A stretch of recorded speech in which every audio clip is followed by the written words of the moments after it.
album, Harry's House, is out May 20th. He is one of the few artists that the moment I hear something, immediately I want to go see the video because it's always so clever. And I'm wondering what's going to be this year's Watermelon Sugar. I know. That was like the song. You know who else has that is Taylor Swift. Yes. Instant. 100%.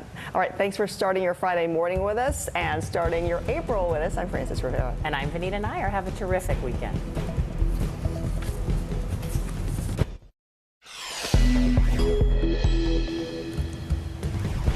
It's April 1st, day 37 of the war in Ukraine. Russian troops are pulling out of Chernobyl, site of the 1986 worst nuclear disaster the world has seen after they were reportedly exposed to radiation.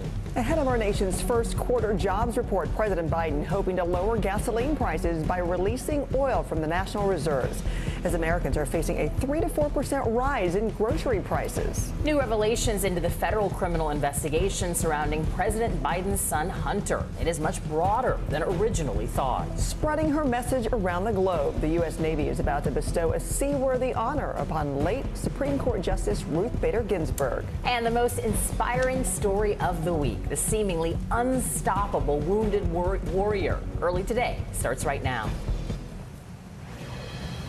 Good morning. I'm Vanita Nair. Welcome to April. I'm Frances Rivera.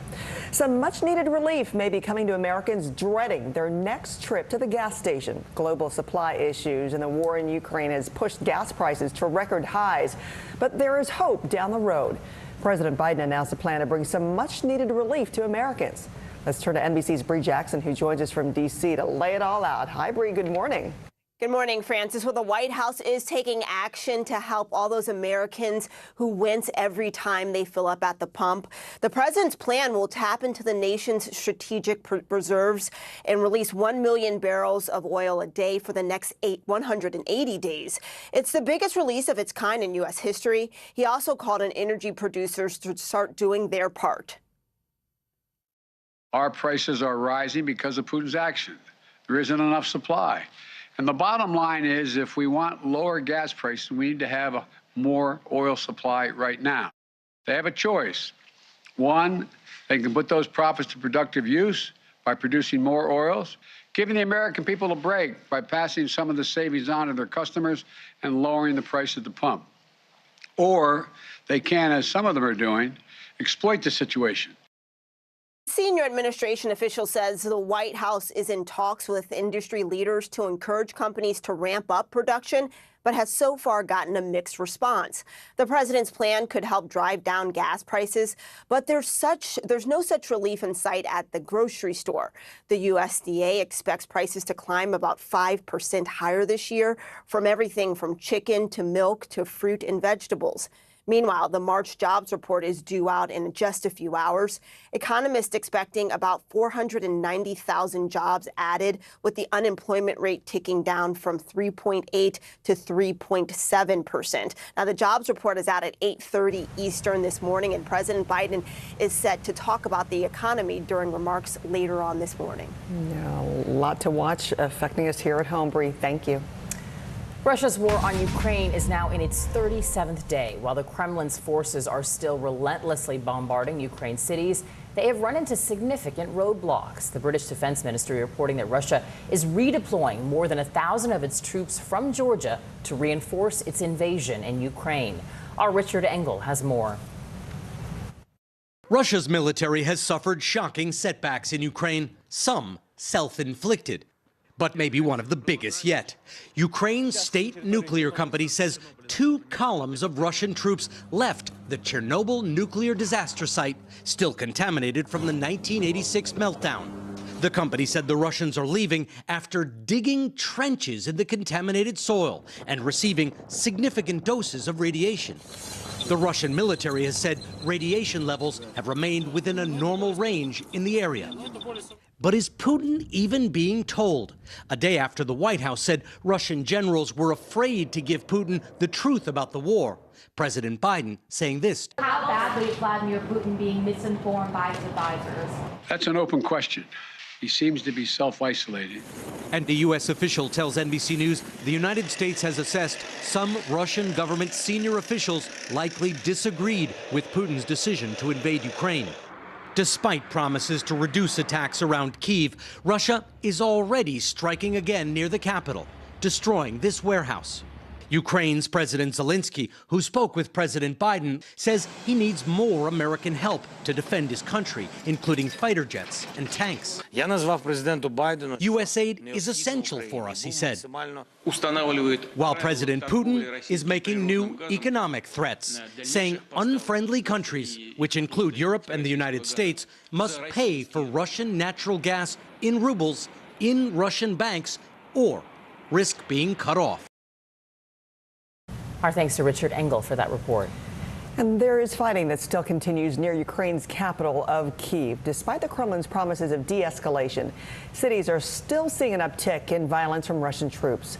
We turn to Molly Hunter, who is live in Lviv. And Molly, what more are you hearing there? Francis, that's right. No one believes that President Putin is trying to de-escalate. No one believes that he's focusing his war on the east, as he has claimed. So overnight, according to the Ministry of Defense in the UK, both Chernihiv and Kyiv, Chernihiv, of course, is that town northeast of Kyiv, have been subjected to continue air and missile strikes despite Russian claims of reducing activity in those areas. They also say Ukraine has continued to make successful but limited counterattacks to the east and northeast of Kyiv, so pushing back that front line. But this is exactly what Ukrainian officials have been warning us about, that Russia would take this pause, would take this moment while ceasefire talks were being discussed to redeploy troops, as we're seeing from the Georgian border, about 1,000 troops according to the UK, and to reorganize and resupply and then come back with a second wave. But as far as we can tell, those attacks around the capital are not stopping. Yeah, Molly, about the refugees, that evacuation convoy of 17 buses was able to leave Mariupol Thursday, and more are anticipated today. So what's the latest on that? Yeah, and 17 is just not enough, Francis. So our understanding is that between 100,000 and 170,000 are still trapped inside that besieged city in the southeast that we have been talking so much about. As you mentioned, 45 buses were sent on that evacuation route to Berdyansk. It's about halfway on the evacuation route from Mariupol to Zaporizhia, which is the more relative safer place to get people access to trains and more transportation to the west. Our understanding is that just 17 buses have made it out. And this morning, according to city officials in Mariupol, any humanitarian aid from the ICRC, from the International Committee of the Red Cross, is being blocked. Now, the ICRC really built up today as the day that they were finally going to get humanitarian aid into the city. They were desperate to get it into the city. They really put out this big announcement last night saying this was happening. And according to city officials, the Russians are blocking it. So much relief for those families on those 17 buses. We hope for even more. Molly, thanks. There are new signs this morning that the federal criminal investigation into President Biden's son Hunter is broader than we first knew. And Republicans in Congress are turning up the pressure. We get more now from Pete Williams. People familiar with the federal investigation of Hunter Biden, which he himself disclosed a year and a half ago, say it's broader now than he at first described it, with a growing number of witnesses called before a grand jury. It began as an examination of whether he paid all the taxes he should have on income from his work for foreign companies, including Burisma Holdings, a Ukrainian energy company. This email from a former business partner, for example, found on a laptop computer Biden used, said he failed to disclose $400,000 that he was paid by the Ukrainian company. That laptop, which he took to a Delaware shop to get repaired but never reclaimed, was seized by the FBI, but not before Trump lawyer Rudy Giuliani got a copy of its hard drive, which he shared with congressional Republicans. Documents they've made public show that accounts linked to Biden also received nearly $4 million in consulting contracts from a Chinese energy company, according to an analysis by the Washington Post. But during the campaign, then candidate Biden denied there was a China connection. My son has not made money in terms of this thing about, what are you talking about, China. Senate Republicans say the documents also show Hunter Biden signed an agreement to represent an official of that company, Patrick Ho, for $1 million. Ho was later convicted in a U.S. court of trying to bribe government officials in Africa. The Republicans say that shows Hunter Biden had close ties to the Chinese government. Hunter Biden was financially connected to CEFC, a company that was an arm of the Communist Chinese regime. Now, according to people familiar with the investigation, it has broadened out to look at whether he violated federal lobbying disclosure laws. The investigation is being run by the U.S. Attorney in Delaware, a holdover from the Trump administration, and officials say it's a long way from over. Pete Williams with that report. Thank you. The legacy of Supreme Court Justice Ruth Bader Ginsburg will be honored at sea. The Navy Secretary announcing that a fuel ship will be named after RBG. One of her most noted opinions was a landmark case in 1996 that struck down a male-only admissions policy at the Virginia Military Institute. This will be the 8th vessel named after a civil rights icon. Harvey Milk, John Lewis are among others to receive the honor. A full slate of college basketball this weekend tipped off with an exciting NIT final. Jones to inbound, 5.9. Gets into Nunji, turns, throws it up.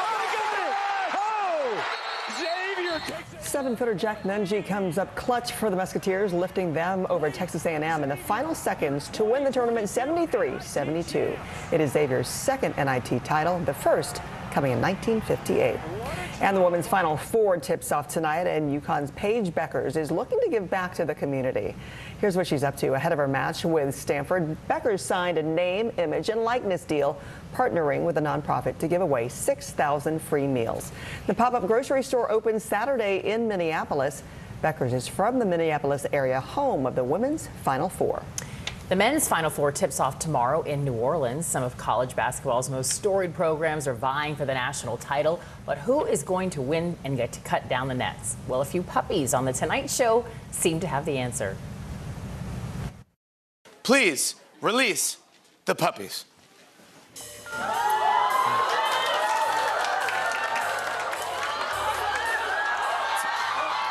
Oh, it's a nail biter. Kansas, North Carolina sneaks in there. Yeah, and gets in there. Just North Carolina for the win. There you have it on that slow motion replay. UNC, according to the puppies, will be winning the title. They reignite their rivalry with Duke tomorrow night. Do those puppies know the groundhog that predicts the weather? Right? But like their work colleagues? But I have to say the cute factor of those puppies are much, much higher than the groundhog. All right, let's turn to Bill now and talk about after the 3 days of that dangerous weather. Are we past the worst of it as we kick off this new month? Yeah, good morning, ladies. And we are, thankfully.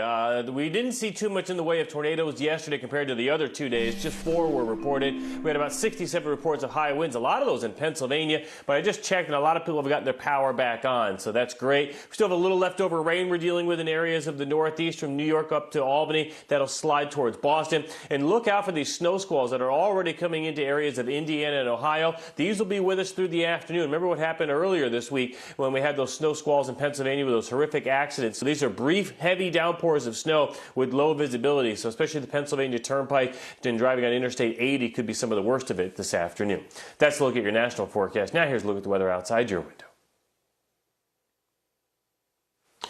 Well, we're going to see that rain threat lingering in some areas, especially in Florida as we go throughout the day today. Temperatures will be a little bit cooler in the Northeast and also Ohio Valley. There's the rain from Orlando to Tampa to Miami this afternoon. Your first April weekend forecast is coming right up. All right, can't wait for it, Bill. Thank you.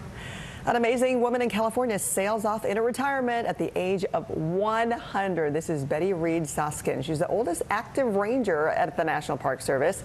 She joined the agency when she was 84 to tell the little-known stories of women who worked on the home front during World War II. It was history she lived herself as a file clerk for an all-black union during segregation.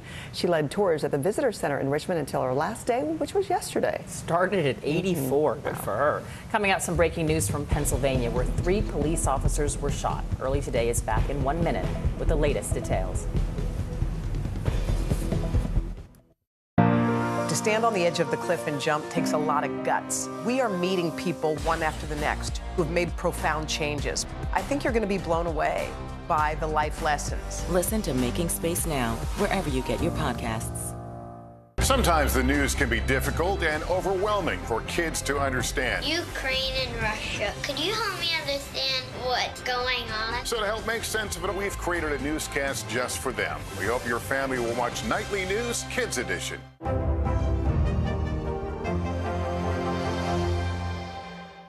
News is happening now. Look at what's making headlines around the world. We're coming on the air with breaking news. This is a significant moment. Whenever it happens, wherever you are. NBC News, streaming free now. This is a very different kind of program. We're here to start conversation about the big things happening in our world. Professor, I'm not asking you to predict the future, but what do we think that the new normal is going to be? Is part of this that everyone's rethinking their jobs during this pandemic and their relationship to their employers? What is your biggest tip for any parent who's concerned about this? It's not my job to tell you what to think. My job is to think about what you tell me.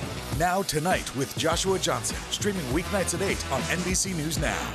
Still to come on the Channel 2 News. Well, the waters are certainly receding now. Still too close to call. Lester Holt reporting from the Ground Zero, as it's being referred to. It is, in fact, the taste of freedom. The Haitian people know a little something about resiliency. What's the biggest risk right now? Some of the troops who have been proud. I want to welcome you to the first presidential debate. In fact, we've been told we can't go any farther. You are some resilient folks. Let me get in.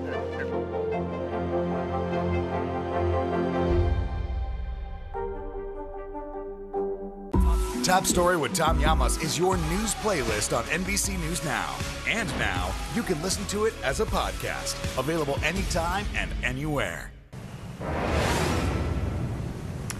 Breaking news this morning, a Pennsylvania police officer has been killed in the line of duty. Officials say gunfire broke out after police responded to a domestic disturbance call. 3 officers were shot. 1 died at the hospital, another is in critical condition. The suspect, only identified as a 34-year-old man, was also killed. No further details have been released about the officers. The South Carolina community is in shock this morning after a shooting at a middle school that has left one 12-year-old dead and another behind bars. The incident happened at Tanglewood Middle School in the town of Greenville. Authorities say a 12-year-old student was shot apparently by another 12-year-old student. The victim was transported to the hospital and later died. Police later arrested the teenage suspect, or the preteen suspect, who they say left the school immediately after the shooting. A handgun was also recovered as he was taken into custody. The suspect is being charged with murder along with several other charges. The White House held a special event to mark Transgender Day of Visibility on Thursday. It featured Transgender Assistant Health Secretary Rachel Levine and Jeopardy winner Amy Schneider. The group spoke with transgender kids and their parents. Schneider used the moment to speak on the recent surge of anti-transgender bills. They're really scary, and some of them in particular that are denying medical services to trans youth. Those are life-saving medical treatments, and they will, these bills will cause the deaths of children, and that's really sad to me. Schneider currently holds the second longest consecutive win in Jeopardy history. One Princess of Pop honored Transgender Day of Visibility in a big way. Ariana Grande will be matching up to $1.5 million in a fundraising campaign for transgender youth. The donations will be split between 18 different organizations that advocate for transgender rights. Still to come on this Friday morning, hear it here before it's everywhere. You first listen to the wildly catchy new song from Harry Styles. And check your pantry. The popular peanut butter brand under recall this morning.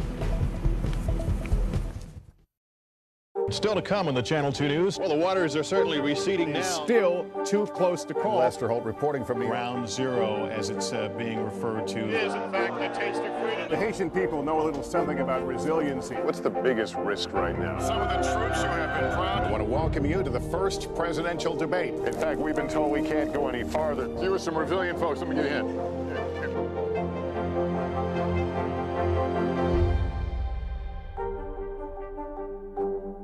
You're watching NBC News Now. Here's what's happening. Right now on NBC News Now. We've got all the angles covered tonight. Look at what's making headlines around the world. President Biden making news tonight on several fronts. We're answering the questions you want answered. There's a lot to talk about this evening. Let's start breaking all this down. We begin with breaking news. Now to an NBC News exclusive interview. We'll get right to that breaking news, the desperate search and rescue.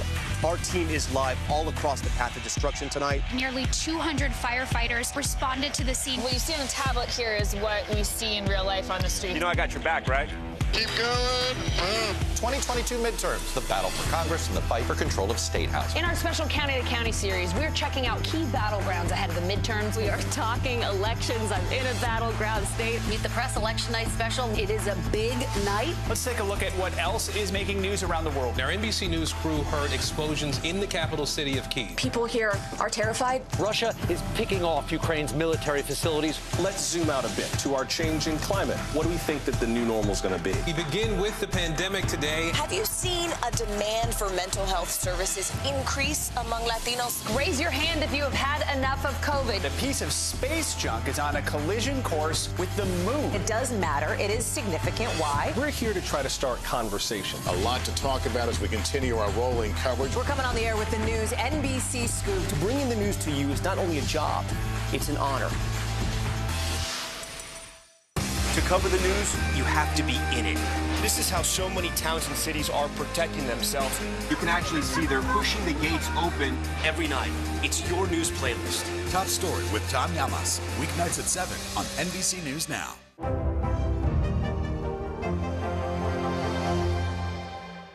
We're here to start conversations about the big things happening in our world, because it's not my job to tell you what to think. My job is to think about what you tell me. Now Tonight with Joshua Johnson, streaming weeknights at 8 on NBC News Now. NBC News, streaming free now.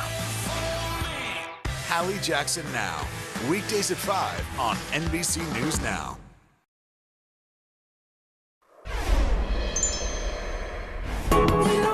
It's not the same as it was, as it was, as it was.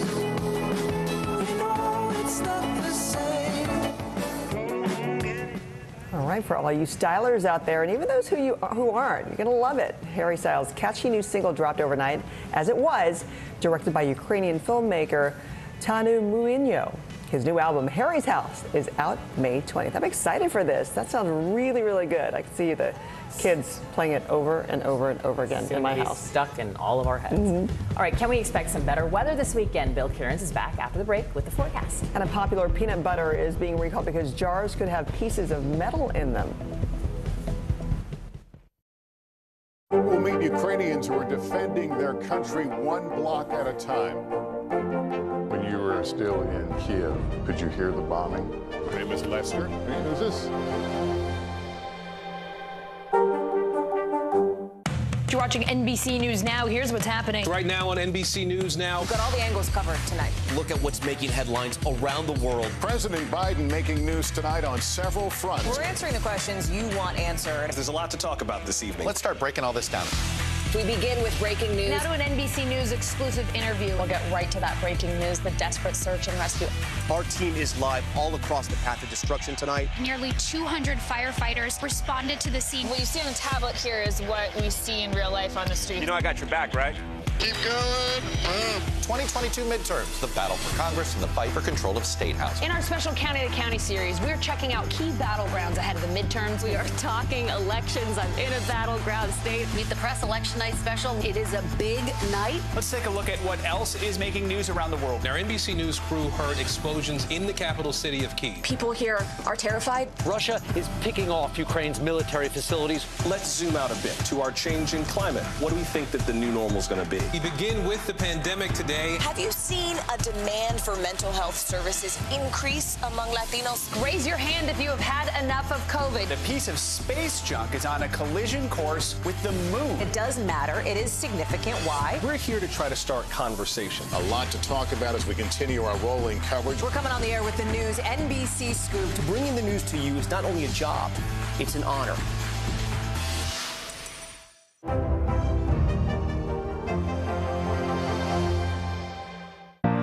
To stand on the edge of the cliff and jump takes a lot of guts. We are meeting people one after the next who have made profound changes. I think you're going to be blown away by the life lessons. Listen to Making Space Now, wherever you get your podcasts. Good morning, I'm Joe Fryer. And I'm Savannah Sellers. 2022 is off to a busy start. Winter's wrath causing headaches from coast to coast. It's been really incredible to see how quickly volunteers started to help with the cleanup efforts. Morning News Now, streaming weekdays at 7.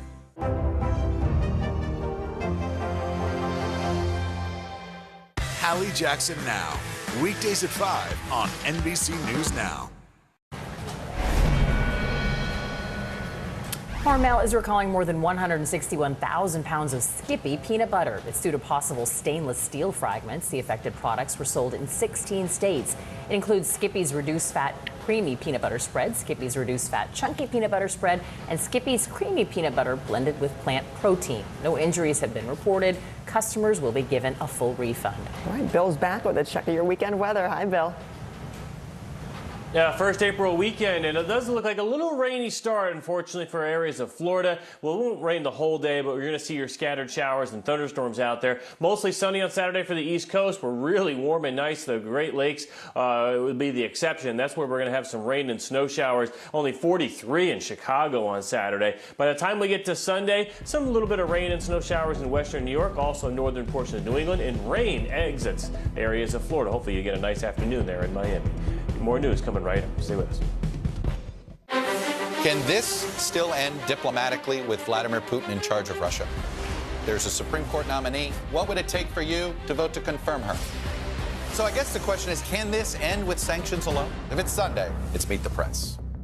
Now Tonight with Joshua Johnson. Streaming weeknights at 8 on NBC News Now. News is happening now. Look at what's making headlines around the world. Right now on Morning News Now. We're coming on the air with breaking news. And this is a significant moment. Whenever it happens, wherever you are, NBC News, streaming free now. Hold on to your seats. The Thing About Pam is the chart-topping podcast series from Dateline and Keith Morrison.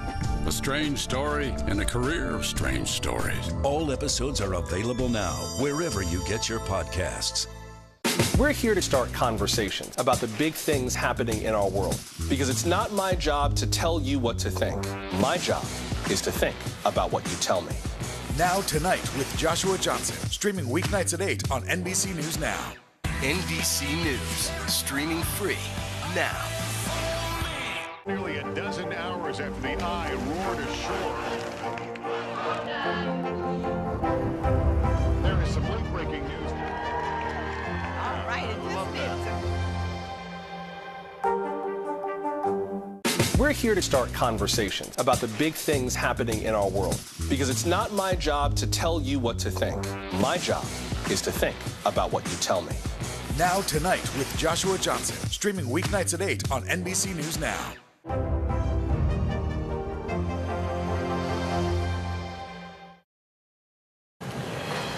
Animals made what police are calling a great escape from a New Jersey farm. Body camera video shows a young bull on the loose right there. The officer joked over his radio that the bull is busy assaulting a mailbox right now. Soon after, animal control helped get the bull, also some pigs and a goat back into their pen. I could watch more of that video, I'll tell you what. All right, from the battlefield to the kitchen, a man who was wounded while serving our nation has found a new mission in life. NBC's Kerry Sanders has his inspiring story. Sidestep. There you go. Sacrifice. How far would you go until you just give up? Aaron Hale, a U.S. Army bomb tech, thought losing his eyesight to an IED in Afghanistan was all he could endure. I'm 100% blind. These are prosthetic eyes. Then 4 years later, a freak exposure to meningitis turned Aaron's dark world silent. Aaron lost all hearing. It was a really sad time in our life. Aaron reunited with Michaela, a family friend who made a surprise visit to the hospital. I would just be like, H. E. Hey. And then we just came up with this form of communicating. Eventually, thankfully, technology.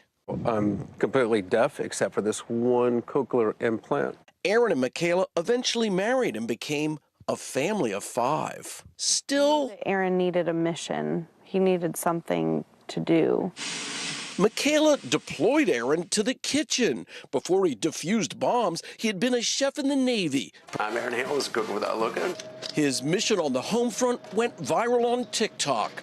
Aaron's signature dish, candies. So popular with neighbors, he launched a candy company. In military speak, Aaron was EOD, Explosive Ordnance Disposal. He scrambled the letters, added and subtracted. Now he has a candy business, Extraordinary Delights. Happiness, success, achievement, maybe just an end to the pain is just one step beyond what you think is the most you can take. Kerry Sanders, NBC News, Santa Rosa Beach, Florida. What a great story. Yeah. A reminder to all of us, too. Yes, right. If you're having a bad day, you hear these stories and see them of inspiration. That is the true, really embracing the sweetness of life. I want them to, they should have sent us some to sample. I would have liked to know what they taste like. I think we all should. Yeah. All right, well, thank you for starting your Friday with Early Today. I'm Vanita Nair. I'm Francis Rivera. Have a great weekend. Happy April Fools. Hope you don't get pranked too much today.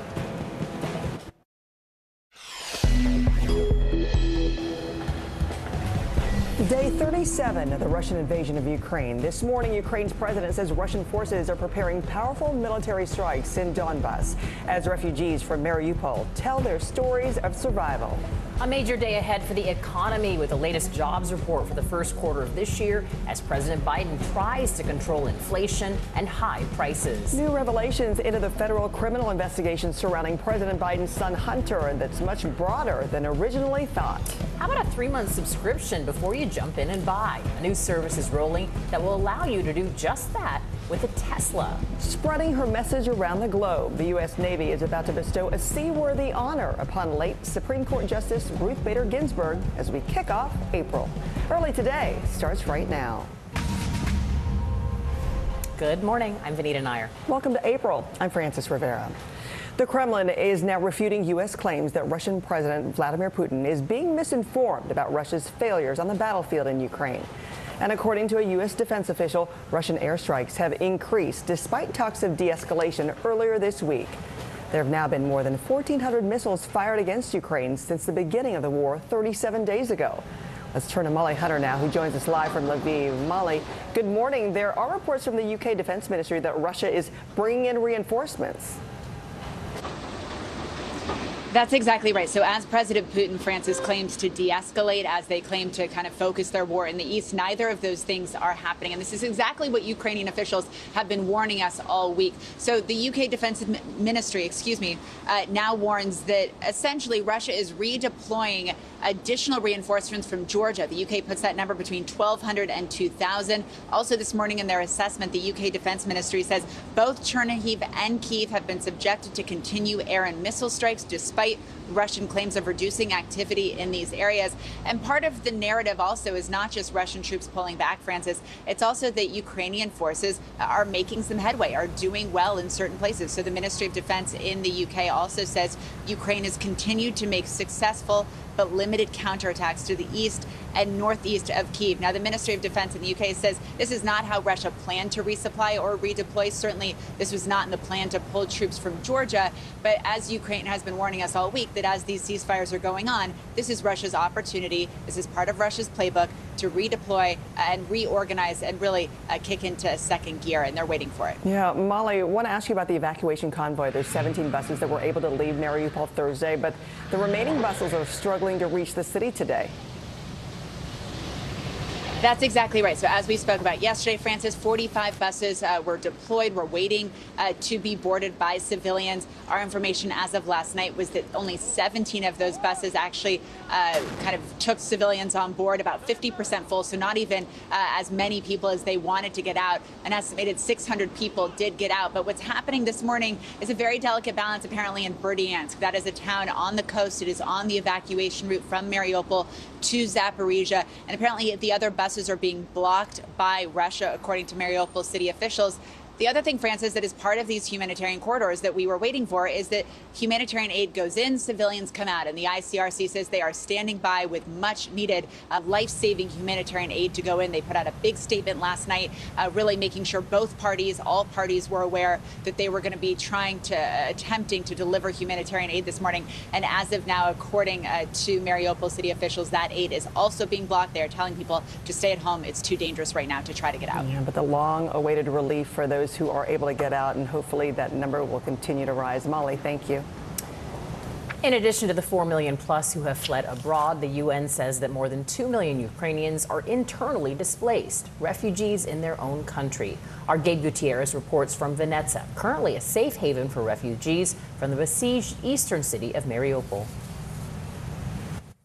This is the heart-stopping drive out of southeastern Ukraine, as seen from the car of Olga Kachakova. How hard was the journey from Mariupol? It was horrible, she says. The city is destroyed completely. These are more images from her neighborhood, now a ghost town. This man, who asked us not to show his face, says he was with Mariupol's territorial defense, his hand shattered by what he tells us was a Russian grenade. Do you think that Mariupol might eventually fall?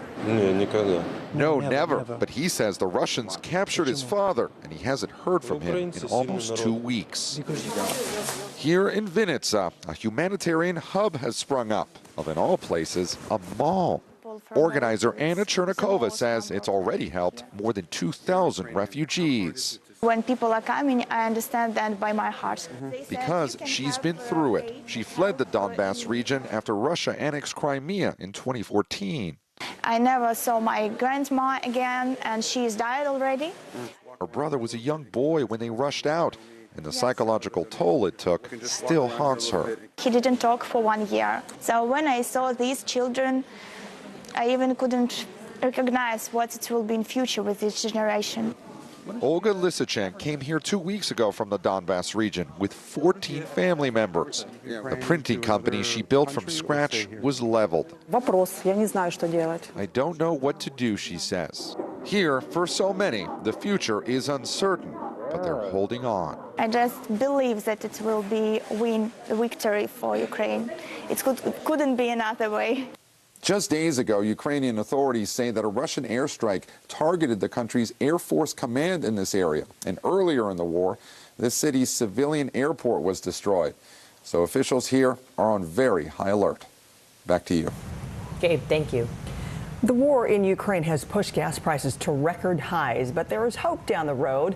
President Biden announced a plan to bring some much-needed relief to Americans. NBC's Bree Jackson joins us from D.C. to lay it all out. Bree, good morning.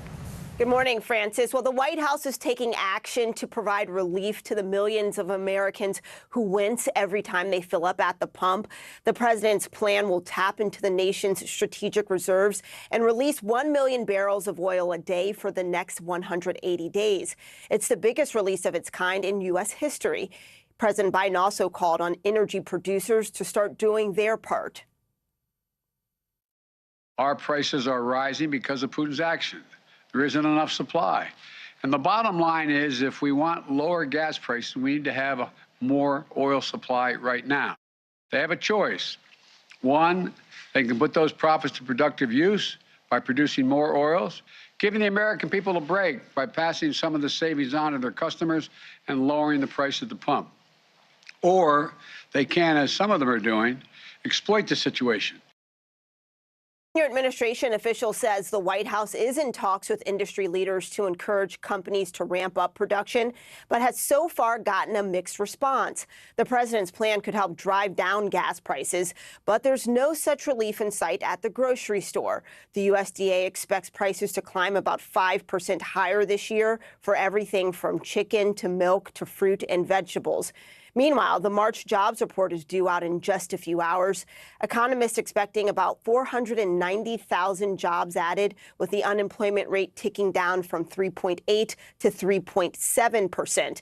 Now, the jobs report is due out at 8:30 Eastern time this morning, and President Biden is set to deliver remarks on the economy later this morning. Francis. Hey, Bree, thank you. Heads up before you make that morning toast or PBJ. Food manufacturing company Hormel is recalling more than 161,000 pounds of Skippy peanut butter. It's due to possible stainless steel fragments. The affected products were sold in 16 states. The recall includes Skippy's reduced fat creamy peanut butter spread, Skippy's reduced fat chunky peanut butter spread, and Skippy's creamy peanut butter blended with plant protein. Affected customers will be given a full refund. The legacy of Supreme Court Justice Ruth Bader Ginsburg will be honored at sea. The Navy Secretary announcing that a fuel ship will be named after RBG. One of our most noted opinions was a landmark case in 1996 that struck down a male-only admissions policy at the Virginia Military Institute. This will be the 8th vessel named after a civil rights icon. Harvey Milk and John Lewis are among the others to receive the honor. Let's turn now to the weather and NBC meteorologist Bill Cairns. Good morning. Happy Friday, Bill. Yeah, good morning. Happy Friday. Happy April. It doesn't look like April in some portions of the country, especially heading up into the Great Lakes, where snow continues to fly this morning as cold air is moving in over those warm, relatively warm water of the lakes. And by the way, all those thunderstorms are just about exiting areas of the Northeast. Just some leftover rain still from D.C. up to New York. So if you're heading out early this morning, roads will still be a little bit wet. But those snow squalls could be a problem. Remember earlier this week when we had that huge accident? All it takes is a brief, heavy downpour of snow, and with low visibility and maybe some slippery roads or bridges, you can get a lot of accidents and pileups. So that's going to happen today, especially watch out around noon to 1 o'clock. That's when they'll be widespread in western New York and also western Pennsylvania. So we'll keep an eye on that. That's your national forecast. Now here's a look at the weather outside your window. So for today, we will see a little bit of rain and warmer temperatures in the Northeast the first half of the day, but then as that colder air moves in, that's when we'll see some of those snow squalls, especially western New York, western Pennsylvania. It could be cold enough to coat some of the roads. Rainy weather in Florida the next 2 days. I'll give you that complete weekend forecast coming up. Okay, Bill, thank you. Remember to be on the lookout for April Fool's jokes today. The pranks have already started in Australia. The Queensland Police announcing that they are launching a new elite crime-fighting squad of zoo animals with the help of Steve Irwin's son, Robert. Frankly, we couldn't find anyone more qualified for this task. Just think of the possibilities. The officers later said as much as they loved the Australia Zoo, the Paw Patrol idea was just for fun, and I can't stop looking at him, looks exactly like his dad. He's also like a person now, right? We saw them as just little kids. They both are, yeah. Coming up, your bracket is going to the dogs. Puppies call the Final Four on Fallon's Super Cute.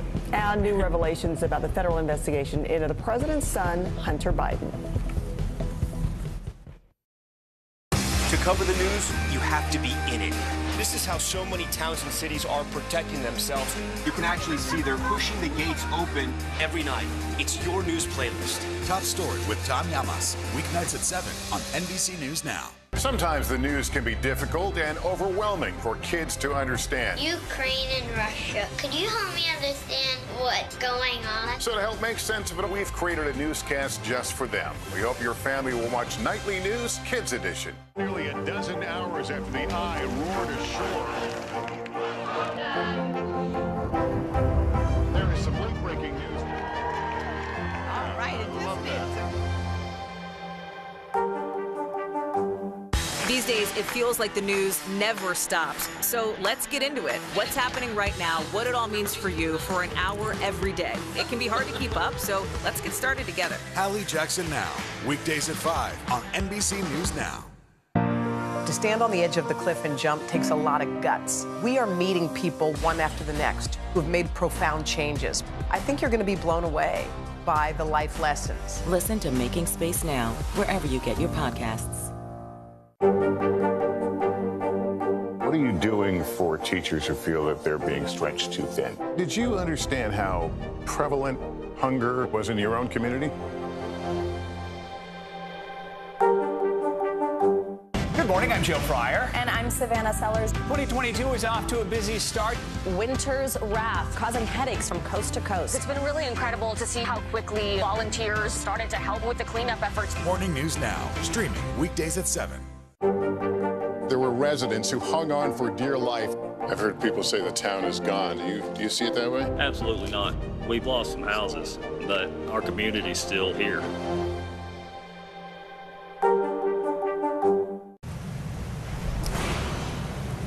Leading the news, new signs that the federal criminal investigation into President Biden's son Hunter is broader than we first knew. And Republicans in Congress are turning up the pressure. We get more now from Pete Williams. People familiar with the federal investigation of Hunter Biden, which he himself disclosed a year and a half ago, say it's broader now than he at first described it, with a growing number of witnesses called before a grand jury. It began as an examination of whether he paid all the taxes he should have on income from his work for foreign companies, including Burisma Holdings, a Ukrainian energy company. This email from a former business partner, for example, found on a laptop computer Biden used, said he failed to disclose $400,000 that he was paid by the Ukrainian company. That laptop, which he took to a Delaware shop to get repaired but never reclaimed, was seized by the FBI, but not before Trump lawyer Rudy Giuliani got a copy of its hard drive, which he shared with congressional Republicans. Documents they've made public show that accounts linked to Biden also received nearly $4 million in consulting contracts from a Chinese energy company, according to an analysis by the Washington Post. But during the campaign, then-candidate Biden denied there was a China connection. My son has not made money in terms of this thing about, what are you talking about, China. Senate Republicans say the documents also show Hunter Biden signed an agreement to represent an official of that company, Patrick Ho, for $1 million. Ho was later convicted in a U.S. court of trying to bribe government officials in Africa. The Republicans say that shows Hunter Biden had close ties to the Chinese government. Hunter Biden was financially connected to CEFC, a company that was an arm of the communist Chinese regime. Now, according to people familiar with the investigation, it has broadened out to look at whether he violated federal lobbying disclosure laws. The investigation is being run by the U.S. Attorney in Delaware, a holdover from the Trump administration, and officials say it's a long way from over. And our thanks to Pete Williams for that report. Still to come on this Friday morning, power to the shareholders. GameStop soars again after announcing a stock split. And the fur flies in the Final Four. Puppies call the winner on The Tonight Show. Sometimes the news can be difficult and overwhelming for kids to understand. Ukraine and Russia. Could you help me understand what's going on? So to help make sense of it, we've created a newscast just for them. We hope your family will watch Nightly News Kids Edition. Let's go. This is a critical choke point for this fire.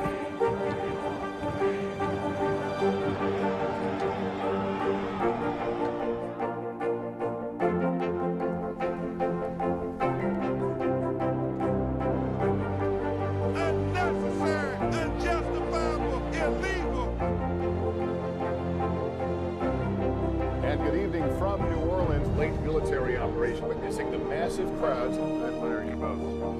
Nice to really spend some time with you. Appreciate it.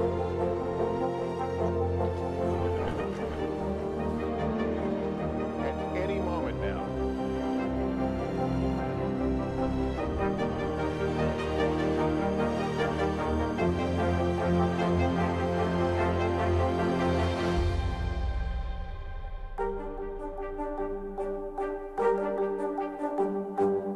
NBC News, streaming free now.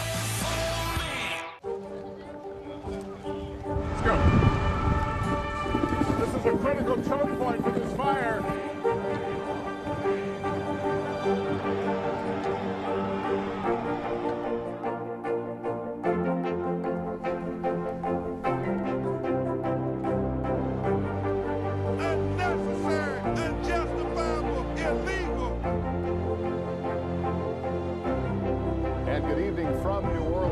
Military operation witnessing the massive crowds. I admire you both. Nice to really spend some time with you. Appreciate it.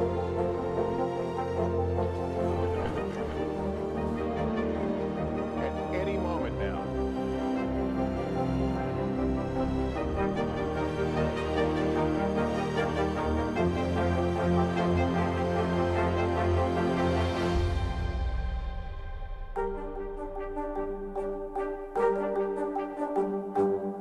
News is happening now. Look at what's making headlines around the world.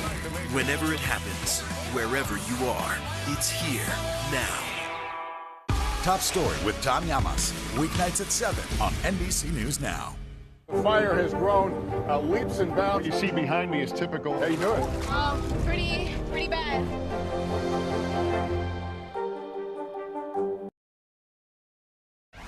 Jones to inbound, 5.9. Gets into Nunji.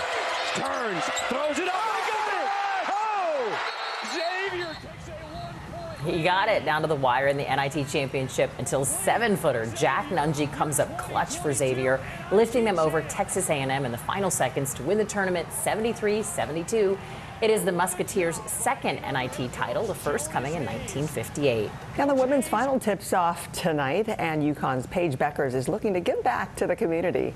This is what she's doing ahead of her matchup with Stanford. Beckers signed a name, image, and likeness deal, partnering with a nonprofit to give away 6,000 free meals. The pop-up grocery store opens Saturday in Minneapolis. Beckers is from the Minneapolis area, home of the women's Final Four. The men's Final Four tips off tomorrow night in New Orleans. Some of college basketball's most storied programs are vying for the national title, but who is going to cut down the nets? Well, a few puppies on The Tonight Show seem to have the answer. Please release the puppies.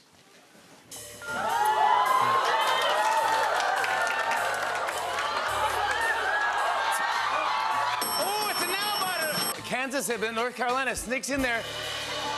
Yeah, and gets in there. Just North Carolina for the win. There you have it. The puppies say UNC is winning the title. They reignite their rivalry with Duke tomorrow night. Now to Wall Street, where a meme stock is about to take off big time with a major split, plus a somewhat more affordable way to get behind the wheel of a new Tesla. Here with more is CNBC's Jeff Cutmore. Hi, Jeff. Good morning.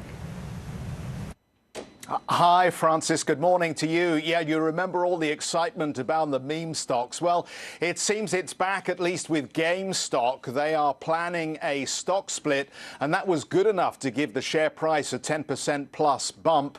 In fact, the stock has been up 35% over the last 4 weeks. This on the news that the chairman has bought 100,000 more shares. So that retail investing audience are very excited about GameStop. You talk to the analysts, though, and they're still saying we are waiting for a fundamental turnaround in the business model here. So do exercise some caution. Let me talk about the Tesla story. This is fascinating. Kite, a startup, is now talking about giving you the chance to try before you buy. You get a Tesla for $995 subscription. They are going to start up that service in 14 key markets they focus on. So if you are in San Francisco or New York City, you could be one of the first customers to try this new subscription approach, somewhat different to leasehold, and it does give you the opportunity to have a go in case you are interested in going electric. Back to you. And Jeff, actually really smart. Wouldn't be surprised if other automakers do that as well. Thank you. Right, subscriptions for everything in our lives right now. All right, Bill will have your weekend forecast up next. And the stars keep weighing in on the slap, the new reaction to the jaw-dropping moment at the Oscars. Top Story with Tom Llamas is your news playlist on NBC News Now. And now you can listen to it as a podcast, available anytime and anywhere. Hallie Jackson Now, weekdays at 5 on NBC News Now. Sometimes the news can be difficult and overwhelming for kids to understand. Ukraine and Russia. Could you help me understand what's going on? So to help make sense of it, we've created a newscast just for them. We hope your family will watch Nightly News Kids Edition. What happened here is a story of loss and salvation. There were residents who hung on for dear life. This is where you took shelter, in this closet. I took shelter right in this closet right here. Rioters banged down one of the doors. Have you found a way to reconcile it a year later? It really hurt to see this place that I love so much treated with such disrespect. Was it an act of cleaning or an act of healing?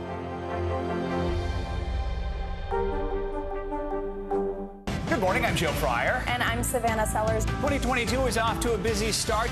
Winter's wrath causing headaches from coast to coast. It's been really incredible to see how quickly volunteers started to help with the cleanup efforts. Morning News Now, streaming weekdays at 7.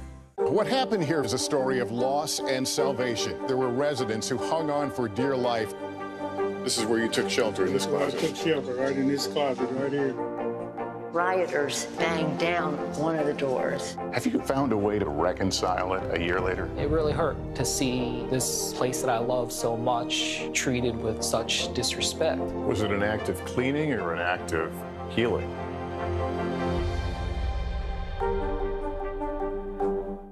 This is a very different kind of program. We're here to start conversation about the big things happening in our world. Professor, I'm not asking you to predict the future, but what do we think that the new normal is going to be? Is part of this that everyone's rethinking their jobs during this pandemic and their relationship to their employers? What is your biggest tip for any parent who's concerned about this? It's not my job to tell you what to think.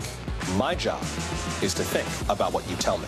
Now Tonight with Joshua Johnson, streaming weeknights at 8 on NBC News Now. We'll meet Ukrainians who are defending their country one block at a time. When you were still in Kiev, could you hear the bombing? My name is Lester. Who's this?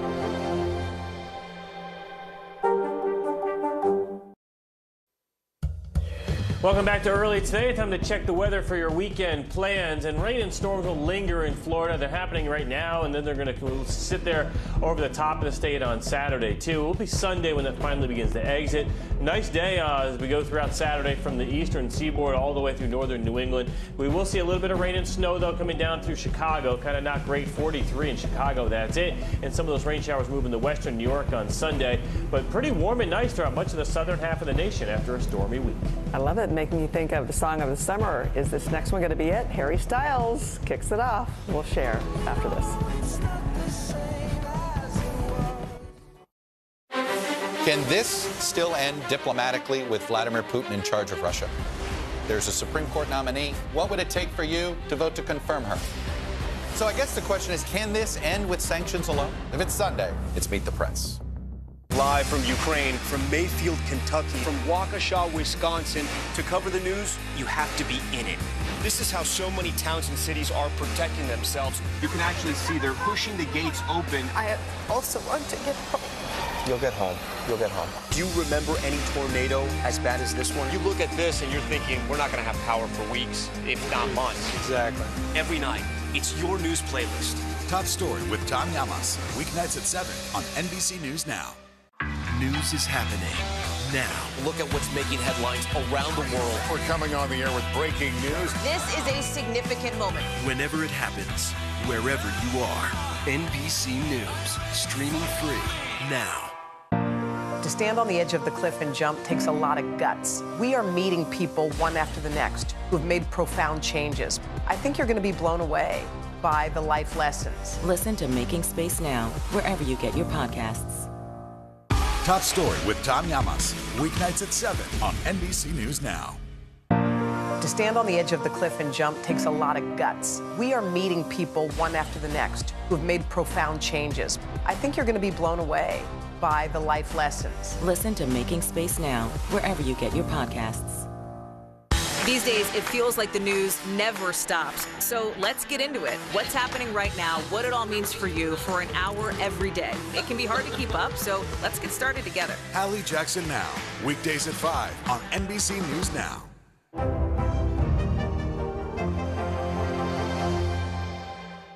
Top Story with Tom Llamas, weeknights at 7 on NBC News Now. In today's top stories, a Pennsylvania police officer has been killed in the line of duty. The mayor of Lebanon says 3 officers were shot while responding to a domestic disturbance. 1 died at the hospital and 1 is in critical condition. The suspect, only identified as a 34-year-old man, was also killed. No further details have been released about the police officers. It is being hailed as a momentous step for LGBTQ rights. Starting April 11th, gender-neutral passports will be available in the United States. The State Department made the announcement on International Transgender Day of Visibility. Any American citizen who identifies as neither male or female can now choose an X gender marker.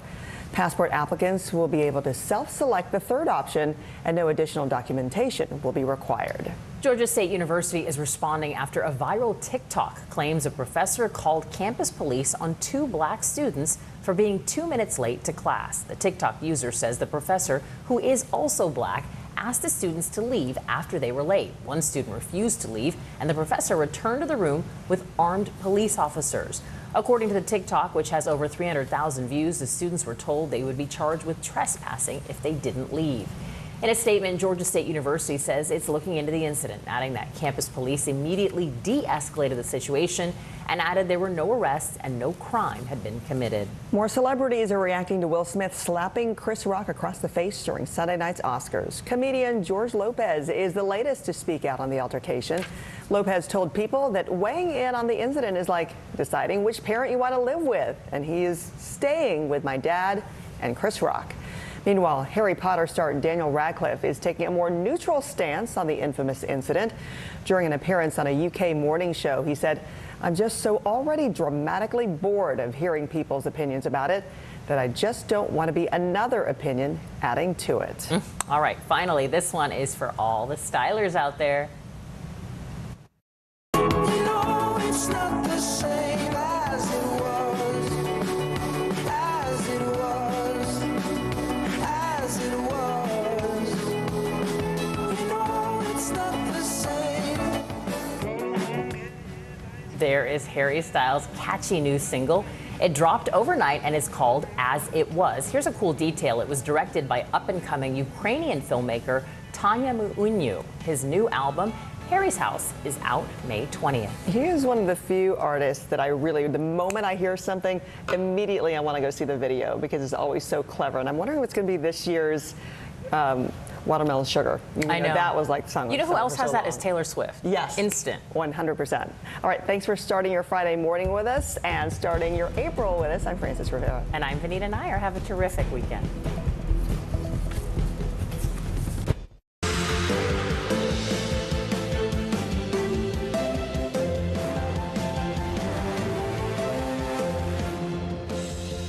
Good Friday morning. I'm Joe Fryer. And I'm Savannah Sellers. Right now on Morning News Now, Release for Relief, an unprecedented plan to try to bring down skyrocketing gas prices. President Biden announcing he's dipping into the country's oil reserves to add 1 million barrels per day to the nation's supply for the next 6 months. Look, the action I'm calling for will make a real difference over time. But the truth is, it takes months, not days, for companies to increase production. We'll tap into the strategy meant to offset the consequences of the war in Ukraine. Besieged, developing news out of Ukraine's key port city of Mariupol. Right now, a new effort underway to evacuate tens of thousands of civilians as Russia intensifies its attacks. Plus, a major setback for the Russians at the site of the Chernobyl nuclear power plant. We have team coverage this morning. A cry for help, disturbing new data about the impacts of the pandemic on young Americans. What the CDC is now saying about mental and physical abuse to teenagers over the last 2 years. And finally, save the koalas, the beloved animals native only to Australia, now at risk of extinction. We'll take you down under for a look at how climate change led to the koala's endangered status, plus the efforts now to keep the iconic species alive. And a good reason to show you some koala pictures on a Friday morning. Absolutely. It's such an important cause, Joe. Yeah, it is. And really cool things they're doing, actually, to help them out. We'll bring you that later in the hour. We begin, though, with the news that President Biden is opening up the Strategic Petroleum Reserve for the largest release in U.S. history. The plan is to release roughly 1 million barrels of oil a day from the reserve for about 6 months. The move comes as gas prices have hit record highs because of the pandemic and the U.S. ban on Russian oil imports following the Ukraine invasion. AAA says the average price for a regular gallon of gas is $4.23 this morning. To put that into perspective, that's up more than 60 cents from just a month ago and more than $1 from a year ago. NBC News White House correspondent Mike Memoli joins us now. Good morning, Mike. So what's the president saying about this plan and any long-term solutions to try and cut down on oil and gas prices? Well, Joe, as you put it, we've never really seen gas prices this high, and we've never seen a president do what President Biden announced he was initiating yesterday, drawing down the Strategic Petroleum Reserve 1 million barrels a day. That over 6 months, that's 180 million barrels. That's well more than he's already announced in the last 4 months, 50 million barrels in November, another 30 million barrels earlier this month. The president saying that this kind of urgent action is needed because of the situation we find ourselves in because of Russia's invasion in Ukraine. Here is what the president had to say about this yesterday. This is a wartime bridge. to increase oil supply until production ramps up later this year. And it is by far the largest release of our national reserve in our history. It will provide a historic amount of supply for a historic amount of time, a 6-month bridge to the fall. And we'll use the revenue from selling the oil now to restock the Strategic Petroleum Reserve when prices are lower. So we'll see these supplies start moving immediately. And then the question is, of course, whether or not we'll see the impact at the pump. But the president ultimately said this is a bridge. We're going to see domestic oil producers pick up their supply as well by the end of the year. But ultimately, the real answer is getting a transition to clean energy. And that's why the president also invoked the Defense Production Act to try to acquire and produce more of the rare minerals that are needed for things like high-capacity batteries that are really the engine, literally, of electric vehicles and other storage that is needed for solar and other green energy supplies. So, Mike, let's talk more about the impact. The announcement had an immediate impact. Crude oil prices dropped after the president's announcement. But here's the thing everyone wants to know. How long will it take until we actually see those lower prices at the pump? Yeah, this was a question that was asked in many forums yesterday to Kate Bedingfield, the White House Communications Director, to Brian Deese, the National Economic Council Chairman. And they said, obviously, this is a market situation that will take some time. It was significant to see the oil markets move so significantly yesterday, 6% by the time we were in the briefing room yesterday afternoon. But ultimately, this usually takes weeks before it translates into lower gas prices. But the real question is also whether our allies, some of the other international partners, will match the U.S. action here. There's an emergency meeting of the International Energy Agency today in Europe. That's also going to be a forum for some of our allies to discuss releasing their own reserves as well. If they were to match the kind of significant action that the U.S. has taken, it would put a big dent as well in the oil supply issues. Mike, President Biden is also telling Congress to crack down on oil and gas companies. What is it that he wants lawmakers to do? Yeah, this was an interesting part of the president's announcement because we've heard from Republicans, we've heard from some of the oil companies that the president, his policies have really constrained oil production here in the U.S. And the response from the White House has been that there are thousands of federal leases for oil companies to drill on federal lands that they're just not using. And so the president called for what he called a use it or lose it policy that Congress would have to pass and act into law that would fine companies that are not using those leases. And here is some of the political rhetoric that we heard from the president on this yesterday. This is the time, not the time to sit on record profits. It's time to step up for the good of your country, the good of the world, to invest in immediate production that we need to respond to Vladimir Putin, to provide some relief for your customers, not investors and executives. So you heard that, both reminding that this is Putin's price hike, as the president has called it, but also really calling out some energy producers who are, as the president put it, trying to profiteer here. Now, the American Petroleum Institute, which represents American oil's industry, put out a statement saying that what the White House is saying really is a fundamental misunderstanding of how this works, that actually the percentage of leases that are actually being used right now is at an all-time high, and that the answer is for the president, for his administration, to cut some of the red tape that would allow further production to go forward. All right, Mike Memoli kicking off our coverage this hour. Thank you, Mike. So President Biden's oil plan comes at a time when his approval ratings are at their lowest, while gas prices are near their highest. But how much money will this actually save you? NBC News correspondent Priscilla Thompson has this story. Well, President Biden is releasing a historic amount of oil from the reserves as gas prices here in the U.S. continue to rise. Soaring gas prices leading President Biden to take drastic measures, tapping into the U.S. reserve again, announcing plans to release 1 million barrels of oil every day for the next 6 months. Your family budgets to fill a tank, none of it should hinge on whether a dictator declares war. The move marks the largest release from the Strategic Petroleum Reserve in history. The previous record set in November when Biden released 50 million barrels. This latest release comes just weeks after the president banned imports of Russian oil, gas, and coal due to the war in Ukraine. We will not be part of subsidizing Putin's war. Now, regular unleaded gas is averaging more than $4.20 a gallon, up more than 60 cents from just a month ago. It's horrible.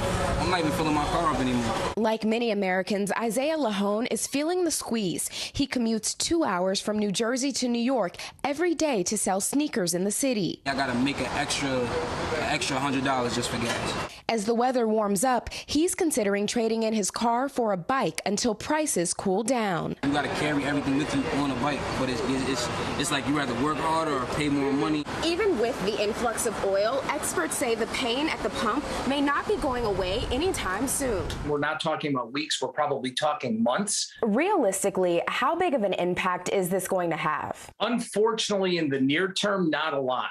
The latest NBC News poll finds Americans' top concern is the cost of living, jumping up from 4th place in January.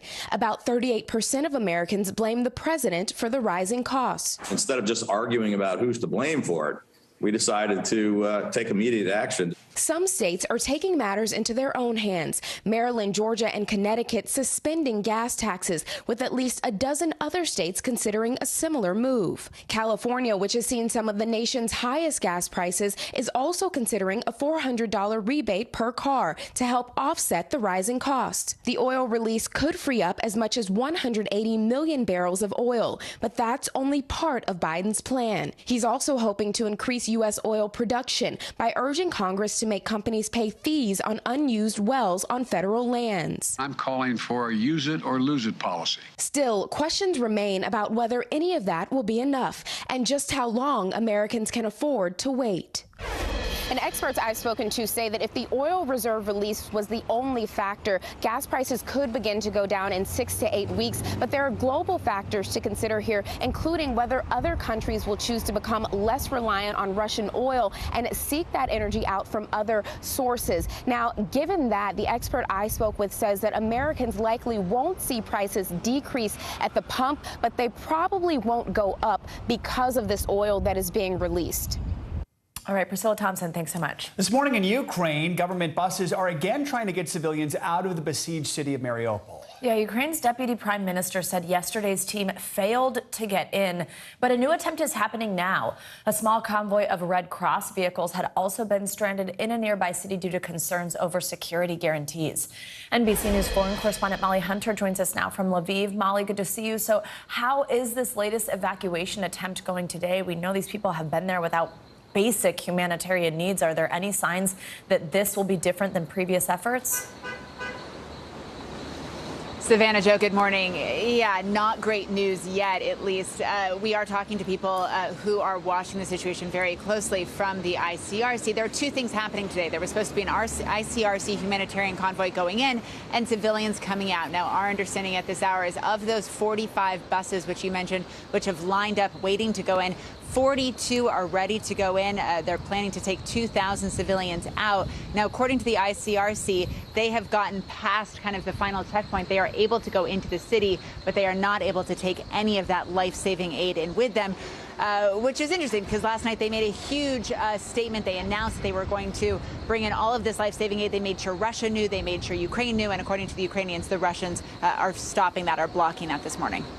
Molly, I also want to ask you about the situation at Chernobyl. So Russian forces had captured the former nuclear plant really right at the beginning of this conflict, and then essentially a hostage situation had unfolded of the employees there. But now we're hearing from Ukrainian authorities that they've now left the site. What's the latest there?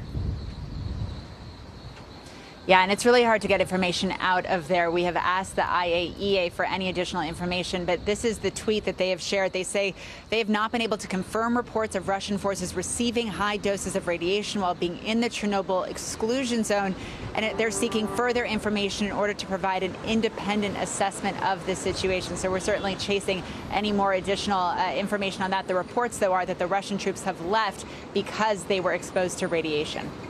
All right, something certainly to watch for there. Now, Molly, I want to ask you something on the other side of the border over in Russia. We're getting these reports of an oil depot on fire in the Russian city of Belgorod. The region's governor says it was attacked by a Ukrainian airstrike, again, on the other side of the border, which would be a somewhat significant development, but we have not been able to verify that. What can you tell us about this incident, and have Ukrainians said anything about it?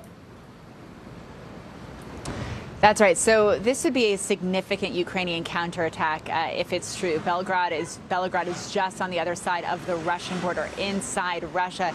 Now, Ukrainian officials have not confirmed to us. NBC News has not been able to independently confirm that this has happened. Now, Dmitry Peskov, the spokesperson for the Kremlin, did just mention it in his press conference. All he said was that the president has been informed about this, and it's not helpful for the peace talks. The peace talks, of course, getting underway again. Virtually not a lot of hope, though, on either side, especially with trust so low. Savannah. Absolutely. All right, Molly Hunter, thank you so much. Stay safe. And now let's get a check on your Morning News Now weather. Yeah, after a busy week, Bill Cairns joins us with the Friday weather. Hey, Bill.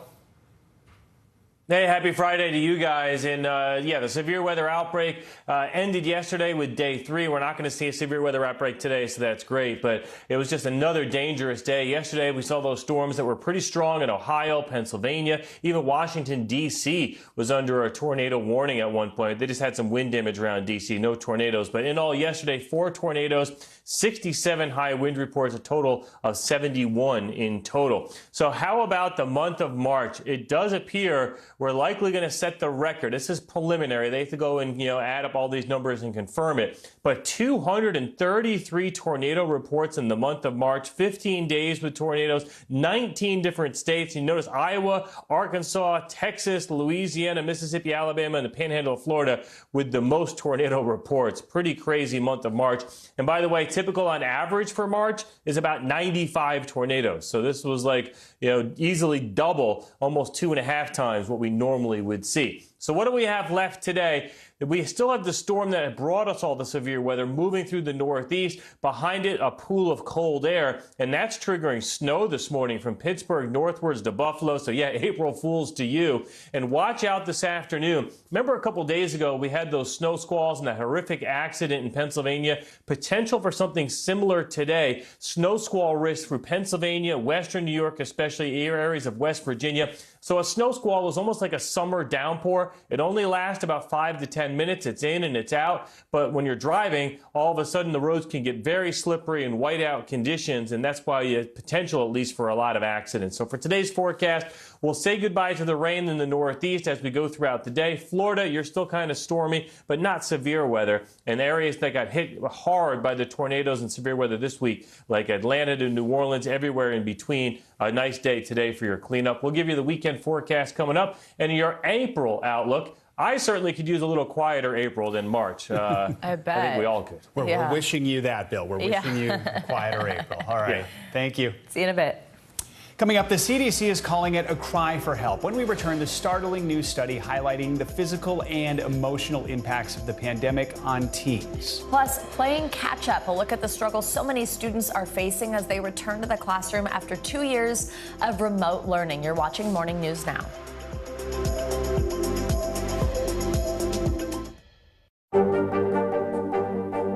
What are you doing for teachers who feel that they're being stretched too thin? Did you understand how prevalent hunger was in your own community?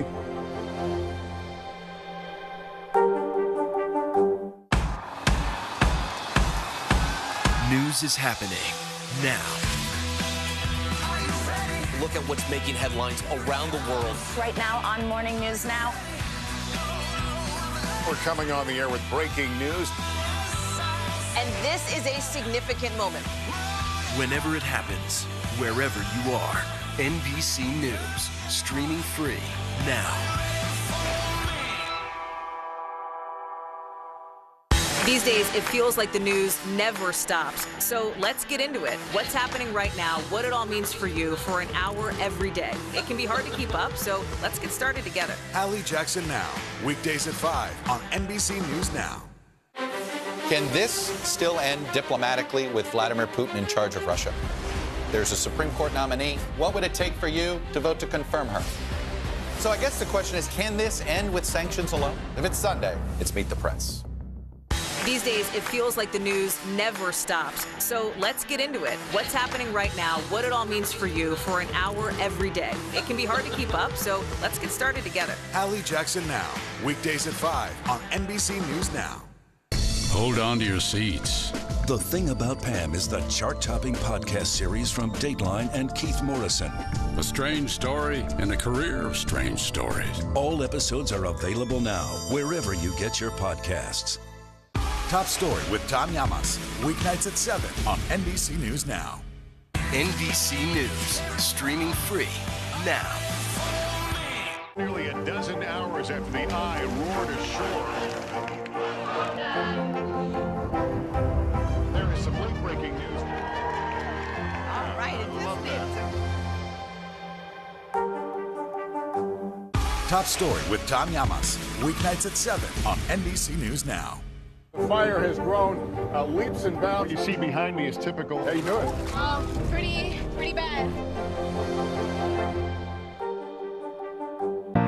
To stand on the edge of the cliff and jump takes a lot of guts. We are meeting people one after the next who have made profound changes. I think you're going to be blown away by the life lessons. Listen to Making Space Now, wherever you get your podcasts. The fire has grown leaps and bounds. You see behind me is typical. How you doing? Pretty bad.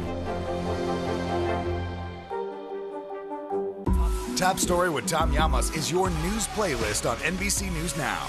And now, you can listen to it as a podcast. Available anytime and anywhere. Welcome back. More of our coverage on the war in Ukraine coming up. That includes a report on why some refugees are crossing in the United States illegally, despite that promise to bring in 100,000 Ukrainians. But first, here's some of the other stories making news right now this morning. New CDC findings show teenagers dealt with much more than the struggle of remote learning during the pandemic. The agency discovered more than half of high school students faced emotional abuse at home during the height of COVID. And a CDC official says, quote, these data echo a cry for help. Again, more than half. Dr. George James joins us now. He's a licensed marriage and family therapist at the Council for Relationships and, of course, a friend of this show that you probably recognize. Dr. James, good morning. Thanks for being with us. So the CDC survey found that 55% of teens were on the receiving end of what this survey outlined as cursing or other verbal insults from a parent or an adult in their home. What do you make of that number? Are you surprised by how high and how much do you think the pandemic played into that? Yeah, good morning, Savannah and Joe. And yeah, that's a very high number. And unfortunately, I'm not as surprised because we've been experiencing so much with the pandemic. One, that many families were experiencing levels of violence or abuse or hostility. And then with the pandemic, where so many people have been hurted and affected, parents, family members, and being restricted and confined, that all those things have gone to such a high number where many children and youth didn't know what to do or how to handle it, as well as some families didn't know how to take care of themselves during these times. And here's a number that's just as troubling. More than 1 in 10 high school students said that they suffered physical abuse at home during the pandemic. Help us understand just the impact that physical abuse can have on teens emotionally and developmentally. Yeah, physical abuse, especially when it gets to a place where young folks are really impacted by it, like what we're saying, it can impact them in terms of them feeling traumatized, them feeling levels of anxiety, depression, even all the way to wanting to hurt themselves or wanting to think about suicide. So it can really impact self-image, self-esteem, their ability to think about the future, and just to be overwhelmed all around. So it can have a significant impact on our young folks. Yeah, not to mention just the physical danger, depending on what the abuse is. Dr. James, I mean, this is just one report among a slew of reports, unfortunately, that sort of paint this grim picture in recent years of just how big of an issue mental health is among teens. Just in February, the CDC released data saying more than 1/3 of high school students couldn't shake feelings of sadness and hopelessness, which I think is just such a powerful word there, hopelessness. And this was trending before the pandemic began. What's your message? I mean, how do we help people, to young people out there who are dealing with the stress of this pandemic at home, maybe facing some of this, what we're talking about, verbal or physical abuse? I mean, what happens? What should they do?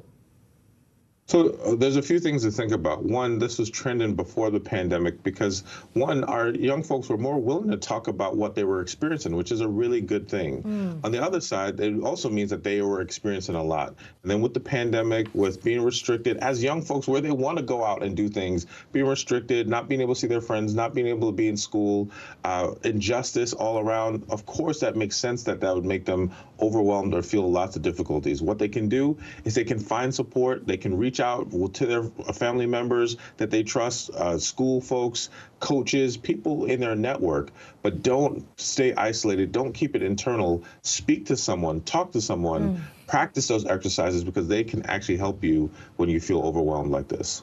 Absolutely. Dr. George James, thank you so much for joining us on such an important discussion, no matter how tough it is. And the other thing, of course, that you could do is if you know someone or if you may be a victim of domestic violence, there is help by calling this number that you see on your screen right now. That's the National Domestic Violence Hotline. It's 1-800-799-SAFE. That's 7233. And with students now back in the classroom, we're getting a better idea of the pandemic's impact on their learning. NBC News correspondent Gadi Schwartz takes us back to a California high school we first visited last year as students race to catch up. All of that in Mrs. Louise Alano's third period at El Cerrito High School, just outside San Francisco. How much is he going to get a refund of? Students learning about taxes take a quick break to teach us about what life is like these days. How many of you rather be in class than on Zoom? Pretty much everybody. Some of the most drastic changes are obvious. Campus COVID testing, masks, which were still required during our visit, and cell phones that seem to be everywhere. How many of you guys are having more trouble concentrating now than you did during the pandemic? During distance learning, there's a lot of dependence on technology, and I think for me personally, I haven't really left that. It feels better to be around these people instead of just looking at people on screens. And educators say that face-to-face instruction is critical as they try to close a 2-year learning gap that disproportionately impacted already struggling students. The gap just got wider and deeper, and we've been trying to get out of it, and it's just harder now. Test scores show those lagging behind their peers before the pandemic were pushed even further back. We first visited El Cerrito a year ago. It's really hard. Back then, Nayeli Camarillo was helping her parents make ends meet, working late into the night and cleaning houses during the day while listening to her classes on Zoom. She was about to give up hope for college, but thanks to family and some of our viewers, she's now enrolled studying interior design. Now that I'm in college, I know I'm doing my dream that I wanted. The principal here says the focus has been on students' academics and mental health, but these days she worries a lot about the teachers too. You have a mental health center here, and it's not just for students now. Some of the teachers are also going? This year, because our teachers were going through so much stress, and they felt guilty and shameful about it, we ended up taking teachers in our mental health clinics. And you literally... It's a kind of help teachers like Mrs. Alano say should be available to every educator. It was bad. I was struggling to get out of bed, to even try to connect with my kids. I felt like I lost my identity. Now the new normal, trying to balance learning, mental health, and the well-being of students and teachers. Gadi Schwartz, NBC News, El Cerrito, California. Such an important report there. Coming up on Morning News Now, millions of Ukrainians now safe from the violence, but a long way from home. A look at the new struggles facing refugees here in the U.S. And from defusing bombs on the battlefield to making sweet treats in the kitchen. More on the new mission for an Army veteran who's wounded in Afghanistan.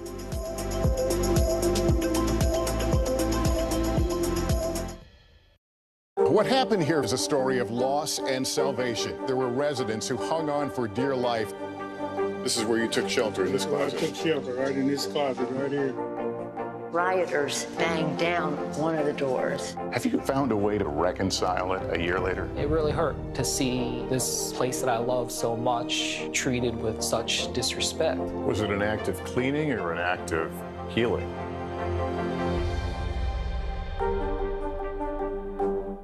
To cover the news, you have to be in it. This is how so many towns and cities are protecting themselves. You can actually see they're pushing the gates open every night. It's your news playlist. Top Story with Tom Llamas, weeknights at 7 on NBC News Now. Good morning, I'm Joe Fryer. And I'm Savannah Sellers. 2022 is off to a busy start. Winter's wrath causing headaches from coast to coast. It's been really incredible to see how quickly volunteers started to help with the cleanup efforts. Morning News Now, streaming weekdays at 7. News is happening now. Look at what's making headlines around the world. Whenever it happens, wherever you are, it's here now. Nearly a dozen hours after the eye roared ashore. There is some late-breaking news. All right,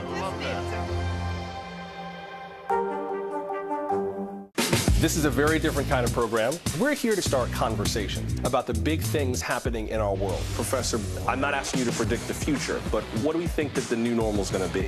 Is part of this that everyone's rethinking their jobs during this pandemic and their relationship to their employers? What is your biggest tip for any parent who's concerned about this? It's not my job to tell you what to think. My job is to think about what you tell me. Now Tonight with Joshua Johnson, streaming weeknights at 8 on NBC News Now.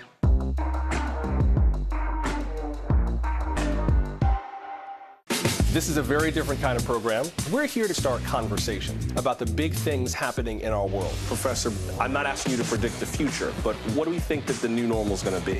Is part of this that everyone's rethinking their jobs during this pandemic and their relationship to their employers? What is your biggest tip for any parent who's concerned about this? It's not my job to tell you what to think. My job is to think about what you tell me. Now Tonight with Joshua Johnson, streaming weeknights at 8 on NBC News Now. Welcome back. Ukraine's humanitarian crisis is growing, with more than 4 million fleeing the country, according to the UN. Some of those refugees are making their way to the U.S., but as NBC News Justice correspondent Julia Ainsley reports, those asylum seekers are facing major obstacles.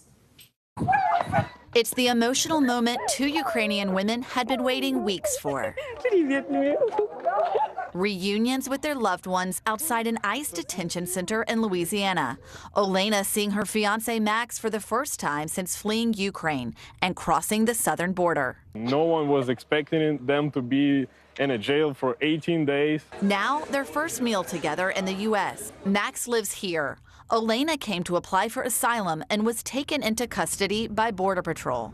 The fact that we couldn't communicate, we didn't know where they are, they couldn't hear anything from us, that was the hardest thing. Olena said during her time inside this ICE facility, about 100 Russian and Ukrainian women came through. And she says many are still inside. Ukrainian women like Victoria, who's now reunited with her husband Vitaly.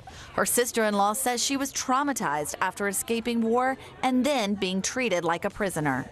Were you hungry? Были вы голодные? Всегда. Yeah, always. Do they feel welcomed into the United States? Not really. President Biden has committed to bringing over 100,000 Ukrainian refugees, but immigration lawyers say many are choosing to cross illegally in hopes of getting to the U.S. faster. There's not an option for seeking immediate safety here in the United States at a time where we've seen so many other countries step up. Olena and Victoria now wait to have their asylum claim heard by a judge. That was Julia Ainsley reporting, and ICE says that it makes detention decisions case by case, regardless of nationality. And according to internal ICE data, more than 120 Ukrainians are in custody as of last week. Open almost any book by a Ukrainian author, and you'll get a glimpse of the country's storied history of people fighting for their own land and their identity. NBC News Digital reporter Maya Eaglin shows us how books are giving Ukrainians a voice right now. You have a lot of books. Mm-hmm. Yeah, so these are books that focus on various aspects of Ukraine. Studies, history, literature, visual art, sociology, political science. They've come accumulated over the years. Mark Andreychuk teaches Ukrainian literature at Columbia University. Do you think there are any aspects of Ukrainian literature that make it distinctly unique? Every culture, every literature is tells the story, the emotions, the tone, the flavor of its people. A literature and a country whose culture has been fighting for its voice long before the current war happening inside Ukraine.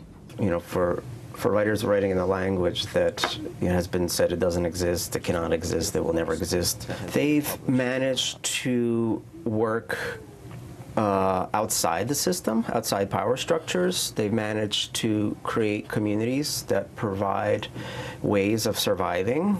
Ukrainians' history with the Soviet Union, now Russia, has influenced the stories its authors told and how those stories were told. Ukrainian literature was banned from being published for so many years, and it was so dangerous to do that. The oral literature and storytelling became really a way to keep it alive. It was much safer to do that, although that could also get you in trouble. Since he began teaching at Columbia over 15 years ago, Mark says interest in Ukrainian literature has exploded in recent years. Now we have like teams and teams of translators that are rendering this literature into various languages, not into English, but kind of so it reaches other corners of the world. Many Ukrainians say they have memories linked to storytelling. We spoke to one of those people, Andrei Kurkov, who's also one of Ukraine's most renowned authors. So my first book was published several months before the collapse of the Soviet Union. At 60 years old, Andrei lived half his life in the Soviet Union and half in independent Ukraine. He started writing when he was just 7 years old. I am proud to belong to this literature, although I write mostly in Russian, but Ukraine is a multicultural country. At times, he said writers risked arrest or worse by publicizing their work. But courage and love for their country kept them going.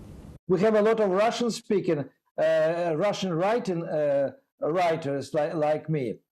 So I mean, we all belong to this country. We write about this country, and we are trying to make this country more familiar. Yulia Ilchuk, a professor of Slavic languages and literature at Stanford University, echoes the repressive past of the Russian Empire on Ukraine in the early 1900s. She says the only stories Ukrainian writers were allowed to publish under their rule were ethnographic performances, which were written for Russian audiences. She draws connections to the practice of blackface performance in the U.S. All kinds of ethnic masks of this simple, uneducated, illiterate Ukrainians were allowed. Russia's attack on Ukraine's independence, which it achieved only 30 years ago, is once again influencing the literary world, Yulia says, but in a different way. There is a very strong trend to kind of cancel Russian culture. One thing consistent with what all these literary experts say is that people of Ukraine cherish their culture and want to share it with the world.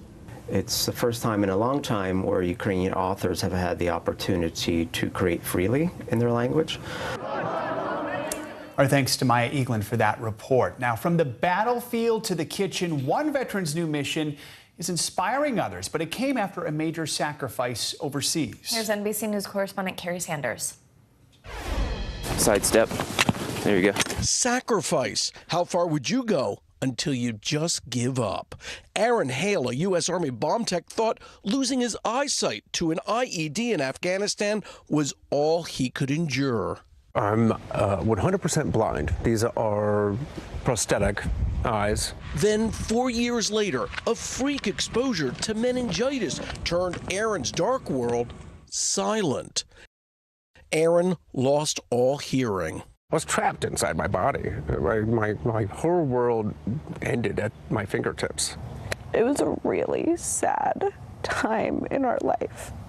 Michaela, a neighborhood girl Aaron had not seen since he was 21, made a surprise visit to the hospital. They improvised communications. I would just be like, H. E. Hey. And then we just came up with this form of communicating. Eventually, thankfully, technology. I'm completely deaf except for this one cochlear implant. So when I do this, I am completely 100% deaf. You hear me now? Yes. Aaron and Michaela eventually married and had twin sons. Now a family of 5, along with Aaron's firstborn from a previous marriage. Still, Aaron needed a mission. He needed something to do. You choose the word mission. That's like a military term. He needed a mission. And he needed a purpose, a reason to get out of bed. Michaela deployed Aaron to the kitchen. Before he defused bombs, he had been a chef in the Navy, preparing meals for admirals. I'm Aaron Hale, is cooking without looking. His mission on the home front went viral on TikTok. cooking without looking. Toast your cumin seeds before grinding them. Aaron's signature dish, candies. This is good. How much of this do you eat while you're working? So popular with neighbors, he launched a candy company. In military speak, Aaron was EOD, Explosive Ordnance Disposal. He scrambled the letters, added and subtracted. Now he has a candy business, Extraordinary Delights. For a long time, Aaron understandably questioned life. Now, with his family by his side, he questions, is there anything a wounded vet cannot do? The lesson that he's teaching me is that never to give up. Happiness, success, achievement, maybe just an end to the pain is just one step beyond what you think is the most you can take. When we're ready to give up, you're saying don't? Yeah. Kerry Sanders, NBC News, Santa Rosa Beach, Florida. Great message there. Wow. Coming up on Morning News Now, a break in the case, how a group of college students helped police track down a suspect in a decades-old murder.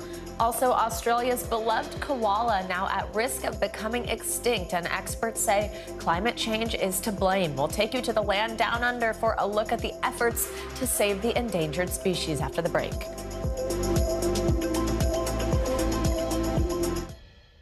News is happening now. Look at what's making headlines around the world. Whenever it happens, wherever you are, it's here now. The fire has grown leaps and bounds. What you see behind me is typical. How you doing? Pretty bad.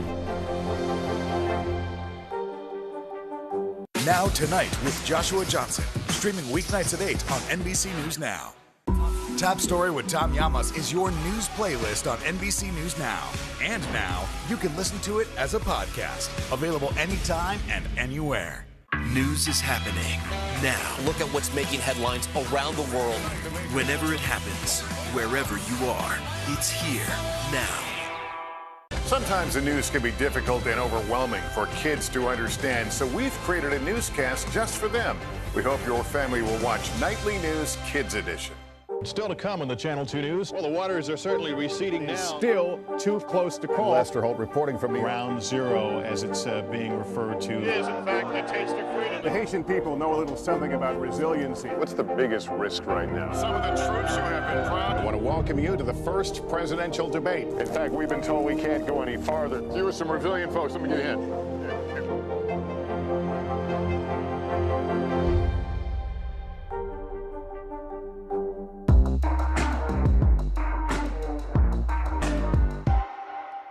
Top Story with Tom Llamas, weeknights at 7 on NBC News Now. These days, it feels like the news never stops. So let's get into it. What's happening right now, what it all means for you for an hour every day. It can be hard to keep up, so let's get started together. Hallie Jackson Now, weekdays at 5 on NBC News Now. News is happening now. Look at what's making headlines around the world. Whenever it happens, wherever you are, it's here now. Let's go. This is a critical choke point for this fire.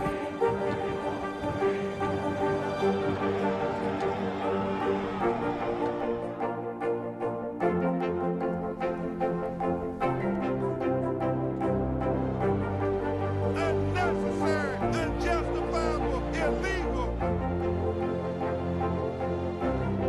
And good evening from New Orleans. Late military operation witnessing the massive crowds. I admire you both. Nice to really spend some time with you. Appreciate it.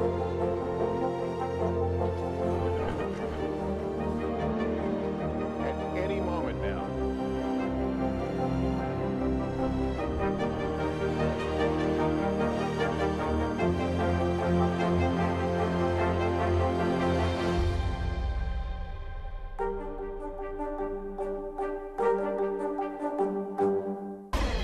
New developments this morning in connection with the death of Gabby Petito. In a new lawsuit, Petito's family is accusing the parents of her fiancé, Brian Laundrie, of trying to help their son flee after he killed their daughter. Laundrie's parents are now asking a judge to throw that lawsuit out. NBC News Now correspondent Isa Gutierrez breaks down this case for us. Gabby Petito and Brian Laundrie are gone, but their parents are still here, and now they're battling it out at a court in Florida. The saga of Gabby Petito and Brian Laundrie that captivated the nation and ended in tragedy is actually far from over. Stretching, doing some morning yoga. Their families now intertwined in a legal battle. Laundrie's parents motioning Wednesday to dismiss a civil lawsuit filed by Gabby's parents earlier this month in Florida that alleged the Laundries knew their son Brian killed Gabby and hindered the search for her body. They're essentially saying with this motion, hey, court, let's assume everything the plaintiff says in the complaint is true. They still don't have a case. The civil suit that Gabby's parents filed in Sarasota County, Florida, where the Laundries live, says potential damages would exceed $30,000. The motion to dismiss the civil suit says the Laundries had, quote, fundamental constitutional rights to silence and a general constitutional right to not speak on any topic in the face of a criminal investigation. It's an easy argument to make that what the Laundries did was morally extreme and outrageous, but legally, it may not be there. We reached out to the Petito family lawyer and did not hear back. Hello, and good morning. Gabby Petito's disappearance captured the attention of the nation last year. She'd been on a road trip with her fiancé, Brian Laundrie, before she went missing, posting images and videos along the way. But some moments were less idyllic. How are we doing? Good. Hey, we got a call about a male hitting a female and the two of them getting in this vehicle and taking off. Well, to be honest, I don't know we hit him first. In early September, Laundrie returned to Florida alone, where his parents lived, and saw them before he disappeared. Petito was reported missing later that month, and then authorities found Petito's body in Wyoming. Her death was ruled as a homicide. A month later, Laundrie's body was discovered in Florida, officials saying he shot and killed himself, and left notes behind saying he was responsible for Petito's death. The Laundrie's lawyer sat down with Tom Llamas on Top Story in October, the day officials confirmed Laundrie's remains. Did your clients know their son, Brian Laundrie, was going to disappear when he left the house that day? No, they did not. What I can tell you is that Brian was very upset when he left. We've never heard from the Laundries, and there's a reason for that, correct? Absolutely, and I've said several times, I said it over a month ago, the reason you haven't heard from the Laundries is because I told them not to talk to anybody. Do you think that there is any chance that this lawsuit from the Petitos moves forward? This complaint is already hanging on by a thread. The Laundrie's family attorney was on Top Story with us last night. He said that the civil suit from the Petitos is baseless. And again, he said that the Laundries had every right to remain silent. He also told us that the world right now, the public, views him and the Laundries as, quote, villains, but that it is entirely up to the Laundrie family whether or not they choose to share their side of the story publicly. Now, if this case is not dismissed, it will move forward into discovery. And what that means is that at that point, the defendants, the Laundries, will have to answer questions under oath about what they knew and when they knew it. So much. Thank you, Isa. Now, a cold case was just solved thanks to a group of college students. Police in Michigan say they found the man who killed a woman in her home, get this, more than 3 decades ago. NBC News Now correspondent Zincle Asamoah shows us how those students helped police crack the case. A 35-year cold case, police unable to make a break, is finally closed with the help of college students. Meet one of them.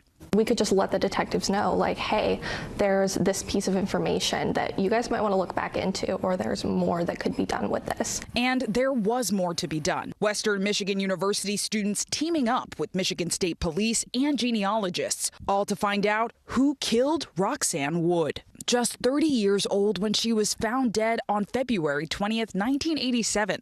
Police say her murderer slashing her throat and stabbing her to death in her Michigan home. For over 3 decades, Wood's murder remained a mystery. Why was this case so difficult to solve?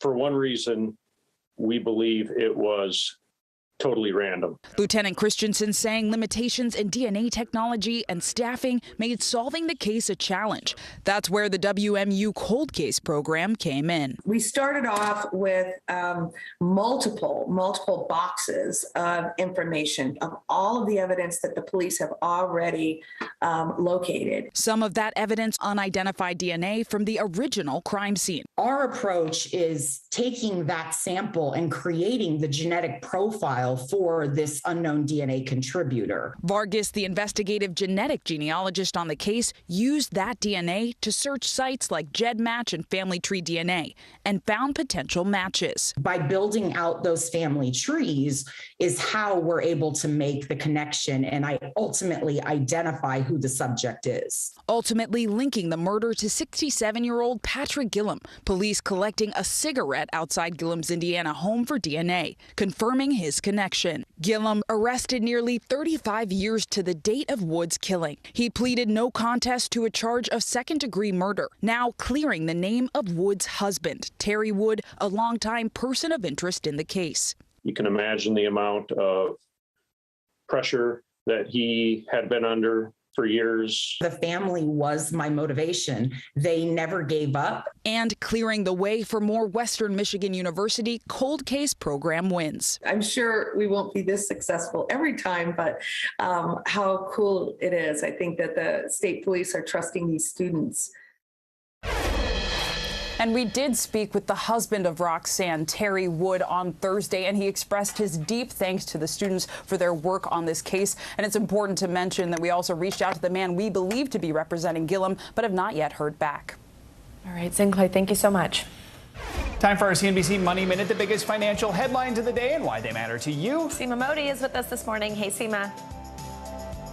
Hey, good morning. And we'll start with Amazon. Workers in Alabama have rejected to unionize for the second time, but it's still too close to call. Of the 2,375 ballots cast, there were 993 votes opposing the union and 875 in favor. Approximately 6,100 workers at the Bessemer warehouse were eligible to vote on whether to join the retailer, wholesale, and department store union. Some 416 ballots remain challenged by Amazon and the union. On to Apple releasing a new program for businesses to set up, manage, and install software and worker iPhones, iPads, Macs. The product is the latest example of Apple offering services that include a recurring billing subscription. It was a valuable mistake. Onto sports. A miscut 1952 Jackie Robinson card issued by Topps sold at auction for over $72,000 last month. A card that is miscut, meaning where the image is far from centered and carries a condition grade of 1 on a 1 to 10 scale, and can be, this particular card was cut in such a way that there's a sliver of Mantle's first Topps card to the left. According to the auction house, the same card sold for just under $30,000 last year, and the buyer at the time opted to flip it fairly soon, given the rapid escalating prices that we're starting to see, guys, in sports memorabilia. Back to you. So now I've got to look for slivers in the corners of all my baseball cards to see absolutely. it. Maybe I'll strike it rich. All right. Thank you, Seema. Thank you so much, Seema. So interesting. All right, a recall from a popular peanut butter brand. Online shop owners going on strike, plus a vending machine that serves, get this, fresh hamburgers. Fresh, Yeah, Here's exactly. NBC News senior consumer investigative correspondent Vicki Nguyen with that and more in this week's Good to Know. Good morning. Check your pantry before making that PB&J. Skippy Foods is recalling more than 9,000 cases of peanut butter. Some jars may contain stainless steel fragments. The affected products are Skippy's reduced fat creamy and chunky peanut butter, as well as the creamy peanut butter blended with plant protein. The recall is voluntary, and according to Skippy, no consumer complaints have been reported. You can return the product to the store or call the company for an exchange. Big tech takes on mental health and safety. Google announcing improvements to its search engine. The company says the changes will make it easier for users in personal crisis to get help. Google says it will begin using AI to better detect when a user may be experiencing sexual assault, domestic violence, mental health decline, or other issues. The improvement will then show users more relevant help resources and information. Did you order something from Etsy? You may be waiting a little longer for those items. On April 11th, over 5,000 of Etsy's 4 million sellers will be suspending their sales for a week. Organizers say the strike is meant to protest changes on the platform, such as higher seller fees from the company. Etsy has not responded on how shoppers may be affected. Get your next burger from a vending machine. Robo Burger has a vending machine. It says prepares a fresh burger in just 6 minutes. Now that is fast food. The company says it uses pasture-raised, hormone-free patties and aged Wisconsin cheddar. Right now, it is only available at New Jersey's Newport Center Mall, but more locations are coming soon, so keep an eye out. For News Now, I'm Vicki Nguyen, and that's good to know. All right, thanks, Vicki. I don't know why you would get that from a vending machine in a mall rather than just like the Wendy's that's in the food court. Because it's there. Yeah. All right. Well, as you just saw with that graphic, let's move on. Oh, it's Friday. Sorry, I was just thinking about those hamburgers. It's time for our can't miss list, all the movies, TV, and music you should check out this weekend, because everyone will be talking about it on Monday. Yeah, I'm thinking about, she said aged Vermont cheddar. I know, it's like emphasis on age. Now, some of his top picks is entertainment journalist and pop culture expert Brian Balthazar, who I bet would never eat a burger from a vending machine. Brian, great to have you with us. Let's start with movies. What's hitting theaters and streaming platforms this weekend? And we also hear you even have a trailer to recommend that we watch. I do, yes. And first of all, the burger in the machine really depends on how hungover I am. Okay, first. That's true. The Bubble on Netflix. I think this is funny because it kind of hits close to home. This is a Judd Apatow film, and it's about a group of actors who are filming a blockbuster movie about fighting dinosaurs, but they're doing it under a pandemic quarantine. So now they're stuck in a hotel together and on set together, and of course these characters are over the top and crazy things happen. The trailer, I think, looks very funny. Stars Kate McKinnon in there and, of course, Leslie Mann. Really funny scenarios. It's over the top. I think it's fun. Also, if you want to go to actual movie theater, you could check out Morbius. This is Jared Leto, who plays a scientist trying to cure his own rare blood disease. But of course, as movies go, things go wrong, and he becomes somewhat of a vampire, a creature. So he had the best of intentions, but things go terribly awry. So that's what's happening in movies, among them. And then television, of course. Who could forget television? Oh, wait, one more thing. Top Gun Maverick. It's rare that you actually tease a movie trailer, but this movie trailer was just released. Not the actual movie yet, but this is Tom Cruise's return to Top Gun after more than 30 years.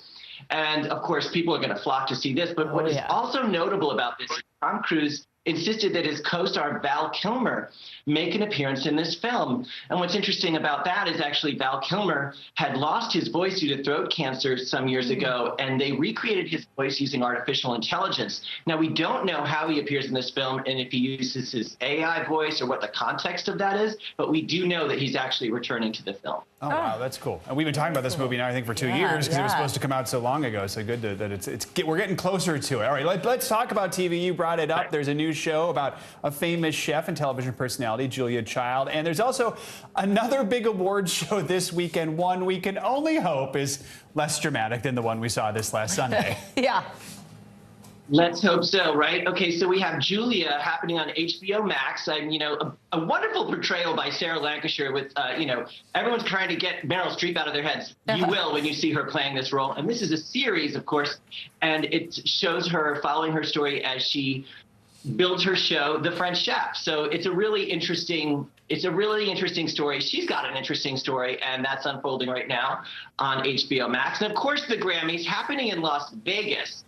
Usually it's been happening in New York or LA, and then they took a year off. And of course, what happens in Vegas stays in Vegas. Let's hope that this is a little bit more of just a normal show. The Grammys are always a little bit over the top, but we'll see performances from BTS, Carrie Underwood, Billie Eilish, and there's going to be another release of a couple other performers that may include, maybe Taylor Swift. We don't know yet. But that's happening Sunday on CBS. Ooh, well, that's exciting. You just saw me get excited. The Grammys are always fun since, the performance is kind of woven into exactly what. That's why people watch. Yeah, exactly. All right, more music news, actually. Maybe some of the biggest we've had. Harry Styles getting ready to release a third album. People love him. What do we know about that? That's right. His new album, Harry's House, is out May 20th, but his first single on the album is out right now. It was released last night. It's called As It Was. Of course, the minute it was released, it was #1 on the iTunes charts. I think it's #2 now, but it's a little bit of a departure for him. You can see that he's exploring his musical styles, but it's got a catchy hook, and I think it's going to do pretty well. I don't think Harry has to worry. Just the curiosity factor of a Harry Styles single gets that single right on the charts. So I think it's going to do well. Yeah, I saw a quick little flash of him and Olivia Wilde, which we could spend a segment talking about. All right. Love that. Next time. All right, Brian, go eat a vending machine hamburger. Maybe you don't need one today. We don't know. Thanks, Brian. All right, Australia has seen some of the worst floods and wildfires ever in the eastern part of the country. The conditions there are so bad that it's actually impacting the iconic koala. In fact, Australian officials have now declared koalas endangered. NBC News correspondent Sarah James has the story on what's being done to save these national treasures. One of the world's most iconic species, found nowhere else but Australia, and now endangered. Enlisting them as endangered, it actually brings them into the limelight and gets them that protection that they deserve. The koala population plunging some 50% in Queensland, Australia in the last 2 decades. The Australian Koala Foundation says the country has lost 30% of its beloved marsupial over the past 3 years. Among the threats, those intense wildfires in 2019 and 2020. According to the World Wildlife Fund in Australia, some 60,000 koalas were killed or affected in some way. Many caught in the fire, some dramatically rescued.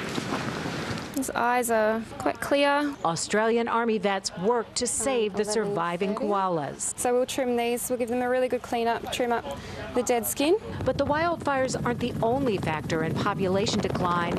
Land clearing has stripped away the koala's natural habitat and food supply.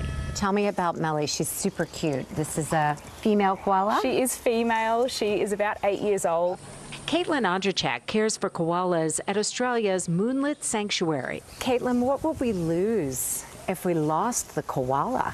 When you think Australia, you think koalas, and they're an example of amazing adaptation. They have found a niche in an environment where it's really harsh and hard to survive. But they eat a food source that many other animals can't eat, and they get water from those leaves. They're up in a place that's safe for them at the top of the trees. They have managed to adapt to a harsh country, a harsh environment. Do you think we can still save the koala? Absolutely, but it requires acting now. We can't wait too late. We can't plant trees and have them grow up to be adult trees overnight. We actually have to plant trees now, thinking of where they're going to be in 10 years' time. The Australian government has pledged $50 million to save this national treasure, with measures including habitat restoration, health protection, and a national koala monitoring program. All right, Sarah James, thanks for that report and an excuse to look at all those adorable pictures and videos of koalas. And tree planting projects are actually underway with drones in use to cover large areas. The WWF says they aim to double the number of koalas across eastern Australia by 2050. We hope that happens. That does it for this hour of Morning News Now. But the news continues right now.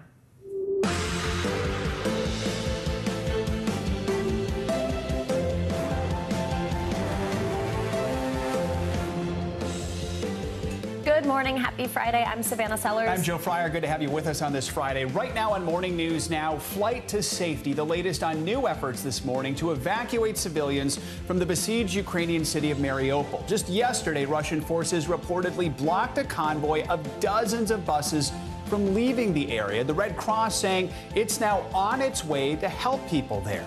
Comes as peace talks between Russian and Ukrainian delegations are expected to resume virtually. We've got team coverage of the war in Ukraine this morning. Crude in tension. Some much-needed relief at the pump may be on the way.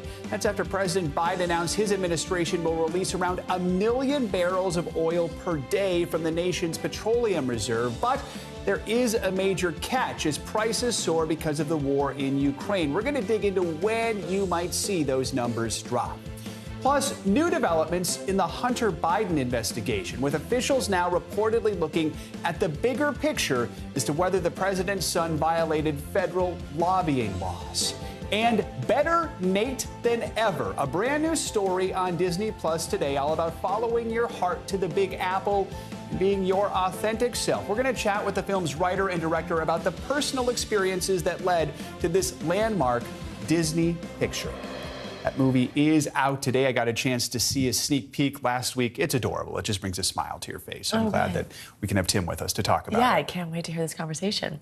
We begin this hour in Ukraine, though, with more uncertainty over efforts to evacuate civilians trapped in Mariupol. Aid buses are trying again to get into the besieged city following multiple failed attempts. NBC News chief foreign correspondent Richard Engel has more from the eastern part of Ukraine.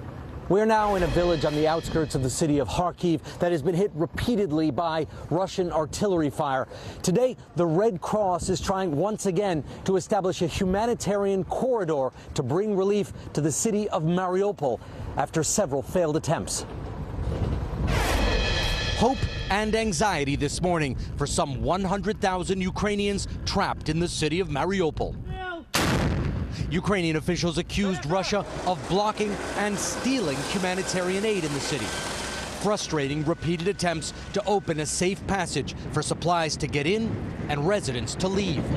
Russian troops have flattened entire blocks in Mariupol, cut off food, water, and fuel. And in a tactic Russia often used in Syria, the Russians have denied residents health care by destroying hospitals and clinics, including, Ukraine says, this Red Cross shelter. But Russia's brutal advances suffered numerous setbacks, many of them self-inflicted, and some just reckless. A statement from Ukraine's state nuclear company says 2 columns of Russian troops left the Chernobyl nuclear disaster site, still highly radioactive from the 1986 meltdown. The company said the Russians left after digging trenches into the contaminated soil and receiving significant doses of radiation. Reuters quoted workers at the plant saying some soldiers didn't even know they were in a radiation zone, describing their behavior as suicidal. The Russian military, which took over Chernobyl early in the war, has said radiation levels have remained within a normal range. But is President Putin even being told about the missteps? Russia denies U.S. and British reports that Russian generals are keeping Putin in the dark. President Biden weighing in yesterday. How badly is Vladimir Putin being misinformed by his advisors? That's an open question. He seems to be self-isolated. President Putin, his economy cut off from international finance, is now making new economic threats, saying unfriendly countries, which include the United States and Europe, will have to pay, starting today, for Russian national gas in rubles or risk being cut off. The United States has banned the purchase of Russian oil and gas, but Europe is far more dependent. Germany said it will not accept Russian blackmail. And today, several Russian officials accused the Ukrainian military of carrying out a cross-border strike with 2 Ukrainian helicopters allegedly entering Russian territory and destroying a fuel depot. Senior Ukrainian officials have not commented on the incident. All right, Richard Engel, thank you so much. Let's bring in former Deputy National Security Advisor to President George W. Bush and NBC Senior National Security Analyst Juan Zarate. Juan, good to have you with us. So we're about almost 40 days now into this war. Putin has not achieved any of his major objectives. Where do you see this going now? What do you think we need to be prepared for? Well, Joe, I think Putin has been backed into a corner here. He has not had the military advance that he expected. That may be because his military advisors are not telling him the truth. But the reality is he has faced Ukrainian resistance that nobody expected and a will to fight that has pushed back. He's been economically isolated in a way that he probably didn't expect, or at least not as rapidly or expansively as he's now feeling. And this is a dangerous moment, I think, because I think Putin is probably regrouping, thinking about how to re-strategize his approach and trying to strengthen his hand if there are to be any real negotiations, which I don't think we've really seen yet. But I do think this is a Russian president that sees his fate now wrapped into what happens in Ukraine. And he can't afford to lose this war where he has bet the prestige of Russia and his strategy and even his power on success in Ukraine. You mentioned negotiations, not much headway being made there, but today there's another sliver of hope, though small, with a new round of peace talks underway. Are there any compromises that you think both Ukrainians and Russians would be open to at this point? What would that look like? Savannah, you're right. I think you have to have these discussions, and Ukrainians have been, I think, very open to the discussions. They've been aggressive, leaning forward, very serious about them, including with their senior-most ministers involved. I think the Russians less so in terms of who they have representing and whether or not they're actually in communication with President Putin. But I think the negotiations are important in part to try to have humanitarian relief, try to get those corridors in. We see this now with Mariupol, trying to get civilians who've been stuck, who've been starved out. The Red Cross now heading in, hopefully able to get people in and out. So that's important, humanitarian corridors that are respected. I think now, the Russians are tired. I think their supply chains are stretched. And I think this is a moment maybe where the Russians would be willing to have some ceasefires or to demonstrate they're willing to stop fighting in certain parts of the country or others. But as the Ukrainians have said, they don't really believe what the Russians say until they see it on the ground. And unfortunately, there's been a mismatch between what the Russians have promised and what they've actually done to restrain their force in Ukraine. Yeah. I want to ask you about some fascinating reporting from the New York Times, reporting that Russia is running its war from Moscow with no central command in Ukraine. Now, Syrian mercenaries are on their way to Ukraine to fight for Russia. What kind of impact do you think that will have? What do you make of all that? Well, it's been curious. Military experts have seen that the Russians have been trying to run the operation in Ukraine through 4 military districts in the country. So there's no central command in Ukraine. It's 4 separate military districts that have tried to coordinate the air, the land, the sea operations, including out of Belarus. That has proven more complicated for the Russians. They've had trouble securing the air. The integration has been difficult, and they've been trying to do it out of the Russian Defense Ministry out of Moscow, and that has not worked. And now what you have, I think, is the Russians trying to regroup as to what their strategy looks like, how they replenish their troops, and perhaps even how they use other forces to include Syrians, to include their private military company, the Wagner Group, and others who are potentially now part of the force. But this has not been the Russian military's finest hour. And part of that likely has to do with how they've coordinated their operations or haven't on the ground in Ukraine. Juan Zarate, thanks so much for your analysis this morning. We appreciate it. Thank you. My pleasure.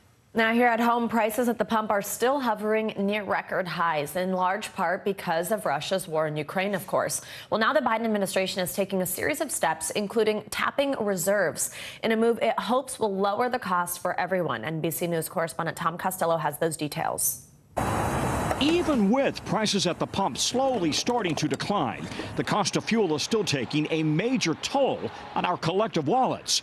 Now the administration will make a record tap into the nation's strategic petroleum reserve, releasing 1 million barrels per day, 180 million over the next 6 months. The bottom line is, if we want lower gas prices, we need to have more oil supply right now. Right now, the national average for a gallon of unleaded is hovering around $4.22, even higher in some places like California, nearly $6 a gallon, up more than 60 cents nationally from last month, $1.35 higher from last year. As the nation prepares to switch to costlier summer-grade gasoline next month, experts say tapping the reserves could provide some relief with a major caveat. The national average could spend most of the summer under $4 a gallon, so long as the situation between Russia and Ukraine does not significantly escalate. For delivery drivers like Osman Malcolm in Chicago, where it's $4.84 a gallon, relief cannot come soon enough. These gas prices are way out of control. Malcolm says he spends about 12 hours a day in his car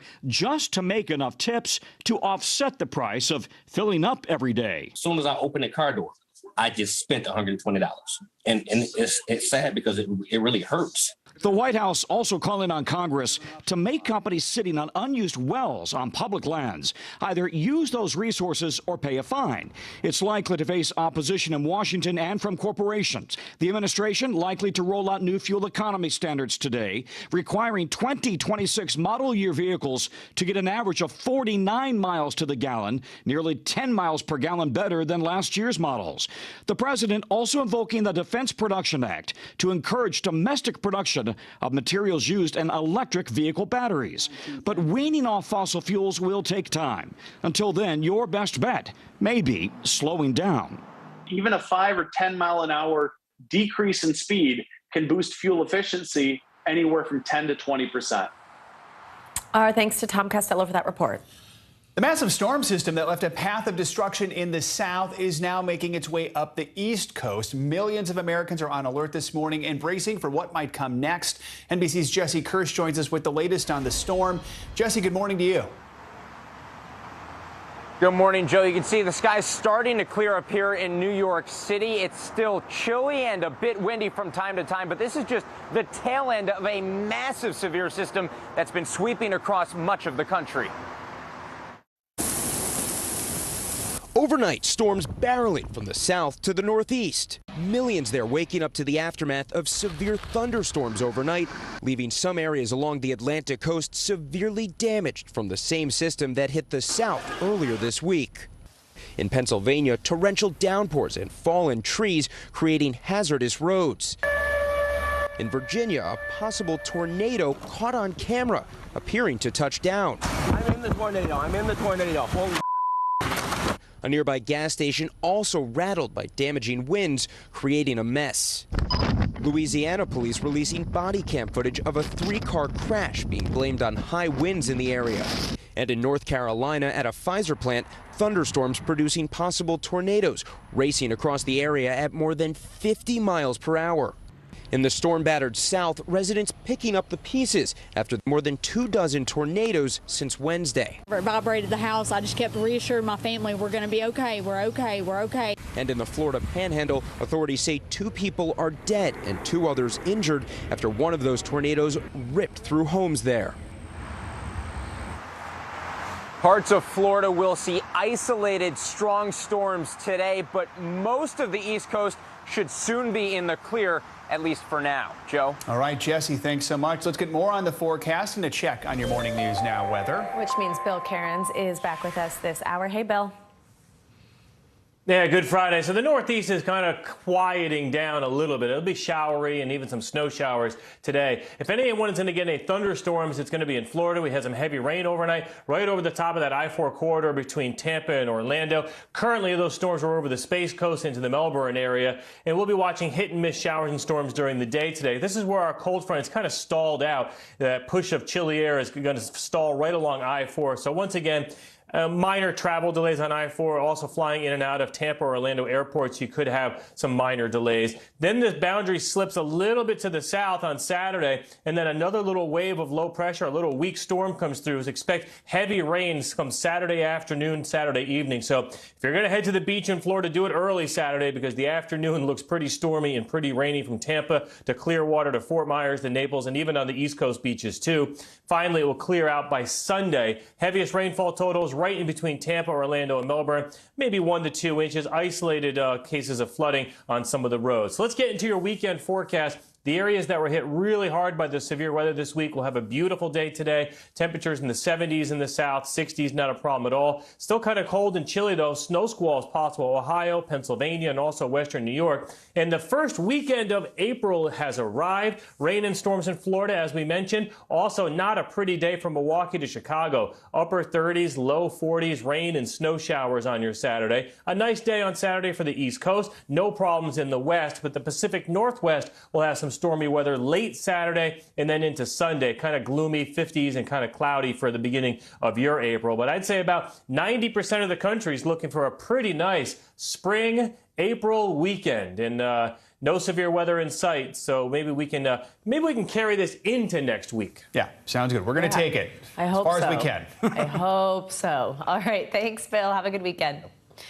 Now, there are growing signs that the federal investigation of President Biden's son, Hunter, is broader than earlier thought, and Republicans in Congress are turning up the heat. Here's NBC News Justice correspondent Pete Williams with more. People familiar with the federal investigation of Hunter Biden, which he himself disclosed a year and a half ago, say it's broader now than he at first described it, with a growing number of witnesses called before a grand jury. It began as an examination of whether he paid all the taxes he should have on income from his work for foreign companies, including Burisma Holdings, a Ukrainian energy company. This email from a former business partner, for example, found on a laptop computer Biden used, said he failed to disclose $400,000 that he was paid by the Ukrainian company. That laptop, which he took to a Delaware shop to get repaired but never reclaimed, was seized by the FBI, but not before Trump lawyer Rudy Giuliani got a copy of its hard drive, which he shared with congressional Republicans. Documents they've made public show that accounts linked to Biden also received nearly $4 million in consulting contracts from a Chinese energy company, according to an analysis by the Washington Post. But during the campaign, then candidate Biden denied there was a China connection. My son has not made money in terms of this thing about, what are you talking about, China? Senate Republicans say the documents also show Hunter Biden signed an agreement to represent an official of that company, Patrick Ho, for $1 million. Ho was later convicted in a U.S. court of trying to bribe government officials in Africa. The Republicans say that shows Hunter Biden had close ties to the Chinese government. Hunter Biden was financially connected to CEFC, a company that was an arm of the communist Chinese regime. Now, according to people familiar with the investigation, it has broadened out to look at whether he violated federal lobbying disclosure laws. The investigation is being run by the U.S. Attorney in Delaware, a holdover from the Trump administration, and officials say it's a long way from over. Our thanks to Pete Williams for that report. And coming up on this hour of Morning News Now, preparing for the worst, training for a war that's on your doorstep. Regular Polish citizens at the ready if Russia comes knocking. How one camp is laying the groundwork for battle as the conflict drags on with uncertain consequences. After this. Sometimes the news can be difficult and overwhelming for kids to understand, so we've created a newscast just for them. We hope your family will watch Nightly News Kids Edition. News is happening now. Look at what's making headlines around the world. We're coming on the air with breaking news. This is a significant moment. Whenever it happens, wherever you are, NBC News, streaming free now. What happened here is a story of loss and salvation. There were residents who hung on for dear life. This is where you took shelter, in this closet. I took shelter right in this closet right here. Rioters banged down one of the doors. Have you found a way to reconcile it a year later? It really hurt to see this place that I love so much treated with such disrespect. Was it an act of cleaning or an act of healing?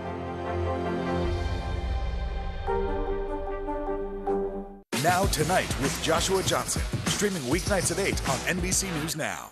Sometimes the news can be difficult and overwhelming for kids to understand. Ukraine and Russia. Could you help me understand what's going on? So to help make sense of it, we've created a newscast just for them. We hope your family will watch Nightly News Kids Edition. This is a very different kind of program. We're here to start conversation about the big things happening in our world. Professor, I'm not asking you to predict the future, but what do we think that the new normal is going to be? Is part of this that everyone's rethinking their jobs during this pandemic and their relationship to their employers? What is your biggest tip for any parent who's concerned about this? It's not my job to tell you what to think. My job is to think about what you tell me. Now Tonight with Joshua Johnson, streaming weeknights at 8 on NBC News Now.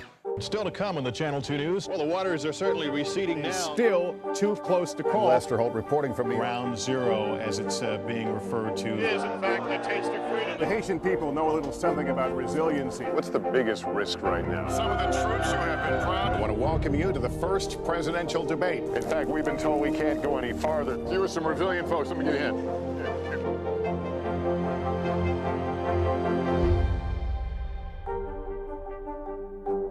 Good morning, I'm Joe Fryer. And I'm Savannah Sellers. 2022 is off to a busy start. Winter's wrath causing headaches from coast to coast. It's been really incredible to see how quickly volunteers started to help with the cleanup efforts. Morning News Now, streaming weekdays at 7. What are you doing for teachers who feel that they're being stretched too thin? Did you understand how prevalent hunger was in your own community? News is happening now. Look at what's making headlines around the world. Whenever it happens, wherever you are. It's here now. Now Tonight with Joshua Johnson, streaming weeknights at 8 on NBC News Now.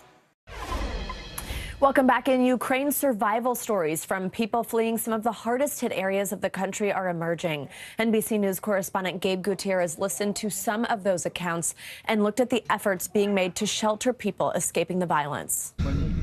This is the heart-stopping drive out of southeastern Ukraine, as seen from the car of Olga Kachakova. How hard was the journey from Mariupol? It was horrible, she says. The city is destroyed completely. These are more images from her neighborhood, now a ghost town. This man, who asked us not to show his face, says he was with Mariupol's territorial defense. His hand shattered by what he tells us was a Russian grenade. Do you think that Mariupol might eventually fall? No, never. But he says the Russians captured his father, and he hasn't heard from him in almost 2 weeks. Here in Vinnytsia, a humanitarian hub has sprung up, of in all places, a mall. Organizer Anna Chernikova says it's already helped more than 2,000 refugees. When people are coming, I understand that by my heart. Because she's been through it. She fled the Donbass region after Russia annexed Crimea in 2014. I never saw my grandma again, and she's died already. Her brother was a young boy when they rushed out, and the psychological toll it took still haunts her. He didn't talk for 1 year. So when I saw these children, I even couldn't recognize what it will be in future with this generation. Olga Lysachenko came here 2 weeks ago from the Donbass region with 14 family members. The printing company she built from scratch was leveled. I don't know what to do, she says. Here, for so many, the future is uncertain, but they're holding on. I just believe that it will be a victory for Ukraine.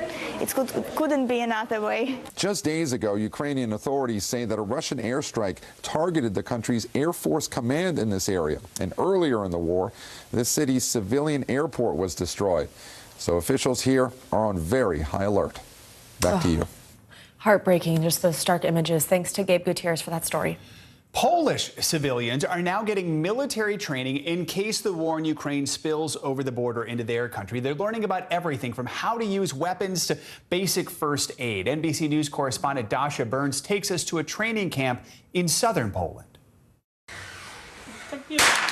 For Poland, serving as the largest hub for Ukrainian refugees can also serve as a reminder that it could happen here. That's what inspired this civilian training camp in the mountain town of Nowy Targ. How did all of this get started? The Russian invasion on Ukraine caused many civilians in our region to be afraid of their life, of their security, their families, their homeland. They ask, they call, they email every day. They just want to learn how to shoot, how to react in face of war situation if the conflict would come to us. With the conflict on their doorstep, Colonel Marcin Marcinek of the Polish Army Reserves is helping everyday people prepare for the possibility of war spilling over their border. How many of the people here have never even held or shot a gun? Most of them didn't shot before. Every Sunday, a group of 25 or so civilians learn how to assemble and disassemble weapons, how to shoot rifles and pistols, how to throw a grenade. They practice emergency first aid and basic survival skills. The colonel says they already have a waiting list of hundreds. We just saw strikes in Lviv, so close to the border. What's it like for you to see action on your doorstep? I think that people are more interested in defense issues. People like Tadeusz Morava, who came here with his 18-year-old son. We're very worried. I'm interested in history. I'm watching closely the situation. And I know that Poland has been through such situations, through such horrors in Second World War. It reminds me very closely what's happening in Kiev or in Mariupol to our capital, Warsaw, that has been destroyed. That's your father? No. Father right there? This history hits home for Ted. His father fought in World War II and became a political prisoner in the Soviet Union. You brought your son here with you today. Why? I brought in my son because you have to fight for your homeland. Poland is in a situation that we might have to protect it, just like our fathers, just like my father and my son's grandfather did. What did you think when your father asked you to come? I thought it's a good idea, and it's worth to do this. And it's not just civilians. Local leaders tell us they're working to ensure they're prepared to keep residents safe. And as for the military, is the Polish military preparing for the possibility of war? In accordance with an old Latin saying, "Servis pacem para bellum," translated into English, if you want peace, be prepared for war. the Polish population has watched the fighting in Ukraine for weeks now. Those we've spoken with say they can't help but imagine the shoe on the other foot. If the war does cross the border here into Poland, will you fight? And you? Of course. That was Dasha Burns reporting in Poland. Now to South America, where the number of refugees making the dangerous journey across the region known as the Darien Gap is quickly rising, especially among Venezuelans. They're making their way north, but the path to a better life has become more difficult. From visas to Mother Nature, the refugees are taking a big risk by leaving their homes behind. NBC News correspondent Guad Venegas explains why so many are being pushed to make the trek anyway. Desperation and necessity for thousands of refugees crossing a treacherous and deadly jungle in search for a better future. For months, families have been making the journey. Mothers carrying their babies, men traveling with the few belongings they could carry, walking for days across the Darien Gap. This deadly region, tucked between Colombia and Panama, has become a human smuggling corridor. Hundreds of thousands of people making their way from South America in hopes of making it to the U.S.-Mexico border. This week, Panamanian authorities warning the number of migrants crossing in 2022 is growing. In the first 2 months of this year, the number of crossings already tripling compared to the same period last year. The number of Venezuelans in particular skyrocketing. According to a new report by the UN Refugee Agency, more than 2,500 Venezuelans have crossed the Darien Gap in the first 2 months of 2022, almost reaching the entire total of those who crossed last year. It's hard to overstate how perilous this journey is. And it speaks to the desperation that people are feeling. Many escaping the crushing economic toll of the Maduro regime and the impact of COVID-19, now displacing those who previously settled in other countries like Colombia, Chile, and Peru. Late last year, their options to flee becoming more limited with visa requirements for travel to Mexico and most of Central America. To a certain degree, these sort of new visa requirements really drive people to find more dangerous ways to make their journeys. Do you have any idea of where these Venezuelans are headed? But they're headed north. Some will, maybe try to reach the United States.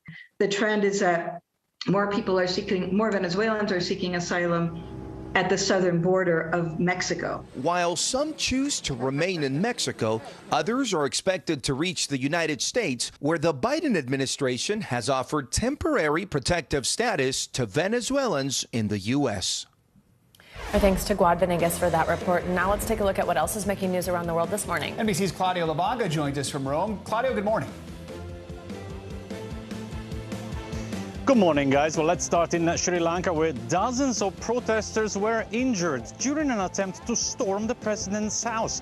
the authorities had to use tear gas and water cannon against the protesters who were calling for the president and the entire cabinet to resign over their handling of the economic crisis. A lot of people in Sri Lanka still don't have the gas for cooking or medicines or fuel. And let's move to China, where the state-run TV network will resume airing NBA games. This comes after a blackout that started back in 2019 when former Houston Rockets general manager Daryl Morey tweeted an image supporting protests in Hong Kong. There have been temporary returns, including during the 2020 NBA Finals. Well, the NBA believes China is key to its international growth. And last but not least, meet Spot, a robot dog who is helping restore the ancient city of Pompeii. The goal is for Spot to walk around Pompeii and monitor existing buildings for structural weaknesses and assess the progress of restoration work and search digs. Now, Spot is equipped with a laser-based scanner and a 360 degrees camera, which eventually, guys, will probably spot that pack of stray dogs that usually live in the Pompeii. I don't know whether you've been there recently. I don't know what they'll make of Spot, though. We'll see. Right. They might. Maybe they'll become friends. You never know. I haven't been recently, but I am kind of obsessed with Pompeii and the eruption of Mount Vesuvius, so that's a very cool story to me. Claudio, thank you. Thank you, Claudio. All right, coming up on Morning News Now, Finding Your Voice, our conversation with the writer and director of a brand new Disney movie, all about being your authentic self and finding your heart even to Broadway. Plus, the growing fallout surrounding that infamous Oscar slap. New controversy this morning over how the Academy handled the aftermath. Those stories and more up next. NBC News, streaming free now. Fire has grown leaps and bounds. You see behind me is typical. How you doing? Pretty bad. News is happening now. Look at what's making headlines around the world. Whenever it happens, wherever you are, it's here now. What are you doing for teachers who feel that they're being stretched too thin? Did you understand how prevalent hunger was in your own community? Now Tonight with Joshua Johnson, streaming weeknights at 8 on NBC News Now. News is happening now. Look at what's making headlines around the world. Right now on Morning News Now. We're coming on the air with breaking news. And this is a significant moment. Whenever it happens, wherever you are, NBC News, streaming free now. What happened here is a story of loss and salvation. There were residents who hung on for dear life. This is where you took shelter, in this closet. I took shelter right in this closet right here. Rioters banged down one of the doors. Have you found a way to reconcile it a year later? It really hurt to see this place that I love so much treated with such disrespect. Was it an act of cleaning or an act of healing?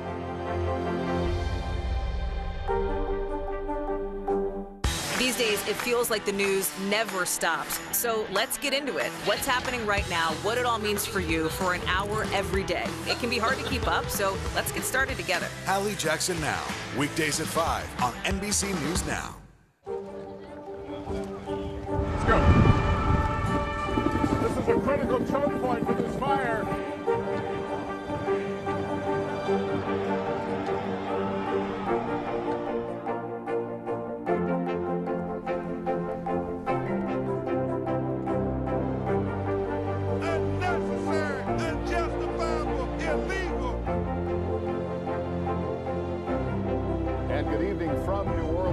Military operation, witnessing the massive crowds. I admire you both. Nice to really spend some time with you. Appreciate it.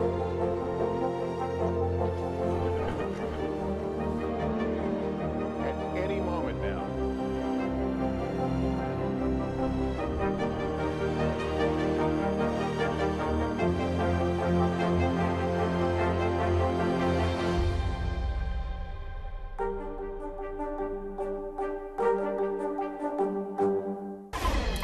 At a time when LGBTQ issues are making headlines almost daily, a new Disney movie is out that has LGBTQ themes. It's called Better Nate Than Ever and tells the story of a 13-year-old theater kid who leaves his hometown of Pittsburgh, heads to Broadway so he can audition for a musical.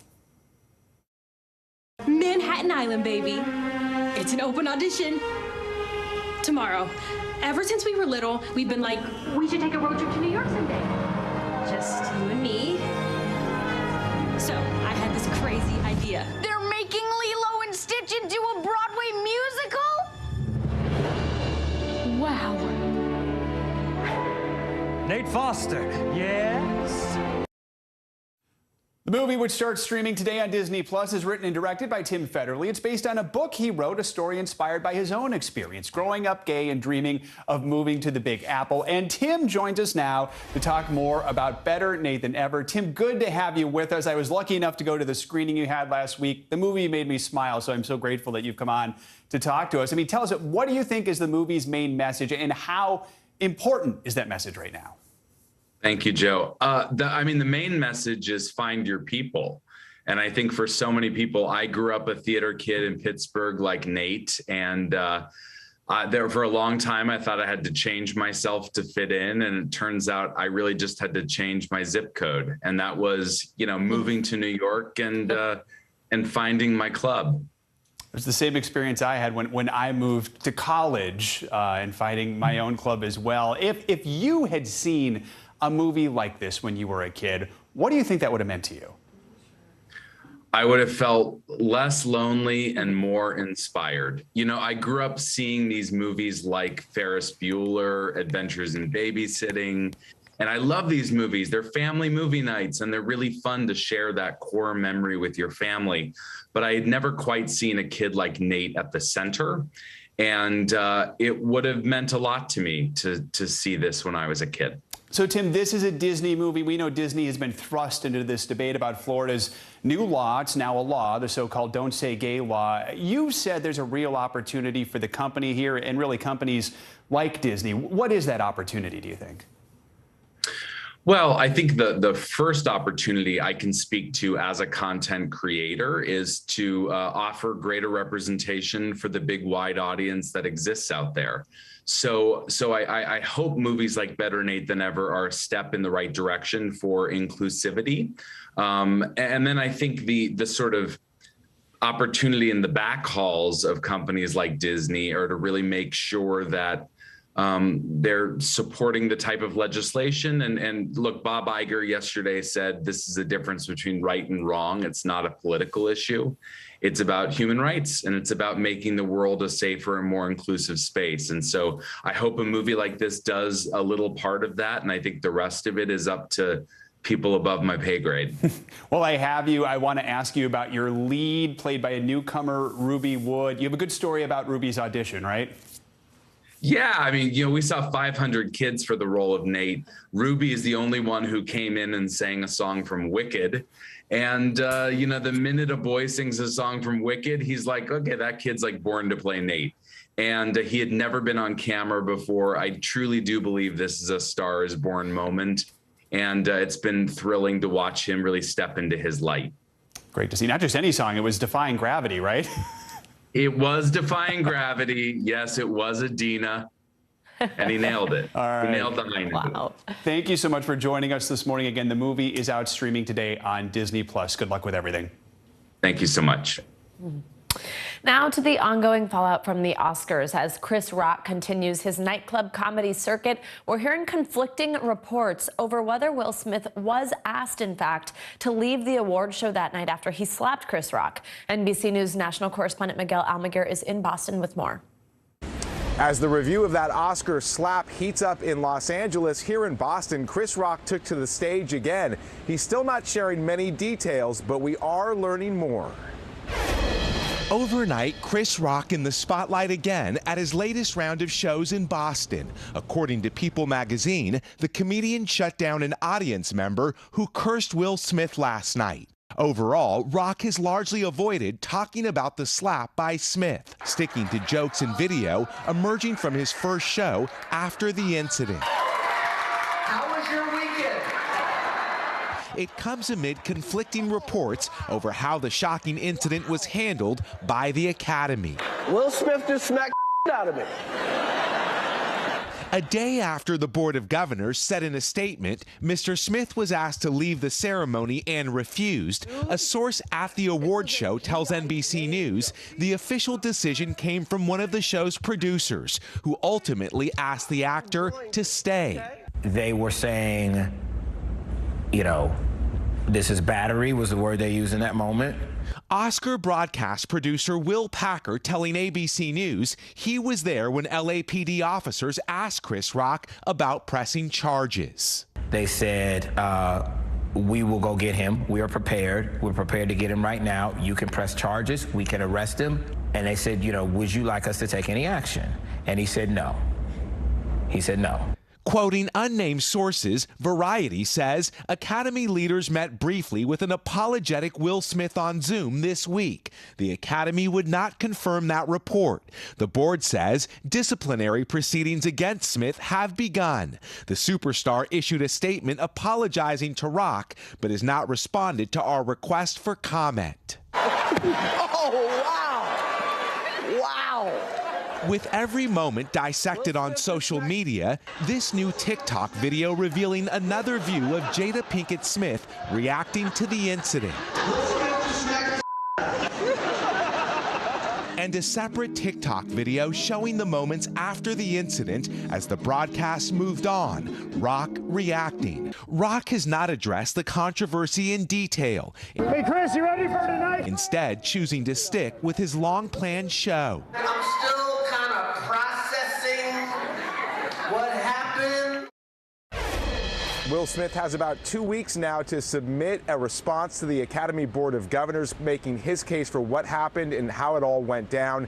He could face anything from expulsion to losing his Oscar, though many people think that is highly unlikely. We should learn that decision in the middle of next month. Back to you. Miguel Almaguer, thank you. We're learning more details this morning about the shocking announcement of Bruce Willis's retirement. The actor's family announced he'd be retiring from Hollywood after being diagnosed with aphasia. Now, crew members on set for some of his latest movies are speaking out about what they noticed working with Willis recently. One director even told us he'd been worried about Willis for years. Come out to the coast. We'll get together, have a few laughs. As one of Hollywood's top action heroes, Bruce Willis never backed down on the big screen. Now the star is facing a real-life challenge. His family says Willis will be stepping away from his acting career after he developed the brain disorder aphasia. Well, it's not known when the actor was diagnosed. Crew members from recent productions tell the LA Times he showed signs of cognitive decline. Director Mike Burns worked with Willis on multiple films and says he noticed something may have been wrong after a 12-hour shoot day in 2020. He was tired, and I can see that there was also some cognitive issues going on, and I, was concerned at that point. Several sources told the LA Times Willis struggled with his memory and was fed lines through an earpiece, or so-called earwig on sets, a device Burns told us Willis used to assist with dialogue on a film they shot in October. This clip from the 2021 film American Siege also appears to show the actor wearing a small earpiece. I wouldn't go there. But the production company did not return our requests for comment. Willis is not Hollywood's first star to be diagnosed with aphasia, which can affect a person's ability to speak and understand language. Game of Thrones star Emilia Clarke opened up about her battle with the condition to The New Yorker in 2019, saying at one point she was unable to recall her own name. My brain was screaming it. It was screaming the answer, but I knew that I wasn't forming the words. I couldn't make sense. It was the scariest thing I've ever experienced in my life. Well, Clarke has since recovered. For some patients, the condition may not improve and can get worse.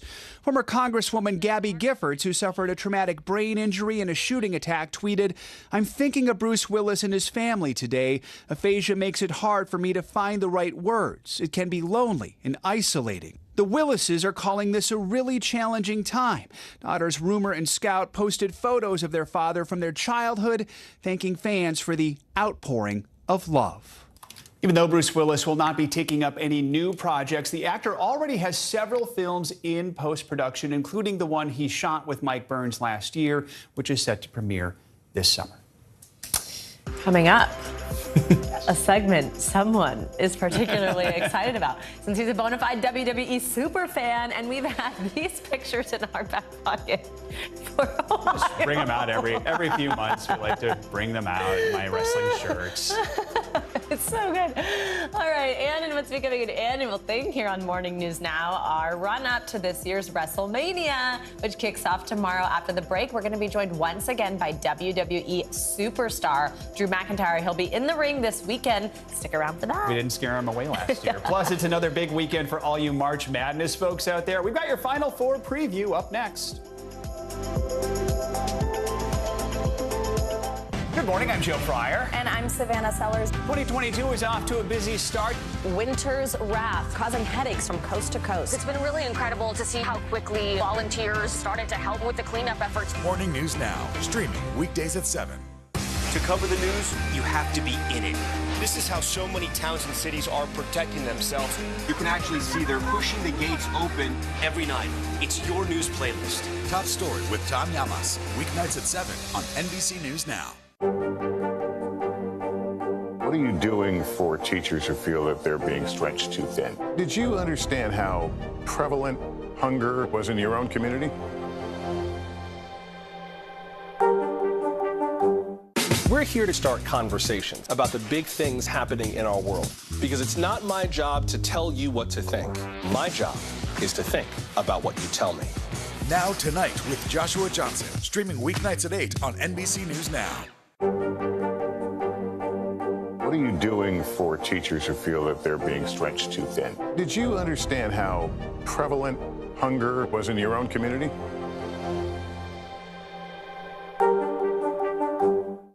Top Story with Tom Llamas is your news playlist on NBC News Now. And now, you can listen to it as a podcast. Available anytime and anywhere.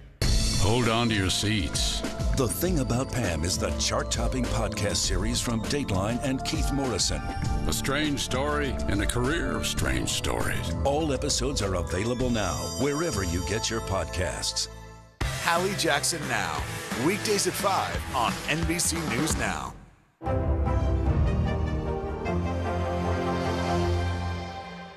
Top Story with Tom Llamas, weeknights at 7 on NBC News Now. Hallie Jackson Now, weekdays at 5 on NBC News Now. To cover the news, you have to be in it. This is how so many towns and cities are protecting themselves. You can actually see they're pushing the gates open every night. It's your news playlist. Top Story with Tom Llamas, weeknights at 7 on NBC News Now. What are you doing for teachers who feel that they're being stretched too thin? Did you understand how prevalent hunger was in your own community?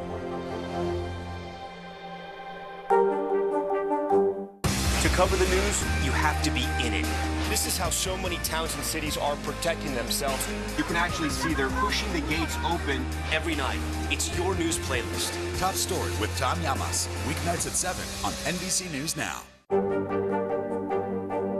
What are you doing for teachers who feel that they're being stretched too thin? Did you understand how prevalent hunger was in your own community?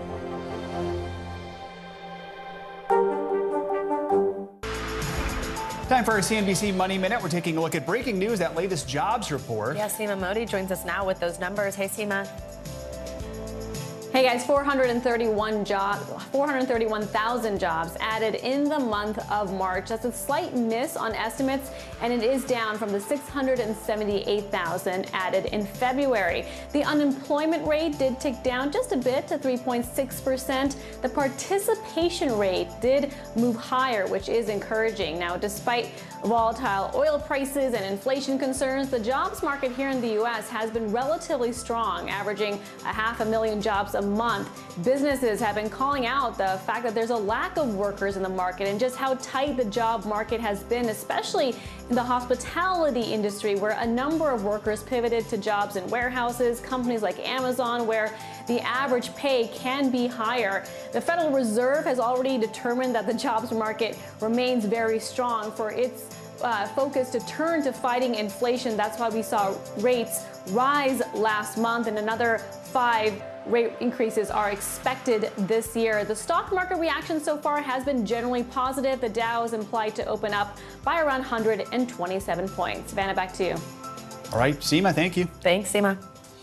Now, the biggest weekend for college basketball fans, the Final Four, is finally here. The women's teams will tip off tonight, followed by the men tomorrow, all for the chance to compete in the national championship. Here's NBC News correspondent Morgan Chesky with the latest. Yeah, good morning. It is feeling a lot like Christmas Eve for basketball fans here in the Big Easy, and the side of the Superdome couldn't be more clear. The road ends here.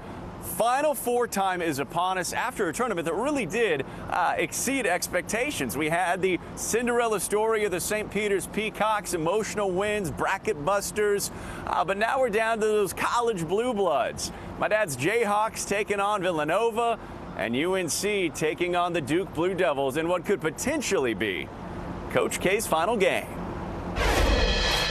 Final Four weekend is finally here, with one of basketball's biggest rivalries taking center court. Duke playing for its 6th national title. Baycott in for the big finish. But standing in their way, longtime rivals, the North Carolina Tar Heels. For the first time ever, matching up in the Final Four is historic. It's never happened before. And to add even more drama to this high-stakes matchup, the Blue Devils will try to extend retiring Coach K's career one more game. You can't go into the Final Four just thinking rivalry, payback, or any of those things. You got to go in, we want to win a championship.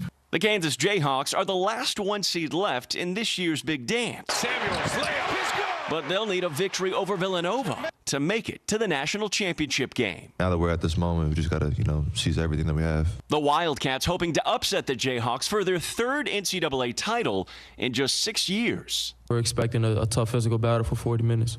Everybody getting a piece of the action. In the women's tournament, the remaining teams are no strangers to the Final Four either. South Carolina's favored to win it all, but they'll have to get past a tough Louisville team first. We hope to make everybody proud by putting on a competitive game and an exciting game, because that's what our fans deserve. And a powerhouse UConn lineup will square off against the defending champs, Stanford. The first 15 seed to the Elite Eight. After a historic Cinderella run in this year's tournament, man, dreams do come true. St. Peter's breakout coach Shaheen Holloway's returning home to Seton Hall as its new head coach. He played there as a point guard in college. I wouldn't be up here if it wasn't for those 15 young men right there. Stand up. Get up. Bringing his standout team to the big announcement. Lots of basketball left ahead of us, and consider this, with all of the stats flying around from this year's tournament, the UNC Duke game will be the 100th meeting between the two teams during the Coach K era. Right now, Duke has won 50 of those, UNC 49. All right, it's going to be a good Morgan matchup, Chesky. no doubt. We'll send it back to you. Thank you. Right now, for some sports entertainment, the WWE's biggest event of the year is back in full force after 2 years of delays and limits due to the COVID pandemic. This year's WrestleMania kicks off tomorrow down in Arlington, Texas, and will feature all of the sport's biggest stars. That includes WWE's very own Drew McIntyre, who joins us now. Drew, thanks for being with us again. Last year, you were on the show to discuss WrestleMania when it was in Tampa Bay, and that is when we got this reaction from Savannah. Take a look. Can't wait for my mind to be blown. WWE champion. Blown, I tell you, blown. So, Drew, should we expect to have our minds blown again this year? Maybe even more so this year. Last year was pretty special in Tampa. We had the crowd back at a limited capacity after not having our fans in the arena for a very, very long time, over a year. This year is the first proper WrestleMania in 3 years. Obviously, the nature of the times, no fans, limited capacity. Everyone's coming from all across the world to Texas this weekend. Over 100,000 people over 2 days. It's going to be unreal. there might be none of your mind left, to be honest, after it gets blown this weekend. Yeah, my mind was blown last night. I'm very excited. Now, Drew, I mean, you're talking about this, but of course, these past couple of years have been weird, no matter for who or where or what. But you guys have dealt with cancellations, delays. Now that things are back to normal, what's it like to be back on the road? What's it like for these arenas with crowds full of fans at every event? How's that feel? It feels unbelievable. You know, in our product in particular, we're such an interactive product. We thrive on that crowd reaction, that real-time feedback from the audience, what's working, what's not working, and just really gets our energy up. And it's kind of weird to watch a WWE show without the fans, you know, there, because they are our #1 superstar. So it's been amazing to have them back. It's been months now, and I don't take any show for granted. Every single show I remind myself, remember when there was no one there, what it felt like? And this weekend in particular is so special, as I mentioned, because everyone from across the world is coming to the one place in Texas to celebrate the thing we love. And when we're in that stadium, AT&T Stadium, over this weekend, we can look around and say, finally, we're really back to normal. There's going to be that many people and that much energy in the building. And this year, once again, it's a 2-night event. Explain to viewers just the importance of WrestleMania, which has been around since the 80s. Is there anything you've done differently this year to prepare for it, or anything we should expect that's different this year? You could expect one of the biggest WrestleManias, not the biggest WrestleMania of all time. It's our Super Bowl, it's our World Series, all of our storylines all year round. You know, we have no weekends off, 52 weeks a year. Everything builds and culminates with WrestleMania. And it's honestly bigger than the Super Bowl. It's bigger than the World Series. It's worldwide. We're 800 million homes, 180 countries, 28 different languages, over 1 billion with a B social media followers. This is huge, and this is the big event the entire world is going to be watching. So we should tell viewers, I don't know if you know this, he's going to be facing a guy named Happy Corbin, who I don't think you're familiar with at all. Happy Corbin. I mean, why would I be? Because we're on Drew's side. We're on Drew's team. So, Drew, this is a morning show, but tell us, what can we expect between you and Happy Corbin this weekend? You can expect a lot of pain and suffering for Happy Corbin. He's not going to be very happy after I'm finished with him. I'm just torn whether I embarrass him quickly, beat him really quickly, or I draw it out for like 1 hour and 27 minutes of just uncomfortable physicality with me beating on him. That's why I prefaced it with this is a morning show. Did you do that? Did that go on for like 90 minutes? I can beat him up as long as it takes. I'm just undecided how long, because our audience is going to love it. You know, he's the most unlikable man, not in WWE, in planet Earth. Terrible, terrible man. I don't know how his family put up with him, to be honest. They probably don't. It's an awful human being. So I'm going to be doing the world a service tomorrow at WrestleMania. Wow. Oh my gosh. I can feel it right here. I feel it. Do you have any more questions? I have like so many questions, but Drew, last time you were on, you helped me understand it so much. But for people who are listening, who are like, what does that mean? So it's sort of plandish, the storylines, but we don't know what's going to happen, and you don't really fully either know? Not exactly. No, we're the best of sports and entertainment, but our product changes every single week. Like I mentioned, if our live audience are not digging what we're doing, they're telling us this is not working. We pivot every single week. We pivot live in the ring if it's not working. So you never know what's going to happen. We never know what's going to happen in WWE because our live crowd tells us, hey, we don't like this, and we'll constantly be changing on the fly. That's what's so exciting about it, is if you're part of that audience, if you're not digging what we're doing, you just scream and shout and boo and make it clear, I don't like this. And when I'm in the ring and I hear you say you don't like this, I will literally change what I'm doing in the ring until the crowd start reacting the way I want them to react. And that's what's a cool thing of being a superstar, WWE superstar, was makes it not so easy. You're literally a live action hero inducting a live crowd, like, and try to keep those storylines interesting as you're literally on that live television show. Drew, we have less than a minute left here, but tonight is actually WWE does have a Hall of Fame, and the big headliner is going to be The Undertaker being inducted in the Hall of Fame. I had a chance to interview him right after that was announced. What does that mean to have an icon like that brought into the Hall of Fame? Yeah, it's about time. You know, he deserves his own wing in the Hall of Fame. He's such a legend in our industry. Everybody knows who The Undertaker is. He's been around at the top level in WWE since 1990. I spent time with him on the road in my early 20s. He was a mentor to me, helped me along the way when I was younger and also in the past few years. And it's awesome to see him honored in this way. He deserves it more than anybody in the history of WWE. Yeah, that was a great interview. Have you ever been there and been like, I don't like this, change it up? I'm not too. No, I haven't told them to change it up. before. I'm a pretty quiet fan when I'm in the audience. So Drew probably hasn't heard my voice there. Drew McIntyre, thank you so much. Get yourself along to WrestleMania. You'll find yourself caught up. I have quiet friends who go to wrestling shows, and afterwards are like, I don't know what happened to me. I just keep caught up in it. They grab a steel chair, start hitting their friends. Our next coverage of this needs to be like a GoPro on Joe. There we go. We can see if that's true or not, that he doesn't. I don't know if I believe it. There we go. Biggest fan right here, Drew. All right, Drew, thank you so much. There are some pictures from my WrestleMania. Appreciate you all. Party See you again. Back. You can check out WrestleMania exclusively on Peacock when it airs starting tomorrow night, 8 p.m. Eastern. That does it for this hour of Morning News Now. But the news continues right now.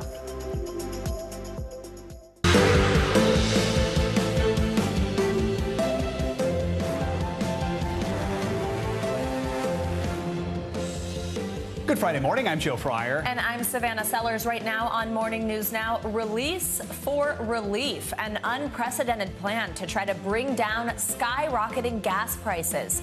President Biden announcing he's dipping into the country's oil reserves to add 1 million barrels per day to the nation's supply for the next 6 months. Look, the action I'm calling for will make a real difference over time. But the truth is, it takes months, not days, for companies to increase production. We'll tap into the strategy meant to offset the consequences of the war in Ukraine. Besieged, developing news out of Ukraine's key port city of Mariupol. Right now, a new effort underway to evacuate tens of thousands of civilians as Russia intensifies its attacks. Plus, a major setback for the Russians at the site of the Chernobyl nuclear power plant. We have team coverage this morning. A cry for help, disturbing new data about the impacts of the pandemic on young Americans. What the CDC is now saying about mental and physical abuse to teenagers over the last 2 years. And finally, save the koalas, the beloved animals native only to Australia, now at risk of extinction. We'll take you down under for a look at how climate change led to the koala's endangered status, plus the efforts now to keep the iconic species alive. And a good reason to show you some koala pictures on a Friday morning. Absolutely. It's such an important cause, too. Yeah, it is. And really cool things they're doing, actually, to help them out. We'll bring you that later in the hour. We begin, though, with the news that President Biden is opening up the Strategic Petroleum Reserve for the largest release in U.S. history. The plan is to release roughly 1 million barrels of oil a day from the reserve for about 6 months. The move comes as gas prices have hit record highs because of the pandemic and the U.S. ban on Russian oil imports following the Ukraine invasion. AAA says the average price for a regular gallon of gas is $4.23 this morning. To put that into perspective, that's up more than 60 cents from just a month ago and more than $1 from a year ago. NBC News White House correspondent Mike Memoli joins us now. Good morning, Mike. So what's the president saying about this plan and any long-term solutions to try and cut down on oil and gas prices? Well, Joe, as you put it, we've never really seen gas prices this high, and we've never seen a president do what President Biden announced he was initiating yesterday, drawing down the Strategic Petroleum Reserve 1 million barrels a day. That over 6 months, that's 180 million barrels. That's well more than he's already announced in the last 4 months, 50 million barrels in November, another 30 million barrels earlier this month. The president saying that this kind of urgent action is needed because of the situation we find ourselves in because of Russia's invasion in Ukraine. Here is what the president had to say about this yesterday. This is a wartime bridge to increase oil supply until production ramps up later this year. And it is by far the largest release of our national reserve in our history. It'll provide a historic amount of supply for a historic amount of time, a 6 months bridge to the fall. And we'll use the revenue from selling the oil now to restock the Strategic Petroleum Reserve when prices are lower. So we'll see these supplies start moving immediately. And then the question is, of course, whether or not we'll see the impact at the pump. But the president ultimately said this is a bridge. We're going to see domestic oil producers pick up their supply as well by the end of the year. But ultimately, the real answer is getting a transition to clean energy. And that's why the president also invoked the Defense Production Act to try to acquire and produce more of the rare minerals that are needed for things like high capacity batteries that are really the engine, literally, of electric vehicles and other nuclear storage that is needed for solar and other green energy supplies. So, Mike, let's talk more about the impact. The announcement had an immediate impact. Crude oil prices dropped after the president's announcement.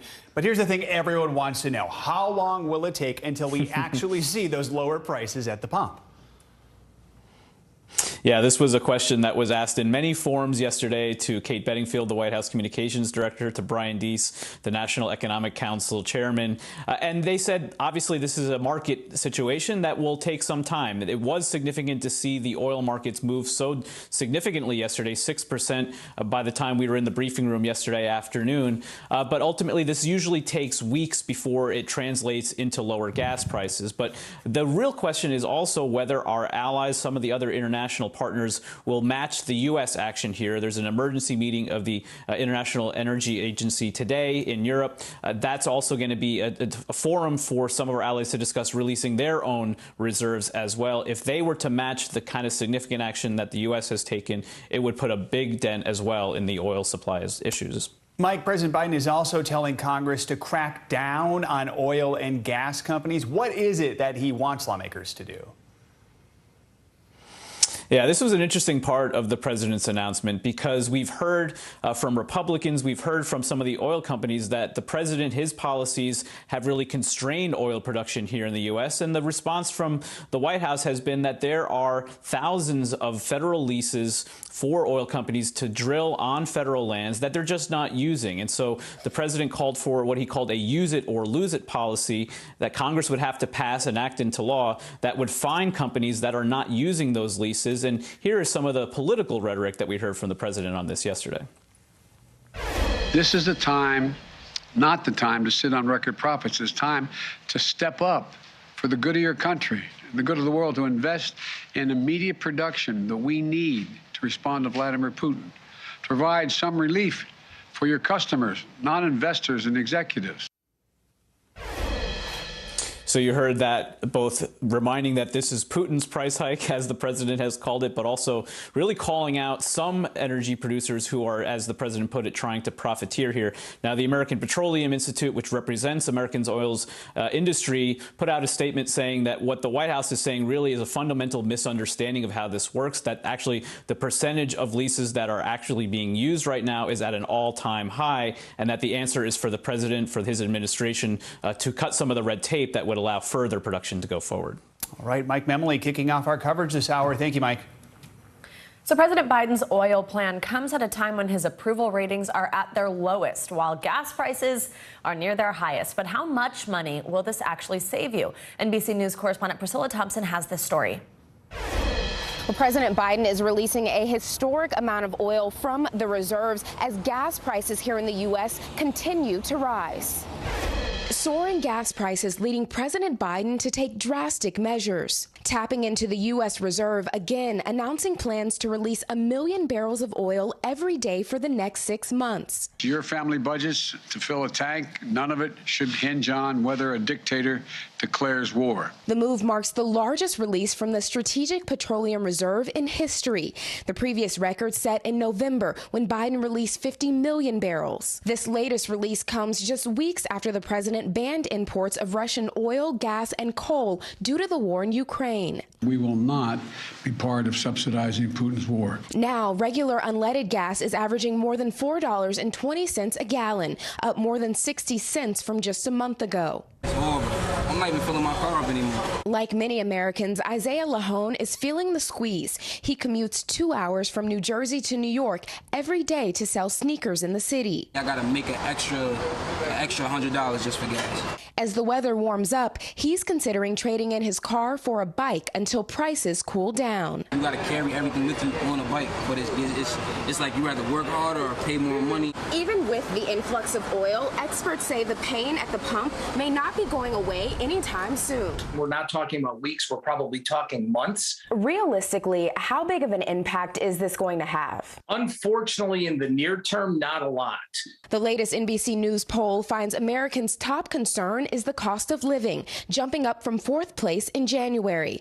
About 38% of Americans blame the president for the rising costs. Instead of just arguing about who's to blame for it, we decided to take immediate action. Some states are taking matters into their own hands. Maryland, Georgia, and Connecticut suspending gas taxes, with at least a dozen other states considering a similar move. California, which has seen some of the nation's highest gas prices, is also considering a $400 rebate per car to help offset the rising cost. The oil release could free up as much as 180 million barrels of oil, but that's only part of Biden's plan. He's also hoping to increase U.S. oil production by urging Congress to make companies pay fees on unused wells on federal lands. I'm calling for a use it or lose it policy. Still, questions remain about whether any of that will be enough and just how long Americans can afford to wait. And experts I've spoken to say that if the oil reserve release was the only factor, gas prices could begin to go down in 6 to 8 weeks. But there are global factors to consider here, including whether other countries will choose to become less reliant on Russian oil and seek that energy out from other sources. Now, given that, the expert I spoke with says that Americans likely won't see prices decrease at the pump, but they probably won't go up because of this oil that is being released. All right, Priscilla Thompson, thanks so much. This morning in Ukraine, government buses are again trying to get civilians out of the besieged city of Mariupol. Yeah, Ukraine's deputy prime minister said yesterday's team failed to get in, but a new attempt is happening now. A small convoy of Red Cross vehicles had also been stranded in a nearby city due to concerns over security guarantees. NBC News foreign correspondent Molly Hunter joins us now from Lviv. Molly, good to see you. So how is this latest evacuation attempt going today? We know these people have been there without basic humanitarian needs. Are there any signs that this will be different than previous efforts? Savannah, Joe, good morning. Yeah, not great news yet, at least. We are talking to people who are watching the situation very closely from the ICRC. There are two things happening today. There was supposed to be an ICRC humanitarian convoy going in and civilians coming out. Now, our understanding at this hour is of those 45 buses, which you mentioned, which have lined up waiting to go in, 42 are ready to go in. They're planning to take 2,000 civilians out. Now, according to the ICRC, they have gotten past kind of the final checkpoint. They are able to go into the city, but they are not able to take any of that life-saving aid in with them. Which is interesting because last night they made a huge statement. They announced that they were going to bring in all of this life-saving aid. They made sure Russia knew, they made sure Ukraine knew, and according to the Ukrainians, the Russians are stopping that, are blocking that this morning. Molly, I also want to ask you about the situation at Chernobyl. So Russian forces had captured the former nuclear plant really right at the beginning of this conflict, and then essentially a hostage situation had unfolded of the employees there. But now we're hearing from Ukrainian authorities that they've now left the site. What's the latest there? Yeah, and it's really hard to get information out of there. We have asked the IAEA for any additional information, but this is the tweet that they have shared. They say they have not been able to confirm reports of Russian forces receiving high doses of radiation while being in the Chernobyl exclusion zone, and they're seeking further information in order to provide an independent assessment of the situation. So we're certainly chasing any more additional information on that. The reports, though, are that the Russian troops have left because they were exposed to radiation.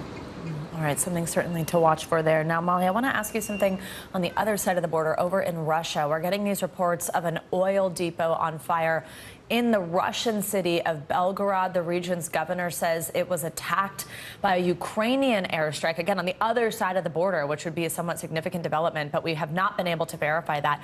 What can you tell us about this incident, and have Ukrainians said anything about it? That's right. So this would be a significant Ukrainian counterattack if it's true. Belgorod is just on the other side of the Russian border, inside Russia. Now, Ukrainian officials have not confirmed to us. NBC News has not been able to independently confirm that this has happened. Now, Dmitry Peskov, the spokesperson for the Kremlin, did just mention it in his press conference. All he said was that the president has been informed about this, and it's not helpful for the peace talks. The peace talks, of course, getting underway again. Virtually not a lot of hope, though, on either side, especially with trust so low. Savannah. Absolutely. All right, Molly Hunter, thank you so much. Stay safe. And now let's get a check on your morning News Now weather. Yeah, after a busy week, Bill Cairns joins us with the Friday weather. Hey, Bill. Hey, happy Friday to you guys. And the severe weather outbreak ended yesterday with day 3. We're not going to see a severe weather outbreak today, so that's great. But it was just another dangerous day. Yesterday, we saw those storms that were pretty strong in Ohio, Pennsylvania. Even Washington, D.C. was under a tornado warning at one point. They just had some wind damage around D.C., no tornadoes. But in all, yesterday, 4 tornadoes, 67 high wind reports, a total of 71 in total. So how about the month of March? It does appear we're likely going to set the record. This is preliminary. They have to go and, add up all these numbers and confirm it. But 233 tornado reports in the month of March, 15 days with tornadoes, 19 different states. You notice Iowa, Arkansas, Texas, Louisiana, Mississippi, Alabama, and the Panhandle of Florida with the most tornado reports. Pretty crazy month of March. And by the way, typical on average for March is about 95 tornadoes. So this was like, easily double, almost 2.5 times what we normally would see. So what do we have left today? We still have the storm that brought us all the severe weather moving through the Northeast. Behind it, a pool of cold air, and that's triggering snow this morning from Pittsburgh northwards to Buffalo. So yeah, April Fools to you. And watch out this afternoon. Remember a couple days ago, we had those snow squalls and that horrific accident in Pennsylvania. Potential for something similar today. Snow squall risk through Pennsylvania, western New York, especially areas of West Virginia. So a snow squall is almost like a summer downpour. It only lasts about 5 to 10 minutes. It's in and it's out. But when you're driving, all of a sudden the roads can get very slippery and whiteout conditions. And that's why you have potential, at least, for a lot of accidents. So for today's forecast, we'll say goodbye to the rain in the Northeast as we go throughout the day. Florida, you're still kind of stormy, but not severe weather. And areas that got hit hard by the tornadoes and severe weather this week, like Atlanta to New Orleans, everywhere in between. A nice day today for your cleanup. We'll give you the weekend forecast coming up and your April outlook.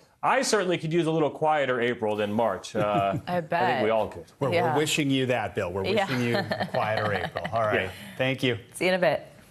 Coming up, the CDC is calling it a cry for help. When we return, the startling new study highlighting the physical and emotional impacts of the pandemic on teens. Plus, playing catch up. A look at the struggle so many students are facing as they return to the classroom after 2 years of remote learning. You're watching Morning News Now.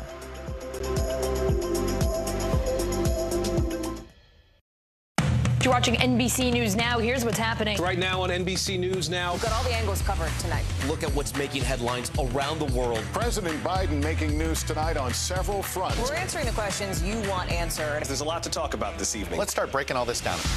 We begin with breaking news. Now to an NBC News exclusive interview. We'll get right to that breaking news, the desperate search and rescue. Our team is live all across the path of destruction tonight. Nearly 200 firefighters responded to the scene. What you see on the tablet here is what we see in real life on the street. You know I got your back, right? Keep going.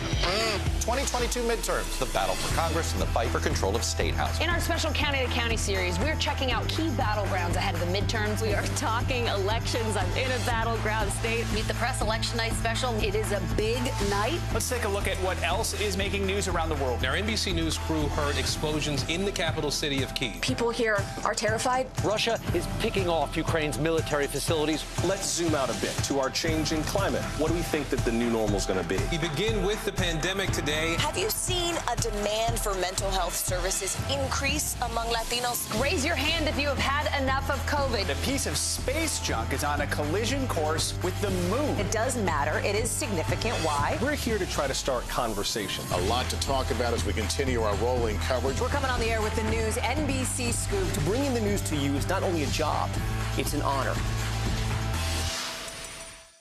Hold on to your seats. The Thing About Pam is the chart-topping podcast series from Dateline and Keith Morrison. A strange story and a career of strange stories. All episodes are available now, wherever you get your podcasts. This is a very different kind of program. We're here to start conversation about the big things happening in our world. Professor, I'm not asking you to predict the future, but what do we think that the new normal is going to be? Is part of this that everyone's rethinking their jobs during this pandemic and their relationship to their employers? What is your biggest tip for any parent who's concerned about this? It's not my job to tell you what to think. My job is to think about what you tell me. Now Tonight with Joshua Johnson, streaming weeknights at 8 on NBC News Now. Hold on to your seats.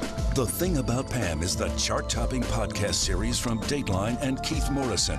A strange story in a career of strange stories. All episodes are available now, wherever you get your podcasts. Can this still end diplomatically with Vladimir Putin in charge of Russia? There's a Supreme Court nominee. What would it take for you to vote to confirm her? So I guess the question is, can this end with sanctions alone? If it's Sunday, it's Meet the Press. The fire has grown leaps and bounds. What you see behind me is typical. How you doing? Pretty bad.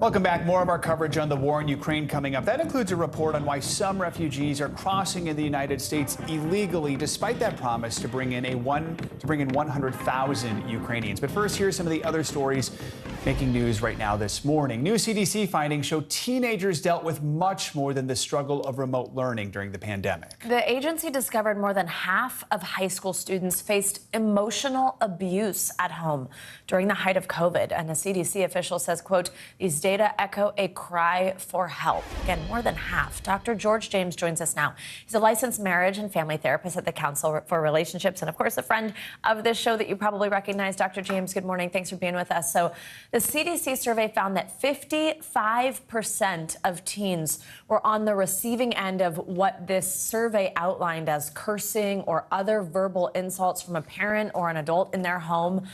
What do you make of that number? Are you surprised by how high and how much do you think the pandemic played into that? Yeah, good morning, Savannah and Joe. And yeah, that's a very high number. And unfortunately, I'm not as surprised because we've been experiencing so much with the pandemic. One, that many families were experiencing levels of violence or abuse or hostility. And then with the pandemic, where so many people have been hurted and affected, parents, family members, and being restricted and confined, that all those things have gone to such a high number where many children and youth didn't know what to do or how to handle it, as well as some families didn't know how to take care of themselves during these times. And here's a number that's just as troubling. More than 1 in 10 high school students said that they suffered physical abuse at home during the pandemic. Help us understand just the impact that physical abuse can have on teens emotionally and developmentally. Yeah, physical abuse, especially when it gets to a place where young folks are really impacted by it, like what we're saying, it can impact them in terms of them feeling traumatized, them feeling levels of anxiety, depression, even all the way to wanting to hurt themselves or wanting to think about suicide. So it can really impact self-image, self-esteem, their ability to think about the future, and just to be overwhelmed all around. So it can have a significant impact on our young folks. Yeah, not to mention just the physical danger, depending on what the abuse is. Dr. James, I mean, this is just one report among a slew of reports, unfortunately, that sort of paint this grim picture in recent years of just how big of an issue mental health is among teens. Just in February, the CDC released data saying more than 1/3 of high school students couldn't shake feelings of sadness and hopelessness, which I think is just such a powerful word there, hopelessness. And this was trending before the pandemic began. What's your message? I mean, how do we help people, to young people out there who are dealing with the stress of this pandemic at home, maybe facing some of this, what we're talking about, verbal or physical abuse? I mean, what happens? What should they do? So there's a few things to think about. One, this was trending before the pandemic because, one, our young folks were more willing to talk about what they were experiencing, which is a really good thing. On the other side, it also means that they were experiencing a lot. And then with the pandemic, with being restricted, as young folks, where they want to go out and do things, being restricted, not being able to see their friends, not being able to be in school, injustice all around, of course, that makes sense that would make them overwhelmed or feel lots of difficulties. What they can do is they can find support, they can reach out to their family members that they trust, school folks, coaches, people in their network, but don't stay isolated. Don't keep it internal. Speak to someone, talk to someone, practice those exercises because they can actually help you when you feel overwhelmed like this. Absolutely. Dr. George James, thank you so much for joining us on such an important discussion, no matter how tough it is. And the other thing, of course, that you could do is if you know someone or if you may be a victim of domestic violence, there is help by calling this number that you see on your screen right now. That's the National Domestic Violence Hotline. It's 1-800-799 SAFE. That's 7233. And with students now back in the classroom, we're getting a better idea of the pandemic's impact on their learning. NBC News correspondent Gadi Schwartz takes us back to a California high school we first visited last year as students race to catch up. All of that. In Mrs. Louise Alano's third period at El Cerrito High School, just outside San Francisco, How much is he going to get a refund of? students learning about taxes take a quick break to teach us about what life is like these days. How many of you rather be in class than on Zoom? Pretty much everybody. Some of the most drastic changes are obvious. Campus COVID testing, masks, which were still required during our visit, and cell phones that seem to be everywhere. How many of you guys are having more trouble concentrating now than you did during the pandemic? During distance learning, there's a lot of dependence on technology, and I think for me personally, I haven't really left that. It feels better to be around these people instead of just looking at people on screens.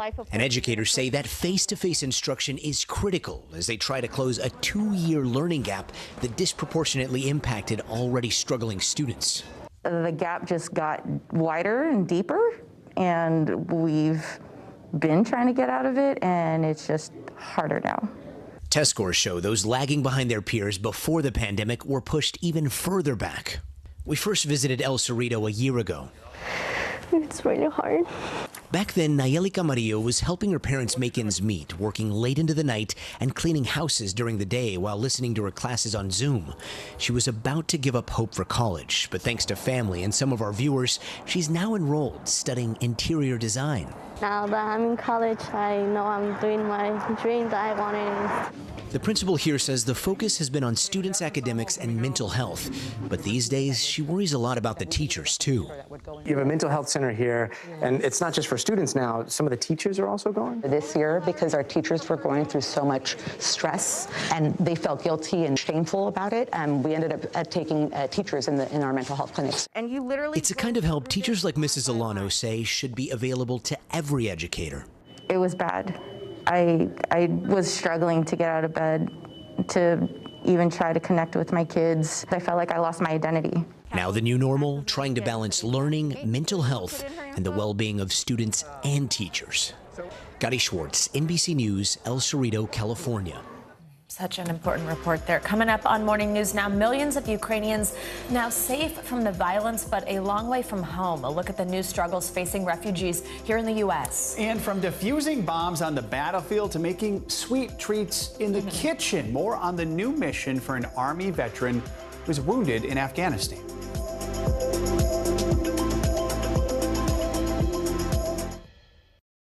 Nearly a dozen hours after the eye roared ashore. There is some late-breaking news. All right,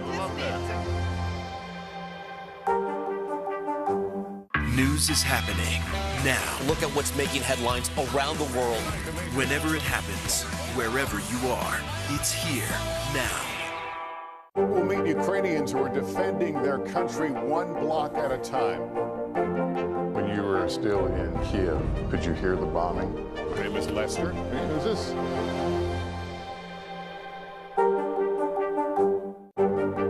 There were residents who hung on for dear life. I've heard people say the town is gone. Do you see it that way? Absolutely not. We've lost some houses, but our community's still here. Live from Ukraine, from Mayfield, Kentucky, from Waukesha, Wisconsin. To cover the news, you have to be in it. This is how so many towns and cities are protecting themselves. You can actually see they're pushing the gates open. I also want to get home. You'll get home. You'll get home. Do you remember any tornado as bad as this one? You look at this and you're thinking, we're not going to have power for weeks, if not months. Exactly. Every night, it's your news playlist. Top Story with Tom Llamas. Weeknights at 7 on NBC News Now. To stand on the edge of the cliff and jump takes a lot of guts. We are meeting people one after the next who have made profound changes. I think you're going to be blown away by the life lessons. Listen to Making Space Now, wherever you get your podcasts. NBC News, streaming free now. We'll meet Ukrainians who are defending their country one block at a time. When you were were still in Kiev, could you hear the bombing? My name is Lester. Who's this? To cover the news, you have to be in it. This is how so many towns and cities are protecting themselves. You can actually see they're pushing the gates open every night.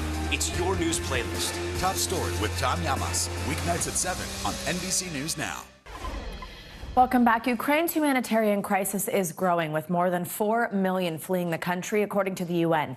Some of those refugees are making their way to the U.S., but as NBC News Justice correspondent Julia Ainsley reports, those asylum seekers are facing major obstacles. It's the emotional moment 2 Ukrainian women had been waiting weeks for. Reunions with their loved ones outside an ICE detention center in Louisiana. Olena seeing her fiancé Max for the first time since fleeing Ukraine and crossing the southern border. No one was expecting them to be in a jail for 18 days. Now, their first meal together in the U.S. Max lives here. Olena came to apply for asylum and was taken into custody by Border Patrol. The fact that we couldn't communicate, we didn't know where they are, they couldn't hear anything from us, that was the hardest thing. Olena said during her time inside this ICE facility, about 100 Russian and Ukrainian women came through. And she says many are still inside. Ukrainian women like Victoria, who's now reunited with her husband Vitaly. Her sister-in-law says she was traumatized after escaping war and then being treated like a prisoner. Were you hungry? Были вы голодные? Всегда. Yeah, always. Do they feel welcomed into the United States? Not really. President Biden has committed to bringing over 100,000 Ukrainian refugees, but immigration lawyers say many are choosing to cross illegally in hopes of getting to the U.S. faster. There's not an option for seeking immediate safety here in the United States at a time where we've seen so many other countries step up. Olena and Victoria now wait to have their asylum claim heard by a judge. That was Julia Ainsley reporting, and ICE says that it makes detention decisions case by case, regardless of nationality. And according to internal ICE data, more than 120 Ukrainians are in custody as of last week. Open almost any book by a Ukrainian author, and you'll get a glimpse of the country's storied history of people fighting for their own land and their identity. NBC News Digital reporter Maya Eaglin shows us how books are giving Ukrainians a voice right now. You have a lot of books. Mm-hmm. Yeah, so these are books that focus on various aspects of Ukraine. Studies, history, literature, visual art, sociology, political science. They've accumulated over the years. Mark Andreychuk teaches Ukrainian literature at Columbia University. Do you think there are any aspects of Ukrainian literature that make it distinctly unique? Every culture, every literature is tells the story, the emotions, the tone, the flavor of its people. A literature and a country whose culture has been fighting for its voice long before the current war happening inside Ukraine. You know, for writers writing in a language that has been said it doesn't exist, it cannot exist, it will never exist, they've managed to work outside the system, outside power structures. They've managed to create communities that provide ways of surviving. Ukrainians' history with the Soviet Union, now Russia, has influenced the stories its authors told and how those stories were told. Ukrainian literature was banned from being published for so many years, and it was so dangerous to do that. The oral literature and storytelling became really a way to keep it alive. It was much safer to do that, although that could also get you in trouble. Since he began teaching at Columbia over 15 years ago, Mark says interest in Ukrainian literature has exploded in recent years. Now we have like teams and teams of translators that are rendering this literature into various languages, not into English, but kind of so it reaches other corners of the world. Many Ukrainians say they have memories linked to storytelling. We spoke to one of those people, Andrei Kurkov, who's also one of Ukraine's most renowned authors. So my first book was published several months before the collapse of the Soviet Union. At 60 years old, Andrei lived half his life in the Soviet Union and half in independent Ukraine. He started writing when he was just 7 years old. I am proud to belong to this literature, although I write mostly in Russian, but Ukraine is a multicultural country. At times, he said writers risked arrest or worse by publicizing their work. But courage and love for their country kept them going. We have a lot of Russian-speaking, Russian writing writers like me. So I mean, we all belong to this country. We write about this country, and we are trying to make this country more familiar. Yulia Ilchuk, a professor of Slavic languages and literature at Stanford University, echoes the repressive past of the Russian Empire on Ukraine in the early 1900s. She says the only stories Ukrainian writers were allowed to publish under their rule were ethnographic performances, which were written for Russian audiences. She draws connections to the practice of blackface performance in the U.S. All kinds of ethnic masks, all this simple, uneducated, illiterate Ukrainians were allowed. Russia's attack on Ukraine's independence, which it achieved only 30 years ago, is once again influencing the literary world, Yulia says, but in a different way. There is a very strong trend to kind of cancel Russian culture. One thing consistent with what all these literary experts say is that people of Ukraine cherish their culture and want to share it with the world. It's the first time in a long time where Ukrainian authors have had the opportunity to create freely in their language. Our thanks to Maya Eaglin for that report. Now, from the battlefield to the kitchen, one veteran's new mission is inspiring others, but it came after a major sacrifice overseas. Here's NBC News correspondent Carrie Sanders. Sidestep. There you go. Sacrifice. How far would you go until you just give up? Aaron Hale, a U.S. Army bomb tech, thought losing his eyesight to an IED in Afghanistan was all he could endure.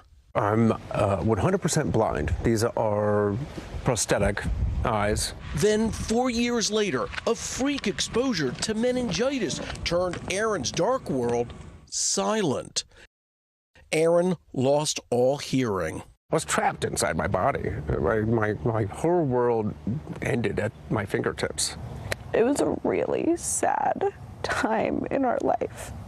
Michaela, a neighborhood girl Aaron had not seen since he was 21, made a surprise visit to the hospital. They improvised communications. I would just be like, H, E, hey. And then we just came up with this form of communicating. Eventually, thankfully, technology. I'm completely deaf except for this one cochlear implant. So when I do this, I am completely 100% deaf. You hear me now? Yes. Aaron and Michaela eventually married and had twin sons. Now a family of 5, along with Aaron's firstborn from a previous marriage. Still, Aaron needed a mission. He needed something to do. You choose the word mission. That's like a military term. He needed a mission. And he needed a purpose, a reason to get out of bed.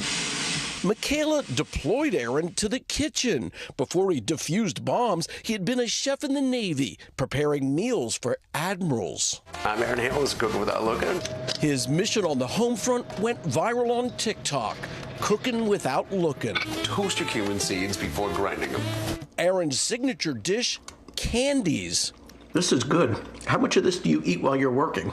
So popular with neighbors, he launched a candy company. In military speak, Aaron was EOD, Explosive Ordnance Disposal. He scrambled the letters, added and subtracted. Now he has a candy business, Extraordinary Delights. For a long time, Aaron understandably questioned life. Now, with his family by his side, he questions, is there anything a wounded vet cannot do? The lesson that he's teaching me is that never to give up. Happiness, success, achievement, maybe just an end to the pain is just one step beyond what you think is the most you can take. When we're ready to give up, you're saying don't? Yeah. Kerry Sanders, NBC News, Santa Rosa Beach, Florida. Great message there. Wow. Coming up on Morning News Now, a break in the case, how a group of college students helped police track down a suspect in a decades-old murder. Also, Australia's beloved koala now at risk of becoming extinct, and experts say climate change is to blame. We'll take you to the land down under for a look at the efforts to save the endangered species after the break. Let's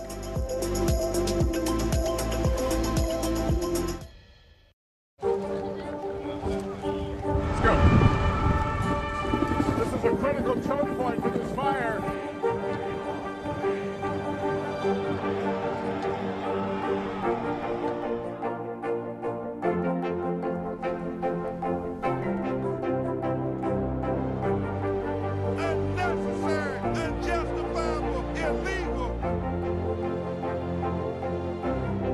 And good evening from New Orleans. Late military operation witnessing the massive crowds. I admire you both. Nice to really spend some time with you. Appreciate it.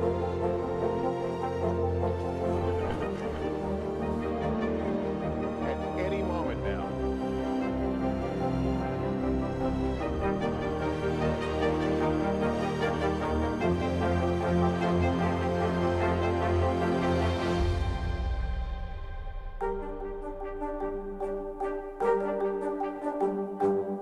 Sometimes the news can be difficult and overwhelming for kids to understand, so we've created a newscast just for them.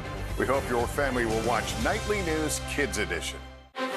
Can this still end diplomatically with Vladimir Putin in charge of Russia? There's a Supreme Court nominee. What would it take for you to vote to confirm her? So I guess the question is, can this end with sanctions alone? If it's Sunday, it's Meet the Press. Hold on to your seats. The Thing About Pam is the chart-topping podcast series from Dateline and Keith Morrison. A strange story and a career of strange stories. All episodes are available now, wherever you get your podcasts. Can this still end diplomatically with Vladimir Putin in charge of Russia? There's a Supreme Court nominee. What would it take for you to vote to confirm her? So I guess the question is, can this end with sanctions alone? If it's Sunday, it's Meet the Press. Live from Ukraine, from Mayfield, Kentucky, from Waukesha, Wisconsin, to cover the news, you have to be in it. This is how so many towns and cities are protecting themselves. You can actually see they're pushing the gates open. I also want to get home. You'll get home. You'll get home. Do you remember any tornado as bad as this one? You look at this and you're thinking, we're not going to have power for weeks, if not months. Exactly. Every night, it's your news playlist. Top Story with Tom Llamas, weeknights at 7 on NBC News Now.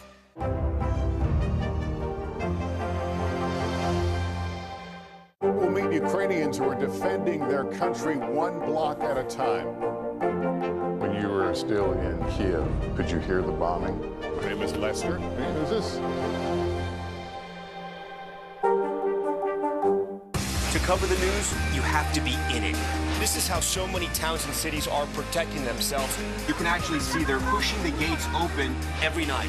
It's your news playlist. Top Story with Tom Llamas, weeknights at 7 on NBC News Now. New developments this morning in connection with the death of Gabby Petito. In a new lawsuit, Petito's family is accusing the parents of her fiancé, Brian Laundrie, of trying to help their son flee after he killed their daughter. Laundrie's parents are now asking a judge to throw that lawsuit out. NBC News Now correspondent Isa Gutierrez breaks down this case for us. Gabby Petito and Brian Laundrie are gone, but their parents are still here, and now they're battling it out at a court in Florida. The saga of Gabby Petito and Brian Laundrie that captivated the nation and ended in tragedy is actually far from over. Stretching, doing some morning yoga. Their families now intertwined in a legal battle. Laundrie's parents motioning Wednesday to dismiss a civil lawsuit filed by Gabby's parents earlier this month in Florida that alleged the Laundries knew their son Brian killed Gabby and hindered the search for her body. They're essentially saying with this motion, hey, court, let's assume everything the plaintiff says in the complaint is true. They still don't have a case. The civil suit that Gabby's parents filed in Sarasota County, Florida, where the Laundries live, says potential damages would exceed $30,000. The motion to dismiss the civil suit says the Laundries had, quote, fundamental constitutional rights to silence and a general constitutional right to not speak on any topic in the face of a criminal investigation. It's an easy argument to make that what the Laundries did was morally extreme and outrageous, but legally, it may not be there. We reached out to the Petito family lawyer and did not hear back. Hello, and good morning. Gabby Petito's disappearance captured the attention of the nation last year. She'd been on a road trip with her fiancé, Brian Laundrie, before she went missing, posting images and videos along the way. But some moments were less idyllic. How are you doing? Good. Hey, we got a call about a male hitting a female and the two of them getting in this vehicle and taking off. Well, to be honest, I don't really hit him first. In early September, Laundrie returned to Florida alone where his parents lived and saw them before he disappeared. Petito was reported missing later that month, and then authorities found Petito's body in Wyoming. Her death was ruled as a homicide.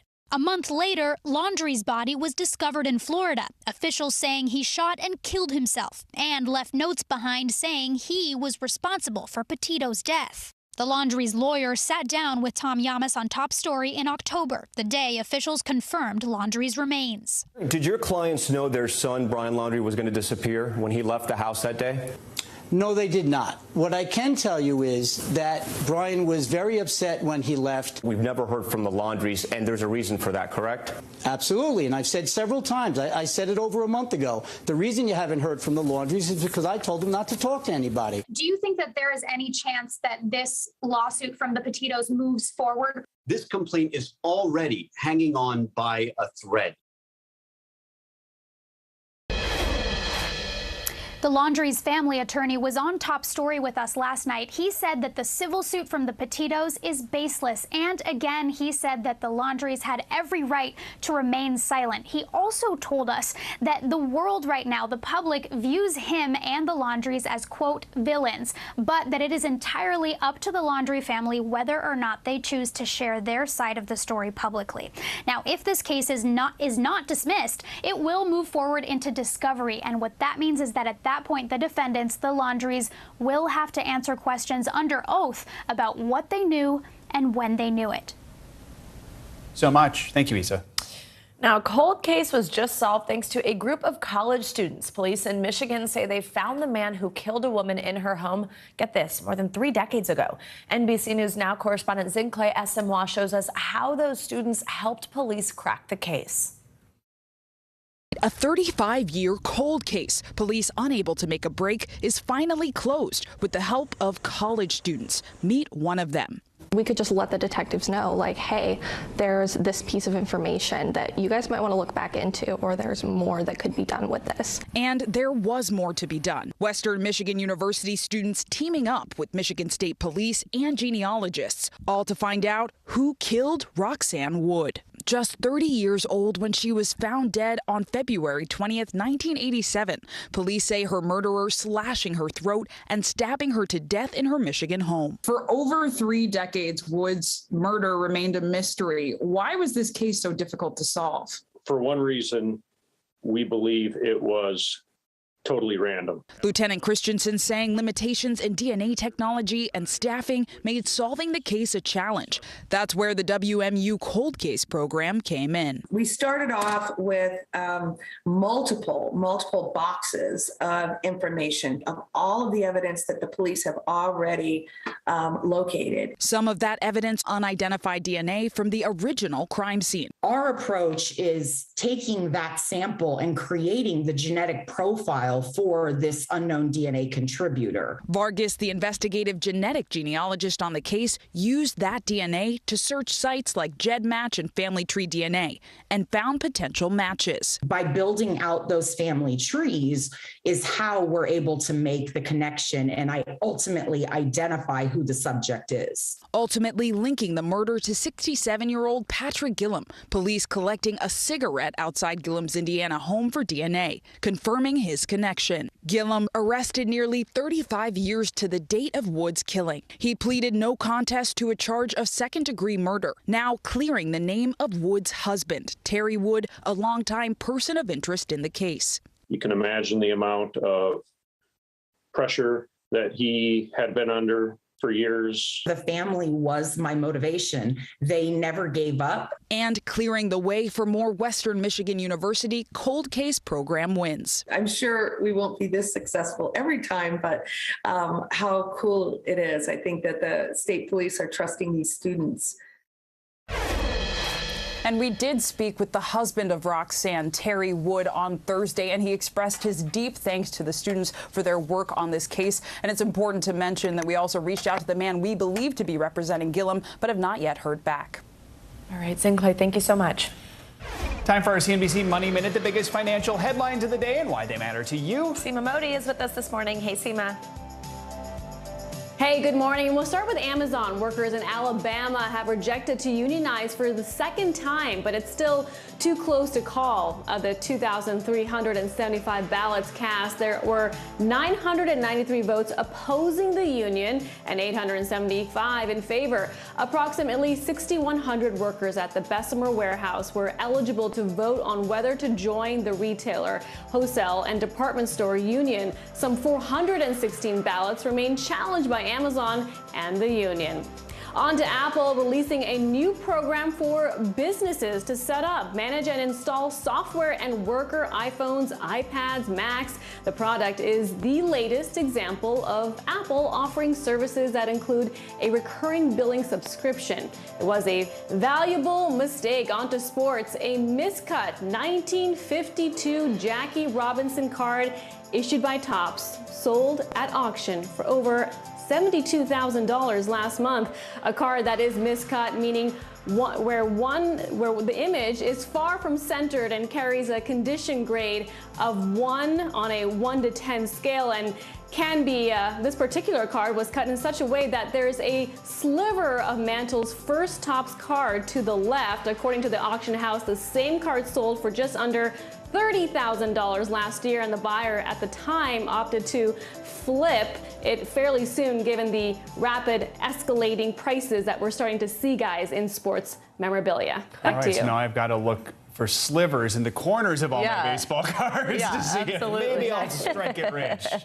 All right. Thank you, Seema. Thank you so much, Seema. So interesting. All right, a recall from a popular peanut butter brand. Online shop owners going on strike, plus a vending machine that serves, get this, fresh hamburgers. Fresh, Yeah, Here's exactly. NBC News senior consumer investigative correspondent Vicki Nguyen with that and more in this week's Good to Know. Good morning. Check your pantry before making that PB&J. Skippy Foods is recalling more than 9,000 cases of peanut butter. Some jars may contain stainless steel fragments. The affected products are Skippy's reduced fat creamy and chunky peanut butter, as well as the creamy peanut butter blended with plant protein. The recall is voluntary, and according to Skippy, no consumer complaints have been reported. You can return the product to the store or call the company for an exchange. Big tech takes on mental health and safety. Google announcing improvements to its search engine. The company says the changes will make it easier for users in personal crisis to get help. Google says it will begin using AI to better detect when a user may be experiencing sexual assault, domestic violence, mental health decline, or other issues. The improvement will then show users more relevant help resources and information. Did you order something from Etsy? You may be waiting a little longer for those items. On April 11th, over 5,000 of Etsy's 4 million sellers will be suspending their sales for a week. Organizers say the strike is meant to protest changes on the platform, such as higher seller fees from the company. Etsy has not responded on how shoppers may be affected. Get your next burger from a vending machine. Robo Burger has a vending machine. It says prepares a fresh burger in just 6 minutes. Now that is fast food. The company says it uses pasture-raised, hormone-free patties and aged Wisconsin cheddar. Right now, it is only available at New Jersey's Newport Center Mall, but more locations are coming soon, so keep an eye out. For News Now, I'm Vicki Nguyen, and that's Good to Know. All right, thanks, Vicki. I don't know why you would get that from a vending machine in a mall rather than just like the Wendy's that's in the food court. Because it's there. Yeah. All right. Well, as you just saw with that graphic, let's move on. Oh, it's Friday. Sorry, I was just thinking about those hamburgers. It's time for our can't miss list. All the movies, TV, and music you should check out this weekend, because everyone will be talking about it on Monday. Yeah, I'm thinking about, she said aged Vermont cheddar. I know. It's like emphasis on age. Now, some of his top picks is entertainment journalist and pop culture expert Brian Balthazar, who I bet would never eat a burger from a vending machine. Brian, great to have you with us. Let's start with movies. What's hitting theaters and streaming platforms this weekend? And we also hear you even have a trailer to recommend that we watch. I do, yes. And first of all, the burger in the machine really depends on how hungover I am. Okay, first. That's true. The Bubble on Netflix. I think this is funny because it kind of hits close to home. This is a Judd Apatow film, and it's about a group of actors who are filming a blockbuster movie about fighting dinosaurs, but they're doing it under a pandemic quarantine. So now they're stuck in a hotel together and on set together, and of course these characters are over the top and crazy things happen. The trailer, I think, looks very funny. Stars Kate McKinnon in there and, of course, Leslie Mann. Really funny scenarios. It's over the top. I think it's fun. Also, if you want to go to actual movie theater, you could check out Morbius. This is Jared Leto, who plays a scientist trying to cure his own rare blood disease. But of course, as movies go, things go wrong, and he becomes somewhat of a vampire, a creature. So he had the best of intentions, but things go terribly awry. So that's what's happening in movies, among them. And then television, of course. Who can forget television? Oh, wait, one more thing. Top Gun Maverick. It's rare that you actually tease a movie trailer, but this movie trailer was just released. Not the actual movie yet, but this is Tom Cruise's return to Top Gun after more than 30 years. And of course, people are going to flock to see this. But what is also notable about this, Tom Cruise insisted that his co-star Val Kilmer make an appearance in this film. And what's interesting about that is actually Val Kilmer had lost his voice due to throat cancer some years ago, and they recreated his voice using artificial intelligence. Now, we don't know how he appears in this film and if he uses his AI voice or what the context of that is, but we do know that he's actually returning to the film. Oh, wow, that's cool. And we've been talking about this movie now, I think, for 2 years because it was supposed to come out so long ago. So good that we're getting closer to it. All right, let's talk about TV. You brought it up. There's a new show about a famous chef and television personality, Julia Child. And there's also another big awards show this weekend, one we can only hope is less dramatic than the one we saw this last Sunday. Yeah. Let's hope so, right? Okay, so we have Julia happening on HBO Max. And, a wonderful portrayal by Sarah Lancashire with, everyone's trying to get Meryl Streep out of their heads. You will when you see her playing this role. And this is a series, of course, and it shows her following her story as she built her show, The French Chef. So it's a really interesting story. She's got an interesting story, and that's unfolding right now on HBO Max. And of course, the Grammys happening in Las Vegas. Usually it's been happening in New York or LA, and then they took a year off. And of course, what happens in Vegas stays in Vegas. Let's hope that this is a little bit more of just a normal show. The Grammys are always a little bit over the top, but we'll see performances from BTS, Carrie Underwood, Billie Eilish, and there's going to be another release of a couple other performers that may include, maybe Taylor Swift. We don't know yet.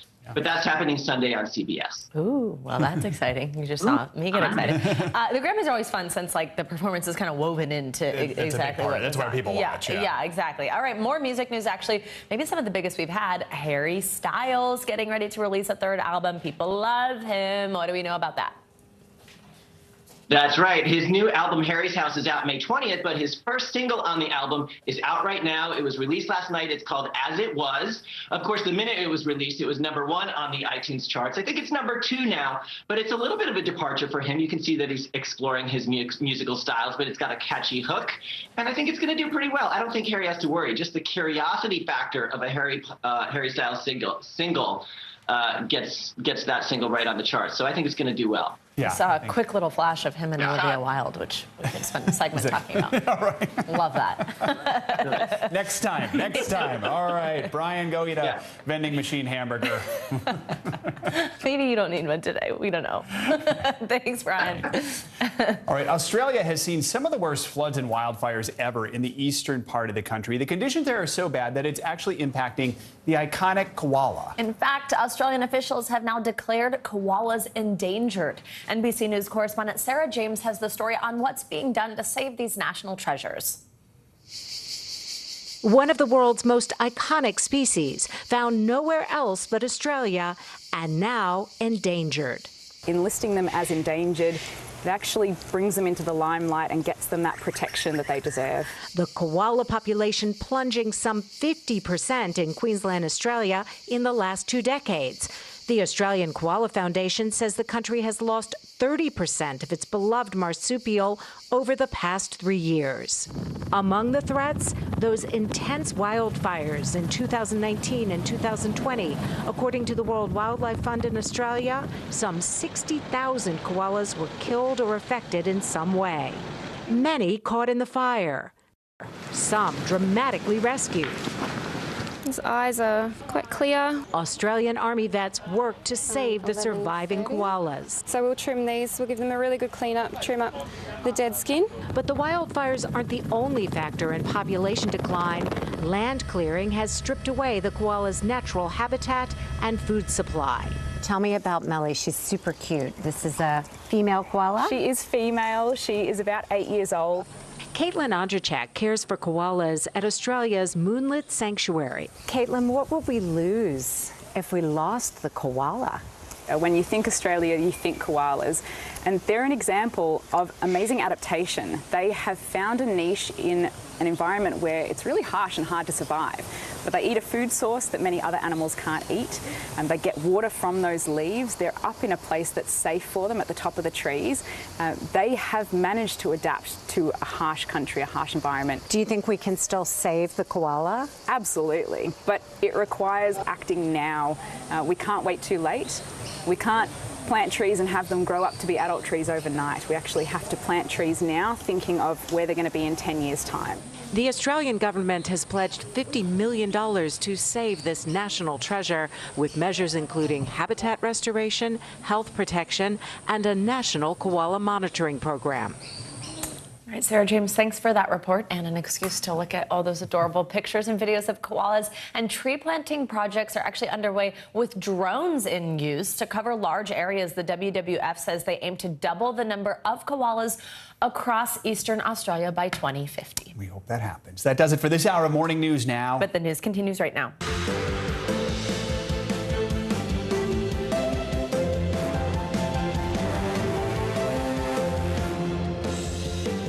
Good morning. Happy Friday. I'm Savannah Sellers. I'm Joe Fryer. Good to have you with us on this Friday. Right now on Morning News Now, flight to safety. The latest on new efforts this morning to evacuate civilians from the besieged Ukrainian city of Mariupol. Just yesterday, Russian forces reportedly blocked a convoy of dozens of buses from leaving the area. The Red Cross saying it's now on its way to help people there.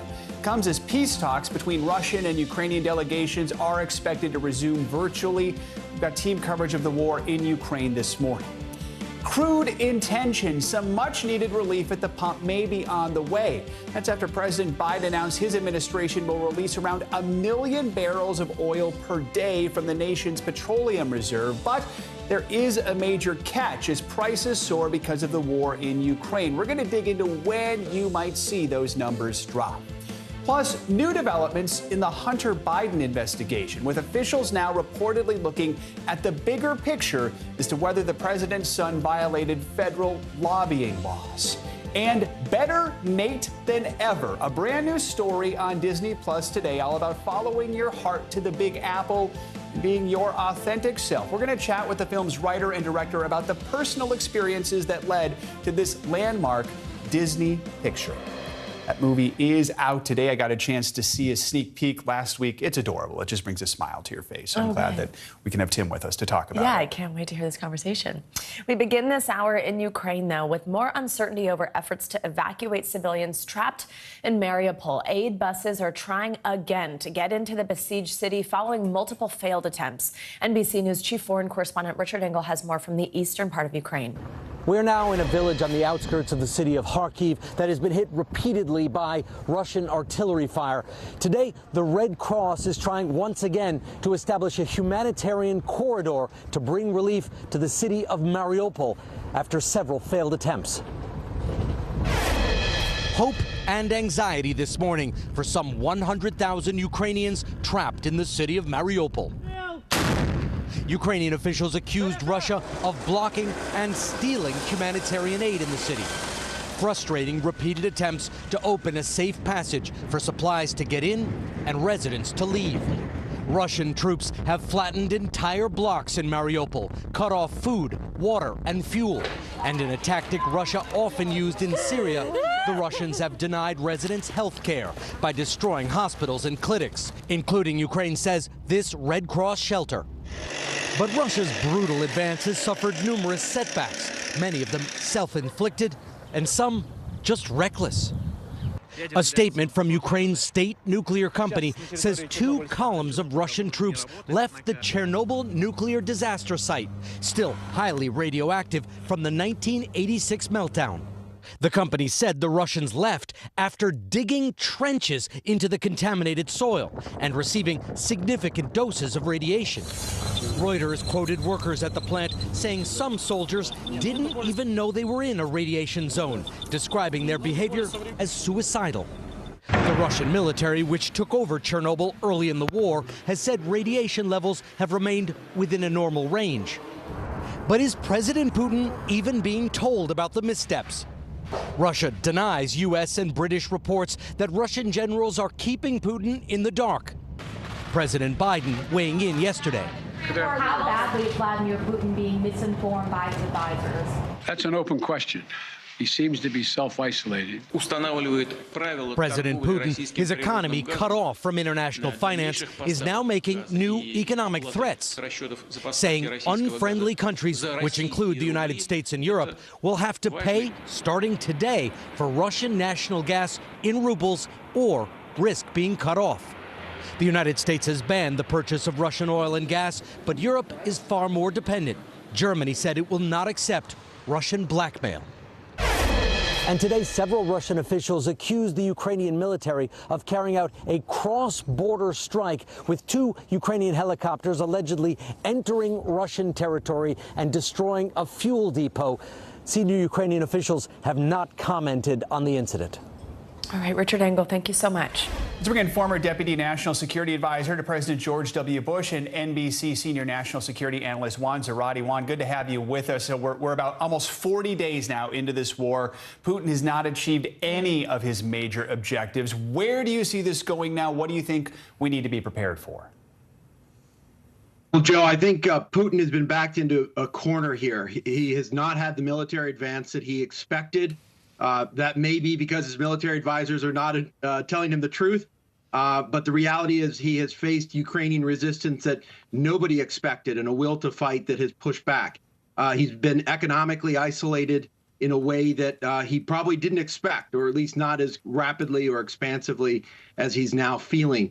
And this is a dangerous moment, I think, because I think Putin is probably regrouping, thinking about how to re-strategize his approach and trying to strengthen his hand if there are to be any real negotiations, which I don't think we've really seen yet. But I do think this is a Russian president that sees his fate now wrapped into what happens in Ukraine. And he can't afford to lose this war where he has bet the prestige of Russia and his strategy and even his power on success in Ukraine. You mentioned negotiations, not much headway being made there, but today there's another sliver of hope, though small, with a new round of peace talks underway. Are there any compromises that you think both Ukrainians and Russians would be open to at this point? What would that look like? Savannah, you're right. I think you have to have these discussions, and Ukrainians have been, I think, very open to the discussions. They've been aggressive, leaning forward, very serious about them, including with their senior-most ministers involved. I think the Russians less so in terms of who they have representing and whether or not they're actually in communication with President Putin. But I think the negotiations are important in part to try to have humanitarian relief, try to get those corridors in. We see this now with Mariupol, trying to get civilians who've been stuck, who've been starved out. The Red Cross now heading in, hopefully able to get people in and out. So that's important, humanitarian corridors that are respected. I think now, the Russians are tired. I think their supply chains are stretched. And I think this is a moment maybe where the Russians would be willing to have some ceasefires or to demonstrate they're willing to stop fighting in certain parts of the country or others. But as the Ukrainians have said, they don't really believe what the Russians say until they see it on the ground. And unfortunately, there's been a mismatch between what the Russians have promised and what they've actually done to restrain their force in Ukraine. I want to ask you about some fascinating reporting from the New York Times, reporting that Russia is running its war from Moscow with no central command in Ukraine. Now, Syrian mercenaries are on their way to Ukraine to fight for Russia. What kind of impact do you think that will have? What do you make of all that? Well, it's been curious. Military experts have seen that the Russians have been trying to run the operation in Ukraine through 4 military districts in the country. So there's no central command in Ukraine. It's 4 separate military districts that have tried to coordinate the air, the land, the sea operations, including out of Belarus. That has proven more complicated for the Russians. They've had trouble securing the air. The integration has been difficult, and they've been trying to do it out of the Russian Defense Ministry out of Moscow, and that has not worked. And now what you have, I think, is the Russians trying to regroup as to what their strategy looks like, how they replenish their troops, and perhaps even how they use other forces, to include Syrians, to include their private military company, the Wagner Group, and others who are potentially now part of the force. But this has not been the Russian military's finest hour, and part of that likely has to do with how they've coordinated their operations, or haven't, on the ground in Ukraine. Juan Zarate, thanks so much for your analysis this morning. We appreciate it. Thank you. My pleasure. Now, here at home, prices at the pump are still hovering near record highs, in large part because of Russia's war in Ukraine, of course. Well, now the Biden administration is taking a series of steps, including tapping reserves, in a move it hopes will lower the cost for everyone. NBC News correspondent Tom Costello has those details. Even with prices at the pump slowly starting to decline, the cost of fuel is still taking a major toll on our collective wallets. Now the administration will make a record tap into the nation's strategic petroleum reserve, releasing 1 million barrels per day, 180 million over the next 6 months. Bottom line is, if we want lower gas prices, we need to have a more oil supply right now. Right now, the national average for a gallon of unleaded is hovering around $4.22, even higher in some places like California, nearly $6 a gallon, up more than 60 cents nationally from last month, $1.35 higher from last year. As the nation prepares to switch to costlier summer-grade gasoline next month, experts say tapping the reserves could provide some relief, with a major caveat. The national average could spend most of the summer under $4 a gallon, so long as the situation between Russia and Ukraine does not significantly escalate. For delivery drivers like Osman Malcolm in Chicago, where it's $4.84 a gallon, relief cannot come soon enough. These gas prices are way out of control. Malcolm says he spends about 12 hours a day in his car just to make enough tips to offset the price of filling up every day. As soon as I open the car door, I just spent $120. And it's sad because it really hurts. The White House also calling on Congress to make companies sitting on unused wells on public lands either use those resources or pay a fine. It's likely to face opposition in Washington and from corporations. The administration likely to roll out new fuel economy standards today, requiring 2026 model year vehicles to get an average of 49 miles to the gallon, nearly 10 miles per gallon better than last year's models. The president also invoking the Defense Production Act to encourage domestic production of materials used in electric vehicle batteries. But weaning off fossil fuels will take time. Until then, your best bet may be slowing down. Even a 5 or 10 mile an hour decrease in speed can boost fuel efficiency anywhere from 10 to 20%. Our thanks to Tom Costello for that report.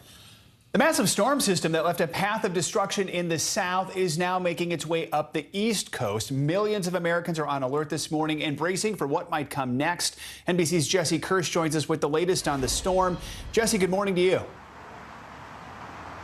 Good morning, Joe. You can see the sky's starting to clear up here in New York City. It's still chilly and a bit windy from time to time, but this is just the tail end of a massive severe system that's been sweeping across much of the country. Overnight, storms barreling from the south to the northeast. Millions there waking up to the aftermath of severe thunderstorms overnight, leaving some areas along the Atlantic coast severely damaged from the same system that hit the south earlier this week. In Pennsylvania, torrential downpours and fallen trees creating hazardous roads. In Virginia, a possible tornado caught on camera, appearing to touch down. I'm in the tornado. Holy A nearby gas station also rattled by damaging winds, creating a mess. Louisiana police releasing body cam footage of a 3-car crash being blamed on high winds in the area. And in North Carolina, at a Pfizer plant, thunderstorms producing possible tornadoes racing across the area at more than 50 miles per hour. In the storm-battered South, residents picking up the pieces after more than 24 tornadoes since Wednesday. It vibrated the house. I just kept reassuring my family we're going to be okay, we're okay, we're okay. And in the Florida Panhandle, authorities say 2 people are dead and 2 others injured after one of those tornadoes ripped through homes there. Parts of Florida will see isolated strong storms today, but most of the East Coast should soon be in the clear, at least for now. Joe? All right, Jesse, thanks so much. Let's get more on the forecast and a check on your Morning News Now weather. Which means Bill Cairns is back with us this hour. Hey, Bill. Yeah, Good Friday. So the Northeast is kind of quieting down a little bit. It'll be showery and even some snow showers today. If anyone is going to get any thunderstorms, it's going to be in Florida. We had some heavy rain overnight, right over the top of that I-4 corridor between Tampa and Orlando. Currently, those storms are over the Space Coast into the Melbourne area, and we'll be watching hit-and-miss showers and storms during the day today. This is where our cold front is kind of stalled out. That push of chilly air is going to stall right along I-4. So once again, minor travel delays on I-4, also flying in and out of Tampa or Orlando airports. You could have some minor delays. Then this boundary slips a little bit to the south on Saturday, and then another little wave of low pressure, a little weak storm comes through. Expect heavy rains come Saturday afternoon, Saturday evening. So if you're going to head to the beach in Florida, do it early Saturday because the afternoon looks pretty stormy and pretty rainy from Tampa to Clearwater to Fort Myers to Naples and even on the East Coast beaches too. Finally, it will clear out by Sunday. Heaviest rainfall totals right in between Tampa, Orlando, and Melbourne, maybe 1 to 2 inches, isolated cases of flooding on some of the roads. So let's get into your weekend forecast. The areas that were hit really hard by the severe weather this week will have a beautiful day today. Temperatures in the 70s in the south, 60s, not a problem at all. Still kind of cold and chilly, though. Snow squalls possible. Ohio, Pennsylvania, and also western New York. And the first weekend of April has arrived. Rain and storms in Florida, as we mentioned. Also, not a pretty day from Milwaukee to Chicago. Upper 30s, low 40s, rain and snow showers on your Saturday. A nice day on Saturday for the East Coast. No problems in the west, but the Pacific Northwest will have some stormy weather late Saturday and then into Sunday. Kind of gloomy 50s and kind of cloudy for the beginning of your April. But I'd say about 90% of the country is looking for a pretty nice spring April weekend. And no severe weather in sight, so maybe we can carry this into next week. Yeah, sounds good. We're going to take it I hope as far so. as we can. I hope so. All right, thanks, Bill. Have a good weekend. Now, there are growing signs that the federal investigation of President Biden's son, Hunter, is broader than earlier thought, and Republicans in Congress are turning up the heat. Here's NBC News Justice correspondent Pete Williams with more. People familiar with the federal investigation of Hunter Biden, which he himself disclosed a year and a half ago, say it's broader now than he at first described it, with a growing number of witnesses called before a grand jury. It began as an examination of whether he paid all the taxes he should have on income from his work for foreign companies, including Burisma Holdings, a Ukrainian energy company. This email from a former business partner, for example, found on a laptop computer Biden used, said he failed to disclose $400,000 that he was paid by the Ukrainian company. That laptop, which he took to a Delaware shop to get repaired but never reclaimed, was seized by the FBI, but not before Trump lawyer Rudy Giuliani got a copy of its hard drive, which he shared with congressional Republicans. Documents they've made public show that accounts linked to Biden also received nearly $4 million in consulting contracts from a Chinese energy company, according to an analysis by the Washington Post. But during the campaign, then candidate Biden denied there was a China connection. My son has not made money in terms of this thing about, what are you talking about, China? Senate Republicans say the documents also show Hunter Biden signed an agreement to represent an official of that company, Patrick Ho, for $1 million. Ho was later convicted in a U.S. court of trying to bribe government officials in Africa. The Republicans say that shows Hunter Biden had close ties to the Chinese government. Hunter Biden was financially connected to CEFC, a company that was an arm of the Communist Chinese regime. Now, according to people familiar with the investigation, it has broadened out to look at whether he violated federal lobbying disclosure laws. The investigation is being run by the U.S. Attorney in Delaware, a holdover from the Trump administration, and officials say it's a long way from over. Our thanks to Pete Williams for that report. And coming up on this hour of Morning News Now, preparing for the worst, training for a war that's on your doorstep. Regular Polish citizens at the ready if Russia comes knocking. How one camp is laying the groundwork for battle as the conflict drags on with uncertain consequences. After this.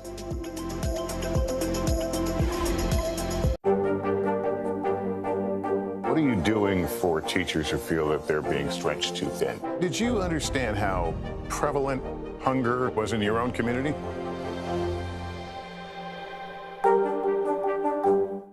News is happening now. Look at what's making headlines around the world. We're coming on the air with breaking news. This is a significant moment. Whenever it happens, wherever you are.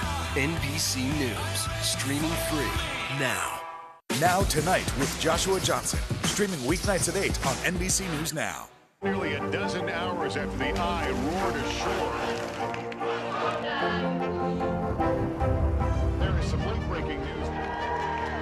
All right, Now Tonight with Joshua Johnson, streaming weeknights at 8 on NBC News Now. To cover the news, you have to be in it. This is how so many towns and cities are protecting themselves. You can actually see they're pushing the gates open every night. It's your news playlist. Top Story with Tom Llamas, weeknights at 7 on NBC News Now. There were residents who hung on for dear life. I've heard people say the town is gone. Do you see it that way? Absolutely not. We've lost some houses, but our community's still here. Live from Ukraine, from Mayfield, Kentucky, from Waukesha, Wisconsin. To cover the news, you have to be in it. This is how so many towns and cities are protecting themselves. You can actually see they're pushing the gates open. I also want to get home. You'll get home. You'll get home. Do you remember any tornado as bad as this one? You look at this and you're thinking, we're not going to have power for weeks, if not months. Exactly. Every night, it's your news playlist. Top Story with Tom Llamas, weeknights at 7 on NBC News Now.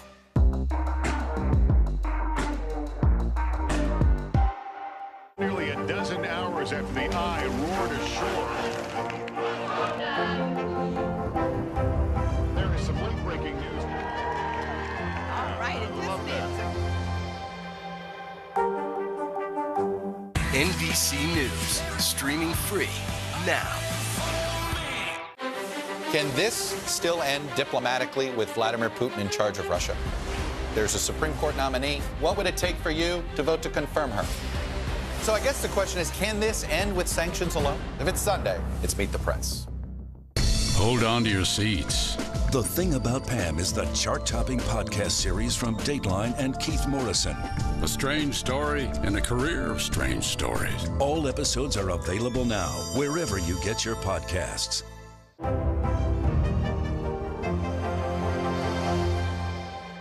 NBC News, streaming free now. Welcome back in. Ukraine survival stories from people fleeing some of the hardest hit areas of the country are emerging. NBC News correspondent Gabe Gutierrez listened to some of those accounts and looked at the efforts being made to shelter people escaping the violence. This is the heart-stopping drive out of southeastern Ukraine, as seen from the car of Olga Kachakova. How hard was the journey from Mariupol? It was horrible, she says. The city is destroyed completely. These are more images from her neighborhood, now a ghost town. This man, who asked us not to show his face, says he was with Mariupol's territorial defense, his hand shattered by what he tells us was a Russian grenade. Do you think that Mariupol might eventually fall? No, never. But he says the Russians captured his father, and he hasn't heard from him in almost 2 weeks. Here in Vinnytsia, a humanitarian hub has sprung up, of in all places, a mall. Organizer Anna Chernikova says it's already helped more than 2,000 refugees. When people are coming, I understand that by my heart. Because she's been through it. She fled the Donbass region after Russia annexed Crimea in 2014. I never saw my grandma again, and she's died already. Her brother was a young boy when they rushed out, and the psychological toll it took still haunts her. He didn't talk for 1 year. So when I saw these children, I even couldn't recognize what it will be in future with this generation. Olga Lysachenko came here 2 weeks ago from the Donbass region with 14 family members. The printing company she built from scratch was leveled. I don't know what to do, she says. Here, for so many, the future is uncertain, but they're holding on. I just believe that it will be victory for Ukraine. It couldn't be another way. Just days ago, Ukrainian authorities say that a Russian airstrike targeted the country's Air Force command in this area. And earlier in the war, the city's civilian airport was destroyed. So officials here are on very high alert. Back to you. Heartbreaking, just those stark images. Thanks to Gabe Gutierrez for that story. Polish civilians are now getting military training in case the war in Ukraine spills over the border into their country. They're learning about everything from how to use weapons to basic first aid. NBC News correspondent Dasha Burns takes us to a training camp in southern Poland. For Poland, serving as the largest hub for Ukrainian refugees can also serve as a reminder that it could happen here. That's what inspired this civilian training camp in the mountain town of Nowy Targ. How did all of this get started? The Russian invasion on Ukraine caused many civilians in our region to be afraid of their life, of their security, their families, their homeland. They ask, they call, they email every day. They just want to learn how to shoot, how to react in face of war situation if the conflict would come to us. With the conflict on their doorstep, Colonel Marcin Marcinek of the Polish Army Reserves is helping everyday people prepare for the possibility of war spilling over their border. How many of the people here have never even held or shot a gun? Most of them didn't shot before. Every Sunday, a group of 25 or so civilians learn how to assemble and disassemble weapons, how to shoot rifles and pistols, how to throw a grenade. They practice emergency first aid and basic survival skills. The colonel says they already have a waiting list of hundreds. We just saw strikes in Lviv, so close to the border. What's it like for you to see action on your doorstep? I think that people are more interested in defense issues. People like Tadeusz Morava, who came here with his 18-year-old son. We're very worried. I'm interested in history. I'm watching closely the situation. And I know that Poland has been through such situations, through such horrors in Second World War. It reminds me very closely what's happening in Kiev or in Mariupol to our capital, Warsaw, that has been destroyed. That's your father? No. Father right there? This history hits home for Ted. His father fought in World War II and became a political prisoner in the Soviet Union. You brought your son here with you today. Why? I brought in my son because you have to fight for your homeland. Poland is in a situation that we might have to protect it, just like our fathers, just like my father and my son's grandfather did. What did you think when your father asked you to come? I thought it's a good idea, and it's worth to do this. And it's not just civilians. Local leaders tell us they're working to ensure they're prepared to keep residents safe. And as for the military, is the Polish military preparing for the possibility of war? In accordance with an old Latin saying, "Sevis pacem para bellum," translated into English, if you want peace, be prepared for war. The Polish population has watched the fighting in Ukraine for weeks now. Those we've spoken with say they can't help but imagine the shoe on the other foot. If the war does cross the border here into Poland, will you fight? For sure. And you? Of course. That was Dasha Burns reporting in Poland. Now to South America, where the number of refugees making the dangerous journey across the region known as the Darien Gap is quickly rising, especially among Venezuelans. They're making their way north, but the path to a better life has become more difficult. From visas to Mother Nature, the refugees are taking a big risk by leaving their homes behind. NBC News correspondent Guad Venegas explains why so many are being pushed to make the trek anyway. Desperation and necessity for thousands of refugees crossing a treacherous and deadly jungle in search for a better future. For months, families have been making the journey. Mothers carrying their babies, men traveling with the few belongings they could carry, walking for days across the Darien Gap. This deadly region, tucked between Colombia and Panama, has become a human smuggling corridor. Hundreds of thousands of people making their way from South America in hopes of making it to the U.S.-Mexico border. This week, Panamanian authorities warning the number of migrants crossing in 2022 is growing. In the first 2 months of this year, the number of crossings already tripling compared to the same period last year. The number of Venezuelans in particular skyrocketing. According to a new report by the UN Refugee Agency, more than 2,500 Venezuelans have crossed the Darien Gap in the first 2 months of 2022, almost reaching the entire total of those who crossed last year.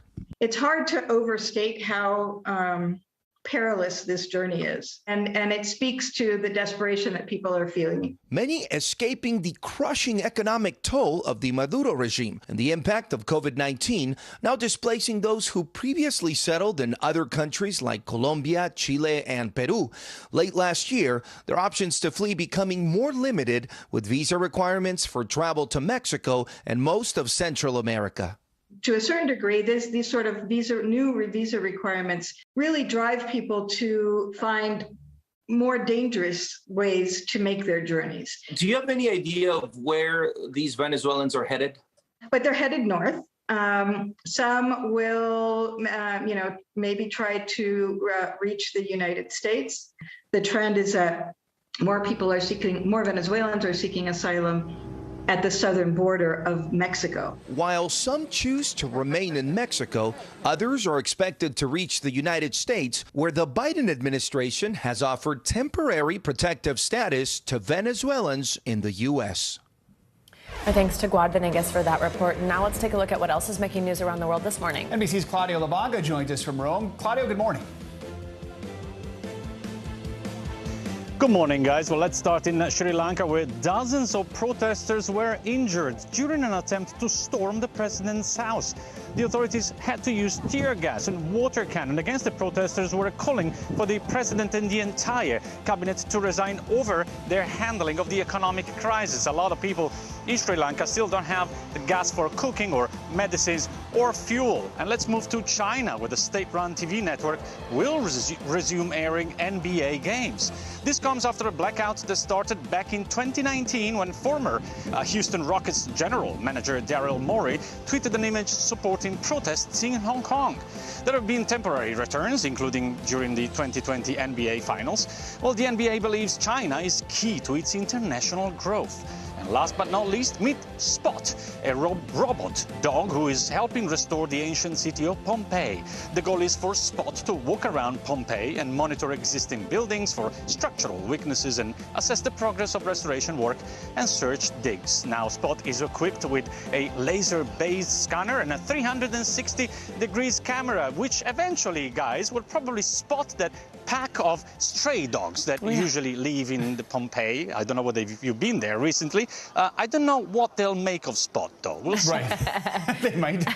Maybe they'll become friends. You never know. I haven't been recently, but I am kind of obsessed with Pompeii and the eruption of Mount Vesuvius, so that's a very cool story to me. Claudio, thank you. Thank you, Claudio. All right, coming up on Morning News Now, Finding Your Voice, our conversation with the writer and director of a brand new Disney movie, all about being your authentic self and finding your heart even to Broadway. Plus, the growing fallout surrounding that infamous Oscar slap.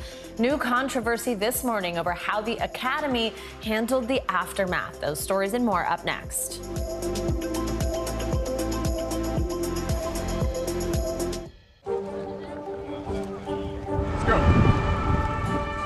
This is a critical choke point for this fire.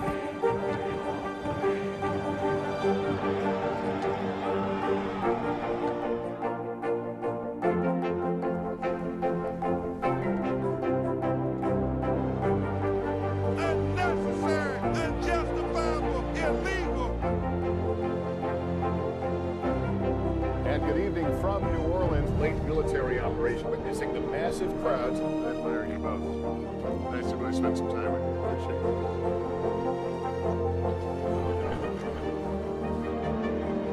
At any moment now.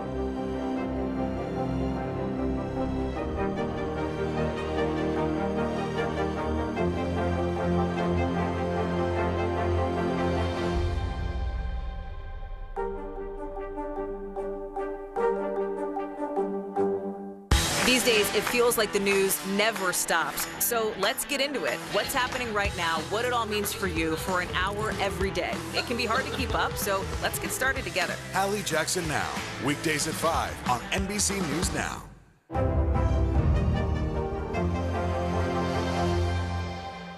Good morning, I'm Joe Fryer. And I'm Savannah Sellers. 2022 is off to a busy start. Winter's wrath causing headaches from coast to coast. It's been really incredible to see how quickly volunteers started to help with the cleanup efforts. Morning News Now, streaming weekdays at 7. We'll meet Ukrainians who are defending their country one block at a time. When you were still in Kiev, could you hear the bombing? My name is Lester. Hey, who's this?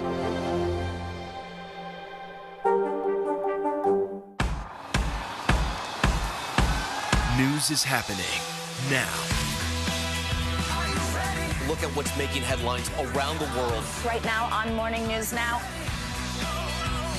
We're coming on the air with breaking news. And this is a significant moment. Whenever it happens, wherever you are, NBC News, streaming free now.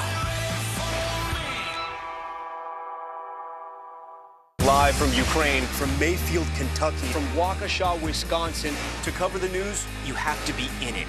This is how so many towns and cities are protecting themselves. You can actually see they're pushing the gates open. I also want to get home. You'll get home. You'll get home. Do you remember any tornado as bad as this one? You look at this and you're thinking, we're not going to have power for weeks, if not months. Exactly. Every night, it's your news playlist. Top Story with Tom Yamas, weeknights at 7 on NBC News Now. Hallie Jackson Now, weekdays at 5 on NBC News Now.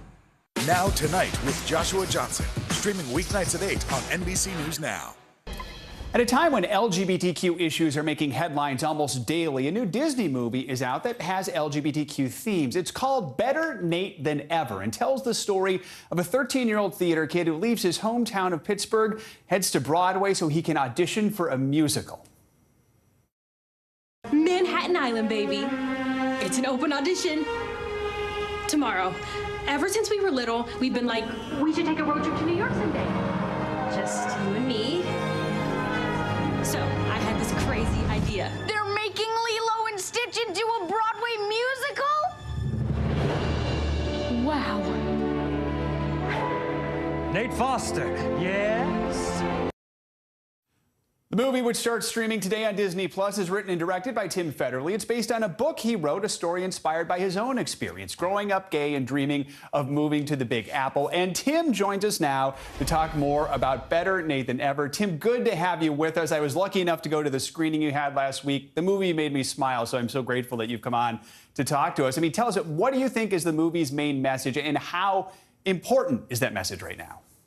Thank you, Joe. The main message is find your people.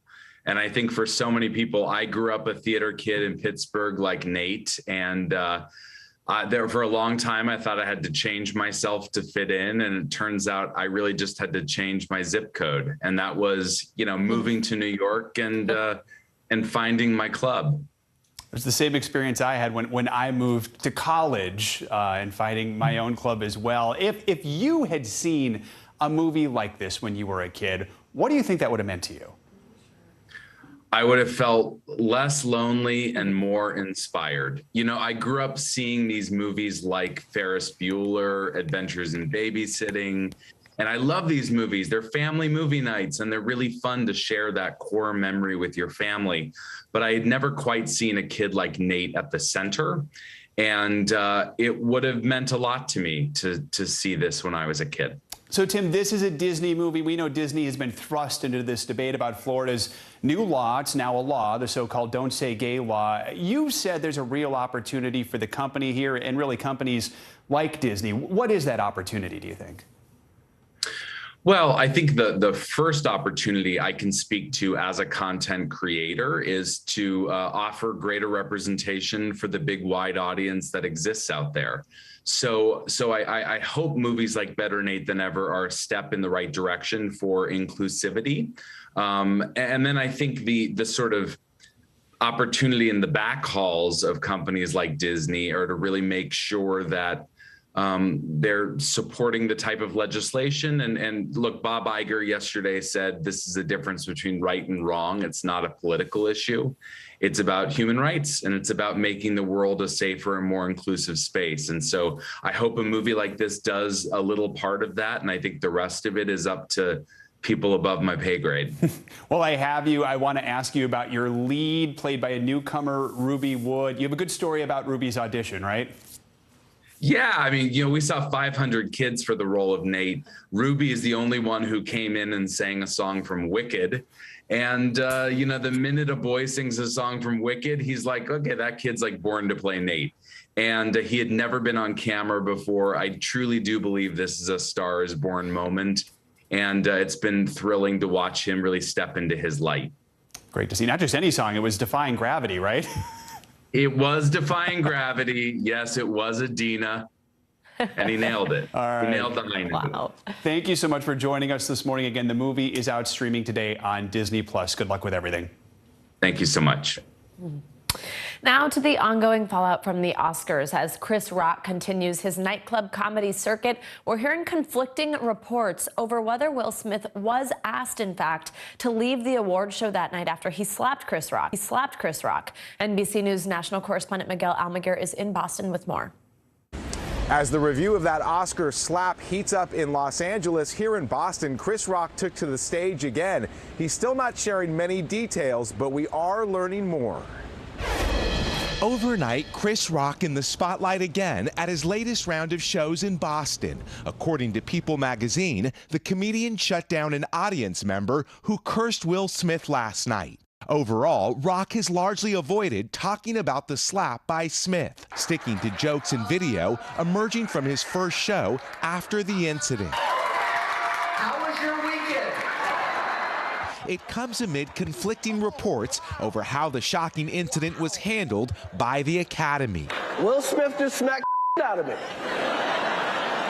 A day after the Board of Governors said in a statement Mr. Smith was asked to leave the ceremony and refused, a source at the award show tells NBC News the official decision came from one of the show's producers, who ultimately asked the actor to stay. They were saying, this is battery was the word they used in that moment. Oscar broadcast producer Will Packer telling ABC News he was there when LAPD officers asked Chris Rock about pressing charges. They said, we will go get him. We are prepared. We're prepared to get him right now. You can press charges. We can arrest him. And they said, would you like us to take any action? And he said no. He said no. Quoting unnamed sources, Variety says Academy leaders met briefly with an apologetic Will Smith on Zoom this week. The Academy would not confirm that report. The board says disciplinary proceedings against Smith have begun. The superstar issued a statement apologizing to Rock, but has not responded to our request for comment. Oh, wow. Wow.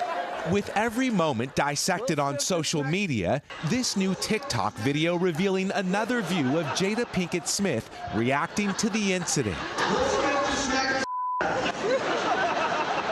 And a separate TikTok video showing the moments after the incident as the broadcast moved on, Rock reacting. Rock has not addressed the controversy in detail. Hey, Chris, you ready for tonight? Instead, choosing to stick with his long-planned show. I'm still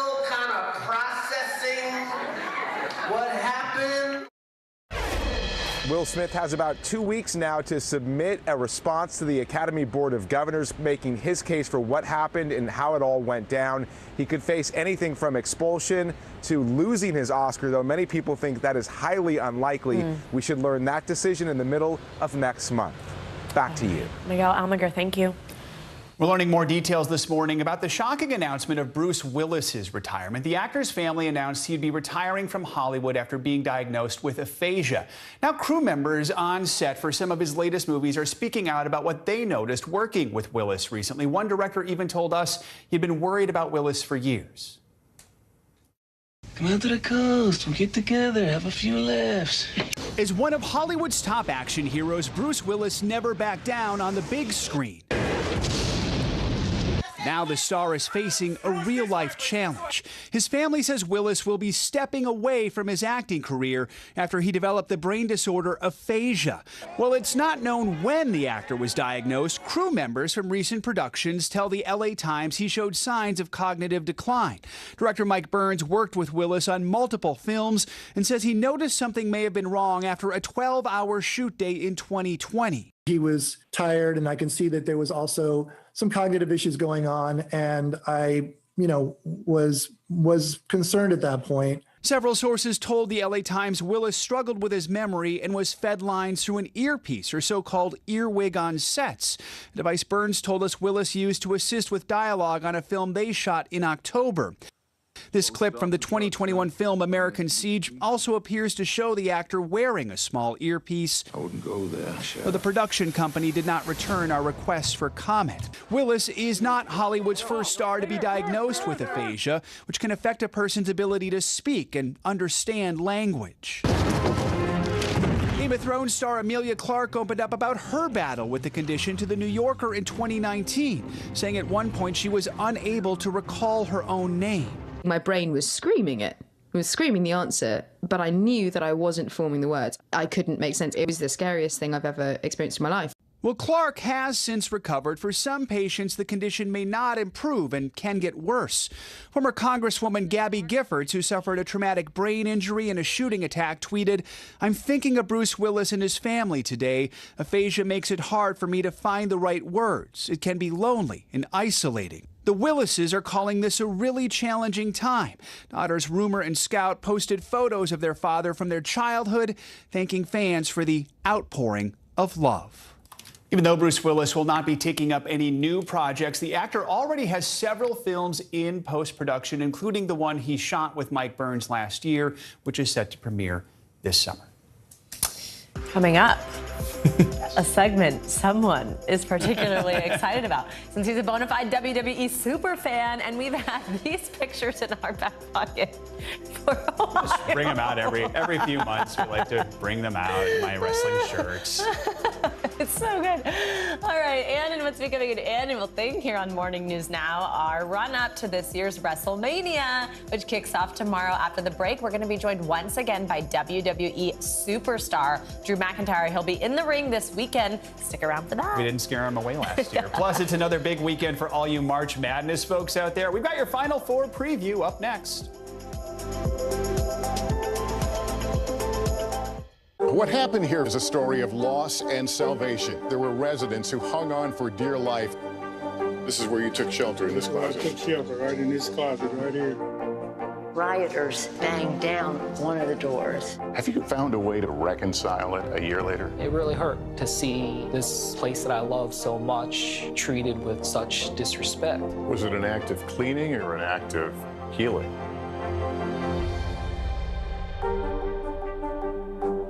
News is happening now. Look at what's making headlines around the world. Whenever it happens, wherever you are, it's here now. This is a very different kind of program. We're here to start conversation about the big things happening in our world. Professor, I'm not asking you to predict the future, but what do we think that the new normal is going to be? Is part of this that everyone's rethinking their jobs during this pandemic and their relationship to their employers? What is your biggest tip for any parent who's concerned about this? It's not my job to tell you what to think. My job is to think about what you tell me. Now Tonight with Joshua Johnson, streaming weeknights at 8 on NBC News Now. Hallie Jackson Now, weekdays at 5 on NBC News Now. News is happening now. Look at what's making headlines around the world. We're coming on the air with breaking news. This is a significant moment. Whenever it happens, wherever you are, NBC News, streaming free now. Top Story with Tom Llamas, weeknights at 7 on NBC News Now. There were residents who hung on for dear life. I've heard people say the town is gone. Do you see it that way? Absolutely not. We've lost some houses, but our community's still here. Top Story with Tom Llamas is your news playlist on NBC News Now. And now, you can listen to it as a podcast. Available anytime and anywhere. We'll meet Ukrainians who are defending their country one block at a time. When you were still in Kiev, could you hear the bombing? My name is Lester. Hey, who's this?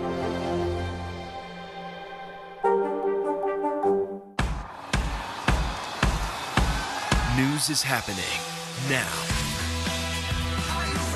Look at what's making headlines around the world. Right now on Morning News Now.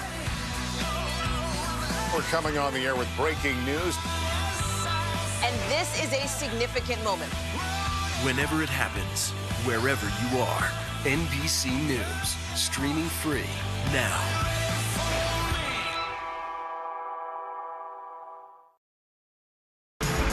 Time for our CNBC Money Minute. We're taking a look at breaking news, that latest jobs report. Yes, Seema Modi joins us now with those numbers. Hey, Seema. Hey guys, 431,000 jobs added in the month of March. That's a slight miss on estimates, and it is down from the 678,000 added in. The unemployment rate did tick down just a bit to 3.6%. The participation rate did move higher, which is encouraging. Now, despite volatile oil prices and inflation concerns, the jobs market here in the U.S. has been relatively strong, averaging 500,000 jobs a month. Businesses have been calling out the fact that there's a lack of workers in the market and just how tight the job market has been, especially in the hospitality industry, where a number of workers pivoted to jobs in warehouses, companies like Amazon, where the average pay can be higher. The Federal Reserve has already determined that the jobs market remains very strong for its focus to turn to fighting inflation. That's why we saw rates rise last month, and another 5 rate increases are expected this year. The stock market reaction so far has been generally positive. The Dow is implied to open up by around 127 points. Vanna, back to you. All right, Seema, thank you. Thanks, Seema. Now, the biggest weekend for college basketball fans, the Final Four, is finally here. The women's teams will tip off tonight, followed by the men tomorrow, all for the chance to compete in the national championship. Here's NBC News correspondent Morgan Chesky with the latest.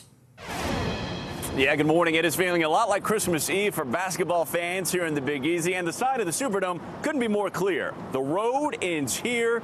Final Four time is upon us after a tournament that really did exceed expectations. We had the Cinderella story of the St. Peter's Peacocks, emotional wins, bracket busters, but now we're down to those college blue bloods. My dad's Jayhawks taking on Villanova, and UNC taking on the Duke Blue Devils in what could potentially be Coach K's final game. Final Four weekend is finally here, with one of basketball's biggest rivalries taking center court. Duke playing for its 6th national title. They got in for the big finish. But standing in their way, longtime rivals, the North Carolina Tar Heels. For the first time ever matching up in the Final Four is historic. It's never happened before. And to add even more drama to this high-stakes matchup, the Blue Devils will try to extend retiring Coach K's career one more game. You can't go into the Final Four just thinking rivalry, payback, or any of those things. You got to go in. We want to win a championship. The Kansas Jayhawks are the last 1 seed left in this year's big dance. Samuel's layup is good. But they'll need a victory over Villanova to make it to the national championship game. Now that we're at this moment, we just got to, seize everything that we have. The Wildcats hoping to upset the Jayhawks for their 3rd NCAA title in just 6 years. We're expecting a tough physical battle for 40 minutes. Everybody getting a piece of the action. In the women's tournament, the remaining teams are no strangers to the Final Four either. South Carolina is favored to win it all, but they'll have to get past a tough Louisville team first. We hope to make everybody proud by putting on a competitive game and an exciting game, because that's, what our fans deserve. And a powerhouse UConn lineup will square off against the defending champs, Stanford. The first 15 seed to the Elite Eight. After a historic Cinderella run in this year's tournament, man, dreams do come true. St. Peter's breakout coach Shaheen Holloway's returning home to Seton Hall as its new head coach. He played there as a point guard in college. I wouldn't be up here if it wasn't for those 15 young men right there. Stand up. Get up. Bringing his standout team to the big announcement. Lots of basketball left ahead of us. And consider this, with all of the stats flying around from this year's tournament, the UNC Duke game will be the 100th meeting between the two teams during the Coach K era. Right now, Duke has won 50 of those, UNC 49. All it's right, going to be a good Morgan matchup, Chesky. no doubt. We'll send it back to you. Thank you. Now for some sports entertainment, the WWE's biggest event of the year is back in full force after 2 years of delays and limits due to the COVID pandemic. Yeah, this year's WrestleMania kicks off tomorrow down in Arlington, Texas, and will feature all of the sport's biggest stars. That includes WWE's very own Drew McIntyre, who joins us now. Drew, thanks for being with us again. Last year, you were on the show to discuss WrestleMania when it was in Tampa Bay, and that is when we got this reaction from Savannah. Take a look. Can't wait for my mind to be blown. WWE champion. Blown, I tell you. Blown. So, Drew, should we expect to have our minds blown again this year? Maybe even more so this year. Last year was pretty special in Tampa. We had the crowd back at a limited capacity after not having our fans in the arena for a very, very long time, over a year. This year is the first proper WrestleMania in 3 years. Obviously, the nature of the times, no fans, limited capacity. Everyone's coming from all across the world to Texas this weekend. Over 100,000 people over 2 days. It's going to be unreal. There might be none of your mind left, to be honest, after it gets blown this weekend. Yeah, my mind was blown last week. I'm very excited. Now, Drew, I mean, you're talking about this, but of course, these past couple of years have been weird no matter for who or where or what, but you guys have dealt with cancellations, delays. Now that things are back to normal, what's it like to be back on the road? What's it like for these arenas with crowds full of fans at every event? How's that feel? It feels unbelievable. You know, in our product in particular, we're such an interactive product. We thrive on that crowd reaction, that real-time feedback from the audience, what's working, what's not working, and just really gets our energy up. And it's kind of weird to watch a WWE show without the fans, you know, there, because they are our #1 superstar. So it's been amazing to have them back. It's been months now, and I don't take any show for granted. Every single show I remind myself, remember when there was no one there, what it felt like? And this weekend in particular is so special, as I mentioned, because everyone from across the world is coming to the one place in Texas to celebrate the thing we love. And when we're in that stadium, AT&T Stadium, over this weekend, we can look around and say, finally, we're really back to normal. There's going to be that many people and that much energy in the building. And this year, once again, it's a 2-night event. Explain to viewers just the importance of WrestleMania, which has been around since the 80s. Is there anything you've done differently this year to prepare for it, or anything we should expect that's different this year? You can expect one of the biggest WrestleManias, not the biggest WrestleMania of all time. It's our Super Bowl, it's our World Series, all of our storylines all year round. You know, we have no weekends off, 52 weeks a year. Everything builds and culminates with WrestleMania. And it's honestly big on the Super Bowl. It's big on the World Series. It's worldwide. We're 800 million homes, 180 countries, 28 different languages, over 1 billion with a B social media followers. This is huge, and this is the big event the entire world is going to be watching.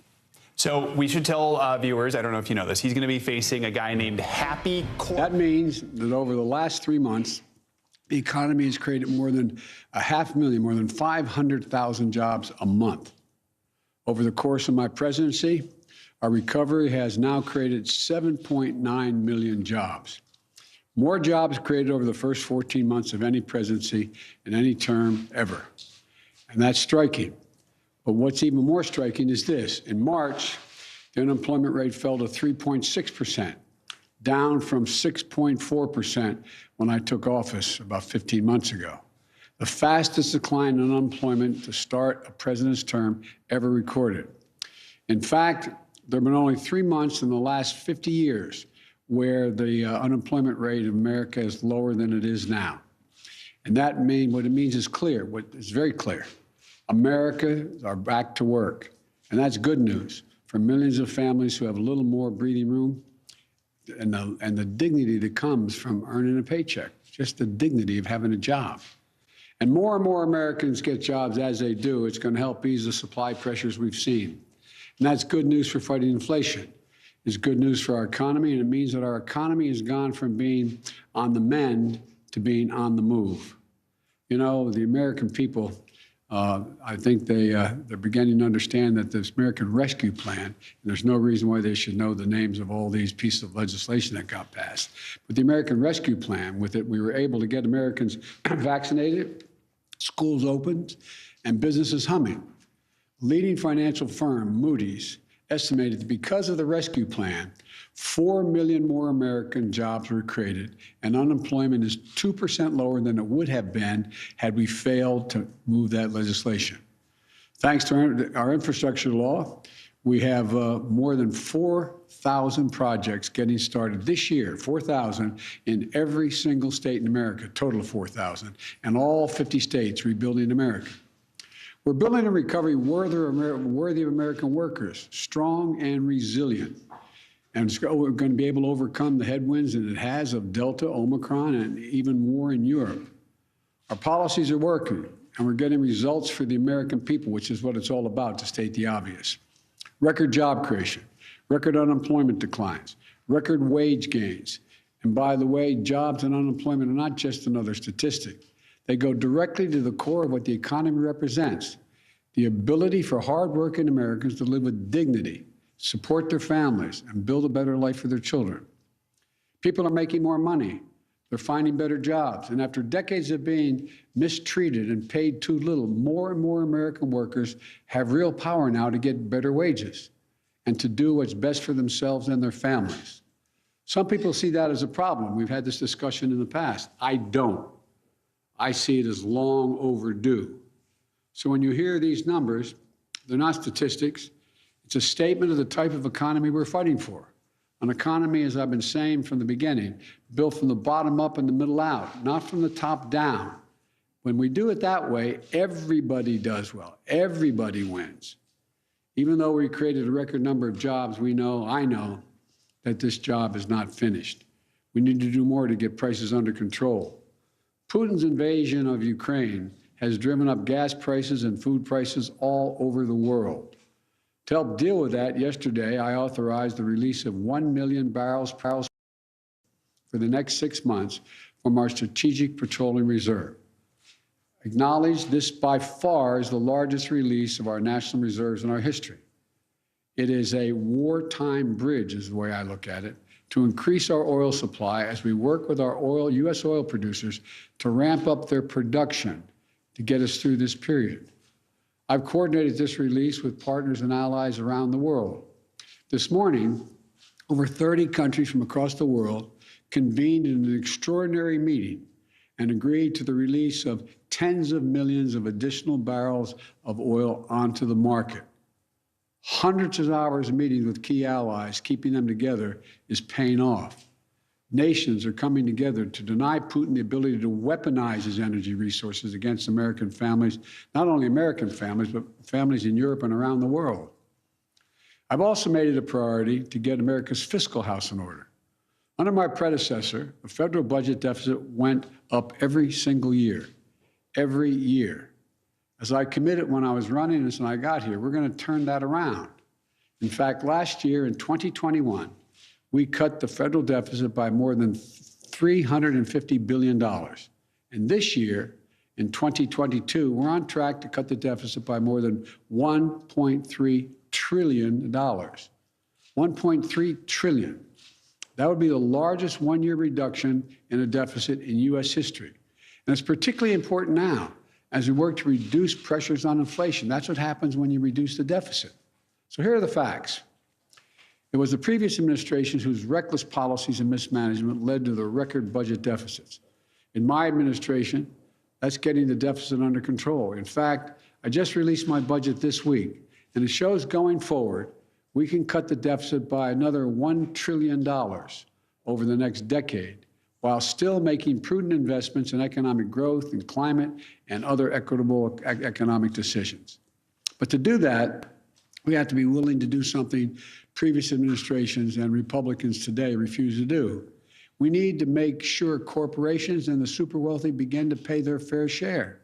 Here's one example. Right now, billionaires, and there's not a whole lot of them in the country, maybe I won't give a number because I don't know for sure, they average less than 1%. But my point is billionaires pay an average rate of only 8% on their total income. A family led by a firefighter and a teacher can pay double that income tax rate, double what a billionaire pays, double the 8%. So my budget has a billionaire minimum tax, a 20% minimum tax that applies only to the top 1/100th of 1% of American households. Billionaire minimum tax is fair. And here's the deal.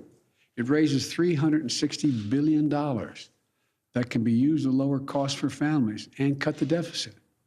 I would add, nobody making less than you're tired of hearing me say it, but no one making less than $400,000 a year will pay a single penny more in federal taxes. I've said in the past, I'm a capitalist. I have no problem with people making as much money as they are capable of making. But I'm asking you one simple question, just pay your fair share. Pay your fair share, that's all. That's it. Just your fair share. And no one can argue that 20% for a billionaire is unfair. Here's what this adds up to. We're going to continue to create jobs, bring down the cost for families, and rein in deficits left by my predecessor. All important steps in to continue our historic progress to build a better America. I said from the outset, we're the only country in the world that comes out of crises stronger than we went into them. That's what we're doing here. I want to thank you all for showing up today, and we'll have plenty of time to answer questions about other items other than the jobs report next week. Thank you. Appreciate it. Sir, what about inflation? We're on inflation outpacing wages, Mr. President. Facing criminal charges. Are the sanctions still working, sir? Welcome to pop back out.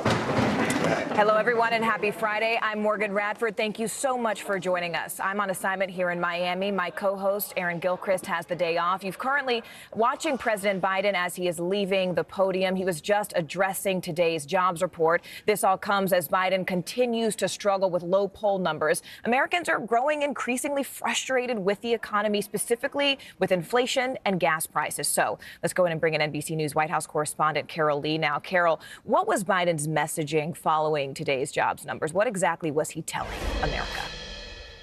Well, his main message, Morgan, was, in his words, that our policies are working. So he's really taking a victory lap on this jobs report. It's something that administration officials feel is very strong and working in their favor. So the president came out and he said this is evidence that his economic policies, which he's not getting credit for, as you noted, Americans are just not happy with him right now, and particularly when it comes to the economy. And he's saying this is that the trajectory is going in the right direction.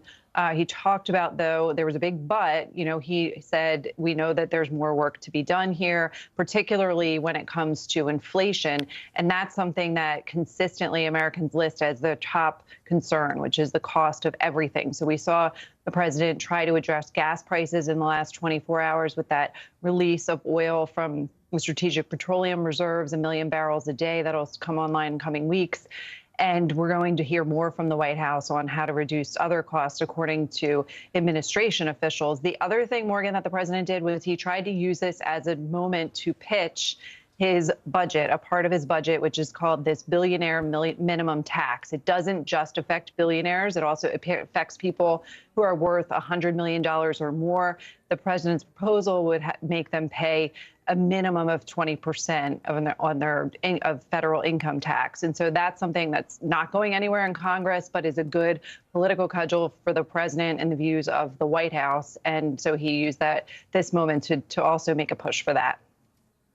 All right, NBC's Carol Lee for us. Carol, thank you. I want to go ahead and bring in Allison Morris. Allison, if you can, let's just go ahead and start with these numbers. Walk us through what this report really tells us. It tells us, what stood out to you? What does this tell us about where our economy as a whole stands right now? Yeah, so Morgan, on the surface, right, the numbers are a little bit light. We were looking for around 490,000 new jobs. We got 431,000, but that's not a total miss here. Unemployment a little better than expected at 3.6%. We've been hearing all these rumblings in the background that a recession could be on the way. We should take that graphic down. Those jobs added, that number is wrong. It's 431. We've been hearing these rumblings, sort of technicals, if you will, on the stock market that a recession could be on the way. You don't need to know exactly what they are, but we've seen the yield curve invert a couple times. These are all signs that our economy could be in trouble. You are not seeing evidence of that on the jobs market right now. 431,000, still a strong number. If you look at the quarter as a whole, the first quarter of 2022 ended this week.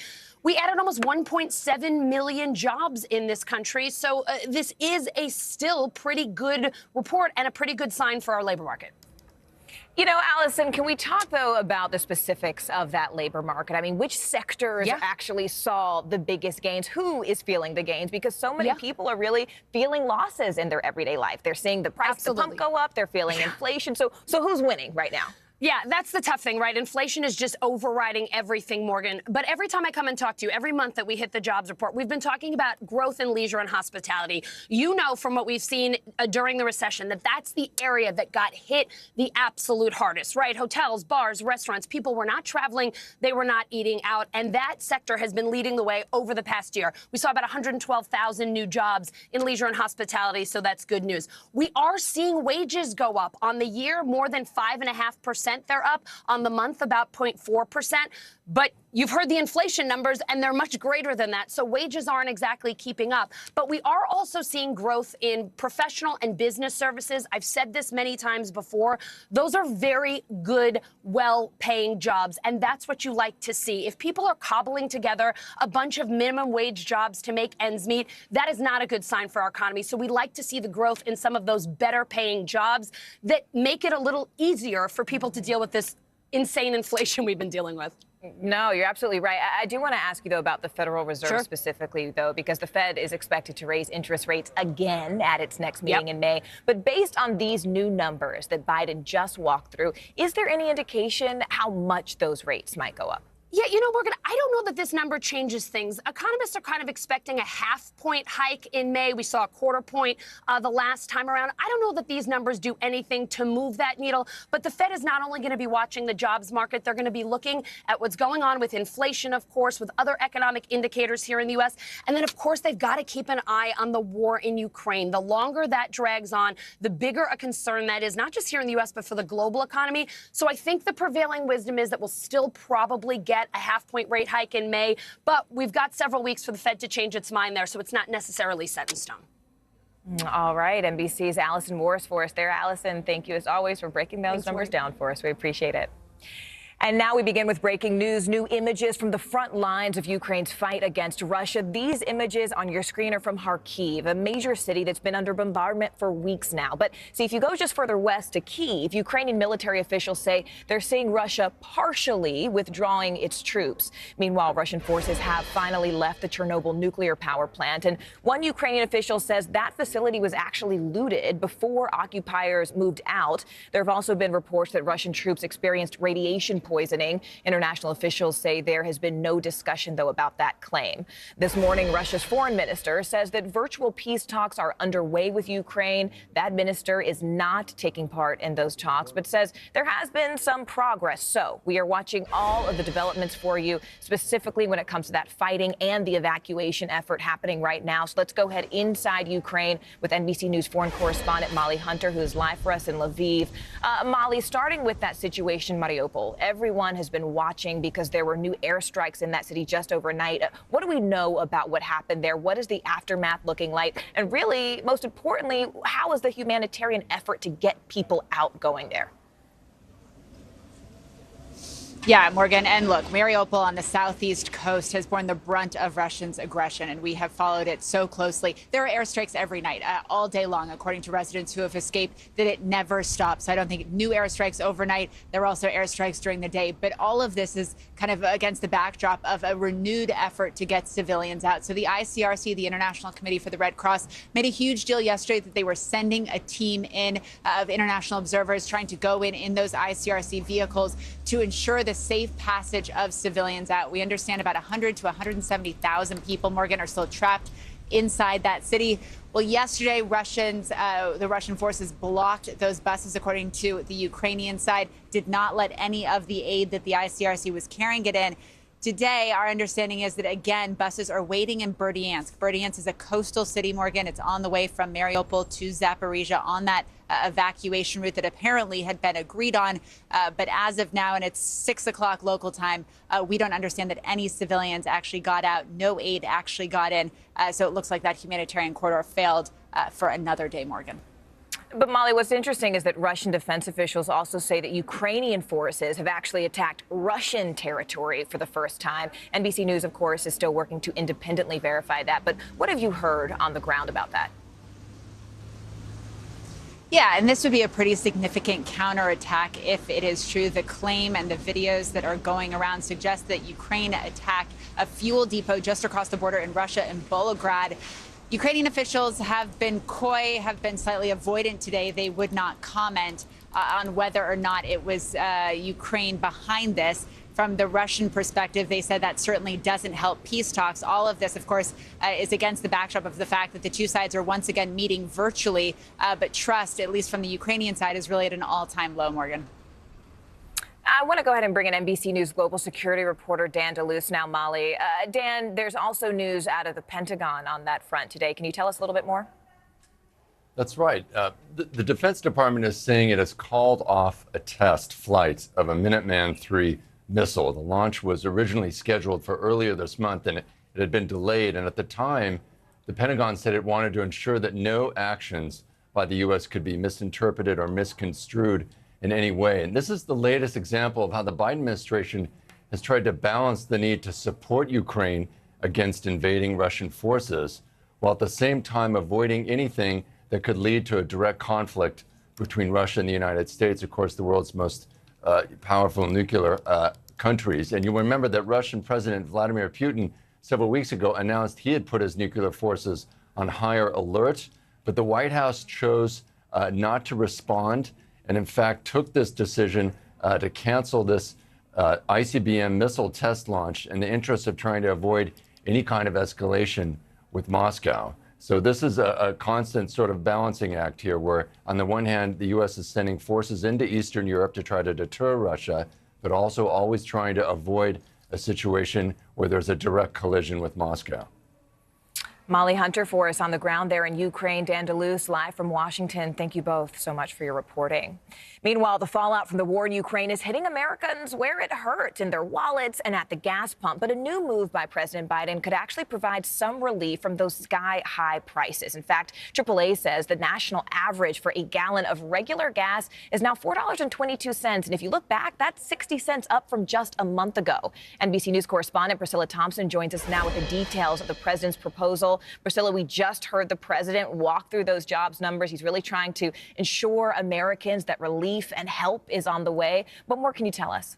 Well, Morgan, this is certainly a historic release of some 180 million barrels of oil. But experts that I've spoken to say that while it may prevent the prices from going up, it is likely not going to bring them down. Soaring gas prices leading President Biden to take drastic measures. Tapping into the U.S. Reserve again, announcing plans to release 1 million barrels of oil every day for the next 6 months. Your family budgets to fill a tank, none of it should hinge on whether a dictator declares war. The move marks the largest release from the Strategic Petroleum Reserve in history. The previous record set in November when Biden released 50 million barrels. This latest release comes just weeks after the president banned imports of Russian oil, gas, and coal due to the war in Ukraine. We will not be part of subsidizing Putin's war. Now, regular unleaded gas is averaging more than $4.20 a gallon, up more than 60 cents from just a month ago. It's horrible. I'm not even filling my car up anymore. Like many Americans, Isaiah Lahone is feeling the squeeze. He commutes 2 hours from New Jersey to New York every day to sell sneakers in the city. I gotta make an extra $100 just for gas. As the weather warms up, he's considering trading in his car for a bike until prices cool down. You gotta carry everything with you on a bike, but it's like you rather work harder or pay more money. Even with the influx of oil, experts say the pain at the pump may not be going away anytime soon. We're not talking about weeks, we're probably talking months. Realistically, how big of an impact is this going to have? Unfortunately, in the near term, not a lot. The latest NBC News poll finds Americans' top concern is the cost of living, jumping up from 4th place in January. About 38% of Americans blame the president for the rising costs. Instead of just arguing about who's to blame for it, we decided to take immediate action. Some states are taking matters into their own hands. Maryland, Georgia, and Connecticut suspending gas taxes, with at least a dozen other states considering a similar move. California, which has seen some of the nation's highest gas prices, is also considering a $400 rebate per car to help offset the rising costs. The oil release could free up as much as 180 million barrels of oil, but that's only part of Biden's plan. He's also hoping to increase U.S. oil production by urging Congress to make companies pay fees on unused wells on federal lands. I'm calling for a use it or lose it policy. Still, questions remain about whether any of that will be enough and just how long Americans can afford to wait. And this strategic reserve has only been tapped into under 3 other presidents. It happened in 1991 during the Gulf War, again in 2005 in the aftermath of Hurricane Katrina, and once more in 2011 when a civil war in Libya disrupted oil distribution here in the U.S. So it has only happened less than a handful of times, and certainly a historic amount that is being released, Morgan. Yeah, almost unprecedented there. Priscilla Thompson for us. Priscilla, thank you. Meanwhile, cleanup is now underway across parts of the East Coast after powerful storms left a trail of destruction. In fact, here's cell phone video capturing what appears to be a tornado in Virginia. Heavy winds, damaged homes and businesses, all part of the same storm system that battered much of the South just earlier this week. NBC News correspondent Jesse Kirsch joins us now with a closer look at some of that damage. Hi there, Jesse. Hey, Morgan, you can see we finally have blue skies off in the distance here in New York City. Earlier, though, it was windy and chilly here. And this is just the tail end of that massive severe system that was sweeping across much of the country. Overnight, storms barreling from the south to the northeast. Millions there waking up to the aftermath of severe thunderstorms overnight, leaving some areas along the Atlantic coast severely damaged from the same system that hit the south earlier this week. In Pennsylvania, torrential downpours and fallen trees creating hazardous roads. In Virginia, a possible tornado caught on camera, appearing to touch down. I'm in the tornado. Holy.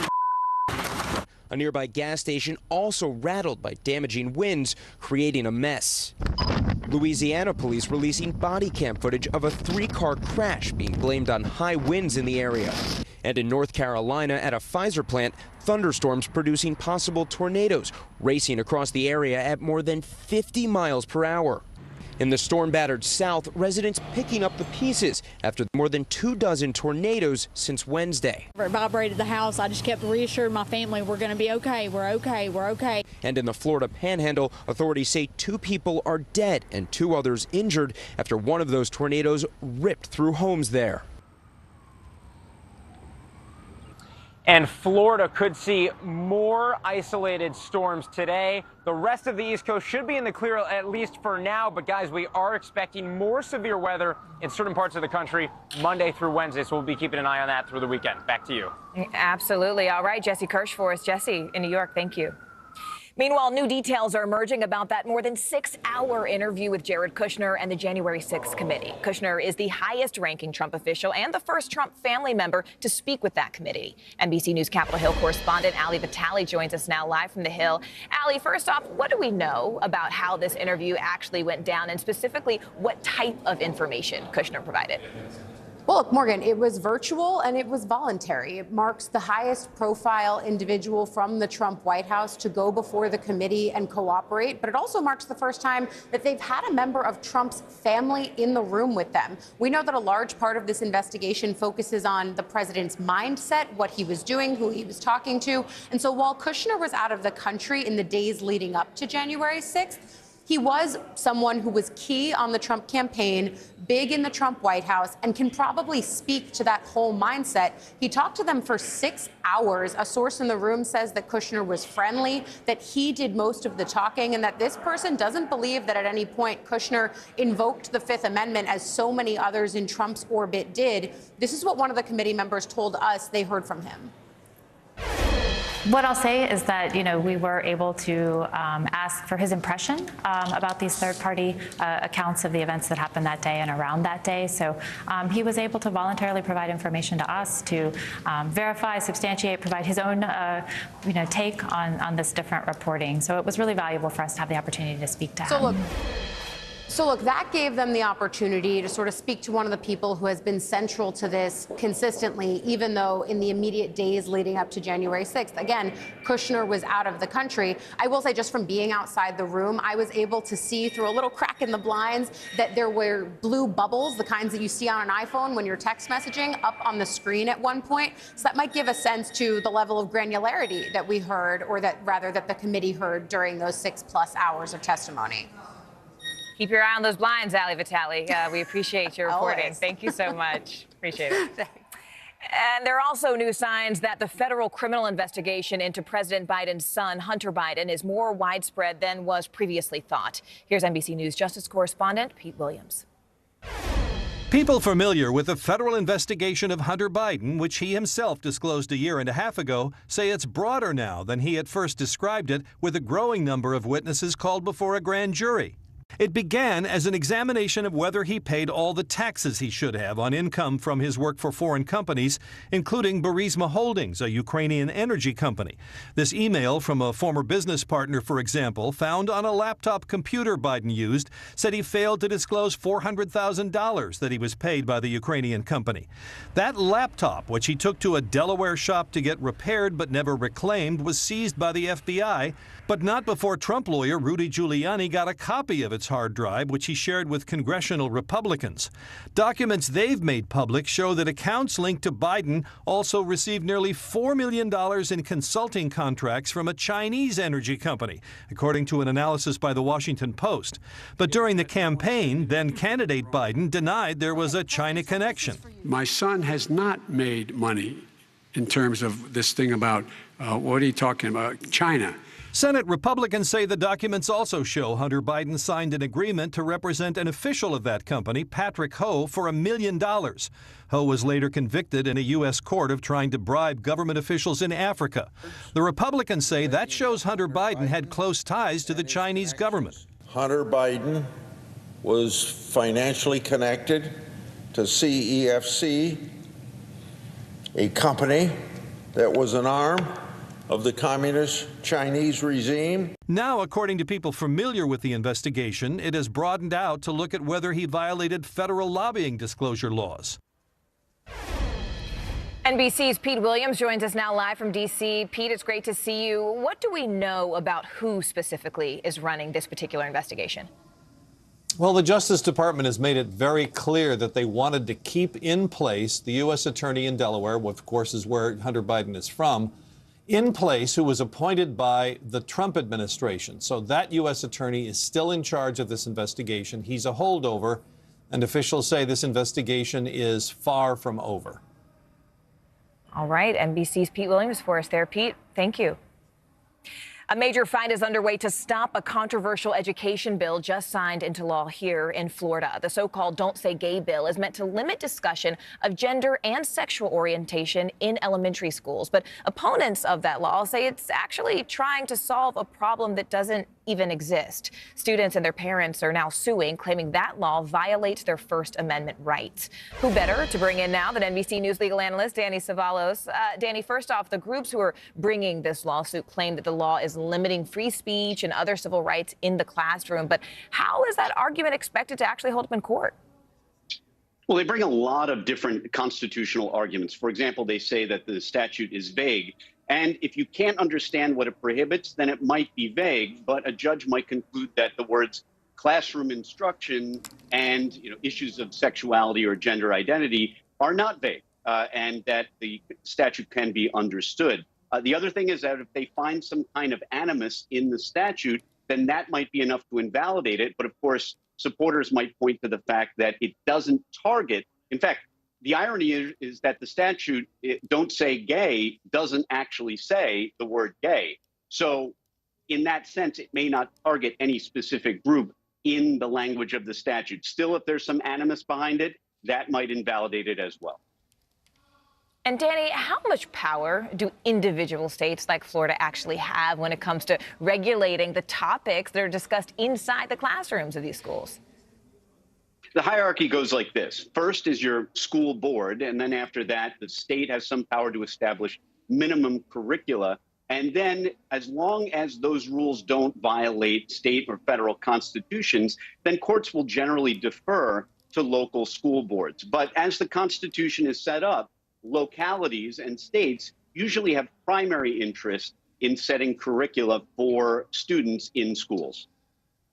All right, NBC's Danny Savalos for us there. Danny, as always, thank you so much. And stay with us because Ukrainians are escaping the war and they're ending up in U.S. custody after arriving here on American soil. Coming up, the refugee red tape they're running into while they're trying to seek asylum. Stay with us.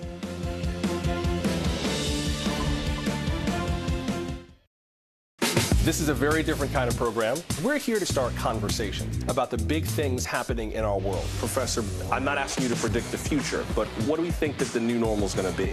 Is part of this that everyone's rethinking their jobs during this pandemic and their relationship to their employers? What is your biggest tip for any parent who's concerned about this? It's not my job to tell you what to think. My job is to think about what you tell me. Now Tonight with Joshua Johnson, streaming weeknights at 8 on NBC News Now. To stand on the edge of the cliff and jump takes a lot of guts. We are meeting people one after the next who have made profound changes. I think you're going to be blown away by the life lessons. Listen to Making Space Now, wherever you get your podcasts. News is happening now. Look at what's making headlines around the world. We're coming on the air with breaking news. This is a significant moment. Whenever it happens, wherever you are, NBC News, streaming free now. Making news right now, a Pennsylvania police officer is dead and 2 more hospitalized after being shot in the line of duty. The officers were responding to a domestic disturbance call when police say the subject of that call, a 34-year-old man, also died in the shooting. Investigators are not yet saying exactly what happened, nor are they releasing any names. Also, a South Carolina student has died after being shot at his middle school. 12-year-old Jamari Jackson died last night at the hospital. Police say a suspect who is also a student has been taken into custody. There's still no word on what might have led to that shooting. And Skippy is recalling thousands of jars of peanut butter because they could contain small fragments of stainless steel. The company is pulling the jars from the shelves in 18 different states, and according to the company that makes Skippy, no injuries have been reported.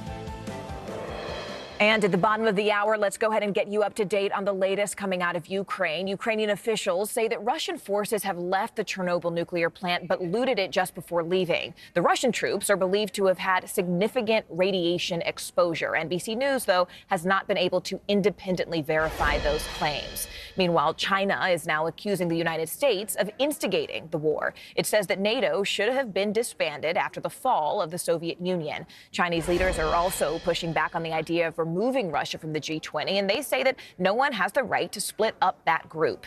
Inside Ukraine, though, the Red Cross is being blocked from bringing aid to Mariupol. There are evacuation efforts underway in the port city after heavy attacks cut off heat, electricity, and food supplies. Joining us now, we have NBC's Josh Letterman, who is live for us in Warsaw, Poland. We also have Julia Ainsley, our Washington bureau.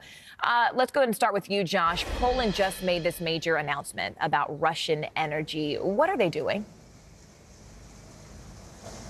Well, Poland has certainly been at the forefront not only of the humanitarian response, taking refugees, militarily pushing countries in Europe to push back on Russia. We all remember that announcement about Poland wanting to send those Russian MiG planes. But they have also been on the forefront, Morgan, of pushing Europe to quit Russian energy and cut off that critical financing for President Putin's war. This week, the Prime Minister of Poland announcing that Poland will completely stop imports of Russian energy. That's oil, coal, and natural gas by the end of this year. And when it comes to coal, which is a significant portion of Poland's energy consumption, they plan to phase that out completely by next month. This goes farther than any other EU nation has gone so far in cutting off Russian imports, although we have seen some other announcements from Germany and Austria and Italy issuing warnings or pre-warnings about potential gas shortages, while the French have urged businesses to reduce their consumption, to conserve energy so that they need less energy from Russia. The EU, meanwhile, has committed to drastically reduce its imports of Russian energy this year, but they say they cannot go to zero right away, that they simply cannot make up the difference. And so they are aiming to eliminate their imports by the end of this decade, while the U.S. is also taking its own steps to address not only the supply of energy, but also the sky-high costs that are causing those gas price increases for American drivers, with President Biden announcing yesterday that he plans to tap the U.S. Strategic Petroleum Reserve by 1 million barrels a day for the next 6 months. President Biden also pushing U.S. energy producers to make more. He says there's a whole lot of energy companies that have leases to drill on American soil that they are not using. President Biden wants to fine energy companies that have unused leases that don't use them as he tries to see what the U.S. can do to bring those energy costs down, Morgan. But Josh, what about the people? I mean, Poland, specifically where you are, has taken in more Ukrainian refugees than any other country. So how is that affecting the country? I mean, when you take into account what you just described about the compounding impact of that decision to cut Russian energy, how does that conflict then impact their economy with this influx of migrants?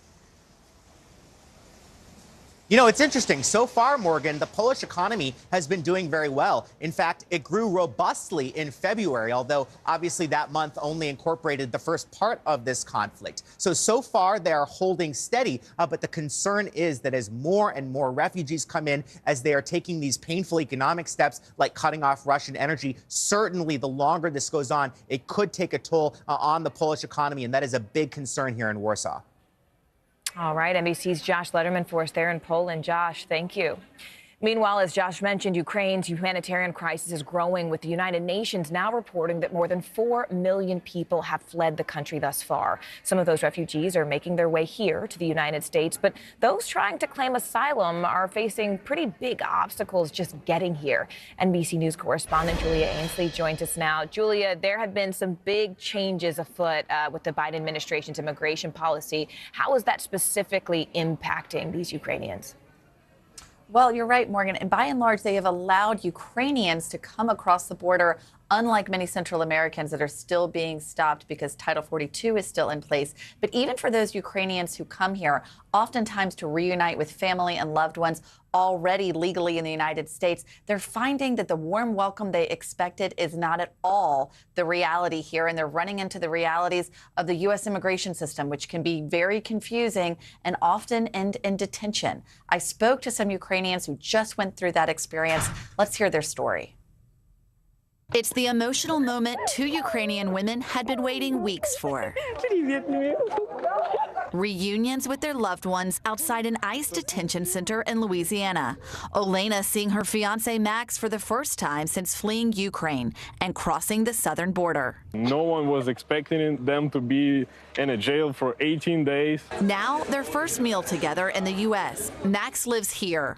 Olena came to apply for asylum and was taken into custody by Border Patrol. The fact that we couldn't communicate, we didn't know where they are, they couldn't hear anything from us, that was the hardest thing. Olena said during her time inside this ICE facility, about 100 Russian and Ukrainian women came through. And she says many are still inside.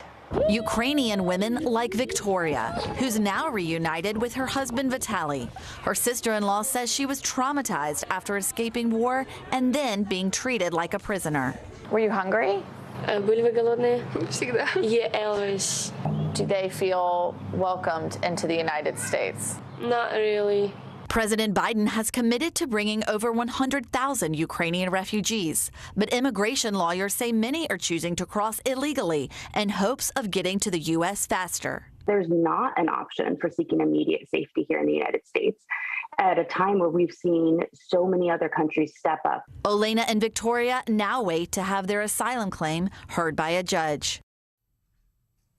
And we understand from ICE that they say that all of these people, regardless of their nationality, these decisions are made on a case-by-case basis. And internal data that we obtained said that there were about 120 Ukrainians in ICE detention as of last Friday, but that number could rise as more come.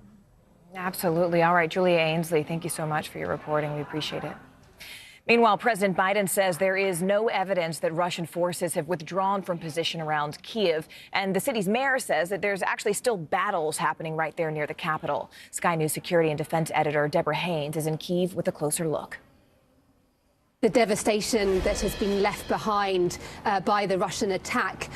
Of course, it's hugely significant that Ukrainian forces managed to repel that attempt by Russia to push towards the capital through that city, that suburb of Irpin, but then being pushed back, but leaving behind ruined lives, devastated residential areas. It's going to take many, many decades to recover whatever happens in this country. And that's one snapshot of a much wider picture across the country.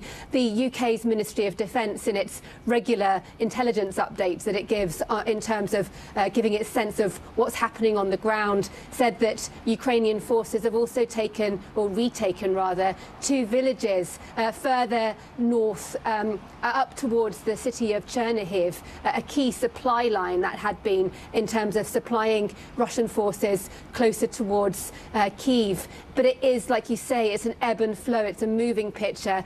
The Russians earlier in the week said that they were going to be significantly reducing their operations around the capital and around the north, refocusing on the east and that southern corridor, for example, or most significantly, the besieged city of Mariupol.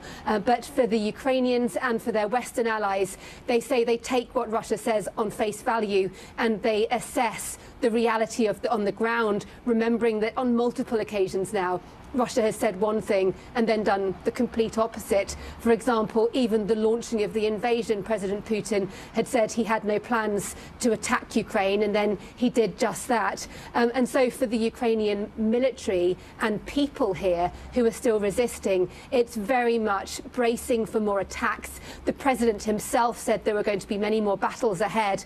And then it is again that repeated cry to the West to ensure that they continue to provide ever more weapons to this country, ever more lethal weapons. It's something that the UK is saying that they will be doing, but it all helps to give Ukraine leverage as they go into these, again, virtual peace talks with the Russian side, trying to find some kind of compromise that can at least bring about a ceasefire. But as things stand today, we're no closer to that.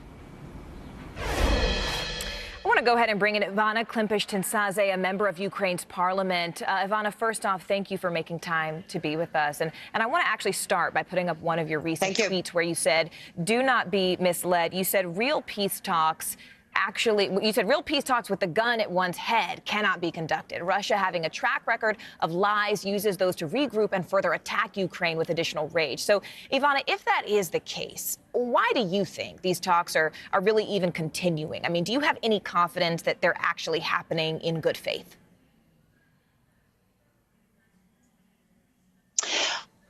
I only hope that these particular peace conversations could lead to a ceasefire as the first step to a real meaningful peace talks to be conducted. But at this particular moment, I do not see them getting even to that particular point. You've heard Russia saying that they are ready to withdraw from Kyiv and Chernihiv Oblast, but they are being defeated in those regions. And that's why they're saying that. And the fierceful fighting is still ongoing. You know, Ivana, a lot of Americans are watching this show and others, and they're frankly wondering how they can help. And you actually sat down with members of Congress to discuss American support for Ukraine. Can you describe those conversations for us? And really, what would you like to see from the United States at this point in the war? Three major things which are vital for our common victory of the free world over the evil that Russia brings. These are more weapons, starting from fighter jets, air defense, ending with the artillery systems and tanks and armored vehicles. Secondly, more comprehensive sanctions, closing the loopholes of in sanctions that have been imposed already. And the third thing is financial aid for Ukrainian economy that is suffering from not only devastation and destruction, but also from all the connections being cut and people fleeing, becoming internally displaced persons and refugees. Ivana, I want to thank you so much for your time and your expertise and all the work you're doing to keep people safe there as a member of parliament. Thank you, Ivana. Thank you. And stay with us, because this could revolutionize the restaurant industry as a whole. Coming up next, a new technology that's aimed at making fast food even faster and putting the labor shortage on the back burner. Stay with us.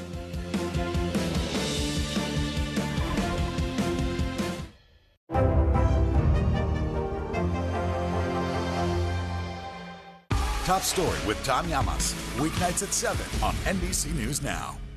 Now Tonight with Joshua Johnson, streaming weeknights at 8 on NBC News Now. What happened here is a story of loss and salvation. There were residents who hung on for dear life. This is where you took shelter, in this closet. I took shelter right in this closet right here. Rioters banged down one of the doors. Have you found a way to reconcile it a year later? It really hurt to see this place that I love so much treated with such disrespect. Was it an act of cleaning or an act of healing?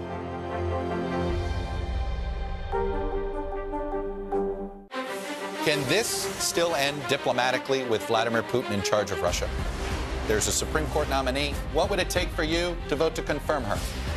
So I guess the question is, can this end with sanctions alone? If it's Sunday, it's Meet the Press. Let's go. This is a critical choke point for this fire.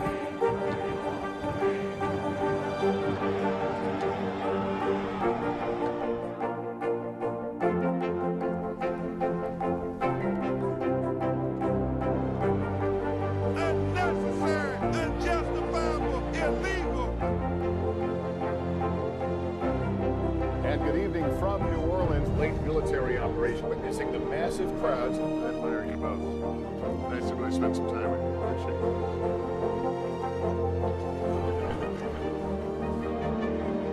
At any moment now.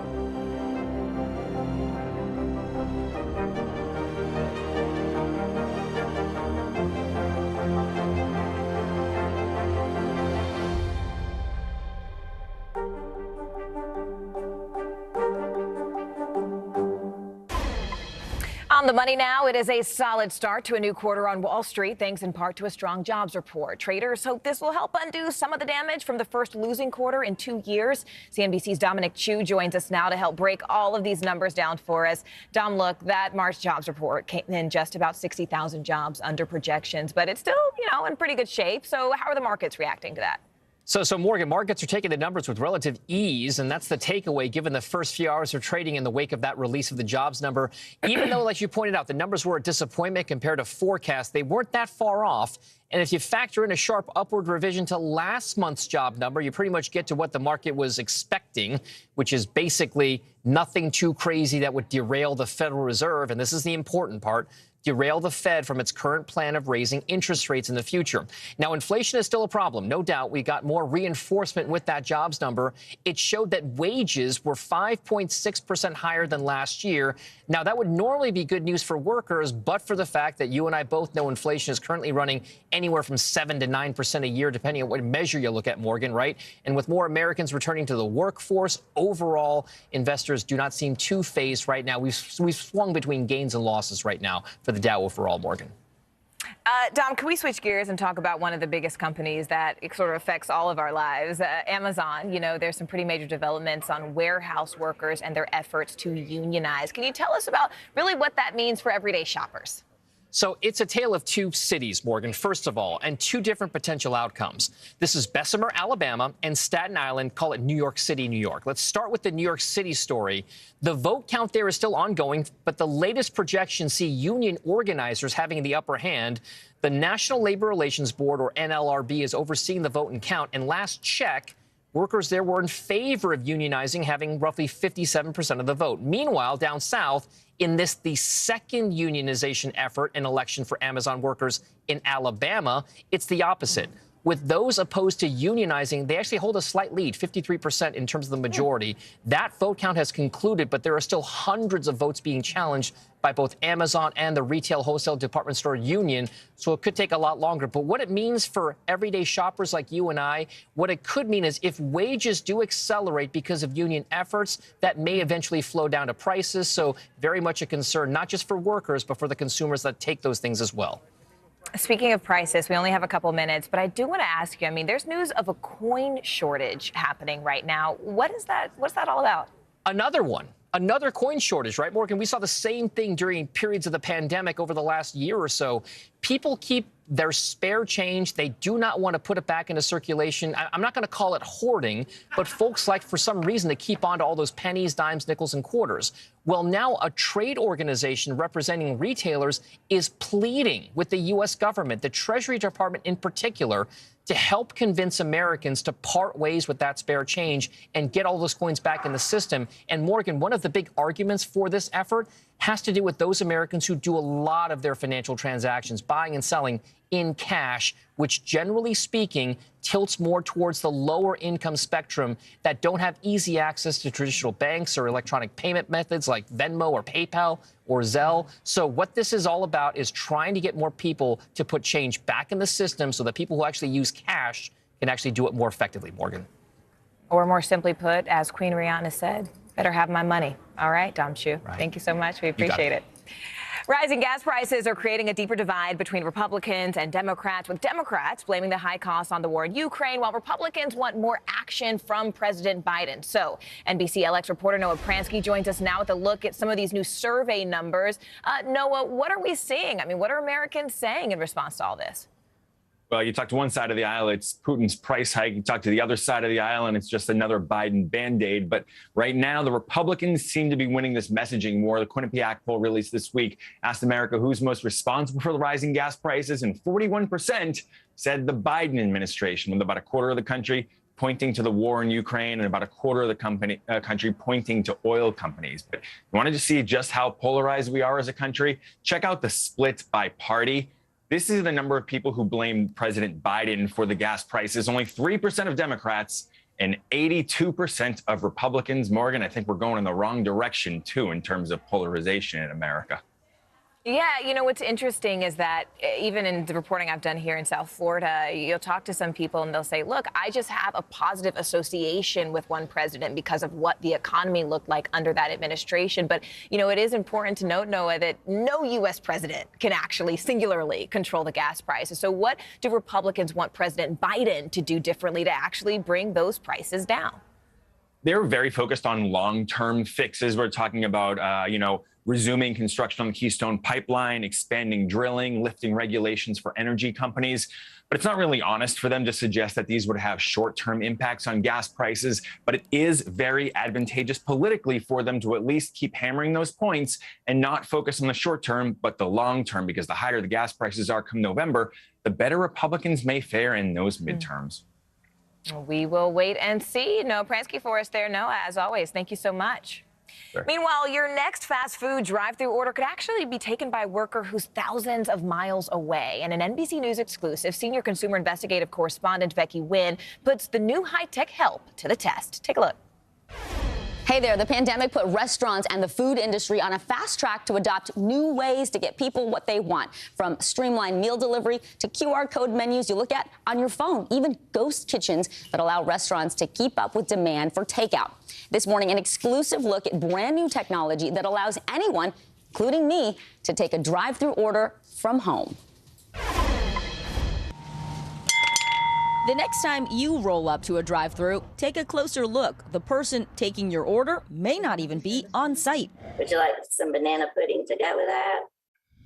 Sure, I'll take a 4-ounce. Becky saves time and gas, skipping a 30-minute commute, working part-time when she's not babysitting her grandkids. I love the job.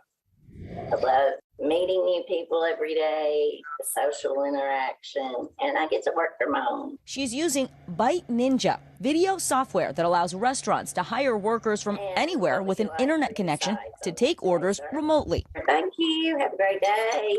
So we're going to give it a try with me taking orders here in New York For customers at this drive-thru in Tennessee. That's right. I'm going to work the drive-thru at Baby Jack's, a popular barbecue chain near Memphis. But first, I have to study the menu and pass an online test. How many different barbecue sauces does Baby Jack serve? Easy, 8. What do I say to greet the customers? Hi, welcome to Baby Jack's. I'm Vicky. What can I get started for you today? Next, a little practice with my Bite Ninja trainer, Anna Marie. Your total is going to be $19.17. Sounds good. Time for me to take a real order. Hi, welcome to Baby Jack's. My name is Vicky. Can I take your order, please? Sure. I'd like a baked potato with brisket. Okay, give me just 1 second. I'm sorry, I am very new to the job. But I quickly get up to speed, and it's fun. So you have the loaded barbecue potato with butter, sour cream, bacon bits, shredded cheese, barbecue sauce, chives, beef brisket with the sweet mild sauce, and a Diet Coke and banana pudding as your side. Thank you so much. Then the kitchen gets cooking, and just like at a regular drive-thru, an employee hands the customer their order. There you go. One after another. Hi there, welcome to Baby Jack's. The customers lined up in Tennessee. And what kind of sauce did you want on that? Most had no idea I was more than 1,000 miles away. Pull up at the next window and we'll get you taken care of. Have a wonderful, wonderful day. It's no secret that restaurants are struggling to hire. Baby Jack's owner Will Clem developed Bite Ninja after he couldn't staff his own drive-thru during the pandemic. One night he set up his laptop and took orders from home using Zoom. This was really a solution for our restaurants. It helped us so much that we said, man, this is something that we think is going to help a lot of restaurant owners nationwide. So far, 12 restaurant chains in 6 states rely on a pool of 4,100 so-called ninjas who make $10 to $20 an hour depending on demand. And it's not the only new tech that could be coming to an eatery near you. One restaurant in Dallas is using robot waiters. Hamburger chain White Castle recently announced plans to install automated French fry chefs at 100 restaurants. And no need to tip this bartender serving up drinks at the Winter Olympics. How is it? It's a screwdriver. Okay. It's all right. It all comes just in time. According to a recent survey, about 50% of restaurant operators cite staffing recruitment and retention as the top challenge of 2022. But with the challenges of today come the solutions of tomorrow. And you just never know who might be taking your next drive-thru order. Yeah, I'm low-key freaking out right now. Why are you low-key freaking out? Because I definitely know who you are. You do? Yeah. For sure. Do you watch the Today Show? Every day. Well, it is a pleasure to meet you. We're doing a story about this technology. What do you think? Yeah, it's awesome. I didn't expect to see someone on the screen. I definitely didn't expect to see Vicky on my screen. 12 local chains now use Bite Ninja, but it's about to go national. A major restaurant brand has just signed on, and the company says it's in talks with 50 other chains. So look for it at a restaurant near you. Back to you. March Madness now spilling over into April. Just after the break, the powerhouse matchups in the men's and women's Final Four. Stay with us.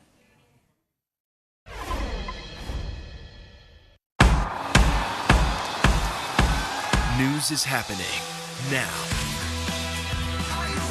Look at what's making headlines around the world. Right now on Morning News Now.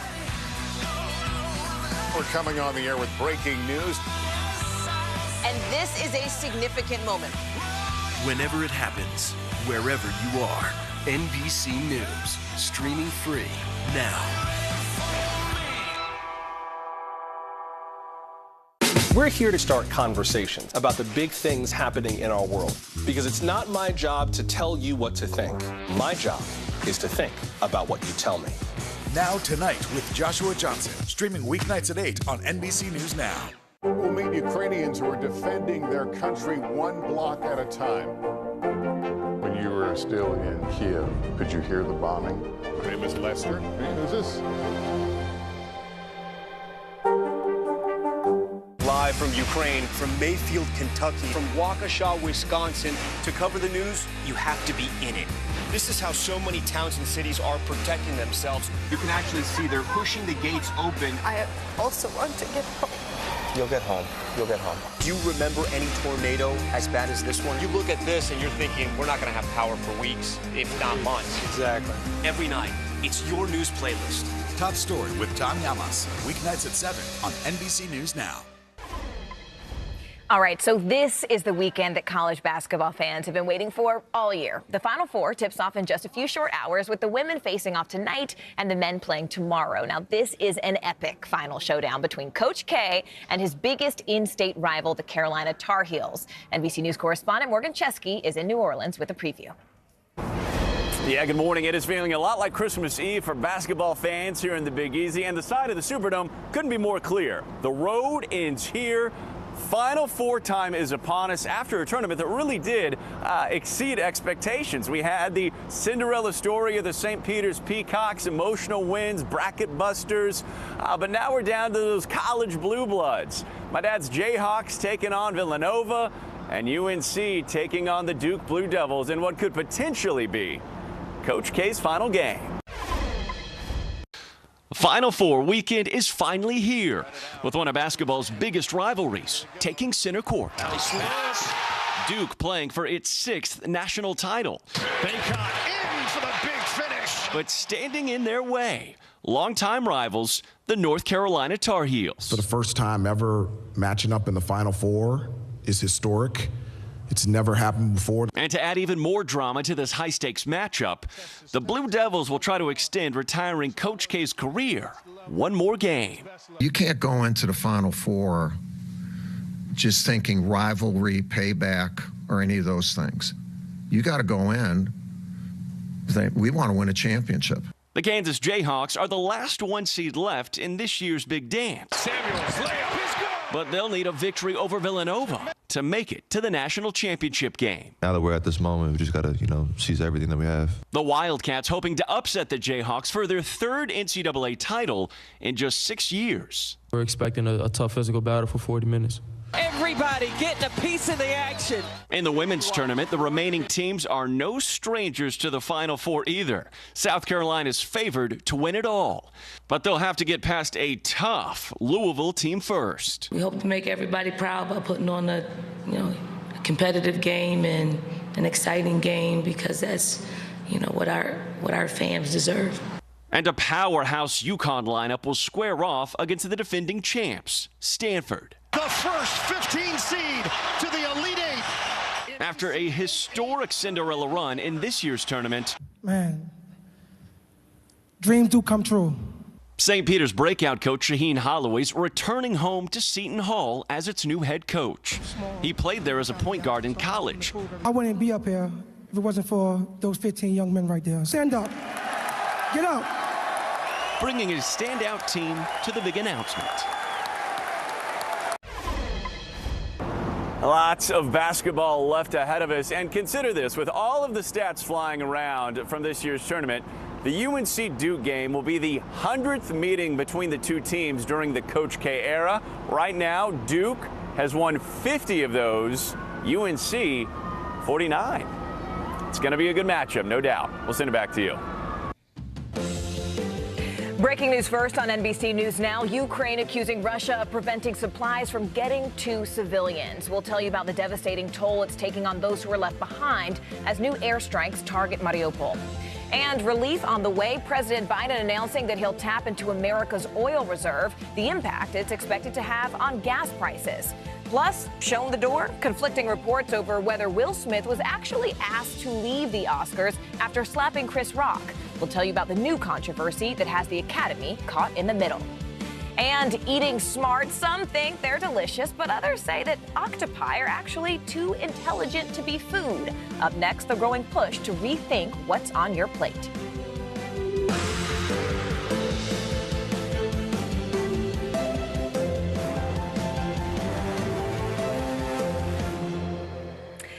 Thank you so much for joining us this hour. It is a pleasure to be with you. I'm Morgan Radford on assignment here in Miami. My co-anchor Aaron Gilchrist is off today.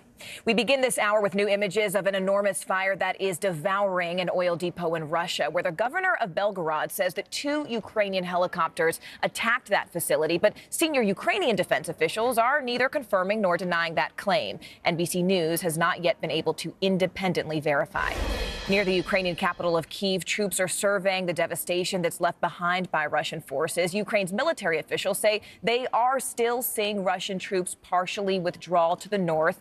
Meanwhile, we are getting a better sense of that shocking devastation in Mariupol, as we mentioned, where the city council says at least $10 billion will be required to rebuild the city's infrastructure. He did, however, stress that more assessments will be needed in the coming days. Our team is overseas this hour with the very latest headlines, including those new details on the crisis unfolding in Mariupol. But let's go ahead and begin with NBC News Chief Foreign Correspondent Richard Engel, who's in Ukraine.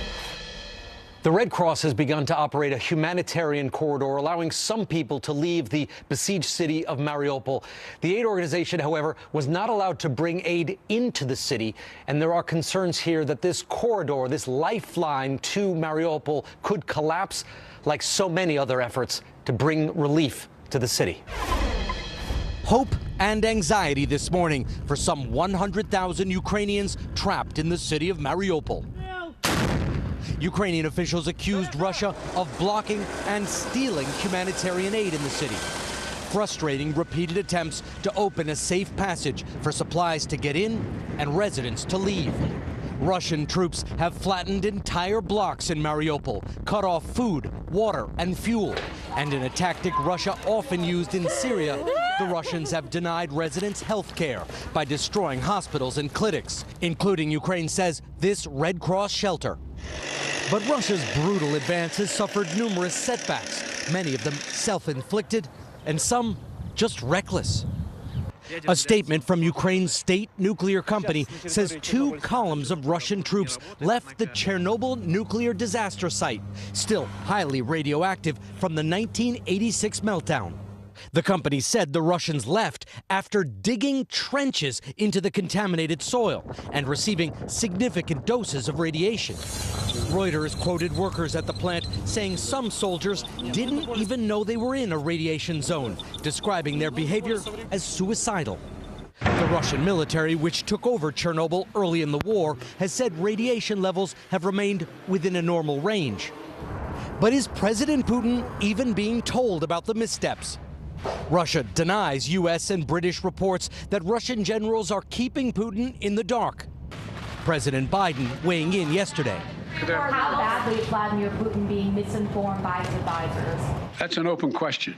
He seems to be self-isolating. President Putin, his economy cut off from international finance, is now making new economic threats, saying unfriendly countries, which include the United States and Europe, will have to pay, starting today, for Russian national gas in rubles or risk being cut off. The United States has banned the purchase of Russian oil and gas, but Europe is far more dependent. Germany said it will not accept Russian blackmail. Russian officials say 2 Ukrainian helicopters carried out a cross-border raid overnight, bombing a fuel depot roughly 20 miles inside Russian territory. It would be the first Ukrainian strike across the border. The Ukrainian government has refused to confirm or deny involvement. Staying overseas, Ukraine's neighbor Hungary has now allowed 350,000 refugees into its borders. NBC's Raf Sanchez is live for us now in Budapest. Raf, what are people telling you there on the ground about their journey out of Ukraine? I mean, how are they describing the conditions and really the process to even get where you are now? Yeah, Morgan, we've been hearing just a huge range of stories from refugees crossing the border. We met a 2-year-old boy called Leo, who, along with his mother, fled from southern Ukraine. His dad staying behind to fight against the Russians. We met 3 generations of women from one family, a grandmother, a mother, a daughter. They had brought their dog with them in a small cage. And we met a young man named Gregory, who's planning to fly to Mexico and then travel to the Texas border to try to seek asylum in the United States. His parents, though, are behind in the besieged city of Kharkiv. Take a listen to the conversation I had with them. How did that feel, knowing that they're still in Kharkiv? Of course, it hurts because, we are on our chats, we call, and so on and so on. Are you worried about them? No, of course. You think they'll be okay? We hope so. Morgan, most of all, we've just been hearing a huge amount of uncertainty. People don't know if they'll ever be able to go back to their homes in Ukraine. They don't know where they're going from here, and they don't know what life has next for them. Morgan?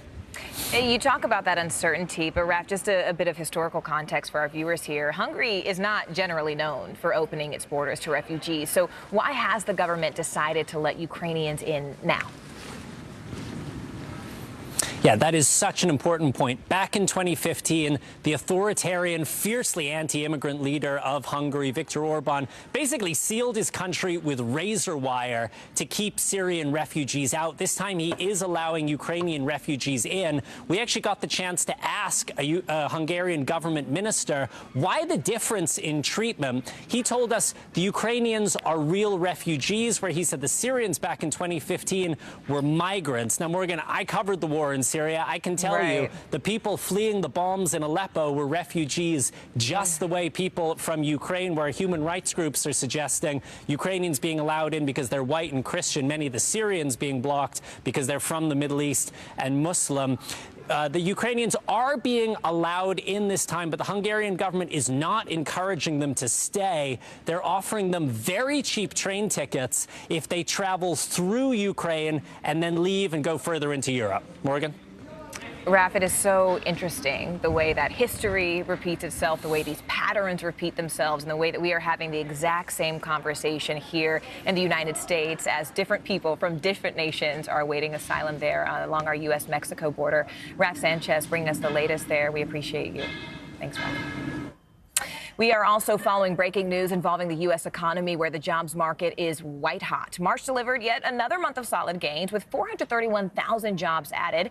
Unemployment is now down to 3.6%, which is a pandemic-era low. In fact, we just heard from President Biden moments ago addressing those new numbers. Take a listen. Our recovery has now created 7.9 million jobs. More jobs created over the first 14 months of any presidency in any term ever. And that's striking. But what's even more striking is this. In March, the unemployment rate fell to 3.6%, down from 6.4%. And that's good news for fighting inflation. It's good news for our economy, and it means that our economy has gone from being on the mend to being on the move. NBC's Mike Memoli joins us now live from the White House. Mike, let's get right to it. I mean, what more is the president saying about these new numbers? And really, what's he saying about the state of the economy in general? Because it feels like he's really trying to assure Americans that help is on the way. Yeah, that's exactly right, Morgan, because by every indication, some of those numbers that you just went through, this is a very strong jobs report.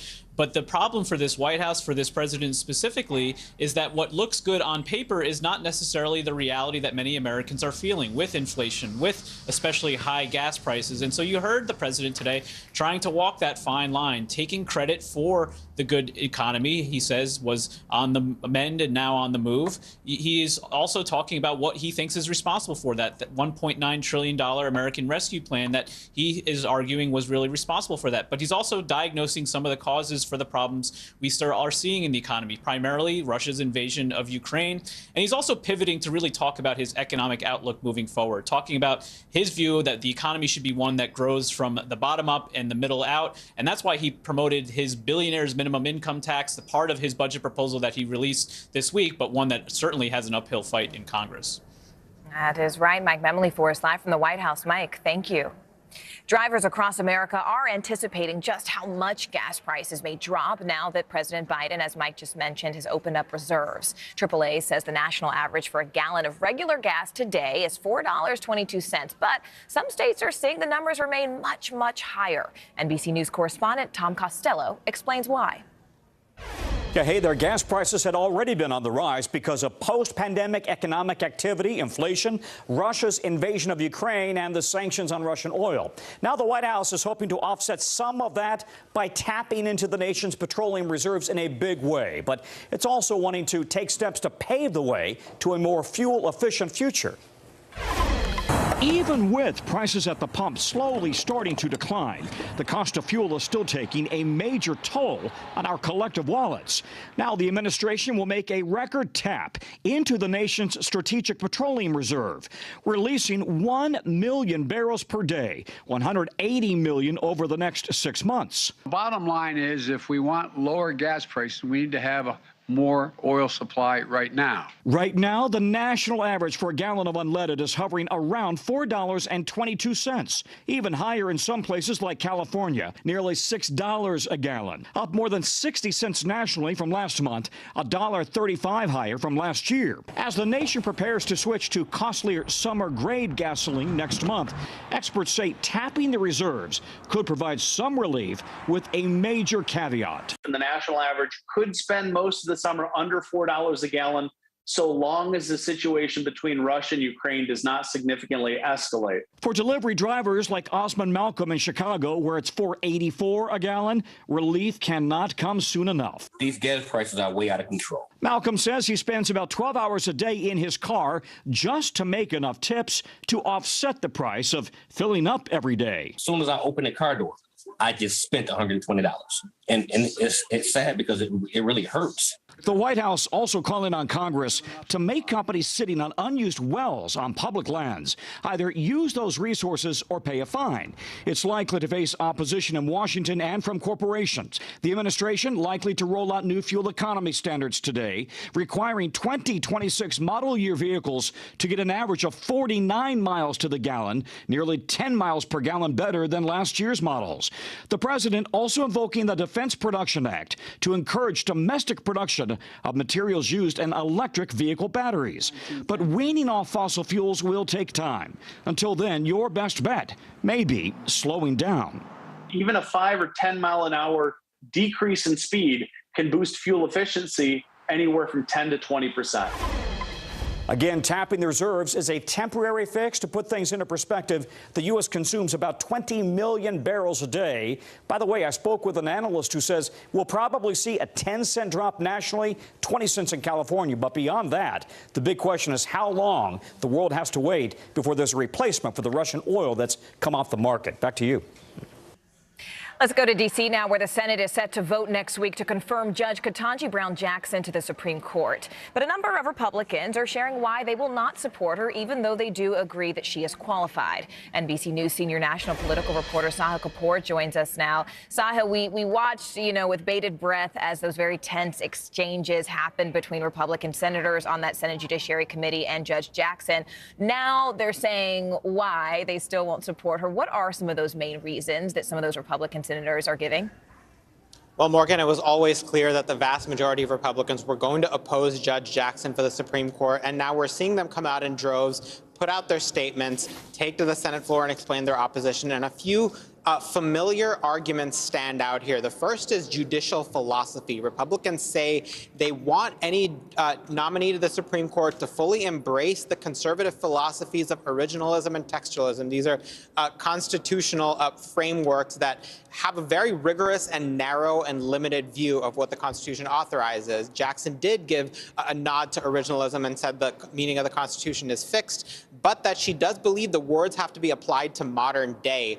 There were also concerns that Republicans expressed with the issue of court packing. She didn't denounce legislative efforts by certain progressives to add seats to the court. She said that's not her lane. That's not something that judges deal with. That's a matter for Congress, and she's not going to weigh in. Incidentally, the last Trump-appointed Justice Amy Coney Barrett took essentially the same approach. Republicans also complained about her sentencing record when it comes to child exploitation cases. She argued, and the White House argued, that she's well within the mainstream. Republicans were not convinced. And finally, a few of them did take issue with the way Democrats have treated past conservative justices, or nominees, I should say, for the Supreme Court, most notably Lindsey Graham, as part of the reason for why they're voting no. And just very briefly, Sahil, because I do want to hit on a few other topics with you. Are there any Republicans who might surprise us with their votes? I mean, were there any who said that they were going to vote to confirm her, who perhaps we weren't anticipating? Surprises, no. I think Lindsey Graham is the only Republican who voted to confirm her last year to the D.C. Circuit Court and has flipped to no. Susan Collins is the only Republican who is a yes. And the other two we are watching who have any real likelihood or possibility of voting for Jackson are Lisa Murkowski and Mitt Romney. Sahil, I want to ask you about a talker today, something that kind of has everyone with their own opinions talking about how this will go down. The House is voting on a bill to legalize marijuana. What do we know about where that bill is, what's actually included in it, and really how likely it is to pass? It is very likely to pass the House of Representatives. A similar version has passed the House before. Democrats appear to have the votes to do it. It would effectively legalize marijuana nationwide. It would end criminal penalties for the manufacture, the distribution, and sale. And it would also set up procedures to tax cannabis products nationwide. Of course, what happens next is the big question. It goes to the Senate. There is a real desire among some top Democrats, including Senate Majority Leader Chuck Schumer of New York, to decriminalize and legalize marijuana nationwide. But of course, as you know, Morgan, anything in the Senate needs 60 votes, and that would be an uphill climb. All right, Sahil Kapoor joining us with the latest. We appreciate it, Sahil. We do also have some good news to report about COVID. Hospitalizations in the U.S. have hit the lowest point since the start of the pandemic. In fact, today, COVID hospitalizations are just shy of 17,000, which is a record low. That number peaked at 159,000 back in late January, and deaths from COVID are down as well. The 7-day average of deaths per day is now at 705, and daily cases are down 16% in just the last 2 weeks. Deaths also down nearly 40% by the same measure, so there is a lot of COVID news to unpack this hour. Let's go ahead and begin with CNBC senior health and science reporter Meg Terrell first. Meg, what are medical experts really telling you? What are they talking about in terms of why these numbers are down right now? Yeah, so hospitalizations, of course, follow on after cases, and we've seen cases come down to a level we haven't seen since last summer. Adding to that is the fact that so many more people have immunity at this point, either because of vaccination and boosters or because so many people got infected with the Omicron variant. There's just a lot of built up immunity in the population at this point. So that is leading to overall less severe disease. And that is, of course, incredibly good news and something that experts are predicting should be the pattern going forward, barring any huge surprises from new variants. And Meg, what about timing? Because an official at the World Health Organization said that cases are actually on the rise in Europe because countries there lifted COVID restrictions too early, too quickly. I mean, is there any concern among doctors here that we could see a similar surge in the United States? There definitely is, for a couple reasons. One is that we typically do tend to follow Europe's patterns, maybe 3 weeks behind, but there are some questions about whether we're actually going to do that this time. We have started to see some upticks in certain areas, including New York and some areas of the South, at least in terms of cases. Whether that will translate into a big surge in cases nationally and more people going into the hospital, that we just don't know yet. And of course, the hope is that the trend will continue to be in the positive direction it's been going. All right, CNBC's Meg Terrell for us. Meg, thank you. A new report from the Centers for Disease Control is shedding light on child abuse happening during the pandemic. In fact, a study finds that out of more than 7,000 students surveyed, 1 in 10 said they had suffered physical abuse. NBC News medical reporter Erica Edwards joins us now. Erica, it has been disturbing and just really heartbreaking, the patterns of abuse we've seen come out during the pandemic and the numbers that have supported it. What else did this report find? Yeah. Hey, Morgan, you're right. Those numbers that you cited about physical abuse are certainly worrisome, but even more so, perhaps, the high level of emotional abuse that this study found. Up to 55% of kids surveyed in their high school years said that they had experienced some kind of emotional abuse, that is, being yelled at or cursed at or insulted or put down in some way. 66% said that it was difficult to get their schoolwork done during lockdown. As you can say, a little bit less than half, 44%, said that they felt an ongoing sense of hopelessness. Now, this might certainly reflect the stress of parents. I mean, let's be real. I mean, I have teenagers at home and, I've lost it a few times, but I think what this study uncovers is really something that's underlying. It's been happening with our teenagers, nationwide over lockdown. Kids, girls in particular, and kids who identify as LGBTQ said that they were particularly affected by this emotional abuse. Morgan? Yeah, I'm really glad that you sort of underscored the groups of people who are specifically being affected, because what's interesting is that a lot of these nonprofit organizations who help with victims of domestic abuse and violence have even had to tailor the way that they find people and address people during the lockdown, during the pandemic. And I know that this particular study also looked at substance abuse among teens during the pandemic. Briefly, what did they find? Yeah, so if you look at the numbers, 31.6% of those surveyed said that they had experimented with drugs, including nicotine, vaping, or alcohol during lockdown. But about a third said that they actually increased their use of these substances during the pandemic and lockdown. CDC says it's really important for kids to get back in school into inclusive environments where they can perhaps have a better handle on not only what's happening in school, in their emotional reactions and their substance abuse. All right, NBC's Erica Edwards for us there. Erica, thank you. After 2 years of remote learning, schools are in a race to make up for lost time. Students across the country are now heading back inside their classrooms. And those who were struggling before COVID are now finding themselves even further behind. NBC News correspondent Gadi Schwartz joins us now. Gadi, you went back to a school that you had actually visited last year. What's the progress been like? I mean, how are those students doing now a year later? Well, Morgan, most of the kids are doing much better, saying that there's no comparison when it comes to learning on Zoom for 2 years and learning in person. And right now, as so many are settling into this new normal, a lot of the focus is turning to mental health. All of that. In Mrs. Louise Alano's third period at El Cerrito High School, just outside San Francisco, how much is he going to get a refund of? Students learning about taxes take a quick break to teach us about what life is like these days. How many of you rather be in class than on Zoom? Pretty much everybody. Some of the most drastic changes are obvious. Campus COVID testing, masks, which were still required during our visit, and cell phones that seem to be everywhere. How many of you guys are having more trouble concentrating now than you did during the pandemic? During distance learning, there's a lot of dependence on technology, and I think for me personally, I haven't really left that. It feels better to be around these people instead of just looking at people on screens.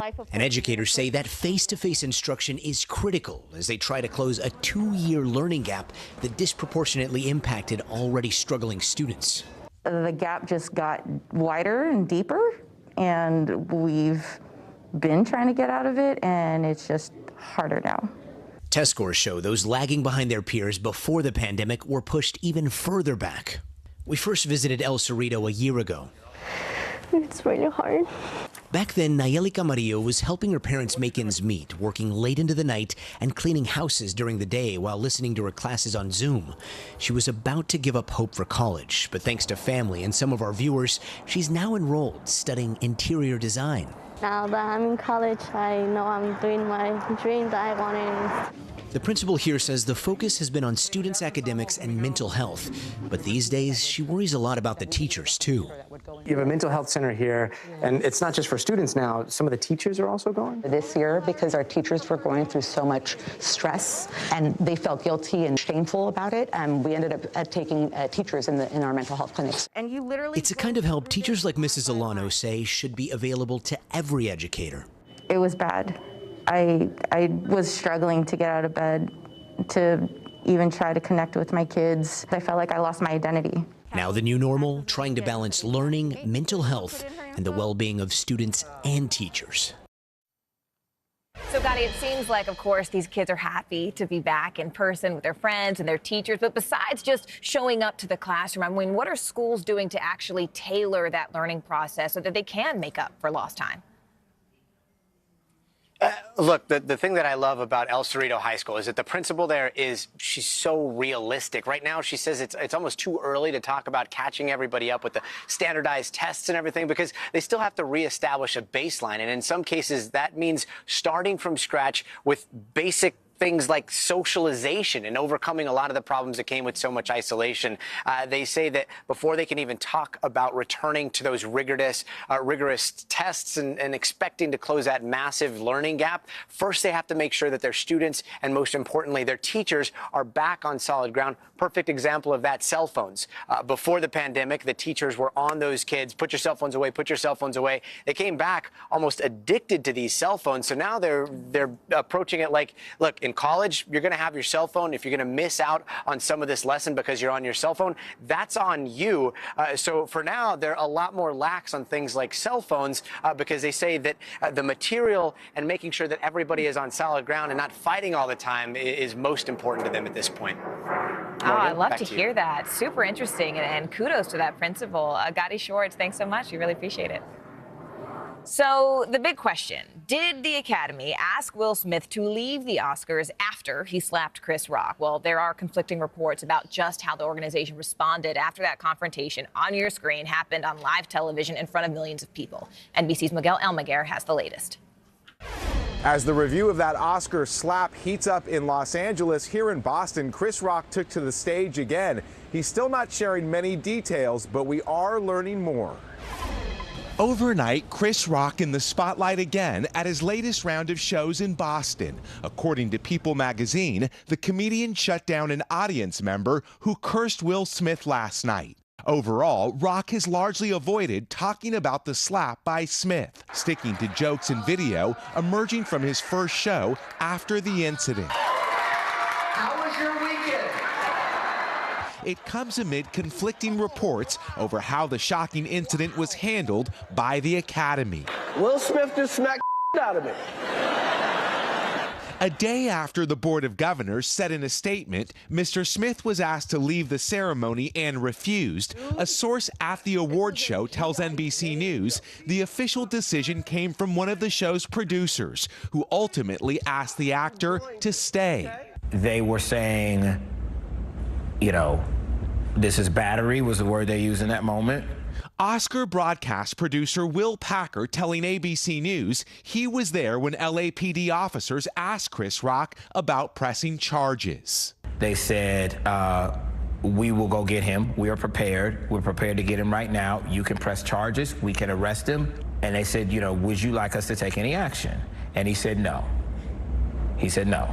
Quoting unnamed sources, Variety says Academy leaders met briefly with an apologetic Will Smith on Zoom this week. The Academy would not confirm that report. The board says disciplinary proceedings against Smith have begun. The superstar issued a statement apologizing to Rock, but has not responded to our request for comment. Oh, wow. Wow. With every moment dissected on social media, this new TikTok video revealing another view of Jada Pinkett Smith reacting to the incident. And a separate TikTok video showing the moments after the incident as the broadcast moved on, Rock reacting. Rock has not addressed the controversy in detail. Hey, Chris, you ready for tonight? Instead, choosing to stick with his long-planned show. I'm still kind of processing what happened. Will Smith has about 2 weeks now to submit a response to the Academy Board of Governors, making his case for what happened and how it all went down. He could face anything from expulsion to losing his Oscar, though many people think that is highly unlikely. We should learn that decision in the middle of next month. Back to you. Ukrainian Americans on edge. Coming up, we're going to introduce you to one woman who is trying desperately to support her family in Ukraine from right here in the U.S. Stay with us. This is a very different kind of program. We're here to start conversation about the big things happening in our world. Professor, I'm not asking you to predict the future, but what do we think that the new normal is going to be? Is part of this that everyone's rethinking their jobs during this pandemic and their relationship to their employers? What is your biggest tip for any parent who's concerned about this? It's not my job to tell you what to think. My job is to think about what you tell me. Now Tonight with Joshua Johnson, streaming weeknights at 8 on NBC News Now. What happened here is a story of loss and salvation. There were residents who hung on for dear life. This is where you took shelter, in this closet. I took shelter right in this closet right here. Rioters banged down one of the doors. Have you found a way to reconcile it a year later? It really hurt to see this place that I love so much treated with such disrespect. Was it an act of cleaning or an act of healing?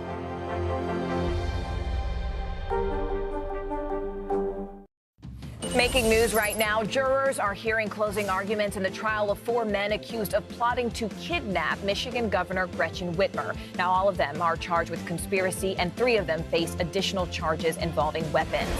A Texas mother is in police custody accused of lying about just how her 3-year-old son was shot to death. She told police that it happened in a road rage incident, but an autopsy report indicates that he was actually shot at close proximity. Police found a handgun in the glove compartment while searching the mother's vehicle. And starting April 11th, U.S. citizens will be able to put a gender-neutral X on their passports. The State Department made the announcement on Wednesday, and this is a milestone for the growing number of Americans who identify neither as male nor female. The change was announced in conjunction with yesterday's Transgender Day of Visibility. And at the bottom of the hour, let's go ahead and get you up to date on the latest coming out of Ukraine. Former Russian President Dmitry Medvedev is warning that Russia will only export agricultural products to countries that it considers friendly. Russia is one of the largest wheat producers in the entire world, and it's also a main supplier for Africa and the Middle East. Now, he warned that food could be a, quote, ominous weapon. Inside Russia, an oil depot exploded in the city of Belgorod, and Russia says that 2 Ukrainian helicopters hit the depot with an airstrike, which Ukraine neither confirms nor denies. NBC News cannot independently verify either of those claims, but if true, it would be the first Ukrainian attack on Russian soil. This is all happening as humanitarian conditions deteriorate inside Ukraine, with more civilians leaving by the day. The United Nations says that more than 4.1 million refugees have since left the country, and that number is still rising. Meanwhile, we continue our coverage, starting with NBC News correspondent Josh Lederman, who's in Warsaw, Poland, for us. Josh, you've been in Poland for a while now, and we know that Poland is taking the bulk of refugees who are escaping this war. What is it like there on the ground right now? What are people telling you about the process in terms of escaping Ukraine? Well, Morgan, we are starting to see the flow of refugees from Ukraine into Poland slow down. In fact, according to authorities, the number who came in the first half of March was twice what it was in the second half of March. But the big question is that a temporary slowdown, or is that more of a long-term thing as those who are in Ukraine decide that they want to stay? Nobody knows whether that what the answer to that question is, but they do know that for many of the more than 2 million Ukrainian refugees who are here in Poland, many of them are now looking for their next destination, whether that be to go on to another country within the European Union or to go to places where they have family, perhaps to the United States. As President Biden says, the U.S. will take in up to 100,000 Ukrainian refugees, although the administration is still working out what that process is going to look like. And I want you to hear from Julia, who I met today as she was standing in line outside of the U.S. Embassy here in Warsaw. Here's her story. Now I apply for visa for me and for my son because we want to go to USA to my sister.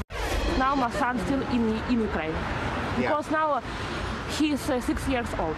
It's so little. Yeah. And do you have an appointment for a visa? Yes, of course I have appointment. And I have appointment, and for me it was so long period for waiting for a visa. It's not maybe so hard, but so long period. And there are so many stories like Julia's, Morgan, but there are also stories of Ukrainians who are deciding to go the other direction, back into a war zone, despite all of the dangers there. In fact, authorities here say that while about 2.5 million Ukrainians have gone from Ukraine into Poland, somewhere north of 400,000 people have crossed the border back from Poland into Ukraine since this war started, really illustrating the difficult choices families, many of whom have been split up, are now trying to make. Josh Letterman live from Warsaw, Poland. Josh, we appreciate your reporting. Meanwhile, here at home, Ukrainian Americans are struggling to cope with the violence in their homeland. They're trying really whatever they can to stay connected to their country and to their family in this time of uncertainty. NBC South Florida reporter Christian Benavides caught up with one of those Ukrainian American families. Christian, who exactly did you speak to, and what did she say about what she's going through right now? And is she feeling like she's being effective helping people from here in the U.S.? It's so difficult for her to even feel like she's being effective from so far away. We spoke to Katerina Romanenko. She detailed for us some of the heart-wrenching moments she's had to endure without knowing if her family would be safe as they shelter underground. It's the struggle so many Ukrainian Americans are living through here in the U.S. while their families remain trapped inside of a war zone. This video shows the aftermath of Russian shelling in Ukraine. This in the city of Mykolaiv. The building is located right next to where Katerina Romanenko's parents lived until war broke out. Her neighbor recently sending her the video. I live from message to message that my family is alive. Every day I don't go to sleep while they won't wake up. It's the most difficult and horrible time in my life for right now. Her parents just recently able to make it to another region in Ukraine.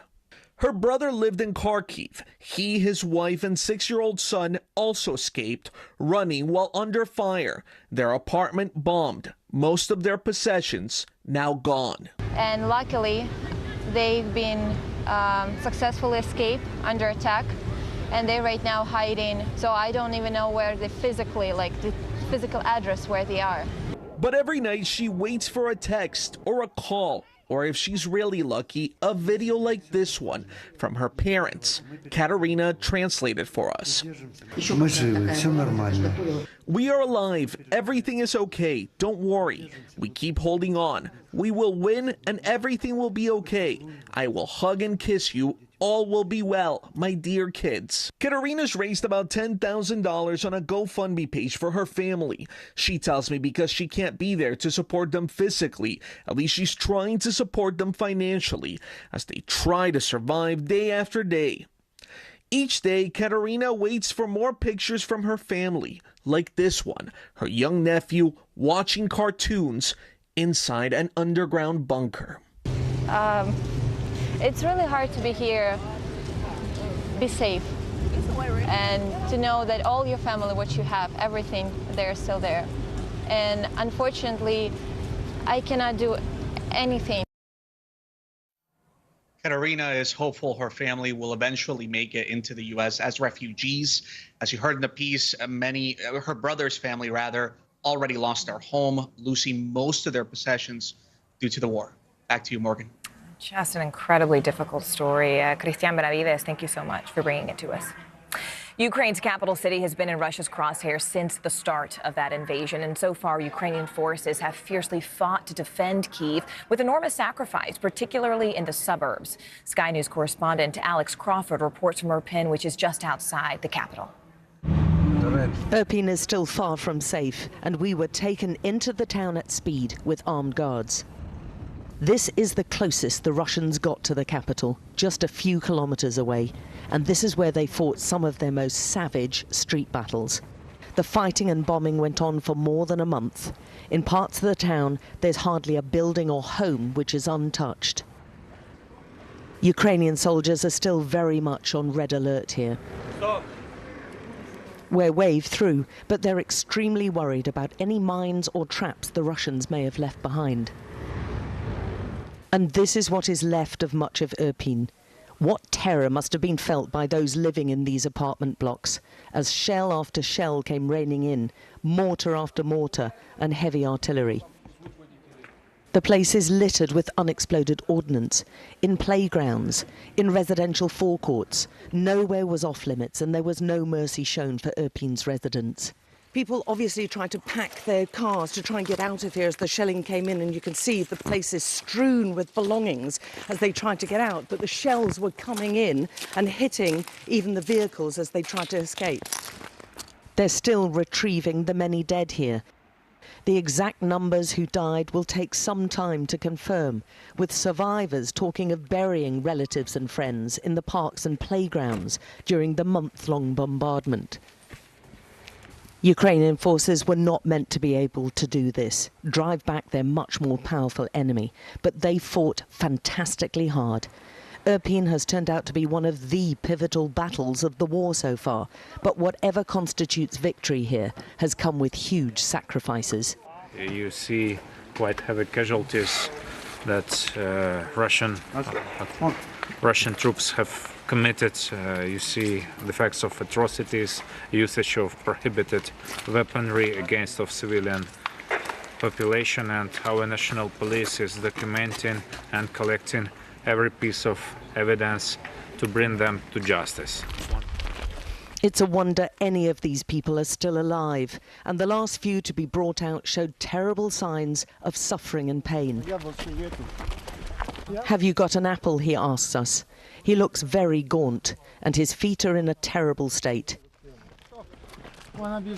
Most of the town's infrastructure has been bombed, so he and the others trapped in the town had no electricity, little food or water, and constant shelling and fighting.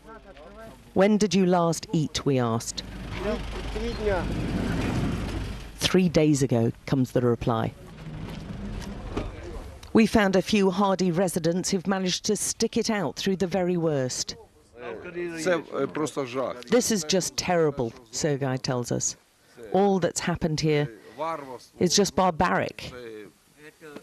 It's the work of a human who's very sick in the head. This small group have got through their worst ordeal by sticking together. Ukrainian solidarity. It must have been absolutely incredibly terrifying to have stayed here. She tells us rockets were exploding all above them. Do you feel safe now? We were just here, she says, just sitting here, and they were right over us. The near-constant attacks have seen the town virtually emptied, with all those we spoke to believing the Russians will be back, maybe to Irpin, certainly to try to take the capital again. And they have the problem of clearing it all of the highly dangerous munitions too. It's an enormous challenge, the capital's top police officer told us. Our specialists have calculated the longest period between shellings was about 21 seconds, he said. And for the elderly we saw being stretchered out, she kept her eyes tightly closed, she's so scared. The ordeal is not over yet. All their lives have been altered beyond comprehension. Yet as we left, those remaining still showed incredible defiance and fortitude. Alex Crawford, Sky News, inside Irpin. This week, a Ukrainian delegation met with lawmakers on Capitol Hill to discuss U.S. support for Ukraine. Anastasia Radina, a member of Ukraine's parliament, was just in Washington meeting with members of Congress and joins us now from Ottawa, Canada, where I know, Ms. Radina, you're also meeting with lawmakers there. So can you first just describe your conversations with American lawmakers? I mean, are you satisfied so far with the response? Do you feel like they heard you? We are grateful for the support Ukraine is now receiving, but our message both to our US and Canadian counterparts is that both countries can and should do more in order to prove that collective West stands with the values of democracy and freedom and international humanitarian law and international order, not just in words, but in action. And the proper action in support of Ukraine today would be to provide Ukraine with offensive, lethal weaponry, with air defense systems, with tanks, with fighter jets. These are things that Ukraine needs. military superiority on the ground, which is the only way to establish peace. The only way for Ukraine to actually have peace is to win this war. And you are seeing that as of now, Ukrainian troops are actually winning. But we are not seeing the commitment from Russia to actually do peace. For example, Kharkiv, Mykolaiv, Kherson, these cities have been heavily bombed today. We cannot have fruitful negotiations with a gun at our forehead, and Russia still has that gun at our forehead. Our only solution is victory, and for that, we actually need supply of lethal ammunition now. We are hearing that those American and Canadian counterparts are discussing or looking into how they can further support Ukraine. We are past the point of discussions. Ms. Radina, I do want to interrupt you here for just a minute and just briefly get your take on the peace talks between Ukraine and Russia. I mean, do you trust that Russia will stick to whatever agreement or promise that comes out of these talks? Absolutely not. We have long experience of being in negotiations with Russia. We have been on the front line since 2014. What Russia does is it regroups, deceives, and hits us even harder, and human costs of so-called negotiations increase. So for us, the only option would be victory, for which we do need lethal weaponry. As of now, Russia is not allowing proper evacuation from Mariupol. These people are still held hostages. No matter how Western leaders tried to negotiate just simple evacuation, this didn't happen. Is this the commitment to peace on behalf of Russia? We don't think so. All right, Ms. Anastasia Radina, thank you so much for joining us. And stay with us because President Biden just out with a number of announcements this week. Now, many in Washington are really wondering how voters are going to react to these big changes and everything from immigration to economic policy, and really how that might sway their votes in the upcoming midterms. So we've got the moderator of NBC's Meet the Press, Chuck Todd, who will join me in just a moment to break it all down.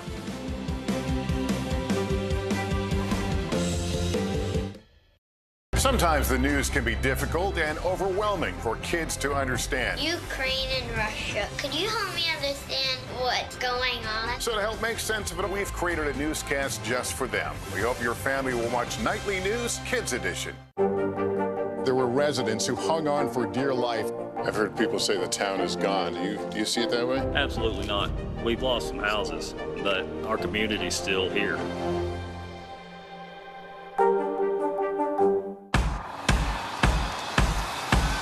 News is happening now. Look at what's making headlines around the world. Right now on Morning News Now. We're coming on the air with breaking news. And this is a significant moment. Whenever it happens, wherever you are, NBC News, streaming free now.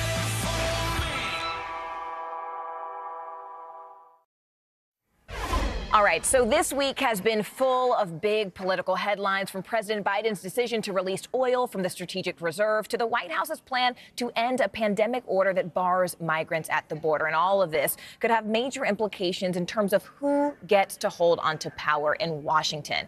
That is why we are excited to bring you a new weekly segment called Meet the Press Now, where we'll take a look behind the headlines with someone, of course, who knows Washington better than anyone. We're talking about NBC News political director and moderator of Meet the Press, Chuck Todd, who joins us now from Washington. Chuck, it's great to see you. And of course, let's start with the big news out of the White House yesterday. President Biden really tapping into the nation's oil reserves to bring down those skyrocketing gas prices. I know you and I have talked about how much that's impacting voters, how much that's impacting voter perception. But we got to be honest here, Chuck, because even before the war in Ukraine, American people were already critical of the way in which Biden was handling inflation, the economy. So do you think this latest move is really enough to move the needle?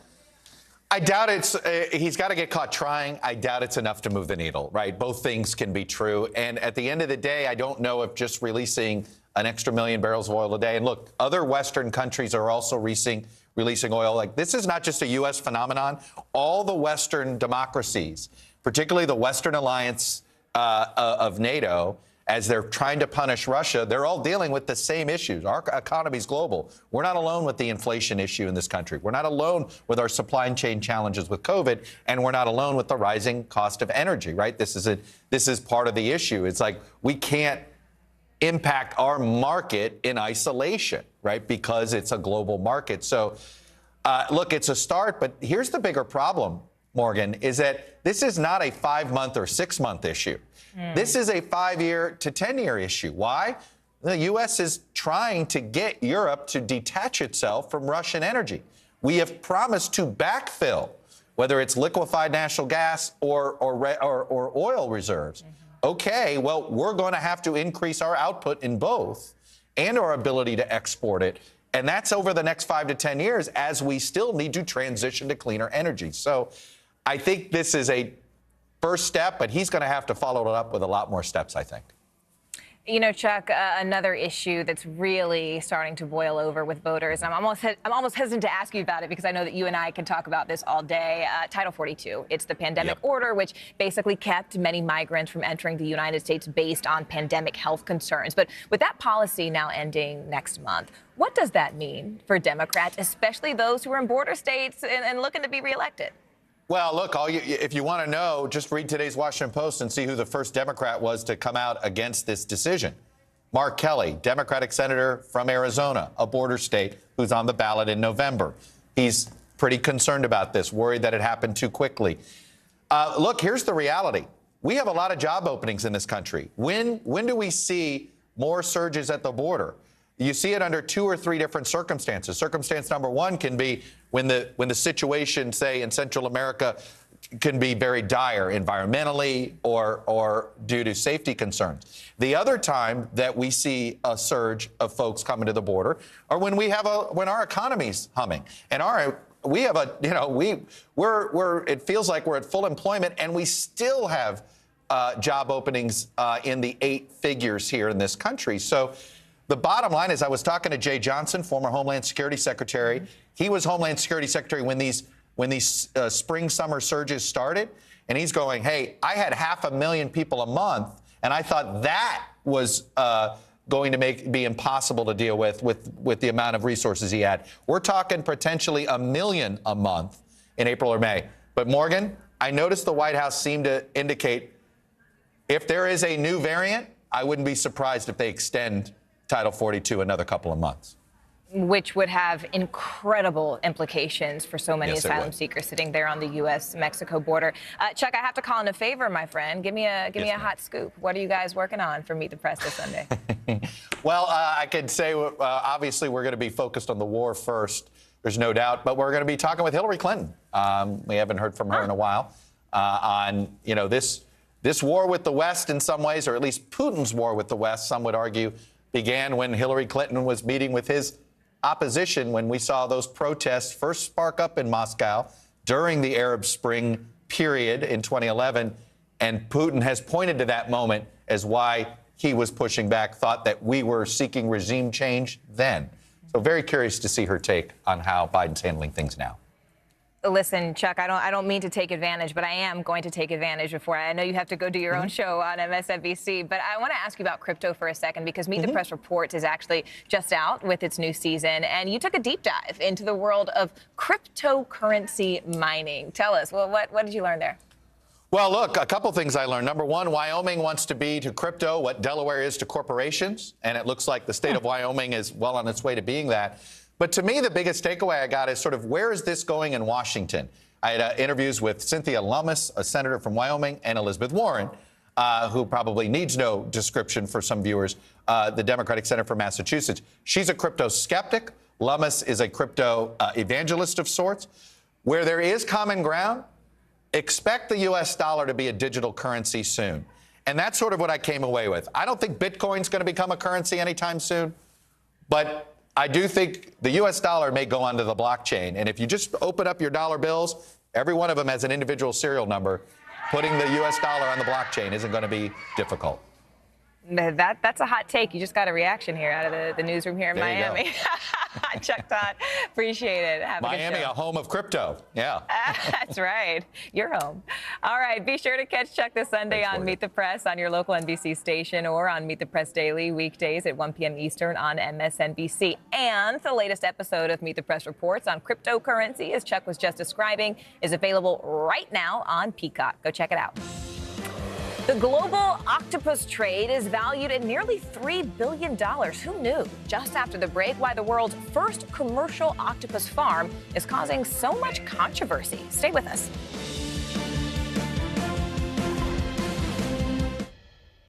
The fire has grown leaps and bounds. What you see behind me is typical. How you doing? Pretty bad. Good morning, I'm Joe Fryer. And I'm Savannah Sellers. 2022 is off to a busy start. Winter's wrath causing headaches from coast to coast. It's been really incredible to see how quickly volunteers started to help with the cleanup efforts. Morning News Now, streaming weekdays at 7.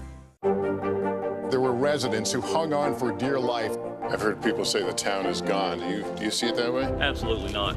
We've lost some houses, but our community's still here. Top Story with Tom Llamas is your news playlist on NBC News Now. And now, you can listen to it as a podcast. Available anytime and anywhere. The fire has grown leaps and bounds. What you see behind me is typical. How you doing? Pretty bad.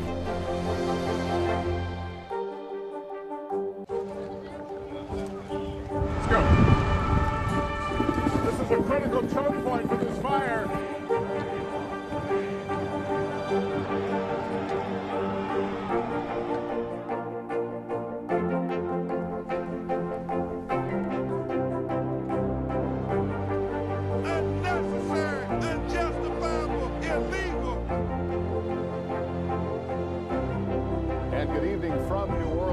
Military operation, witnessing the massive crowds. I admire you both.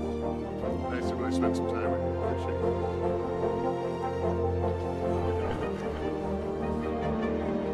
At any moment now.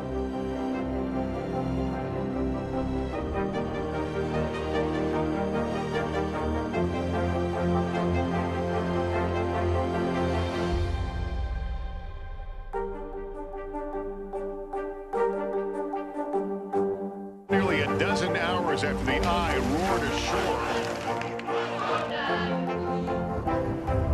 There is some late-breaking news. All right, it just is.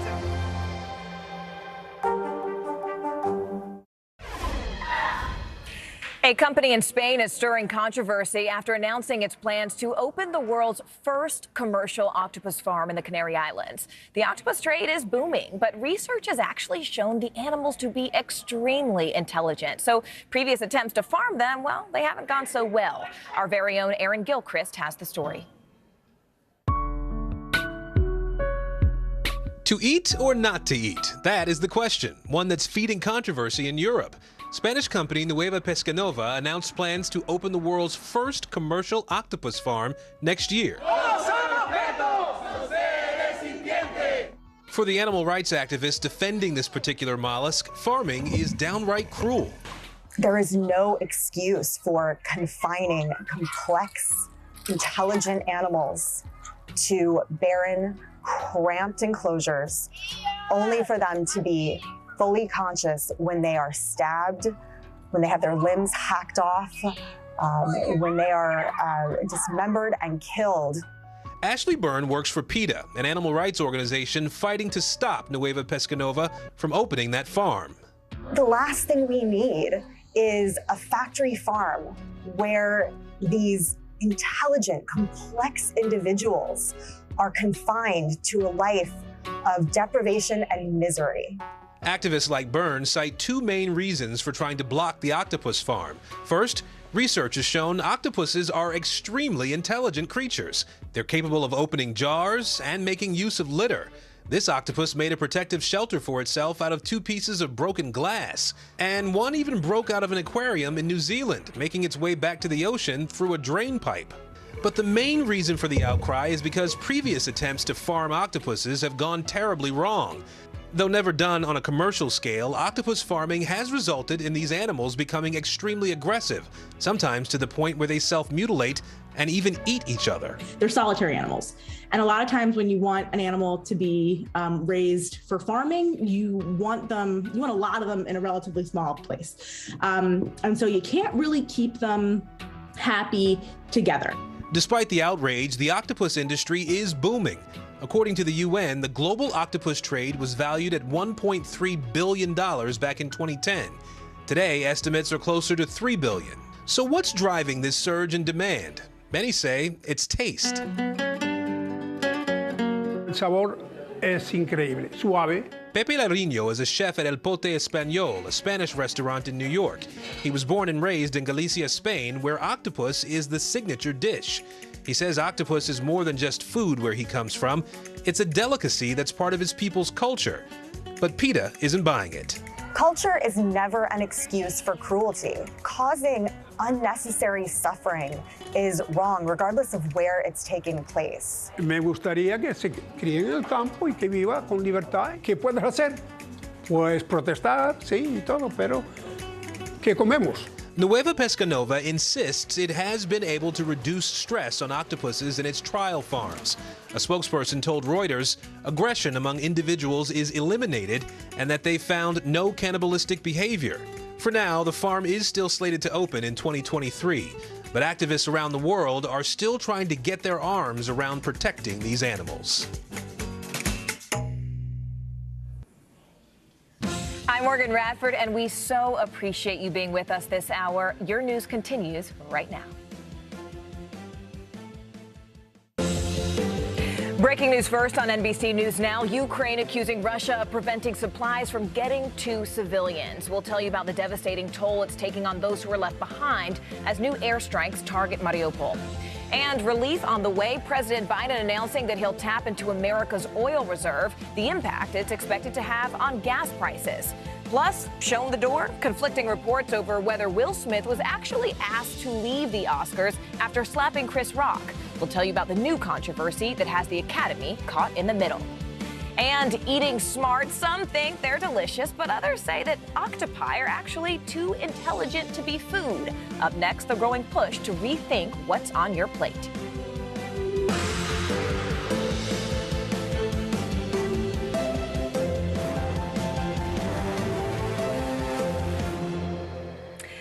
Thank you so much for joining us this hour. It is a pleasure to be with you. I'm Morgan Radford on assignment here in Miami. My co-anchor Aaron Gilchrist is off today. We begin this hour with new images of an enormous fire that is devouring an oil depot in Russia, where the governor of Belgorod says that 2 Ukrainian helicopters attacked that facility. But senior Ukrainian defense officials are neither confirming nor denying that claim. NBC News has not yet been able to independently verify. Near the Ukrainian capital of Kyiv, troops are surveying the devastation that's left behind by Russian forces. Ukraine's military officials say they are still seeing Russian troops partially withdraw to the north. Meanwhile, we are getting a better sense of that shocking devastation in Mariupol, as we mentioned, where the city council says at least $10 billion will be required to rebuild the city's infrastructure. He did, however, stress that more assessments will be needed in the coming days. Our team is overseas this hour with the very latest headlines, including those new details on the crisis unfolding in Mariupol. But let's go ahead and begin with NBC News Chief Foreign Correspondent Richard Engel, who's in Ukraine. The Red Cross has begun to operate a humanitarian corridor, allowing some people to leave the besieged city of Mariupol.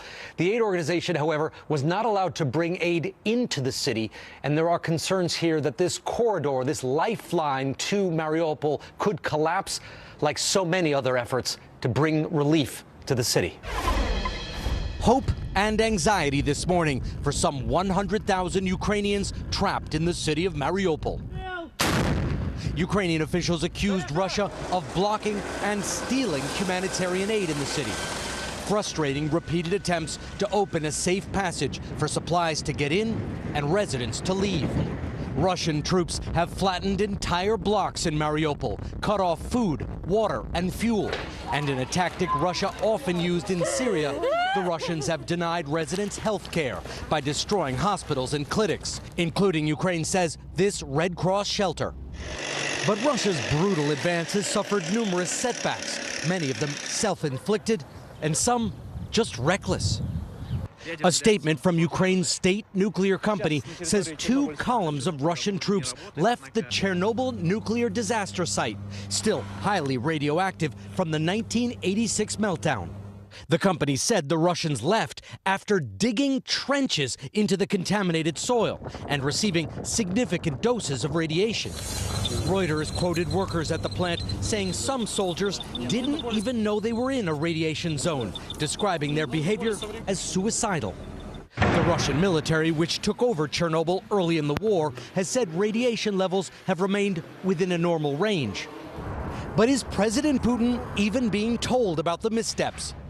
Russia denies U.S. and British reports that Russian generals are keeping Putin in the dark. President Biden weighing in yesterday. How badly is Vladimir Putin being misinformed by his advisors? That's an open question. He seems to be self-isolated. President Putin, his economy cut off from international finance, is now making new economic threats, saying unfriendly countries, which include the United States and Europe, will have to pay, starting today, for Russian national gas in rubles or risk being cut off. The United States has banned the purchase of Russian oil and gas, but Europe is far more dependent. Germany said it will not accept Russian blackmail. Russian officials say 2 Ukrainian helicopters carried out a cross-border raid overnight, bombing a fuel depot roughly 20 miles inside Russian territory. It would be the first Ukrainian strike across the border. The Ukrainian government has refused to confirm or deny involvement. Staying overseas, Ukraine's neighbor, Hungary, has now allowed 350,000 refugees into its borders. NBC's Raf Sanchez is live for us now in Budapest. Raf, what are people telling you there on the ground about their journey out of Ukraine? I mean, how are they describing the conditions and really the process to even get where you are now? Yeah, Morgan, we've been hearing just a huge range of stories from refugees crossing the border. We met a 2-year-old boy called Leo, who, along with his mother, fled from southern Ukraine, his dad staying behind to fight against the Russians. We met 3 generations of women from one family, a grandmother, a mother, a daughter. They had brought their dog with them in a small cage. And we met a young man named Gregory, who's planning to fly to Mexico and then travel to the Texas border to try to seek asylum in the United States. His parents, though, are behind in the besieged city of Kharkiv. Take a listen to the conversation I had with them. How did that feel, knowing that they're still in Kharkiv? Of course, it hurts because, we are on chats, we call, and so on and so on. Are you worried about them? No, of course. You think they'll be okay? We hope so. Morgan, most of all, we've just been hearing a huge amount of uncertainty. People don't know if they'll ever be able to go back to their homes in Ukraine. They don't know where they're going from here, and they don't know what life has next for them. Morgan? You talk about that uncertainty, but Raf, just a bit of historical context for our viewers here. Hungary is not generally known for opening its borders to refugees. So why has the government decided to let Ukrainians in now? Yeah, that is such an important point. Back in 2015, the authoritarian, fiercely anti-immigrant leader of Hungary, Viktor Orban, basically sealed his country with razor wire to keep Syrian refugees out. This time he is allowing Ukrainian refugees in. We actually got the chance to ask a Hungarian government minister why the difference in treatment. He told us the Ukrainians are real refugees, where he said the Syrians back in 2015 were migrants. Now, Morgan, I covered the war in Syria. I can tell you the people fleeing the bombs in Aleppo were refugees, just the way people from Ukraine, where human rights groups are suggesting Ukrainians being allowed in because they're white and Christian, many of the Syrians being blocked because they're from the Middle East and Muslim. The Ukrainians are being allowed in this time, but the Hungarian government is not encouraging them to stay. They're offering them very cheap train tickets if they travel through Ukraine and then leave and go further into Europe. Morgan? Raf, it is so interesting the way that history repeats itself, the way these patterns repeat themselves, and the way that we are having the exact same conversation here in the United States as different people from different nations are awaiting asylum there along our U.S.-Mexico border. Raf Sanchez bringing us the latest there. We appreciate you. Thanks, Raf. We are also following breaking news involving the U.S. economy, where the jobs market is white hot. March delivered yet another month of solid gains with 431,000 jobs added. Unemployment is now down to 3.6%, which is a pandemic-era low. In fact, we just heard from President Biden moments ago addressing those new numbers. Take a listen. Our recovery has now created 7.9 million jobs. More jobs created over the first 14 months of any presidency in any term ever. And that's striking. But what's even more striking is this. In March, the unemployment rate fell to 3.6%, down from 6.4%. And that's good news for fighting inflation. It's good news for our economy, and it means that our economy has gone from being on the mend to being on the move. NBC's Mike Memoli joins us now live from the White House. Mike, let's get right to it. I mean, what more is the president saying about these new numbers? And really, what's he saying about the state of the economy in general? Because it feels like he's really trying to assure Americans that help is on the way. Yeah, that's exactly right, Morgan, because by every indication, some of those numbers that you just went through, this is a very strong jobs report. But the problem for this White House, for this president specifically, is that what looks good on paper is not necessarily the reality that many Americans are feeling with inflation, with especially high gas prices. And so you heard the president today trying to walk that fine line, taking credit for the good economy, he says, was on the mend and now on the move. He is also talking about what he thinks is responsible for that $1.9 trillion American Rescue Plan that he is arguing was really responsible for that. But he's also diagnosing some of the causes for the problems we are seeing in the economy, primarily Russia's invasion of Ukraine. And he's also pivoting to really talk about his economic outlook moving forward, talking about his view that the economy should be one that grows from the bottom up and the middle out. And that's why he promoted his billionaire's minimum income tax, the part of his budget proposal that he released this week, but one that certainly has an uphill fight in Congress. That is right. Mike Memoli for us live from the White House. Mike, thank you.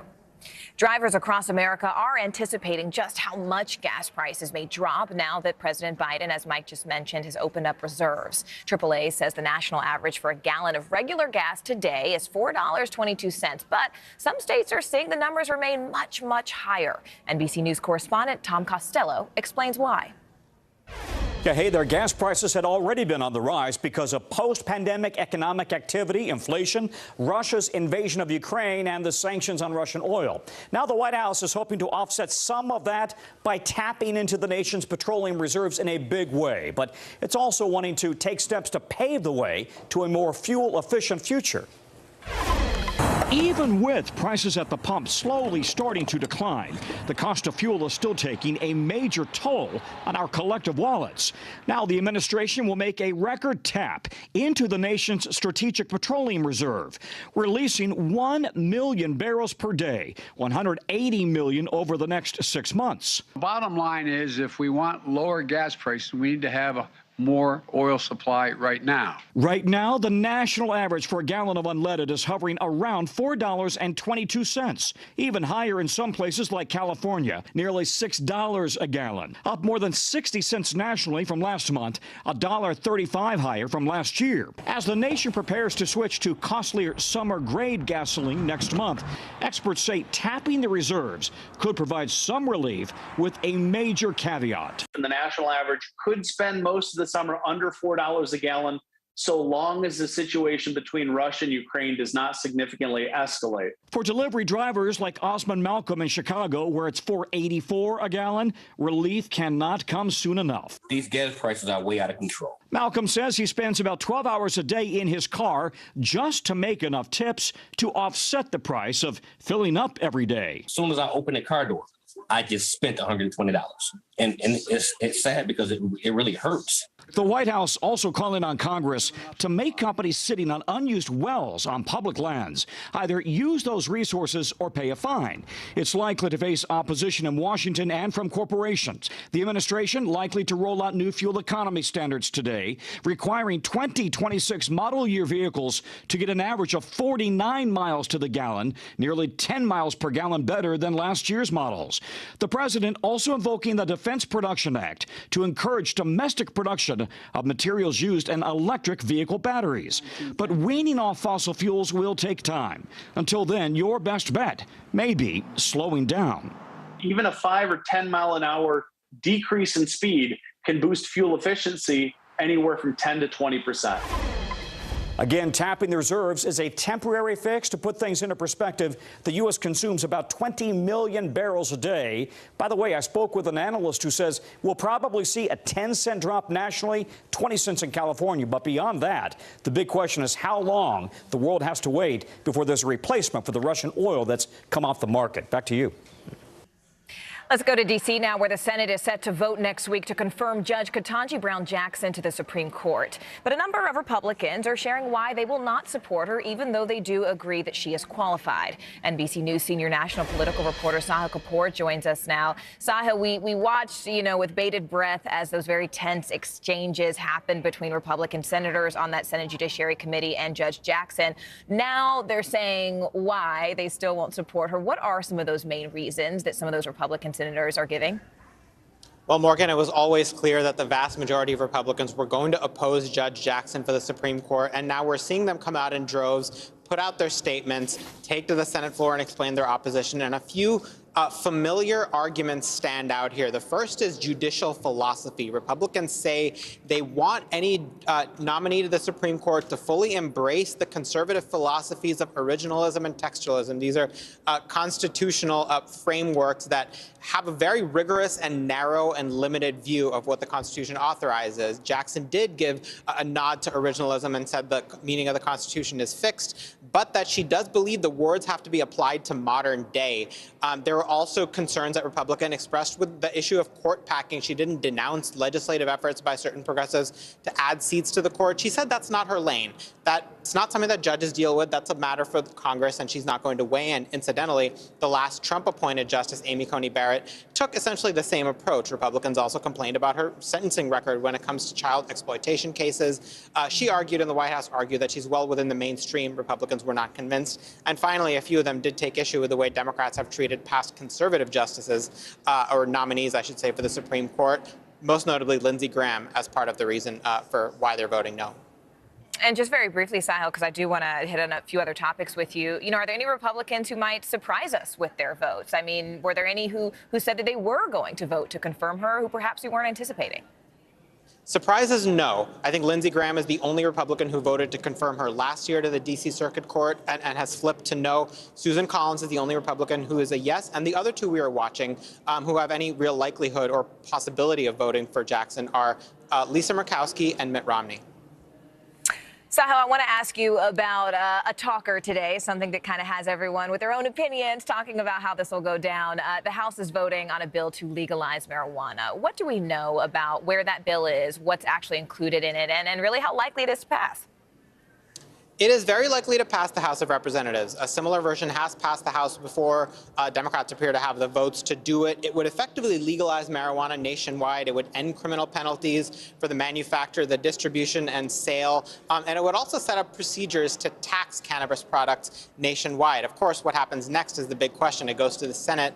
There is a real desire among some top Democrats, including Senate Majority Leader Chuck Schumer of New York, to decriminalize and legalize marijuana nationwide. But of course, as you know, Morgan, anything in the Senate needs 60 votes, and that would be an uphill climb. All right, Sahil Kapoor joining us with the latest. We appreciate it, Sahil. We do also have some good news to report about COVID. Hospitalizations in the U.S. have hit the lowest point since the start of the pandemic. In fact, today, COVID hospitalizations are just shy of 17,000, which is a record low. That number peaked at 159,000 back in late January, and deaths from COVID are down as well. The 7-day average of deaths per day is now at 705, and daily cases are down 16% in just the last 2 weeks. Deaths also down nearly 40% by the same measure, so there is a lot of COVID news to unpack this hour. Let's go ahead and begin with CNBC senior health and science reporter Meg Terrell first. Meg, what are medical experts really telling you? What are they talking about in terms of why these numbers are down right now? Yeah, so hospitalizations, of course, follow on after cases, and we've seen cases come down to a level we haven't seen since last summer. adding to that is the fact that so many more people have immunity at this point, either because of vaccination and boosters or because so many people got infected with the Omicron variant. There's just a lot of built up immunity in the population at this point. So that is leading to overall less severe disease. And that is, of course, incredibly good news and something that experts are predicting should be the pattern going forward, barring any huge surprises from new variants. And Meg, what about timing? Because an official at the World Health Organization said that cases are actually on the rise in Europe because countries there lifted COVID restrictions too early, too quickly. I mean, is there any concern among doctors here that we could see a similar surge in the United States? There definitely is, for a couple reasons. One is that we typically do tend to follow Europe's patterns, maybe 3 weeks behind, but there are some questions about whether we're actually going to do that this time. We have started to see some upticks in certain areas, including New York and some areas of the South, at least in terms of cases. Whether that will translate into a big surge in cases nationally and more people going into the hospital, that we just don't know yet. And of course, the hope is that the trend will continue to be in the positive direction it's been going. All right, CNBC's Meg Terrell for us. Meg, thank you. A new report from the Centers for Disease Control is shedding light on child abuse happening during the pandemic. In fact, a study finds that out of more than 7,000 students surveyed, 1 in 10 said they had suffered physical abuse. NBC News medical reporter Erica Edwards joins us now. Erica, it has been disturbing and just really heartbreaking, the patterns of abuse we've seen come out during the pandemic and the numbers that have supported it. What else did this report find? Yeah. Hey, Morgan, you know, you're right. Those numbers that you cited about physical abuse are certainly worrisome, but even more so, perhaps, the high level of emotional abuse that this study found. Up to 55% of kids surveyed in their high school years said that they had experienced some kind of emotional abuse, that is, being yelled at or cursed at or insulted or put down in some way. 66% said that it was difficult to get their schoolwork done during lockdown. As you can say, a little bit less than half, 44%, said that they felt an ongoing sense of hopelessness. Now, this might certainly reflect the stress of parents. I mean, let's be real. I mean, I have teenagers at home and, you know, I've lost it a few times, but I think what this study uncovers is really something that's underlying. It's been happening with our teenagers, you know, nationwide over lockdown. Kids, girls in particular, and kids who identify as LGBTQ said that they were particularly affected by this emotional abuse. Morgan? Yeah, I'm really glad that you sort of underscored the groups of people who are specifically being affected, because what's interesting is that a lot of these nonprofit organizations who help with victims of domestic abuse and violence have even had to tailor the way that they find people and address people during the lockdown, during the pandemic. And I know that this particular study also looked at substance abuse among teens during the pandemic. Briefly, what did they find?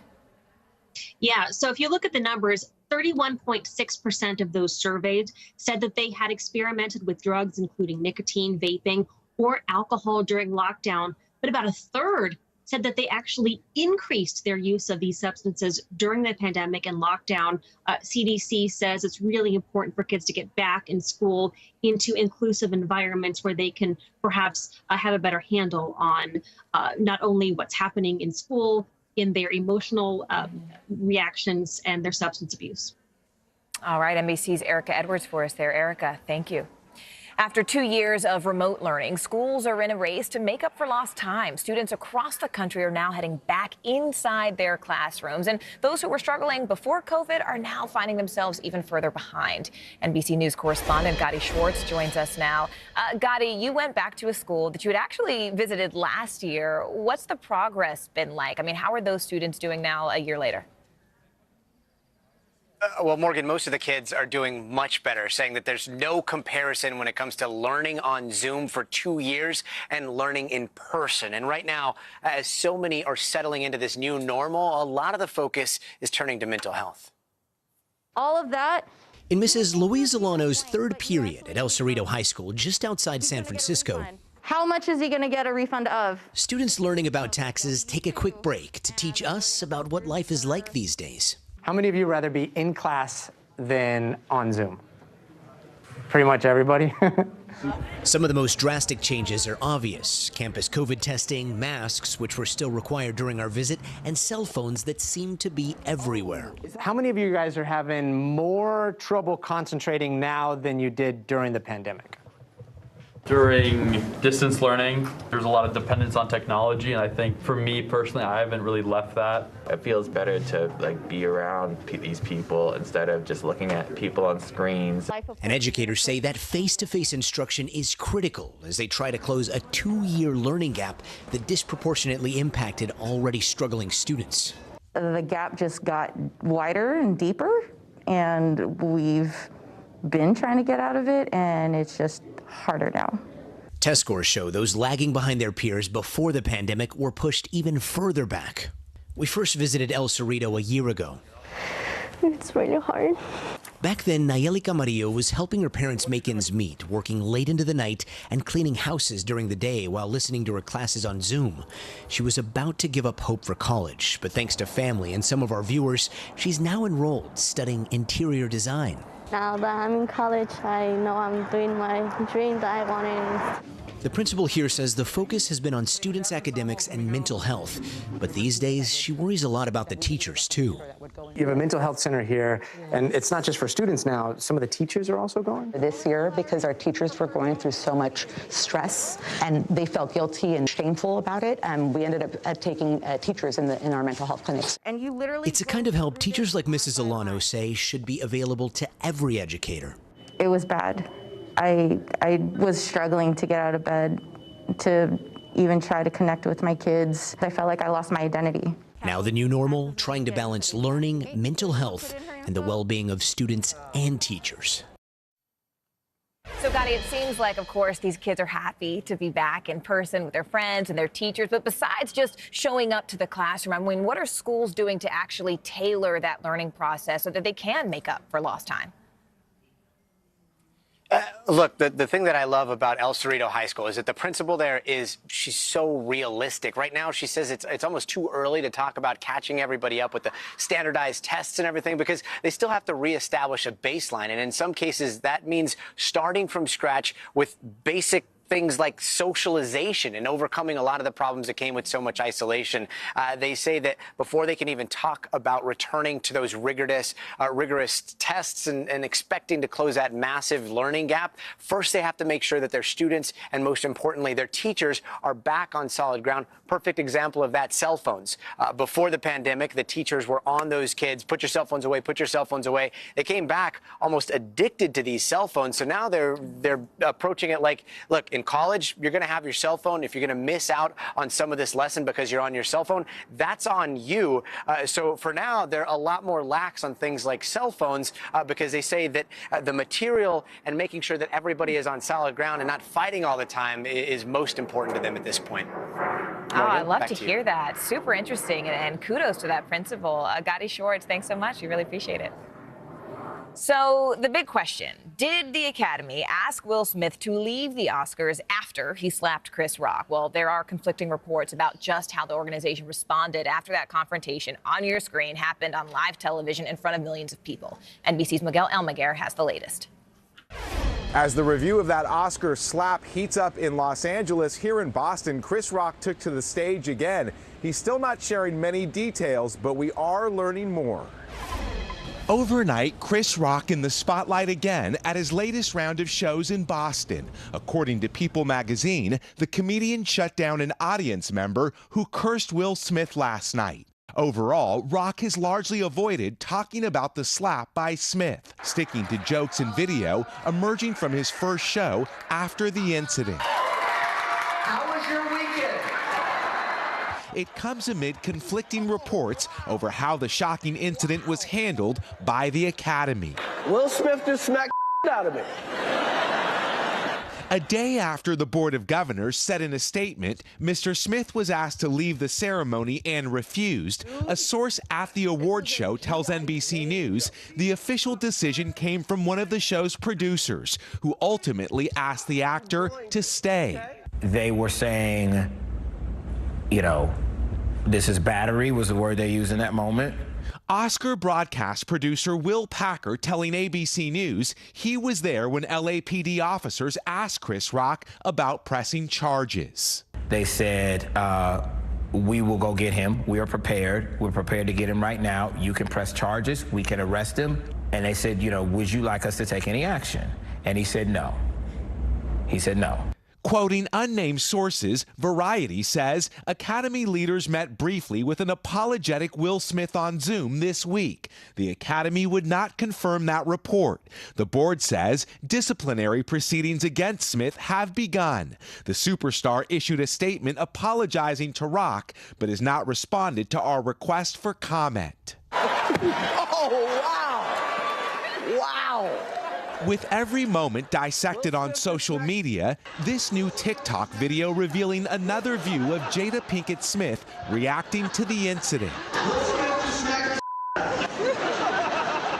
And a separate TikTok video showing the moments after the incident as the broadcast moved on, Rock reacting. Rock has not addressed the controversy in detail. Hey, Chris, you ready for tonight? Instead, choosing to stick with his long-planned show. I'm still kind of processing what happened.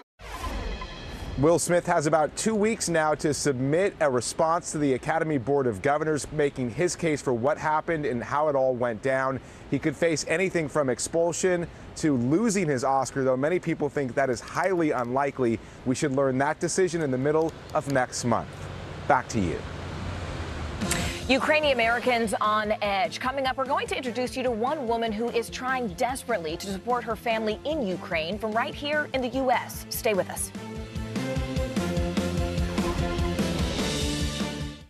Hallie Jackson Now, weekdays at 5 on NBC News Now. Good morning, I'm Joe Fryer. And I'm Savannah Sellers. 2022 is off to a busy start. Winter's wrath causing headaches from coast to coast. It's been really incredible to see how quickly volunteers started to help with the cleanup efforts. Morning News Now, streaming weekdays at 7. Hallie Jackson Now, weekdays at 5 on NBC News Now. What are you doing for teachers who feel that they're being stretched too thin? Did you understand how prevalent hunger was in your own community? News is happening now. Look at what's making headlines around the world. Whenever it happens, wherever you are, it's here now.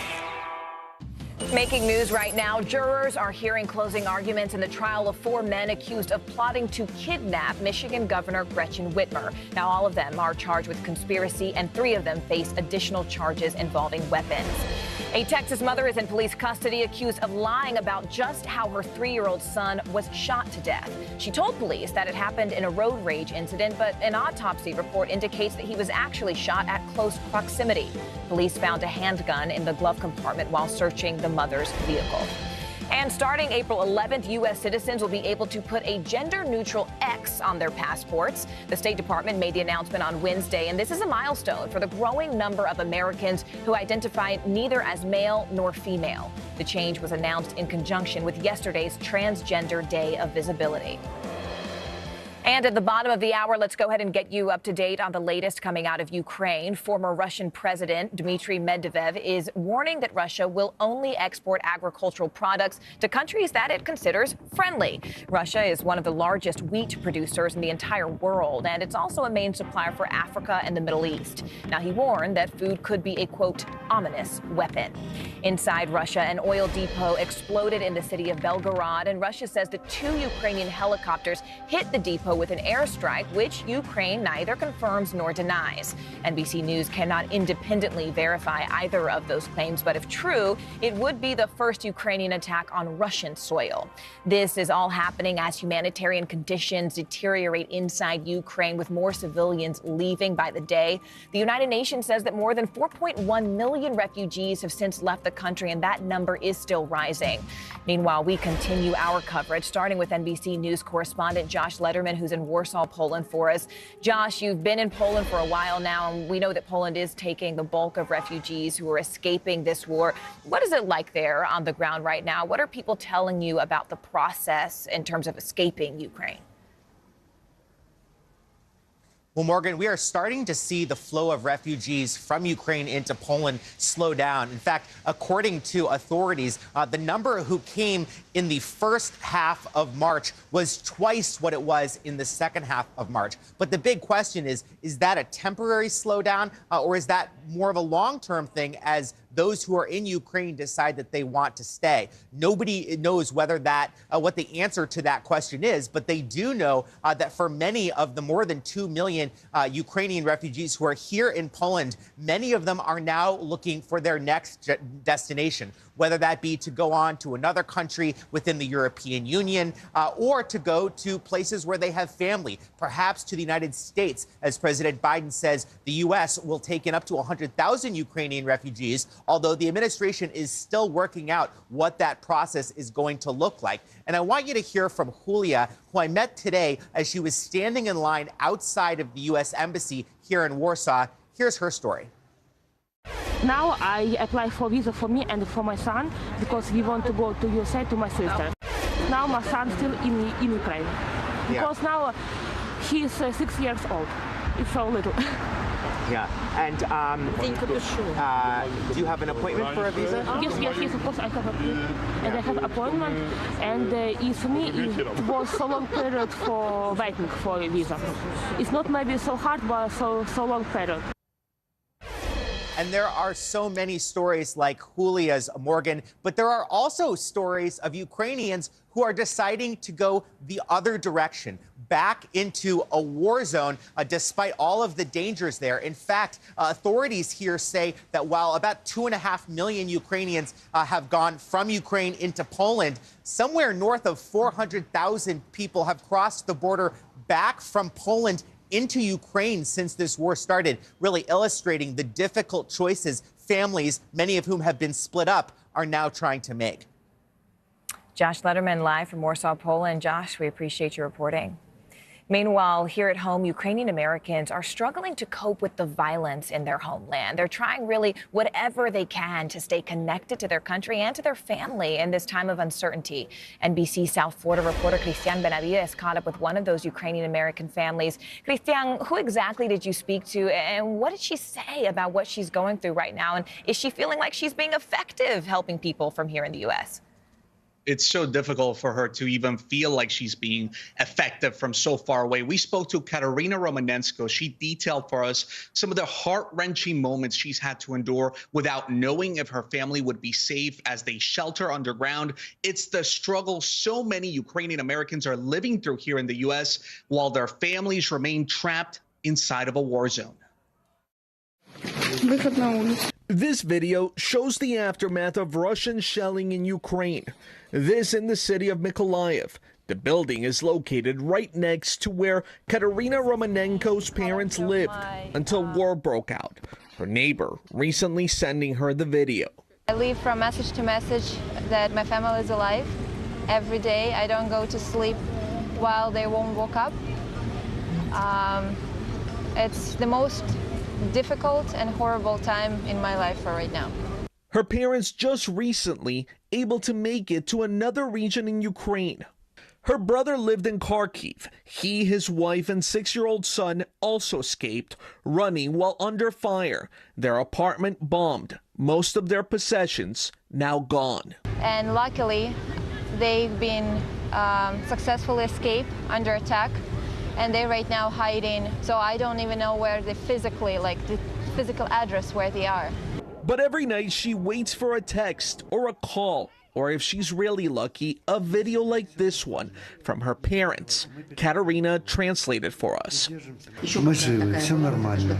We are alive. Everything is okay. Don't worry. We keep holding on. We will win and everything will be okay. I will hug and kiss you. All will be well, my dear kids. Katerina's raised about $10,000 on a GoFundMe page for her family. She tells me because she can't be there to support them physically, at least she's trying to support them financially as they try to survive day after day.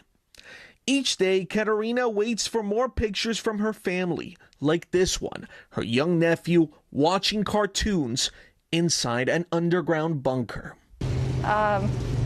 It's really hard to be here, be safe. and to know that all your family, what you have, everything, they're still there. And unfortunately, I cannot do anything. Katerina is hopeful her family will eventually make it into the U.S. as refugees. As you heard in the piece, her brother's family, already lost their home, losing most of their possessions due to the war. Back to you, Morgan. Just an incredibly difficult story. Cristian Benavides, thank you so much for bringing it to us. Ukraine's capital city has been in Russia's crosshairs since the start of that invasion. And so far, Ukrainian forces have fiercely fought to defend Kyiv with enormous sacrifice, particularly in the suburbs. Sky News correspondent Alex Crawford reports from Irpin, which is just outside the capital. Irpin is still far from safe, and we were taken into the town at speed with armed guards. This is the closest the Russians got to the capital, just a few kilometers away, and this is where they fought some of their most savage street battles. The fighting and bombing went on for more than a month. In parts of the town, there's hardly a building or home which is untouched. Ukrainian soldiers are still very much on red alert here. Stop. We're waved through, but they're extremely worried about any mines or traps the Russians may have left behind. And this is what is left of much of Irpin. What terror must have been felt by those living in these apartment blocks as shell after shell came raining in, mortar after mortar and heavy artillery. The place is littered with unexploded ordnance, in playgrounds, in residential forecourts. Nowhere was off limits and there was no mercy shown for Irpin's residents. People obviously tried to pack their cars to try and get out of here as the shelling came in, and you can see the place is strewn with belongings as they tried to get out, but the shells were coming in and hitting even the vehicles as they tried to escape. They're still retrieving the many dead here. The exact numbers who died will take some time to confirm, with survivors talking of burying relatives and friends in the parks and playgrounds during the month-long bombardment. Ukrainian forces were not meant to be able to do this, drive back their much more powerful enemy, but they fought fantastically hard. Irpin has turned out to be one of the pivotal battles of the war so far, but whatever constitutes victory here has come with huge sacrifices. You see quite heavy casualties that Russian troops have committed. You see the facts of atrocities, usage of prohibited weaponry against of civilian population, and our national police is documenting and collecting every piece of evidence to bring them to justice. It's a wonder any of these people are still alive, and the last few to be brought out showed terrible signs of suffering and pain. Have you got an apple, he asks us. He looks very gaunt, and his feet are in a terrible state. Most of the town's infrastructure has been bombed, so he and the others trapped in the town had no electricity, little food or water, and constant shelling and fighting. When did you last eat, we asked. 3 days ago, comes the reply. We found a few hardy residents who've managed to stick it out through the very worst. This is just terrible, Sergei tells us. All that's happened here is just barbaric. It's the work of a human who's very sick in the head. This small group have got through their worst ordeal by sticking together. Ukrainian solidarity. It must have been absolutely incredibly terrifying to have stayed here. She tells us rockets were exploding all above them. Do you feel safe now? We were just here, she says, just sitting here, and they were right over us. The near-constant attacks have seen the town virtually emptied, with all those we spoke to believing the Russians will be back, maybe to Irpin, certainly to try to take the capital again. And they have the problem of clearing it all of the highly dangerous munitions too. It's an enormous challenge, the capital's top police officer told us. Our specialists have calculated the longest period between shellings was about 21 seconds, he said. And for the elderly we saw being stretchered out, she kept her eyes tightly closed, she's so scared. The ordeal is not over yet.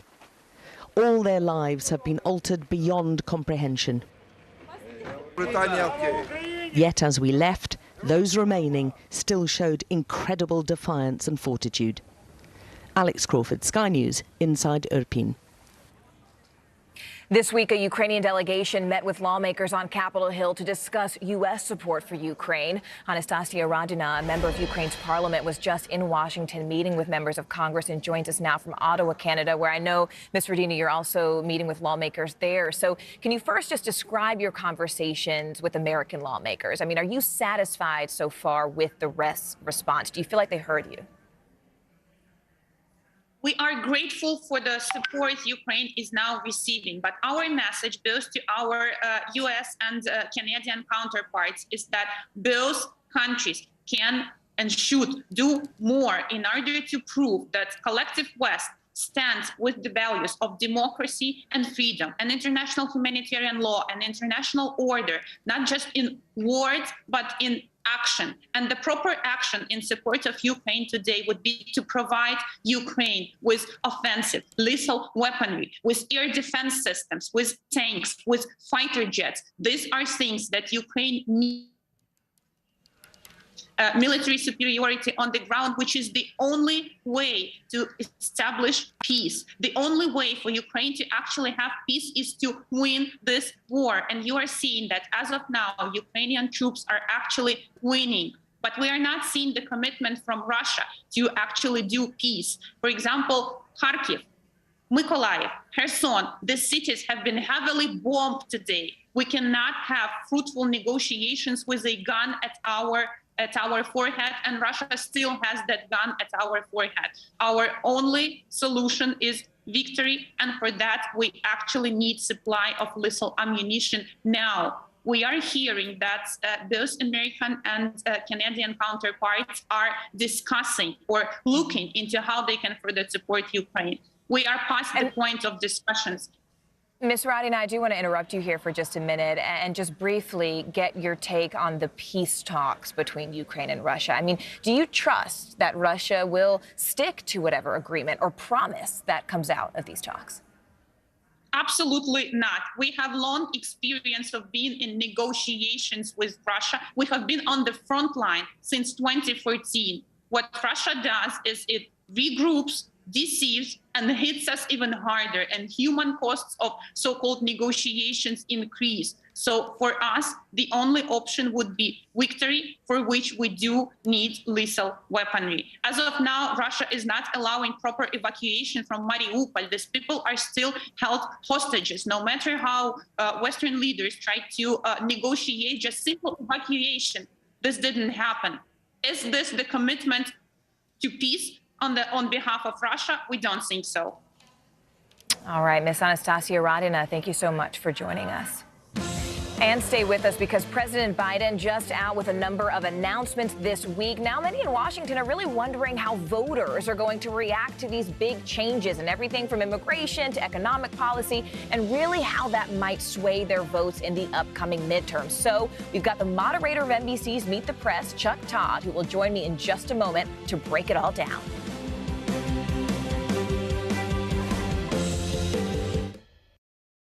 Hallie Jackson Now, weekdays at 5 on NBC News Now. This is a very different kind of program. We're here to start conversation about the big things happening in our world. Professor, I'm not asking you to predict the future, but what do we think that the new normal is going to be? Is part of this that everyone's rethinking their jobs during this pandemic and their relationship to their employers? What is your biggest tip for any parent who's concerned about this? It's not my job to tell you what to think. My job is to think about what you tell me. Now Tonight with Joshua Johnson, streaming weeknights at 8 on NBC News Now. Can this still end diplomatically with Vladimir Putin in charge of Russia? There's a Supreme Court nominee. What would it take for you to vote to confirm her?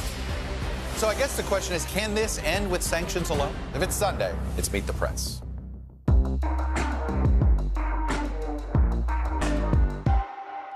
Now Tonight with Joshua Johnson, streaming weeknights at 8 on NBC News Now. All right, so this week has been full of big political headlines, from President Biden's decision to release oil from the strategic reserve to the White House's plan to end a pandemic order that bars migrants at the border. And all of this could have major implications in terms of who gets to hold onto power in Washington.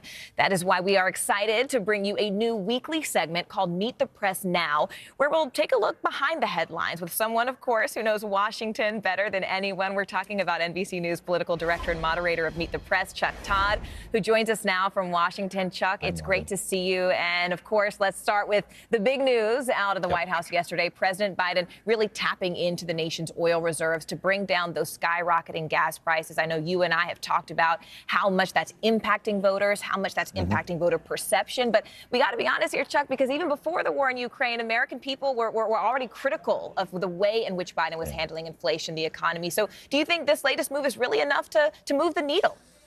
I doubt he's got to get caught trying. I doubt it's enough to move the needle, right? Both things can be true. And at the end of the day, I don't know if just releasing an extra 1 million barrels of oil a day. And look, other Western countries are also releasing oil. Like, this is not just a U.S. phenomenon.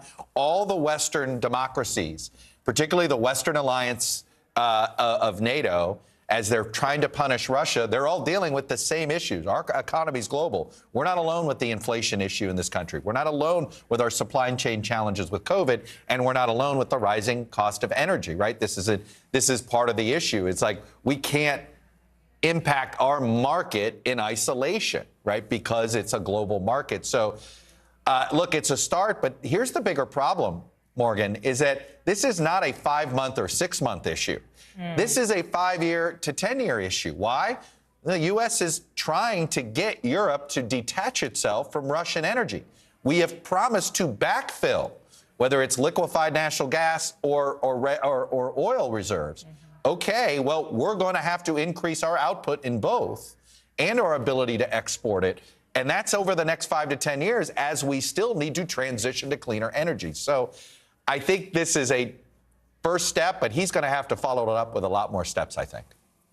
You know, Chuck, another issue that's really starting to boil over with voters, and I'm almost hesitant to ask you about it because I know that you and I can talk about this all day. Title 42. It's the pandemic order, which basically kept many migrants from entering the United States based on pandemic health concerns. But with that policy now ending next month, what does that mean for Democrats, especially those who are in border states and looking to be reelected?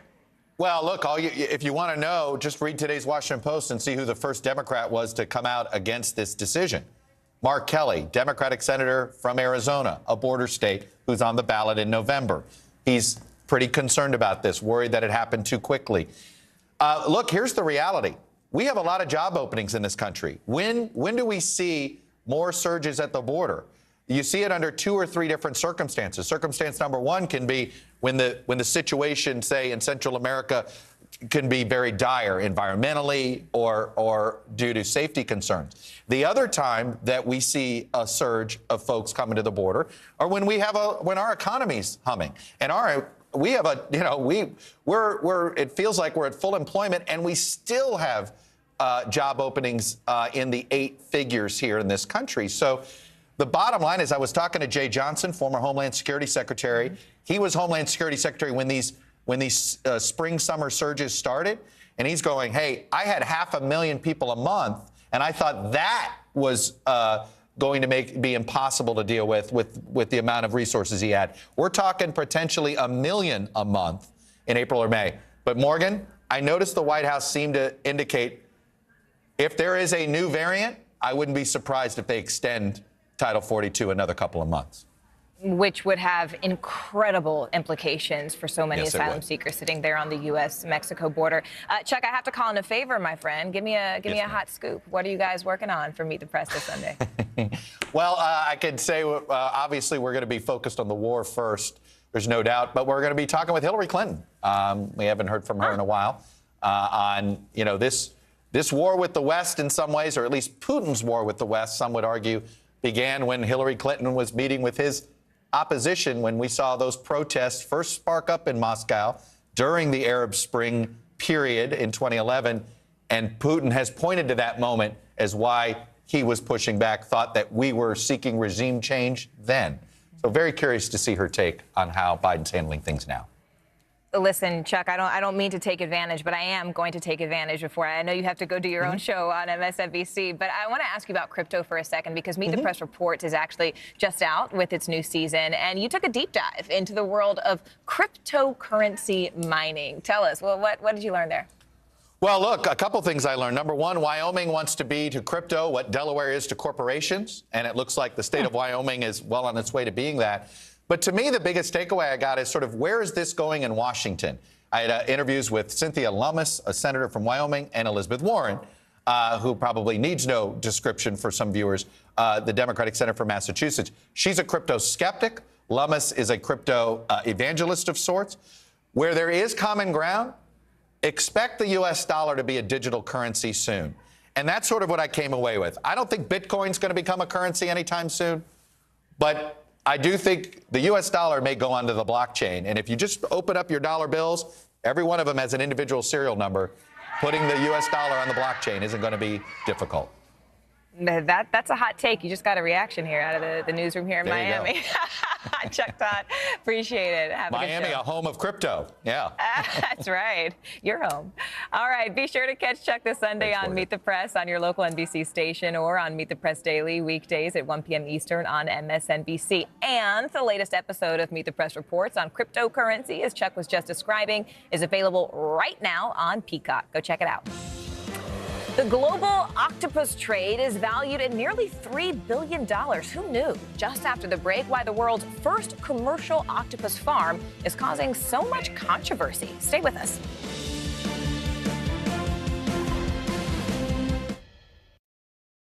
This is a very different kind of program. We're here to start conversation about the big things happening in our world. Professor, I'm not asking you to predict the future, but what do we think that the new normal is going to be? Is part of this that everyone's rethinking their jobs during this pandemic and their relationship to their employers? What is your biggest tip for any parent who's concerned about this? It's not my job to tell you what to think. My job is to think about what you tell me. Now Tonight with Joshua Johnson, streaming weeknights at 8 on NBC News Now. What are you doing for teachers who feel that they're being stretched too thin? Did you understand how prevalent hunger was in your own community?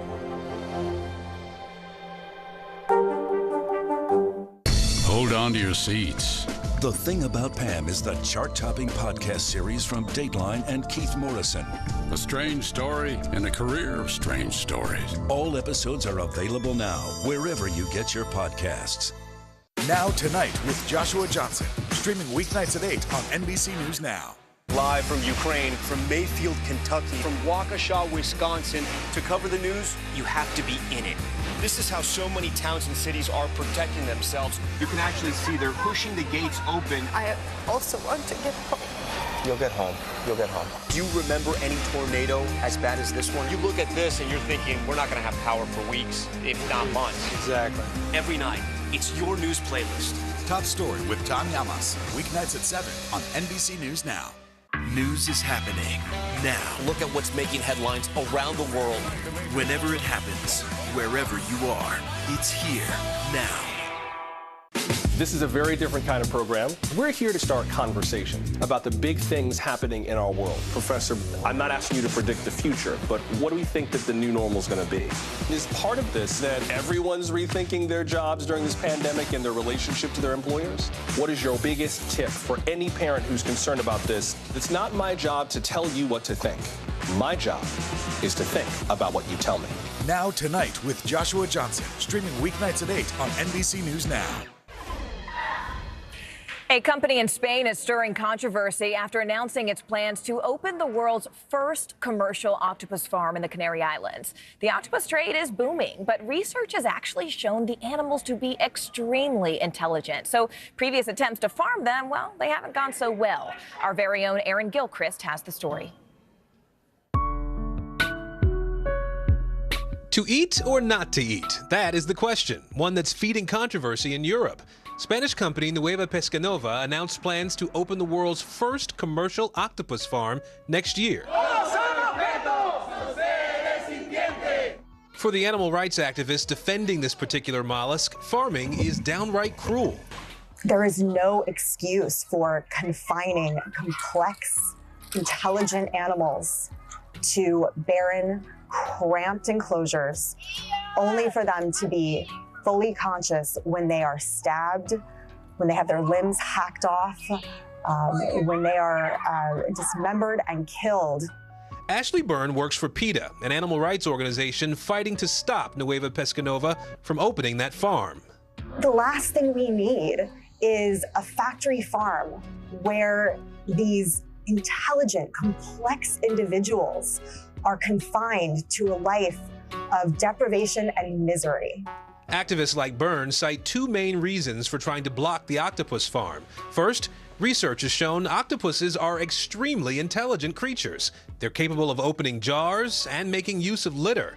This octopus made a protective shelter for itself out of 2 pieces of broken glass. And one even broke out of an aquarium in New Zealand, making its way back to the ocean through a drain pipe. But the main reason for the outcry is because previous attempts to farm octopuses have gone terribly wrong. Though never done on a commercial scale, octopus farming has resulted in these animals becoming extremely aggressive, sometimes to the point where they self-mutilate and even eat each other. They're solitary animals. And a lot of times when you want an animal to be raised for farming, you want a lot of them in a relatively small place. And so you can't really keep them happy together. Despite the outrage, the octopus industry is booming. According to the UN, the global octopus trade was valued at $1.3 billion back in 2010. Today, estimates are closer to $3 billion. So what's driving this surge in demand? Many say it's taste.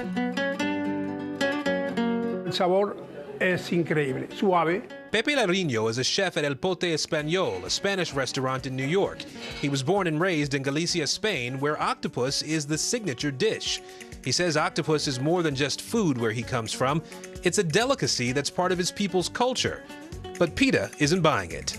Culture is never an excuse for cruelty. Causing unnecessary suffering is wrong, regardless of where it's taking place. Me gustaría que se críe en el campo y que viva con libertad. ¿Qué puedes hacer? Pues protestar, sí, y todo, pero ¿qué comemos? Nueva Pescanova insists it has been able to reduce stress on octopuses in its trial farms. A spokesperson told Reuters aggression among individuals is eliminated and that they found no cannibalistic behavior. For now, the farm is still slated to open in 2023, but activists around the world are still trying to get their arms around protecting these animals.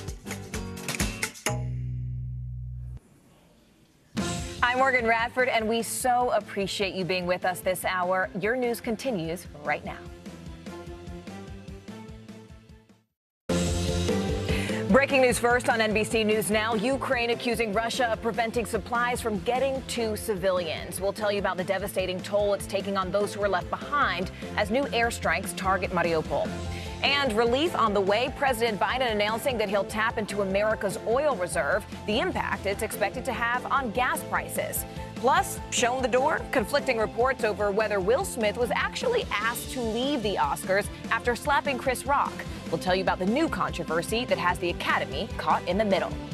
And eating smart. Some think they're delicious, but others say that octopi are actually too intelligent to be food. Up next, the growing push to rethink what's on your plate.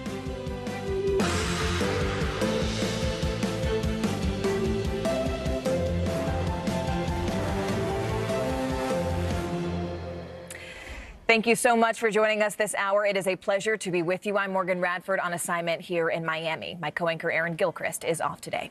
We begin this hour with new images of an enormous fire that is devouring an oil depot in Russia, where the governor of Belgorod says that 2 Ukrainian helicopters attacked that facility. But senior Ukrainian defense officials are neither confirming nor denying that claim. NBC News has not yet been able to independently verify. Near the Ukrainian capital of Kyiv, troops are surveying the devastation that's left behind by Russian forces. Ukraine's military officials say they are still seeing Russian troops partially withdraw to the north.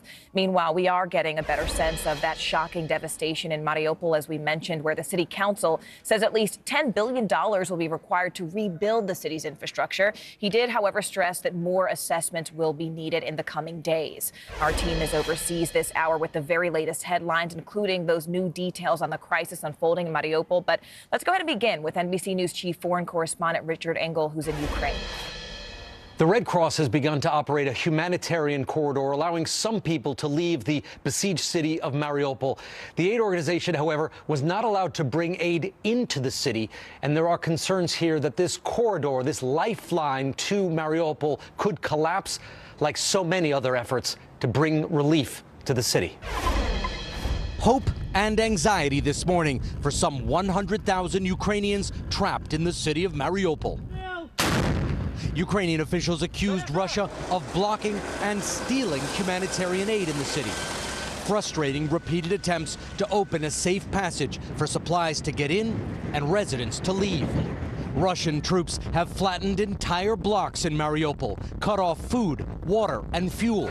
And in a tactic Russia often used in Syria, the Russians have denied residents health care by destroying hospitals and clinics, including, Ukraine says, this Red Cross shelter. But Russia's brutal advances suffered numerous setbacks, many of them self-inflicted, and some just reckless. A statement from Ukraine's state nuclear company says 2 columns of Russian troops left the Chernobyl nuclear disaster site, still highly radioactive from the 1986 meltdown. The company said the Russians left after digging trenches into the contaminated soil and receiving significant doses of radiation. Reuters quoted workers at the plant saying some soldiers didn't even know they were in a radiation zone, describing their behavior as suicidal. The Russian military, which took over Chernobyl early in the war, has said radiation levels have remained within a normal range. But is President Putin even being told about the missteps? Russia denies U.S. and British reports that Russian generals are keeping Putin in the dark. President Biden weighing in yesterday. How badly is Vladimir Putin being misinformed by his advisors? That's an open question. He seems to be self-isolated. President Putin, his economy cut off from international finance, is now making new economic threats, saying unfriendly countries, which include the United States and Europe, will have to pay, starting today, for Russian national gas in rubles or risk being cut off. The United States has banned the purchase of Russian oil and gas, but Europe is far more dependent. Germany said it will not accept Russian blackmail. Russian officials say 2 Ukrainian helicopters carried out a cross-border raid overnight, bombing a fuel depot roughly 20 miles inside Russian territory. It would be the first Ukrainian strike across the border. The Ukrainian government has refused to confirm or deny involvement. Staying overseas, Ukraine's neighbor, Hungary, has now allowed 350,000 refugees into its borders. NBC's Raf Sanchez is live for us now in Budapest. Raf, what are people telling you there on the ground about their journey out of Ukraine? I mean, how are they describing the conditions and really the process to even get where you are now? Yeah, Morgan, we've been hearing just a huge range of stories from refugees crossing the border. We met a 2-year-old boy called Leo, who, along with his mother, fled from southern Ukraine. His dad staying behind to fight against the Russians. We met 3 generations of women from one family, a grandmother, a mother, a daughter. They had brought their dog with them in a small cage. And we met a young man named Gregory, who's planning to fly to Mexico and then travel to the Texas border to try to seek asylum in the United States. His parents, though, are behind in the besieged city of Kharkiv. Take a listen to the conversation I had with them. How did that feel, knowing that they're still in Kharkiv? Of course, it hurts because, we are on chats, we call, and so on and so on.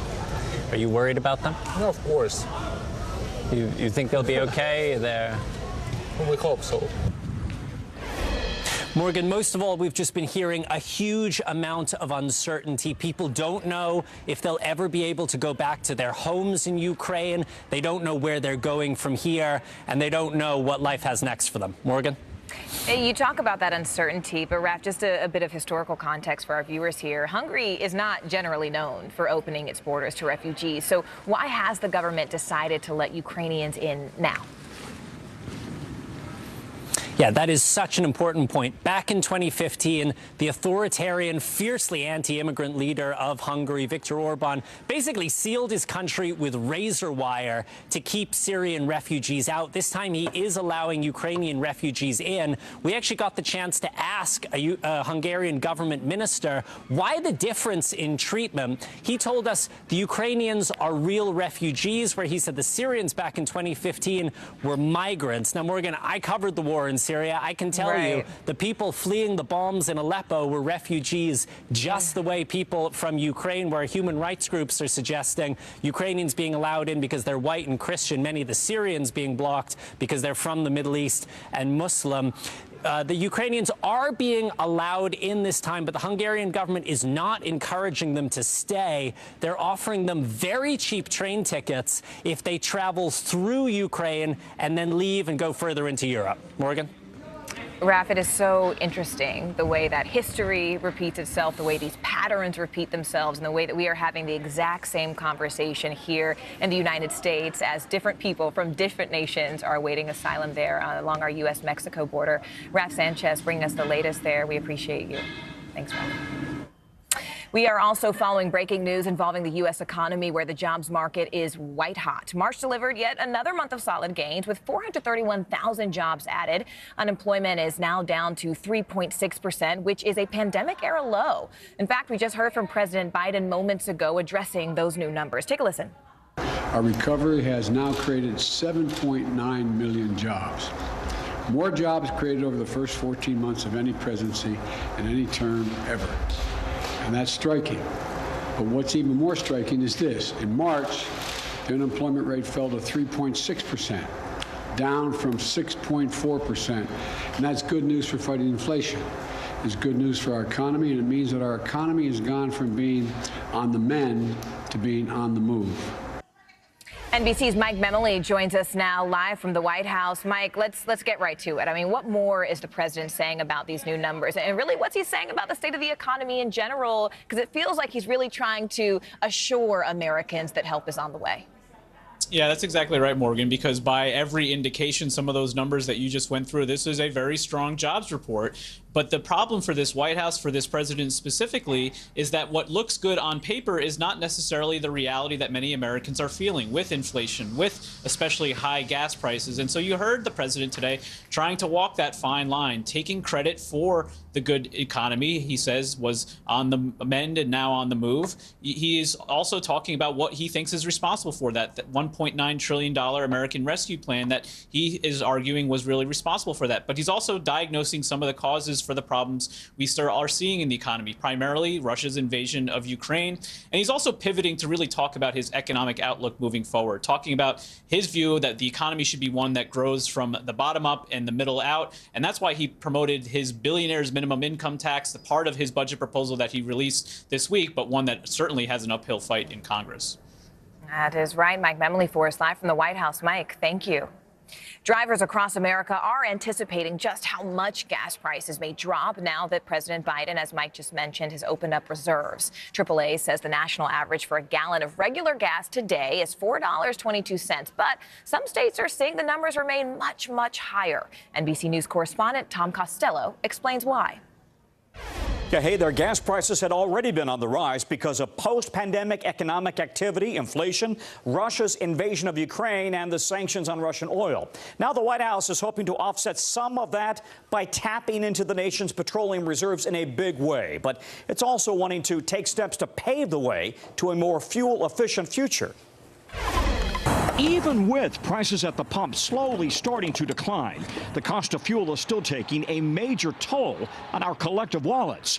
Now the administration will make a record tap into the nation's strategic petroleum reserve, releasing 1 million barrels per day, 180 million over the next 6 months. Bottom line is, if we want lower gas prices, we need to have more oil supply right now. Right now, the national average for a gallon of unleaded is hovering around $4.22, even higher in some places like California, nearly $6 a gallon, up more than 60 cents nationally from last month, $1.35 higher from last year. As the nation prepares to switch to costlier summer-grade gasoline next month, experts say tapping the reserves could provide some relief with a major caveat. The national average could spend most of the summer under $4 a gallon, so long as the situation between Russia and Ukraine does not significantly escalate. For delivery drivers like Osman Malcolm in Chicago, where it's $4.84 a gallon, relief cannot come soon enough. These gas prices are way out of control. Malcolm says he spends about 12 hours a day in his car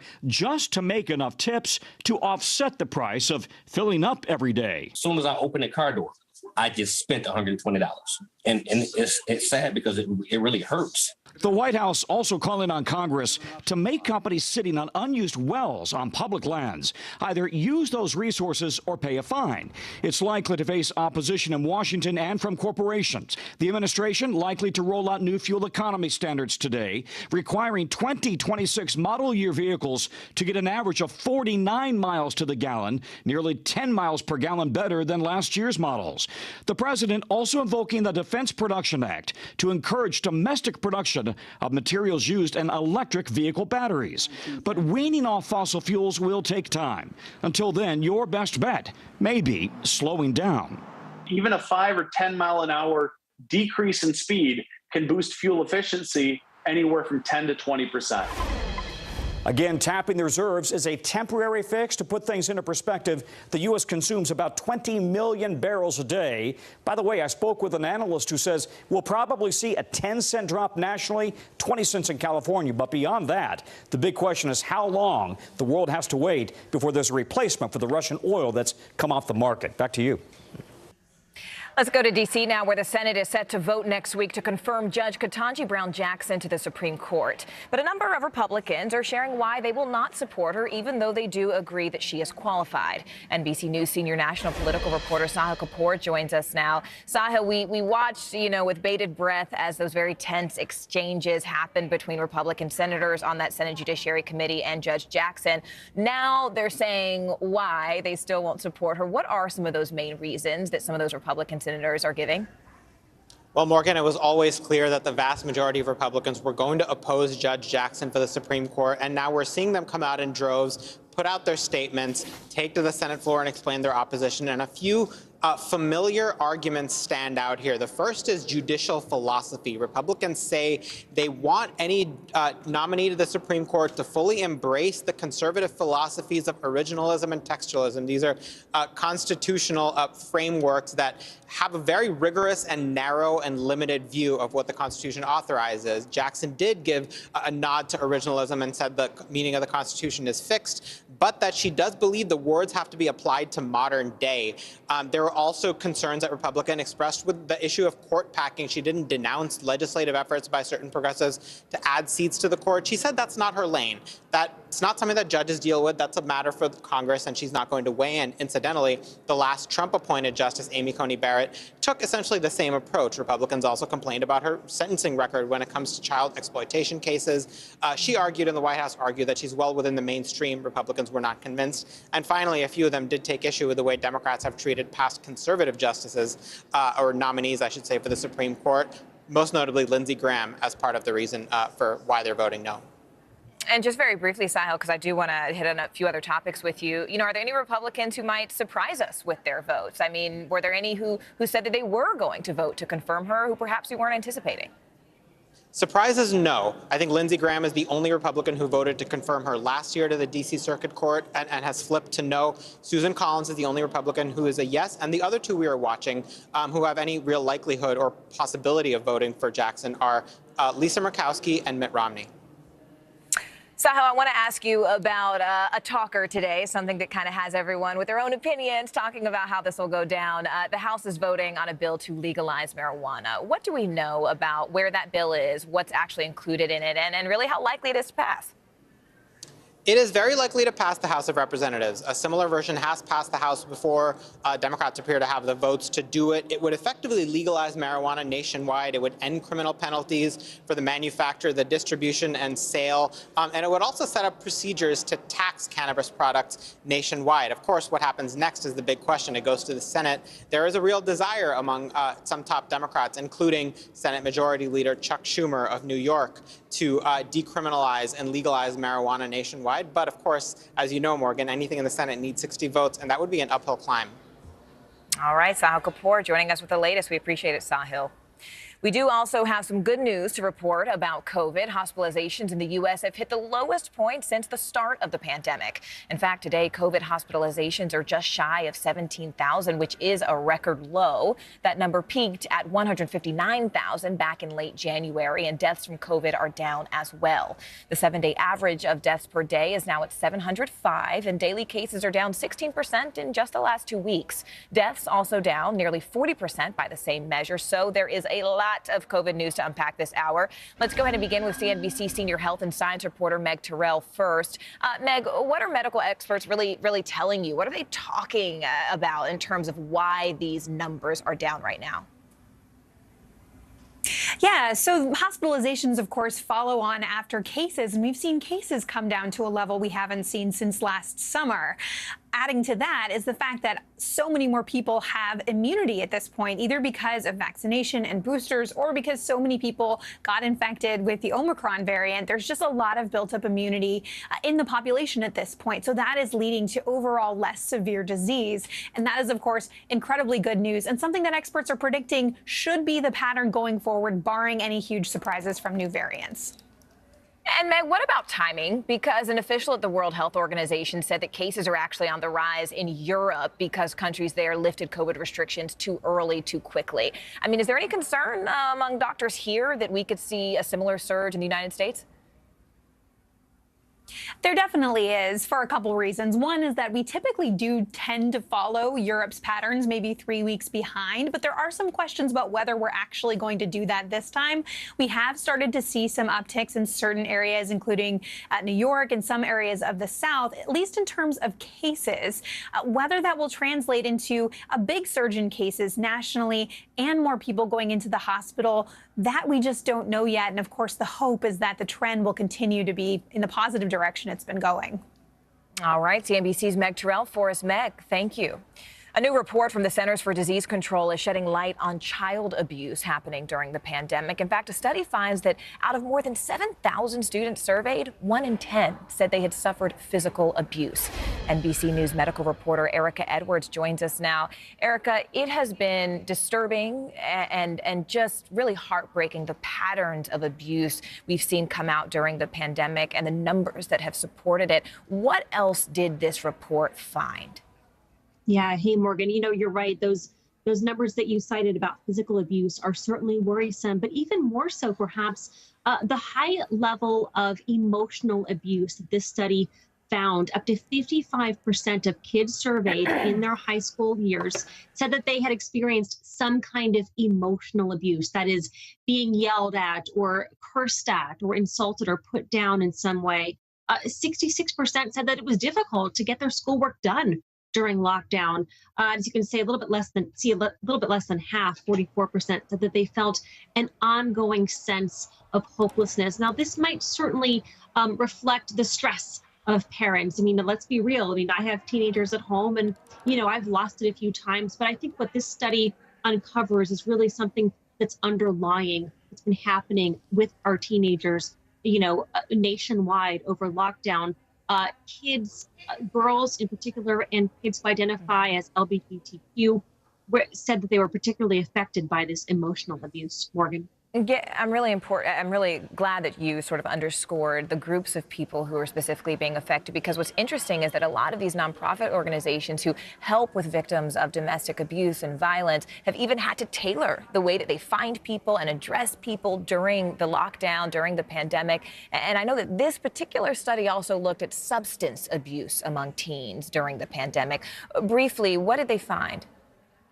Yeah, so if you look at the numbers, 31.6% of those surveyed said that they had experimented with drugs, including nicotine, vaping, or alcohol during lockdown, but about a third said that they actually increased their use of these substances during the pandemic and lockdown. CDC says it's really important for kids to get back in school into inclusive environments where they can perhaps have a better handle on not only what's happening in school, in their emotional reactions and their substance abuse. All right, NBC's Erica Edwards for us there. Erica, thank you. After 2 years of remote learning, schools are in a race to make up for lost time. Students across the country are now heading back inside their classrooms. And those who were struggling before COVID are now finding themselves even further behind. NBC News correspondent Gadi Schwartz joins us now. Gadi, you went back to a school that you had actually visited last year. What's the progress been like? I mean, how are those students doing now a year later? Well, Morgan, most of the kids are doing much better, saying that there's no comparison when it comes to learning on Zoom for 2 years and learning in person. And right now, as so many are settling into this new normal, a lot of the focus is turning to mental health. All of that. In Mrs. Louise Alano's third period at El Cerrito High School, just outside San Francisco, How much is he going to get a refund of? students learning about taxes take a quick break to teach us about what life is like these days. How many of you rather be in class than on Zoom? Pretty much everybody. Some of the most drastic changes are obvious. Campus COVID testing, masks, which were still required during our visit, and cell phones that seem to be everywhere. How many of you guys are having more trouble concentrating now than you did during the pandemic? During distance learning, there's a lot of dependence on technology, and I think for me personally, I haven't really left that. It feels better to be around these people instead of just looking at people on screens. And educators say that face-to-face instruction is critical as they try to close a 2-year learning gap that disproportionately impacted already struggling students. The gap just got wider and deeper, and we've been trying to get out of it, and it's just harder now. Test scores show those lagging behind their peers before the pandemic were pushed even further back. We first visited El Cerrito a year ago. It's really hard. Back then, Nayeli Camarillo was helping her parents make ends meet, working late into the night and cleaning houses during the day while listening to her classes on Zoom. She was about to give up hope for college, but thanks to family and some of our viewers, she's now enrolled studying interior design. Now that I'm in college, I know I'm doing my dream that I wanted. The principal here says the focus has been on students' academics and mental health, but these days she worries a lot about the teachers too. You have a mental health center here, and it's not just for students now. Some of the teachers are also going? This year, because our teachers were going through so much stress and they felt guilty and shameful about it, we ended up taking teachers in our mental health clinics. And you literally... It's a kind of help teachers like Mrs. Alano say should be available to every educator. It was bad. I was struggling to get out of bed, to even try to connect with my kids. I felt like I lost my identity. Now the new normal, trying to balance learning, mental health, and the well-being of students and teachers. So, Gadi, it seems like, of course, these kids are happy to be back in person with their friends and their teachers. But besides just showing up to the classroom, I mean, what are schools doing to actually tailor that learning process so that they can make up for lost time? Look, the thing that I love about El Cerrito High School is that the principal there she's so realistic. Right now, she says it's almost too early to talk about catching everybody up with the standardized tests and everything because they still have to reestablish a baseline. And in some cases, that means starting from scratch with basic things like socialization and overcoming a lot of the problems that came with so much isolation. They say that before they can even talk about returning to those rigorous tests and expecting to close that massive learning gap, first they have to make sure that their students and most importantly their teachers are back on solid ground. Perfect example of that, cell phones. Before the pandemic, the teachers were on those kids, put your cell phones away, put your cell phones away. They came back almost addicted to these cell phones. So now they're approaching it like, look, in college, you're going to have your cell phone. If you're going to miss out on some of this lesson because you're on your cell phone, that's on you. So for now, they're a lot more lax on things like cell phones because they say that the material and making sure that everybody is on solid ground and not fighting all the time is most important to them at this point. Morgan, I love to hear that. Super interesting. And kudos to that principal. Gadi Schwartz, thanks so much. We really appreciate it. So the big question, did the Academy ask Will Smith to leave the Oscars after he slapped Chris Rock? Well, there are conflicting reports about just how the organization responded after that confrontation on your screen happened on live television in front of millions of people. NBC's Miguel Almaguer has the latest. As the review of that Oscar slap heats up in Los Angeles, here in Boston, Chris Rock took to the stage again. He's still not sharing many details, but we are learning more. Overnight, Chris Rock in the spotlight again at his latest round of shows in Boston. According to People magazine, the comedian shut down an audience member who cursed Will Smith last night. Overall, Rock has largely avoided talking about the slap by Smith, sticking to jokes and video emerging from his first show after the incident. How was your weekend? It comes amid conflicting reports over how the shocking incident was handled by the Academy. Will Smith just smacked out of me. A day after the Board of Governors said in a statement, Mr. Smith was asked to leave the ceremony and refused. A source at the award show tells NBC News the official decision came from one of the show's producers, who ultimately asked the actor to stay. They were saying, you know, this is battery was the word they used in that moment. Oscar broadcast producer Will Packer telling ABC News he was there when LAPD officers asked Chris Rock about pressing charges. They said, we will go get him. We are prepared. We're prepared to get him right now. You can press charges. We can arrest him. And they said, you know, would you like us to take any action? And he said no. He said no. Quoting unnamed sources, Variety says Academy leaders met briefly with an apologetic Will Smith on Zoom this week. The Academy would not confirm that report.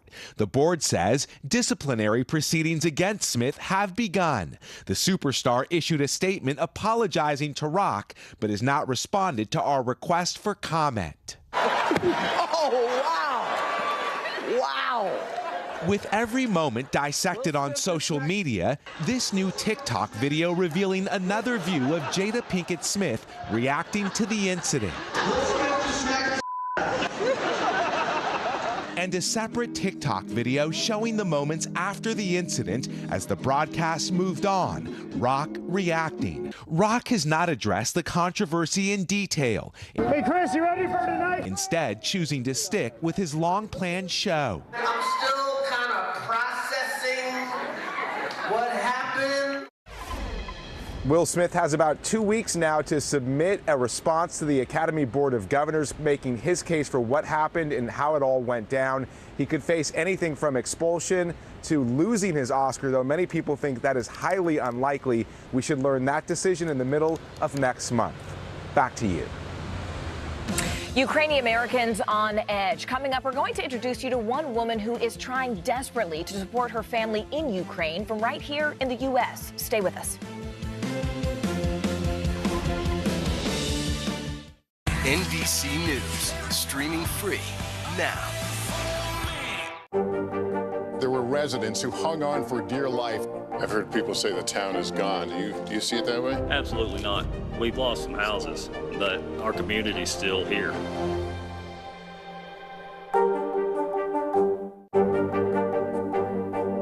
What are you doing for teachers who feel that they're being stretched too thin? Did you understand how prevalent hunger was in your own community? Sometimes the news can be difficult and overwhelming for kids to understand. Ukraine and Russia. Could you help me understand what's going on? So to help make sense of it, we've created a newscast just for them. We hope your family will watch Nightly News Kids Edition. Making news right now, jurors are hearing closing arguments in the trial of 4 men accused of plotting to kidnap Michigan Governor Gretchen Whitmer. Now, all of them are charged with conspiracy, and 3 of them face additional charges involving weapons. A Texas mother is in police custody accused of lying about just how her 3-year-old son was shot to death. She told police that it happened in a road rage incident, but an autopsy report indicates that he was actually shot at close proximity. Police found a handgun in the glove compartment while searching the mother's vehicle. And And starting April 11th, U.S. citizens will be able to put a gender-neutral X on their passports. The State Department made the announcement on Wednesday, and this is a milestone for the growing number of Americans who identify neither as male nor female. The change was announced in conjunction with yesterday's Transgender Day of Visibility. And at the bottom of the hour, let's go ahead and get you up to date on the latest coming out of Ukraine. Former Russian President Dmitry Medvedev is warning that Russia will only export agricultural products to countries that it considers friendly. Russia is one of the largest wheat producers in the entire world, and it's also a main supplier for Africa and the Middle East. Now, he warned that food could be a, quote, ominous weapon. Inside Russia, an oil depot exploded in the city of Belgorod, and Russia says that 2 Ukrainian helicopters hit the depot with an airstrike, which Ukraine neither confirms nor denies. NBC News cannot independently verify either of those claims, but if true, it would be the first Ukrainian attack on Russian soil. This is all happening as humanitarian conditions deteriorate inside Ukraine, with more civilians leaving by the day. The United Nations says that more than 4.1 million refugees have since left the country, and that number is still rising. Meanwhile, we continue our coverage, starting with NBC News correspondent Josh Lederman, who's in Warsaw, Poland, for us. Josh, you've been in Poland for a while now, and we know that Poland is taking the bulk of refugees who are escaping this war. What is it like there on the ground right now? What are people telling you about the process in terms of escaping Ukraine?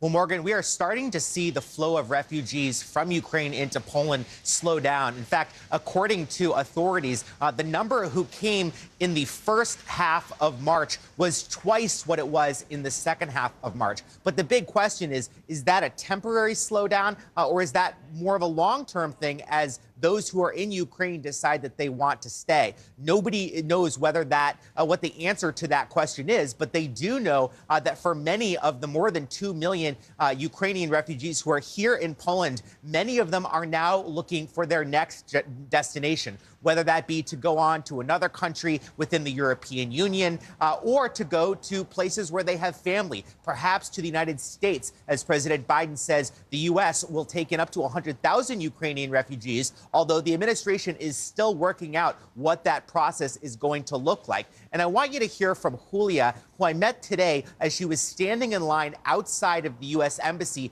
here in Warsaw. Here's her story. Now I apply for visa for me and for my son because we want to go to USA to my sister. Now my son's still in Ukraine because now he's 6 years old. It's so little. Yeah, and do you have an appointment for a visa? Yes, of course I have and I have appointment, and for me it was so long period for waiting for a visa. It's not maybe so hard, but so long period. And there are so many stories like Julia's, Morgan, but there are also stories of Ukrainians who are deciding to go the other direction, back into a war zone, despite all of the dangers there. In fact, authorities here say that while about 2.5 million Ukrainians have gone from Ukraine into Poland, somewhere north of 400,000 people have crossed the border back from Poland into Ukraine since this war started, really illustrating the difficult choices families, many of whom have been split up, are now trying to make. Josh Lederman live from Warsaw, Poland. Josh, we appreciate your reporting.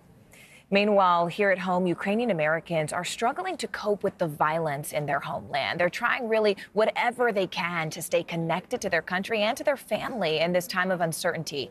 NBC South Florida reporter Christian Benavides caught up with one of those Ukrainian American families. Christian, who exactly did you speak to, and what did she say about what she's going through right now? And is she feeling like she's being effective helping people from here in the U.S.? It's so difficult for her to even feel like she's being effective from so far away. We spoke to Katerina Romanenko. She detailed for us some of the heart-wrenching moments she's had to endure without knowing if her family would be safe as they shelter underground. It's the struggle so many Ukrainian Americans are living through here in the U.S. while their families remain trapped inside of a war zone. This video shows the aftermath of Russian shelling in Ukraine. This in the city of Mykolaiv. The building is located right next to where Katerina Romanenko's parents lived until war broke out. Her neighbor recently sending her the video. I live from message to message that my family is alive every day. I don't go to sleep while they won't wake up. It's the most difficult and horrible time in my life for right now. Her parents just recently able to make it to another region in Ukraine. Her brother lived in Kharkiv. He, his wife, and 6-year-old son also escaped, running while under fire. Their apartment bombed. Most of their possessions now gone. And luckily, they've been successfully escaped under attack, and they're right now hiding. So I don't even know where they physically, like the physical address where they are. But every night she waits for a text or a call, or if she's really lucky, a video like this one from her parents. Katerina translated for us. We are alive. Everything is okay. Don't worry. We keep holding on. We will win and everything will be okay. I will hug and kiss you. All will be well, my dear kids. Katerina's raised about $10,000 on a GoFundMe page for her family. She tells me because she can't be there to support them physically, at least she's trying to support them financially as they try to survive day after day. Each day, Katerina waits for more pictures from her family, like this one, her young nephew watching cartoons inside an underground bunker. It's really hard to be here, be safe, and to know that all your family, what you have, everything, they're still there. And unfortunately, I cannot do anything. Katerina is hopeful her family will eventually make it into the U.S. as refugees. As you heard in the piece, her brother's family, already lost their home, losing most of their possessions due to the war. Back to you, Morgan. Just an incredibly difficult story. Cristian Benavides, thank you so much for bringing it to us. Ukraine's capital city has been in Russia's crosshairs since the start of that invasion. And so far, Ukrainian forces have fiercely fought to defend Kyiv with enormous sacrifice, particularly in the suburbs. Sky News correspondent Alex Crawford reports from Irpin, which is just outside the capital. Irpin is still far from safe, and we were taken into the town at speed with armed guards. This is the closest the Russians got to the capital, just a few kilometers away, and this is where they fought some of their most savage street battles. The fighting and bombing went on for more than a month. In parts of the town, there's hardly a building or home which is untouched. Ukrainian soldiers are still very much on red alert here. Stop. We're waved through, but they're extremely worried about any mines or traps the Russians may have left behind. And this is what is left of much of Irpin. What terror must have been felt by those living in these apartment blocks as shell after shell came raining in, mortar after mortar and heavy artillery. The place is littered with unexploded ordnance, in playgrounds, in residential forecourts. Nowhere was off limits and there was no mercy shown for Irpin's residents. People obviously tried to pack their cars to try and get out of here as the shelling came in, and you can see the place is strewn with belongings as they tried to get out, but the shells were coming in and hitting even the vehicles as they tried to escape. They're still retrieving the many dead here. The exact numbers who died will take some time to confirm, with survivors talking of burying relatives and friends in the parks and playgrounds during the month-long bombardment. Ukrainian forces were not meant to be able to do this, drive back their much more powerful enemy, but they fought fantastically hard. Irpin has turned out to be one of the pivotal battles of the war so far, but whatever constitutes victory here has come with huge sacrifices. You see quite heavy casualties that Russian troops have committed. You see the facts of atrocities, usage of prohibited weaponry against of civilian population, and our national police is documenting and collecting every piece of evidence to bring them to justice. It's a wonder any of these people are still alive, and the last few to be brought out showed terrible signs of suffering and pain. Have you got an apple? He asks us. He looks very gaunt, and his feet are in a terrible state. Most of the town's infrastructure has been bombed, so he and the others trapped in the town had no electricity, little food or water, and constant shelling and fighting. When did you last eat, we asked.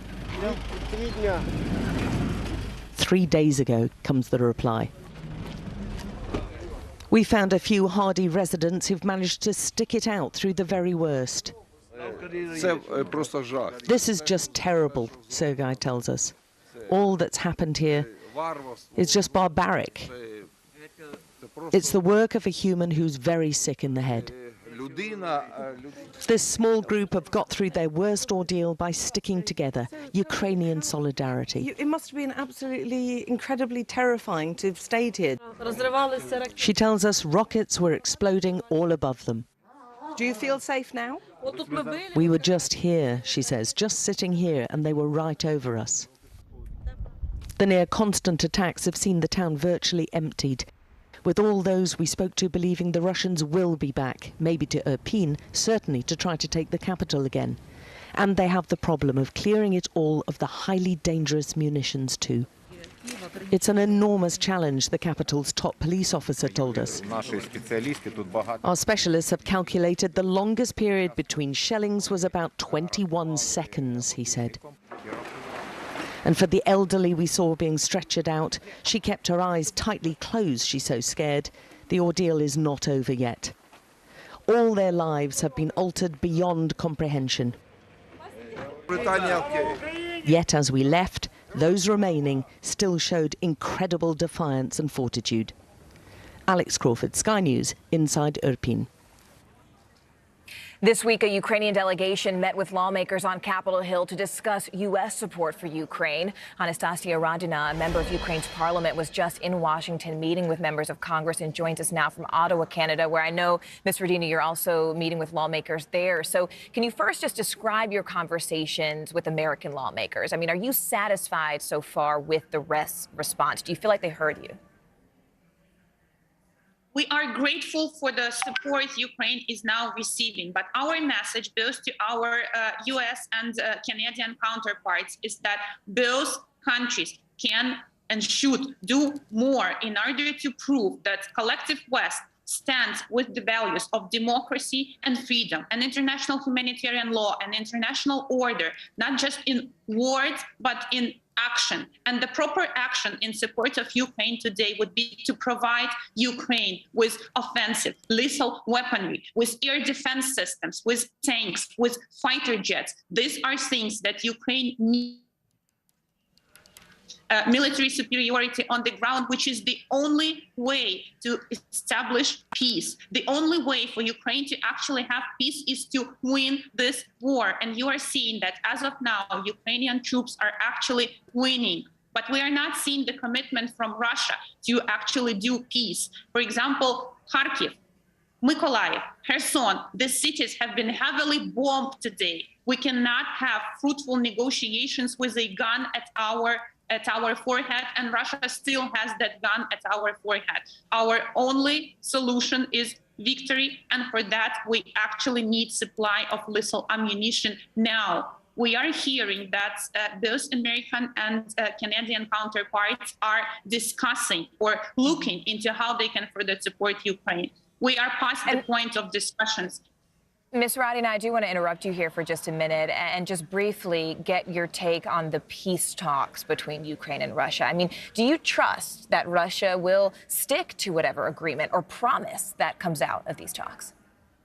Absolutely not. We have long experience of being in negotiations with Russia. We have been on the front line since 2014. What Russia does is it regroups, deceives, and hits us even harder, and human costs of so-called negotiations increase. So for us, the only option would be victory, for which we do need lethal weaponry. As of now, Russia is not allowing proper evacuation from Mariupol. These people are still held hostages, no matter how Western leaders tried to negotiate just simple evacuation. This didn't happen. Is this the commitment to peace on behalf of Russia? We don't think so. All right, Ms. Anastasia Radina, thank you so much for joining us. And stay with us because President Biden just out with a number of announcements this week. Now, many in Washington are really wondering how voters are going to react to these big changes and everything from immigration to economic policy and really how that might sway their votes in the upcoming midterms. So we've got the moderator of NBC's Meet the Press, Chuck Todd, who will join me in just a moment to break it all down.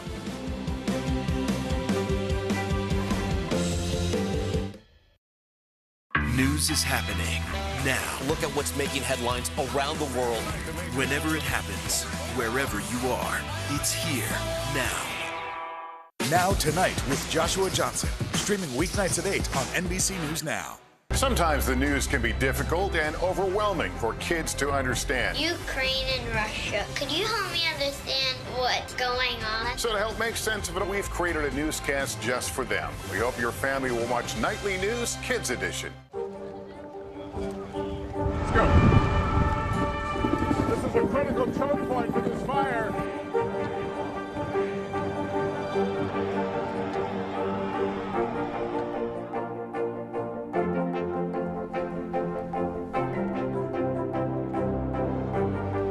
Unnecessary, unjustifiable, illegal. And good evening from New Orleans. Late military operation witnessing the massive crowds. I admire you both. Nice to really spend some time with you. Appreciate it.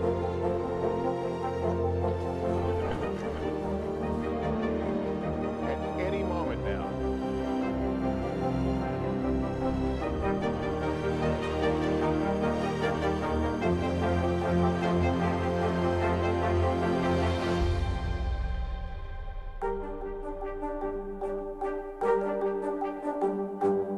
NBC News, streaming free now. Sometimes the news can be difficult and overwhelming for kids to understand, so we've created a newscast just for them. We hope your family will watch Nightly News Kids Edition. All right, so this week has been full of big political headlines, from President Biden's decision to release oil from the strategic reserve to the White House's plan to end a pandemic order that bars migrants at the border. And all of this could have major implications in terms of who gets to hold onto power in Washington.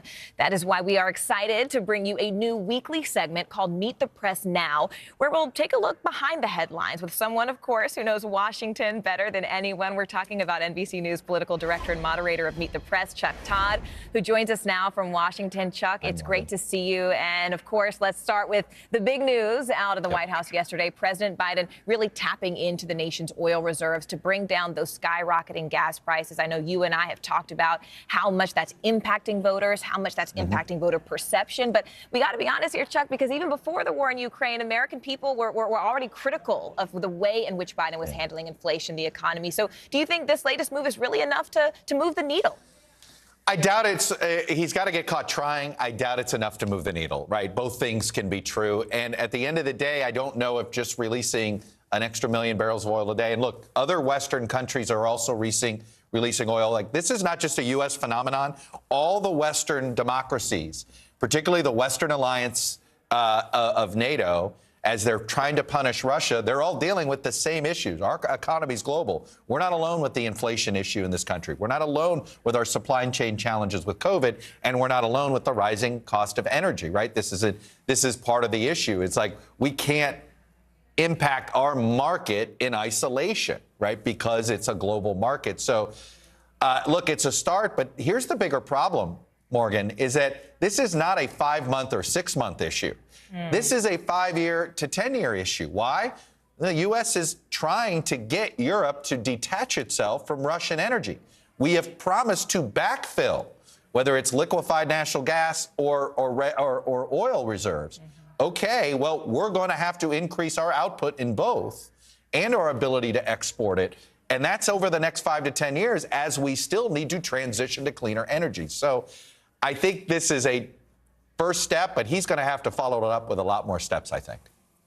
You know, Chuck, another issue that's really starting to boil over with voters, and I'm almost hesitant to ask you about it because I know that you and I can talk about this all day. Title 42. It's the pandemic order, which basically kept many migrants from entering the United States based on pandemic health concerns. But with that policy now ending next month, what does that mean for Democrats, especially those who are in border states and looking to be reelected? Well, look, if you want to know, just read today's Washington Post and see who the first Democrat was to come out against this decision. Mark Kelly, Democratic senator from Arizona, a border state, who's on the ballot in November. He's pretty concerned about this, worried that it happened too quickly. Look, here's the reality. We have a lot of job openings in this country. When do we see more surges at the border? You see it under 2 or 3 different circumstances. Circumstance number 1 can be when the situation, say, in Central America can be very dire environmentally or due to safety concerns. The other time that we see a surge of folks coming to the border are when when our economy's humming and it feels like we're at full employment and we still have job openings in the 8 figures here in this country. So the bottom line is I was talking to Jay Johnson, former Homeland Security Secretary. He was Homeland Security Secretary when these spring, summer surges started. And he's going, hey, I had 500,000 people a month, and I thought that was going to be impossible to deal with the amount of resources he had. We're talking potentially 1 million a month in April or May. But, Morgan, I noticed the White House seemed to indicate if there is a new variant, I wouldn't be surprised if they extend Title 42 another couple of months. Which would have incredible implications for so many asylum seekers sitting there on the U.S.-Mexico border. Chuck, I have to call in a favor, my friend. Give me a hot scoop. What are you guys working on for Meet the Press this Sunday? Well, I could say, obviously, we're going to be focused on the war first. There's no doubt. But we're going to be talking with Hillary Clinton. We haven't heard from her in a while on, this war with the West in some ways, or at least Putin's war with the West, some would argue, began when Hillary Clinton was meeting with his opposition when we saw those protests first spark up in Moscow during the Arab Spring period in 2011. And Putin has pointed to that moment as why he was pushing back, thought that we were seeking regime change then. So very curious to see her take on how Biden's handling things now. Listen, Chuck, I don't mean to take advantage, but I am going to take advantage before I know you have to go do your own show on MSNBC. But I want to ask you about crypto for a second, because Meet the Press Reports is actually just out with its new season, and you took a deep dive into the world of cryptocurrency mining. Tell us, well, what did you learn there? Well, look, a couple things I learned. Number 1, Wyoming wants to be to crypto what Delaware is to corporations, and it looks like the state of Wyoming is well on its way to being that. But to me, the biggest takeaway I got is sort of where is this going in Washington? I had interviews with Cynthia Lummis, a senator from Wyoming, and Elizabeth Warren, who probably needs no description for some viewers, the Democratic senator from Massachusetts. She's a crypto skeptic. Lummis is a crypto evangelist of sorts. Where there is common ground, expect the U.S. dollar to be a digital currency soon. And that's sort of what I came away with. I don't think Bitcoin's going to become a currency anytime soon, but I do think the U.S. dollar may go onto the blockchain. And if you just open up your dollar bills, every one of them has an individual serial number. Putting the U.S. dollar on the blockchain isn't going to be difficult. That's a hot take. You just got a reaction here out of the newsroom here in Miami. Chuck Todd, appreciate it. Have Miami, a home of crypto. Yeah. That's right. Your home. All right. Be sure to catch Chuck this Sunday on Meet the Press on your local NBC station or on Meet the Press Daily weekdays at 1 p.m. Eastern on MSNBC. And the latest episode of Meet the Press Reports on cryptocurrency, as Chuck was just describing, is available right now on Peacock. Go check it out. The global octopus trade is valued at nearly $3 billion. Who knew? Just after the break, why the world's first commercial octopus farm is causing so much controversy. Stay with us.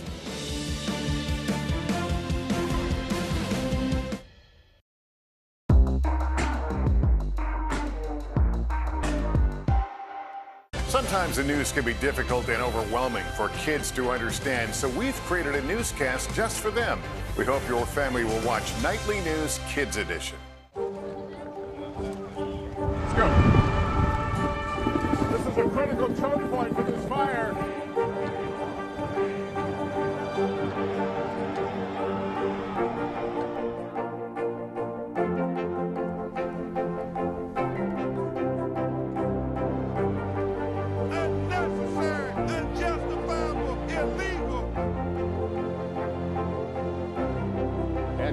from New Orleans, late military operation, witnessing the massive crowds. I admire you both. Nice to really spend some time with you. Appreciate it.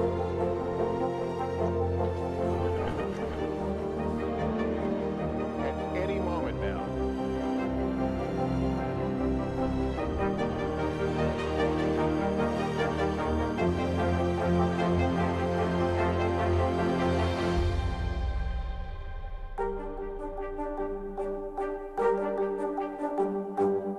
News is happening now. Look at what's making headlines around the world. Whenever it happens, wherever you are, it's here now. Hallie Jackson Now. Weekdays at 5 on NBC News Now. A company in Spain is stirring controversy after announcing its plans to open the world's first commercial octopus farm in the Canary Islands. The octopus trade is booming, but research has actually shown the animals to be extremely intelligent. So previous attempts to farm them, well, they haven't gone so well. Our very own Aaron Gilchrist has the story. To eat or not to eat? That is the question, one that's feeding controversy in Europe. Spanish company Nueva Pescanova announced plans to open the world's first commercial octopus farm next year. For the animal rights activists defending this particular mollusk, farming is downright cruel. There is no excuse for confining complex, intelligent animals to barren, cramped enclosures, only for them to be fully conscious when they are stabbed, when they have their limbs hacked off, when they are dismembered and killed. Ashley Byrne works for PETA, an animal rights organization fighting to stop Nueva Pescanova from opening that farm. The last thing we need is a factory farm where these intelligent, complex individuals are confined to a life of deprivation and misery. Activists like Byrne cite two main reasons for trying to block the octopus farm. First, research has shown octopuses are extremely intelligent creatures. They're capable of opening jars and making use of litter. This octopus made a protective shelter for itself out of 2 pieces of broken glass. And one even broke out of an aquarium in New Zealand, making its way back to the ocean through a drain pipe. But the main reason for the outcry is because previous attempts to farm octopuses have gone terribly wrong. Though never done on a commercial scale, octopus farming has resulted in these animals becoming extremely aggressive, sometimes to the point where they self-mutilate and even eat each other. They're solitary animals. And a lot of times when you want an animal to be raised for farming, you want a lot of them in a relatively small place. And so you can't really keep them happy together. Despite the outrage, the octopus industry is booming. According to the UN, the global octopus trade was valued at $1.3 billion back in 2010. Today, estimates are closer to $3 billion. So what's driving this surge in demand? Many say it's taste. El sabor es increíble, suave. Pepe Larriño is a chef at El Pote Español, a Spanish restaurant in New York. He was born and raised in Galicia, Spain, where octopus is the signature dish. He says octopus is more than just food where he comes from. It's a delicacy that's part of his people's culture. But PETA isn't buying it. Culture is never an excuse for cruelty. Causing unnecessary suffering is wrong, regardless of where it's taking place. Me gustaría que se críe en el campo y que viva con libertad. ¿Qué puedes hacer? Pues protestar, sí, y todo, pero ¿qué comemos? Nueva Pescanova insists it has been able to reduce stress on octopuses in its trial farms.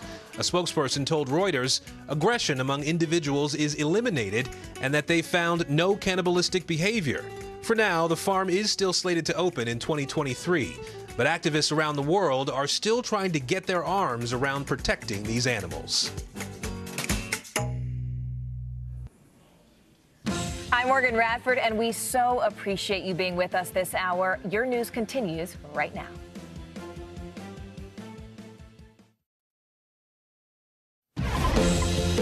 Hey everyone, I'm Allison Morris. You're watching NBC News Now. Here's what's happening. Americans are back to work. If you ask the president, he's calling the March jobs report another month of strong growth. We'll dive in.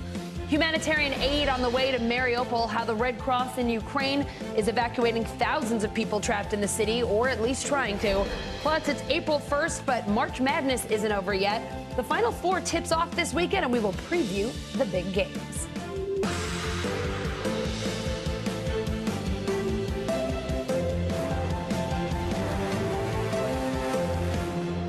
We start with that March jobs report, 431,000 new jobs last month, a little bit lighter than Dow Jones estimates, but still pretty solid. The unemployment rate dropping to 3.6%, the lowest it's been since the pandemic started.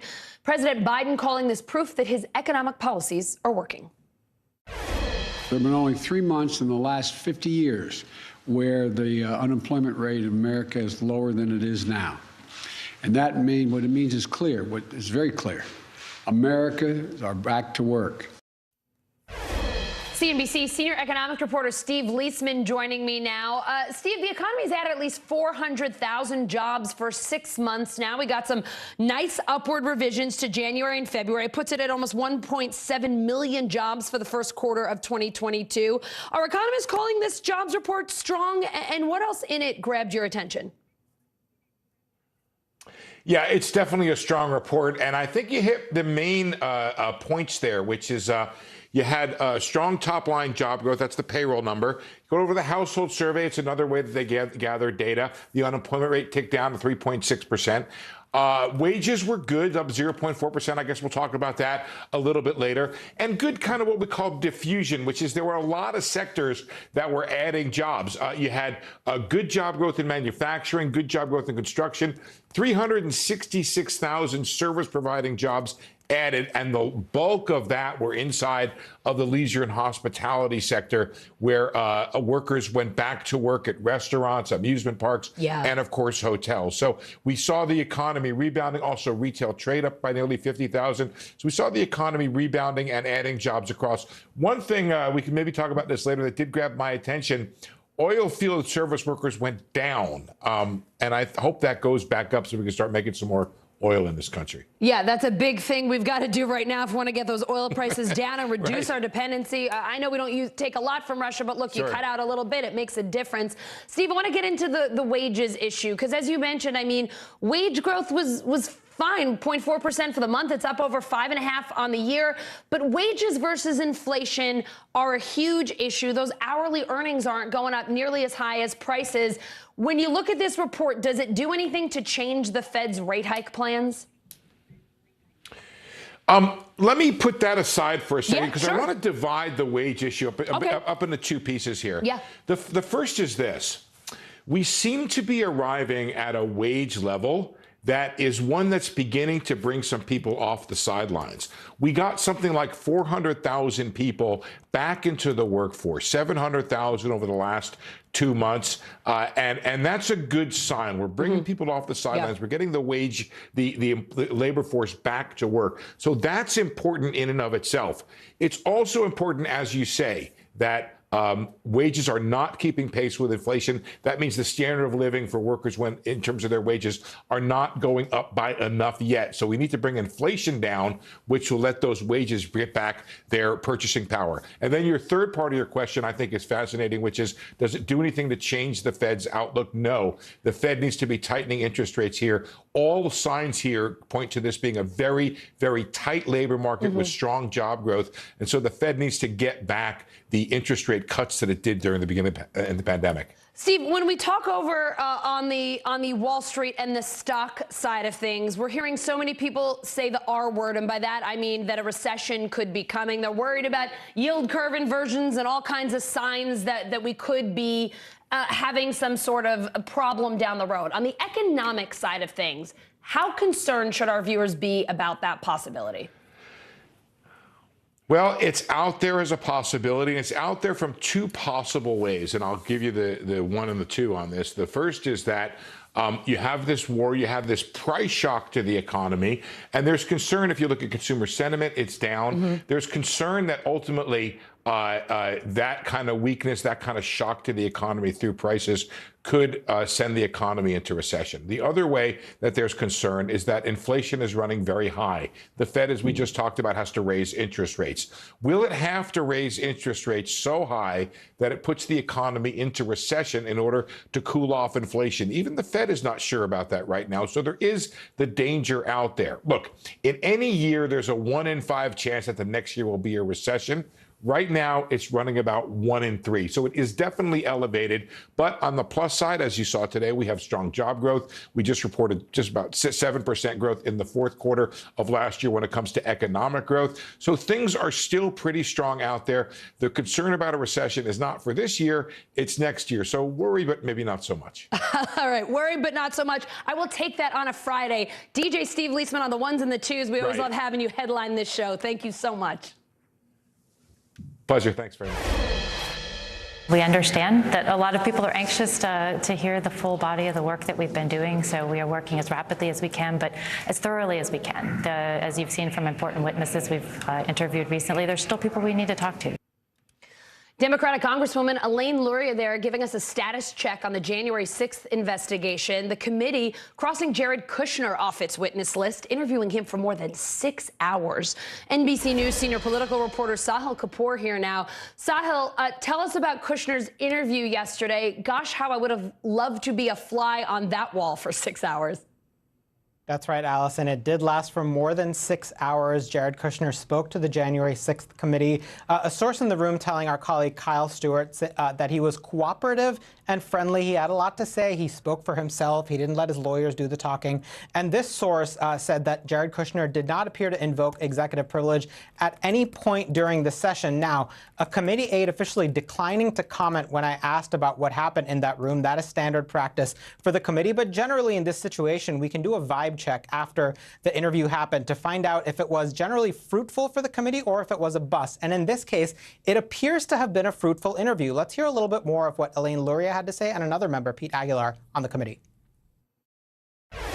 We were able to ask for his impression about these third-party accounts of the events that happened that day and around that day. So he was able to voluntarily provide information to us to verify, substantiate, provide his own take on this different reporting. So it was really valuable for us to have the opportunity to speak to him. What I can tell you is that each and every day we're piecing together more of this puzzle. We are making significant progress to help tell the full and complete story about what happened on January 6th. Now, Jared Kushner is an interesting figure in this investigation because he was not in Washington, D.C. when that attack on the Capitol unfolded. He was understood to be on a flight back home from Saudi Arabia. So what do they want from him? Well, we know the committee believes that its mandate is not just the day of January 6th, but everything that led up to it. Kushner is a very senior advisor, or was rather, to then-President Donald Trump, had the ear of the president. And he's in a position the committee believes to speak to Trump's mindset at the time, his hopes and desires leading up to the attack on the Capitol, and generally to give a sense of what Trump expected to happen. There's also the question of Ginny Thomas here, the conservative activist and wife of Supreme Court Justice Clarence Thomas. One of the recently reported text messages that she sent invoked Jared Kushner when she was discussing her plans to keep Trump in power despite his defeat in the 2020 election. So I would expect those issues to have come up in the room, as well as quite a few others, because we know he spoke to them for quite a long time. Yeah, it was a whole day. So far, Kushner is the top ex-Trump official, the only member of Trump's family to speak with the committee. Who else would they like to see there? Well, one big person they would like to see and talk to is Jared Kushner's wife, Ivanka Trump, the daughter of Donald Trump, who was in Washington, who was by his side through much of that day of January 6th. She has not talked to the committee. We believe she had been in negotiations with the committee about setting up a time to speak, and we don't have an update on that, but we'll certainly be following. There are also other figures that they have called up, that the committee has called up and subpoenaed, who have not complied with their subpoena, most notably Peter Navarro and Dan Scavino, who are on their way to being cited by the House of Representatives on a contempt of Congress charge. The House is expected to vote on that in the coming days. days, then it'll go to the Justice Department as a formal recommendation for prosecution. Still, the committee insists that these figures who are refusing to comply with the subpoena are the exception, not the rule. A committee aide telling me that they have conducted 800 interviews so far and received more than 90,000 documents as part of this investigation. Allison. Sahil Kapoor, what a day yesterday, and perhaps more interesting interview days ahead. Thank you so much and have an awesome weekend. You too. In Ukraine, the Red Cross sending a team of aid workers to Mariupol today to help get residents out, but the group claims it can't get aid into the devastated city. NBC News correspondent Ali Arouzi joining me now from Lviv, Ukraine. Ali, the Red Cross says it's being blocked. What is the latest there in Mariupol? Will any civilians be able to get out and any aid get in? Hi, Alison. Well, we've heard that a few civilians have been able to get out, not with the aid of the Red Cross. They've gone out by their own means in private cars, as they have done before. But the Red Cross was blocked again today from going in with a convoy of buses to take, a lot more people out of there. And even more alarming, they were taking much-needed aid into Mariupol, and the Russians didn't allow that aid in. They clearly said that they're not going to allow any humanitarian aid or food into that city. I think we have a full-screen statement from the Red Cross we can put up there. They are saying that they're running out of adjectives to describe how horrendous the situation is in Mariupol for the people of Mariupol, that aid desperately needs to get into that city and that people really need to be let out of that city. But as we can see on the ground, that is not happening in Mariupol. As we've been discussing for weeks now, that city has no running water, heating, electricity, food. So just the thought that they're not allowing those basic necessities into a city for civilians is just terrifying for the residents of Mariupol. So they remain hemmed in there. Reports of up to 170,000 people are still in there, and the Red Cross is saying that they all need to get out. Ali, you spoke with the mayor of Chernihiv. Ukrainian counterattacks are reportedly happening there. What did he tell you? Well, Chernihiv is also turning into a disaster zone. He made comparisons between Chernihiv and Mariupol. It's a city that's been encircled. The Russians have blown up one of the main bridges going into Chernihiv. They're blocking all the roads into Chernihiv. So he says that nothing is getting in there. No humanitarian aid, food, water. They're running very low on supplies in Chernihiv. He says that, 60% of the private houses there, up to 60% of them have been destroyed. About 20% of the apartment buildings there have been destroyed. And he's saying that the only way that they can get aid in is through a river with private boats that are being escorted by the Ukrainian army. And that's only tiny, tiny bits of aid that they're allowed to sort of weave in there and sort of bypass the Russians. I asked him, is the worst to come? He said this is just the beginning, that they're bracing for an absolute terror in Chernihiv as well. Ali, the New York Times is reporting that hundreds of Syrian fighters are en route to join Russian forces in Ukraine, effectively returning the favor to Moscow for helping President Bashar al-Assad crush rebels in the 11-year civil war. It's according to two people monitoring the flow of mercenaries. What are the concerns about that in Ukraine? I imagine there are many. Yeah, there are many concerns. I mean, on one side, it does show that the Russians are not able to conduct this war just with Russian troops. They need a lot of backup to get this done. But yes, the Russians calling in their chips with Bashar al-Assad, who they've helped for 11 years in that also terribly brutal war in Syria. So we're hearing that about 300 troops of an elite division called the Tiger Division are already in Russia. These guys have worked very closely with the Russian troops in Syria, so they're familiar with the Russian army. They're familiar with the same sort of tactics that they use, which they'll probably be employing here. And as we saw in Syria, that was a brutal, brutal war there. Many of the comparisons have been made between Mariupol and Aleppo that we see that was flattened.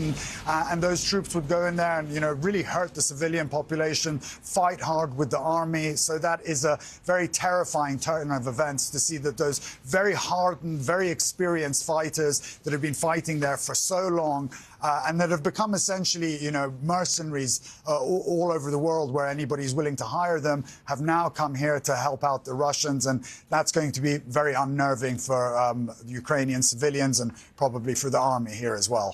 Ali, I know after all the conversations we've just had, all the things that you've discussed, it's hard to imagine that there have been peace talks going on this week. How have they gone? Are they any closer to any sort of a deal here? Well, we haven't heard back from the latest peace talks today. No statements have been released, except from the Russians. As you know, the Ukrainians attacked an oil depot in Russia in the early hours this morning, and the Russians immediately said that that was going to complicate peace talks.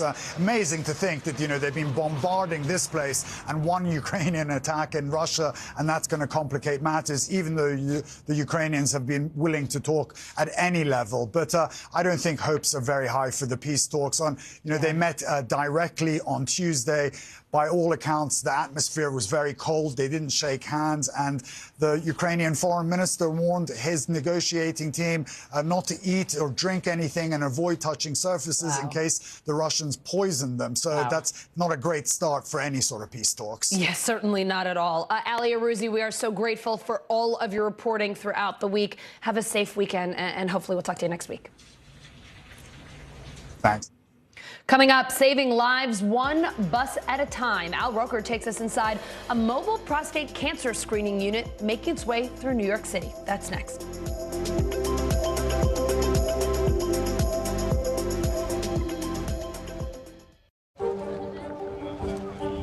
go. This is a critical choke point for this fire.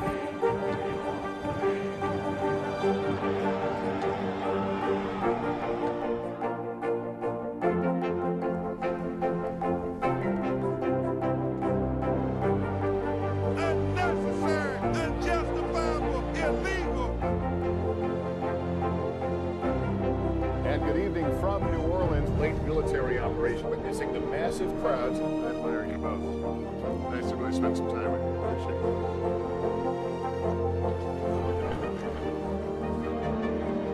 At any moment now.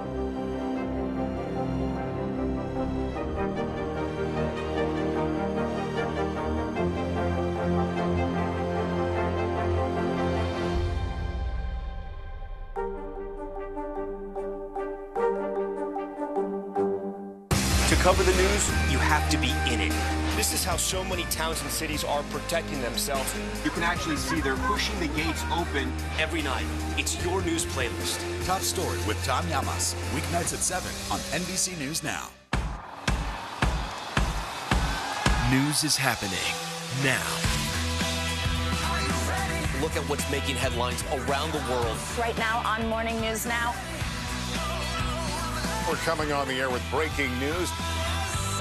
And this is a significant moment.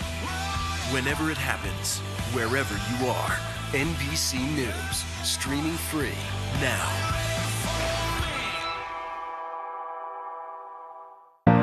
To stand on the edge of the cliff and jump takes a lot of guts. We are meeting people one after the next who have made profound changes. I think you're going to be blown away by the life lessons. Listen to Making Space Now, wherever you get your podcasts.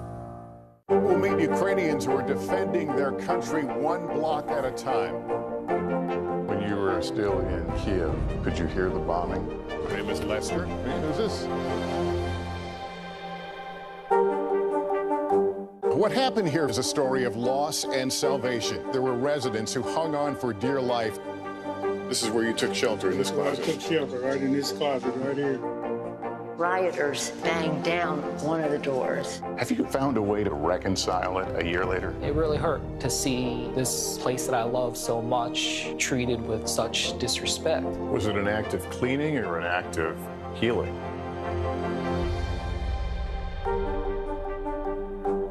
Good morning, I'm Joe Fryer. And I'm Savannah Sellers. 2022 is off to a busy start. Winter's wrath causing headaches from coast to coast. It's been really incredible to see how quickly volunteers started to help with the cleanup efforts. Morning News Now, streaming weekdays at 7.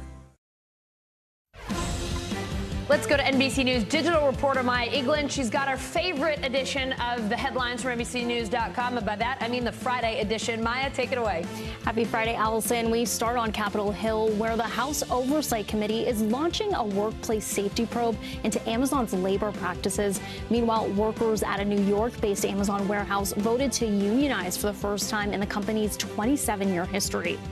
Pope Francis issuing a historic apology to the indigenous community over abuses they suffered in Canada's state-funded Catholic-run residential schools. Last year, hundreds of human remains were discovered near several of those schools. In Washington state, the first statewide alert system for missing Indigenous people has been signed into law. Like the Amber or Silver Alert, it will notify police and place messages on highways. The International Criminal Court will be opening an office in Venezuela to investigate allegations of torture and killings by the country's security forces in 2017. The decision comes after a preliminary probe the court started in 2018. And the Biden administration rolling out new rules that will require new U.S. vehicles to get at least 40 miles per gallon of gas by 2026. The current regulations enacted by Trump's administration only require 24 miles per gallon. Allison, back to you. All right, Maya, thank you. Some good news on COVID. I repeat, we have got some good news on the coronavirus. Hospitalizations hitting a new low here in the U.S., down 32% in the last 2 weeks. That's a new HHS low. CNBC senior health and science reporter Meg Terrell here now. So, Meg, tell us more about that drop. We'd love to see a trend like that. Do health experts think it'll continue? Well, of course, the hope is that it will continue, but everything depends on what happens in the next few weeks in terms of infection levels, because, of course, hospitalizations follow case rates. And so what we are seeing right now is that the numbers of cases have come down. The numbers of hospitalizations have followed that now to this new record low. There's a lot of immunity built up in the population through vaccinations, boosters, and people getting infected through the Omicron wave. But we have seen in a few areas of the country that cases have started ticking slightly higher, and in some states, even hospitalizations have as well. So that's being watched very closely by experts right now. Meg, what parts of the country are seeing the biggest drops, and what's going on in those places that's helping them out? Yeah, so there are a few states that are seeing the lowest rates of hospitalization right now. They include Florida, Indiana, Mississippi, Nevada, and Wyoming. And why in particular those states are at their troughs isn't necessarily clear. It could just be that this is where they are in the cycle.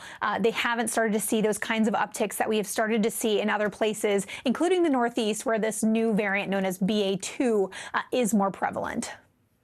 This week, the CDC named BA2 the dominant variant here in the U.S. What are hospitalization rates like for those stealth Omicron cases overall? Yeah, so what we know so far about this variant is, it's a subvariant of Omicron. And so far, the only difference that we really can see between BA2 and the original Omicron is that BA2 is more contagious. It does not appear to be more severe or to put people in the hospital at a higher rate. So that is a good news. And because we have all this built up immunity, the hope is, of course, that we will still see increasingly lower levels of hospitalizations and deaths. Let's hope so, Meg. It's wonderful anytime we have a little bit of good news on this pandemic. Thank you so much. More COVID relief could be coming soon. Senate negotiators say they have reached an agreement in principle on an additional $10 billion for COVID treatment, research, and future surges. NBC News Capitol Hill correspondent Ali Rafa is on the Hill. Ali, that is less money than the White House and Democrats wanted. So how did we get to $10 billion? Yeah, Allison, it's actually less than half of what President Biden and the Biden administration requested weeks ago. But take a look at these numbers. This is how we got to this $10 billion. The Biden administration originally asked for $22.5 billion. That number was slashed to $15 billion to pass in the House. Now it's at $10 billion. And we know that half of this is going to be for vaccines. Half of this is going to be towards therapeutics. But Allison, what really took this number so long want to get to is the process of where this money would come from, how we would be able to pay for it. Republicans have been demanding that this money come from unused COVID funds from state and local governments. That's something that Democrats have opposed. Several Democrats, including Senator Tim Kaine of Virginia, have said that maybe we could tap into states' unused disaster relief funds. But for now, it looks like these two parties have come to some sort of compromise, although we don't know exactly the details of them. The details of this agreement have not been released yet. But one thing we know is not in this agreement is $5 billion in international COVID relief. That's for a vaccine effort globally. That's something that the Biden administration really was pressing and urging Congress to include in this, and it's still unclear how the lack of that being involved in this bill will affect its passage, Allison. Yeah, let's talk about the chances of passage. What are you hearing from your sources in Congress? Well, Senate Majority Leader Chuck Schumer said that there are still a lot of things that need to be ironed out in this agreement. Also, Speaker Pelosi said yesterday that she's not happy with the fact that this international COVID relief was not included, that this money had been slashed significantly. So this is definitely something we're going to keep an eye on into next week. After all, they have Congress has next week before they leave for a 2-week recess. So there's definitely a sense of urgency here on Capitol Hill to get this done. Yeah, that smell of jet fuel, the urge to get out of town sometimes puts a little pressure on things. Allie, thank you so much. Learning loss and mental health. How are kids doing now that they're back in the classroom after so much time away?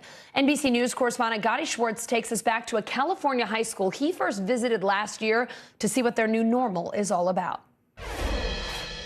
In Mrs. Louise Alano's third period at El Cerrito High School, just outside San Francisco, how much is he going to get a refund of? Students learning about taxes take a quick break to teach us about what life is like these days. How many of you rather be in class than on Zoom? Pretty much everybody. Some of the most drastic changes are obvious. Campus COVID testing, masks, which were still required during our visit, and cell phones that seem to be everywhere. How many of you guys are having more trouble concentrating now than you did during the pandemic? During distance learning, there's a lot of dependence on technology, and I think for me personally, I haven't really left that. It feels better to be around these people instead of just looking at people on screens. And educators say that face-to-face instruction is critical as they try to close a 2-year learning gap that disproportionately impacted already struggling students. The gap just got wider and deeper, and we've been trying to get out of it, and it's just harder now. Test scores show those lagging behind their peers before the pandemic were pushed even further back. We first visited El Cerrito a year ago. It's really hard. Back then, Nayeli Camarillo was helping her parents make ends meet, working late into the night and cleaning houses during the day while listening to her classes on Zoom. She was about to give up hope for college, but thanks to family and some of our viewers, she's now enrolled studying interior design. Now that I'm in college, I know I'm doing my dream that I wanted. The principal here says the focus has been on students' academics and mental health, but these days she worries a lot about the teachers too. You have a mental health center here, and it's not just for students now. Some of the teachers are also going? This year, because our teachers were going through so much stress, and they felt guilty and shameful about it, we ended up taking teachers in our mental health clinics. And you literally... It's a kind of help teachers like Mrs. Alano say should be available to every educator. It was bad. I was struggling to get out of bed, to even try to connect with my kids. I felt like I lost my identity. Now the new normal, trying to balance learning, mental health, and the well-being of students and teachers. And Gotti joins me live now. So Gotti, tell us more about how they're trying to close that 2-year learning gap there. Yeah, Allison, first things first, and this is true for most schools, there is still such a struggle to get back to the basics. And in a lot of places, that means almost relearning how to socialize, how to interact with other people. And that really has to be addressed before a full return to the idea of metrics and standardized testing. And because the isolation of the pandemic was so different from student to student, a lot of the focus right now is just trying to figure out where everyone is and how to adjust accordingly. So just for example, cell phones before the pandemic were this constant battle that war on both the teachers and the students. They were constantly being told, put the cell phones away, put the cell phones away. Well, now, after a full-on 2 years of almost everybody being addicted to having a phone in hand, a lot of the teachers are just realizing, look, kids are going to be on their phones, and they're also going to have to figure out how to prioritize where their focus is, just like they will in college. So if they miss out on lessons because they're on their cell phones, well, that's on them, just like in the real world. So there are so many of those types of adjustments and many battles that are going on that it becomes pretty clear that right now, it's still probably too soon to figure out how big that learning gap really is, because the disruption and the dust, if you will, from what happened during the pandemic hasn't really settled yet. Allison? Gotti, the school opened a mental health clinic on campus. Tell us more about what they're seeing there. Yeah, so they've been fortunate to have that really comprehensive mental health clinic there for some time. And what they're seeing now is that teachers are going to talk to counselors as well, which has been a huge help, because in a lot of places, like across the country, sometimes finding a counselor or a therapist can take months and months just to get an appointment, sometimes months and months just to get a referral. So to be able to head upstairs for those educators and to find somebody to talk to about it, it just seems to be such a step in the right direction. Allison? Gotti, thank you so much for going back and visiting them and showing us how those guys are doing. No problem. It is the first of its kind in the country, a mobile prostate cancer screening unit up and running today in Harlem, showing the Black community that early detection can save lives. Here's Today Show co-host Al Roker. The last thing you want to hear from your doctor is, had we only caught it sooner. At 60 years old, Tony Hillary says he was in the best shape of his life when he went to the doctors for his first yearly physical. It's 2019. Everything's great except for one thing. The one thing was my PSA level had been creeping upwards for the previous 4 years. Not much, just a little bit. PSA standing for prostate-specific antigen. High PSA levels found during a blood test can signal the sign of prostate cancer. Tony's story similar to mine. Elevated PSA levels in my blood work led to my own diagnosis of prostate cancer. You hear the word cancer and your mind goes, it's the next level. And though I had no history of the disease in my family, Tony did. He underwent more testing and diagnosed with prostate cancer. Your dad had prostate cancer. Mm-hmm. Uncles, grandfather. Mm-hmm. Did you think, well, this isn't going to come from me? Absolutely. Really? Didn't even register. I lived a totally different lifestyle, worked out 6 days a week. Didn't apply to me. I should have been paying closer attention, but I didn't. And like most of us don't, and we don't talk about it. So Tony decided to spark the conversation about prostate health. Sitting in the hospital after undergoing surgery to treat the cancer, he called up every guy in his contacts, urging them to get screened, including his brother. When you called your brother, what was his reaction? He's an older brother, so you know how that is. So when he did go, he had much higher elevation in his PSA than I did, and he had a more aggressive form. So he had to get his out quickly, and he did. That phone call, you could have saved your brother's life. Oh, yeah, absolutely, absolutely. One of the things I found was that once I went public about it, I all of a sudden started hearing from people that I knew who said, oh, by the way, I had prostate cancer. Mm-hmm. That I had no idea. Right. They didn't share it. Were you surprised at the number of people who came up to you and fessed up that they had prostate cancer? Yes, I am. But my way is to share the message, to get it out. The Hillary brothers today, cancer-free. According to the American Cancer Society, 1 in 8 men will be diagnosed with prostate cancer in their lifetime. Black men are more than twice as likely to die from the disease. At Mount Sinai Hospital, where Tony was treated, Dr. Ash Tawari is leading the effort to promote early detection in Black communities on board the first mobile prostate cancer screening unit in the country. This mobile unit will be friends and doctors coming to their doorstep, nudging them to find out about prostate cancer risk and not getting defeated by this cancer, because we will be there to help them.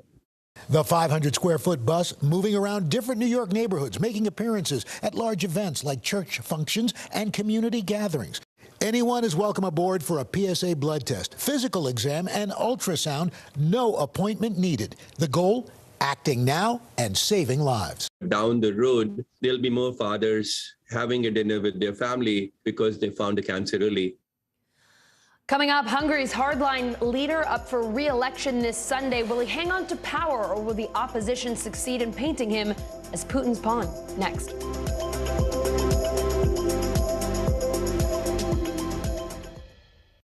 Hold on to your seats.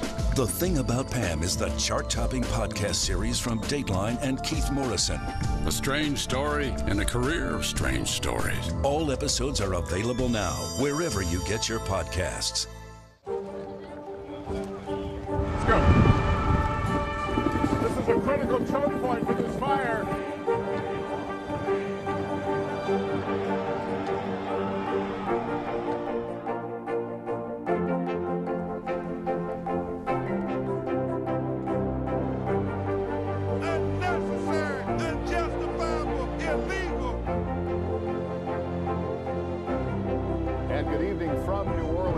Military operation, witnessing the massive crowds. I admire you both. Nice to really spend some time with you. Appreciate it.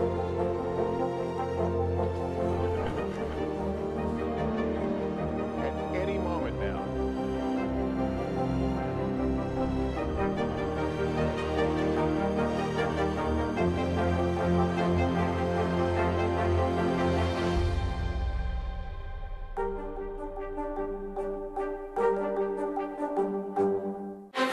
Can this still end diplomatically with Vladimir Putin in charge of Russia?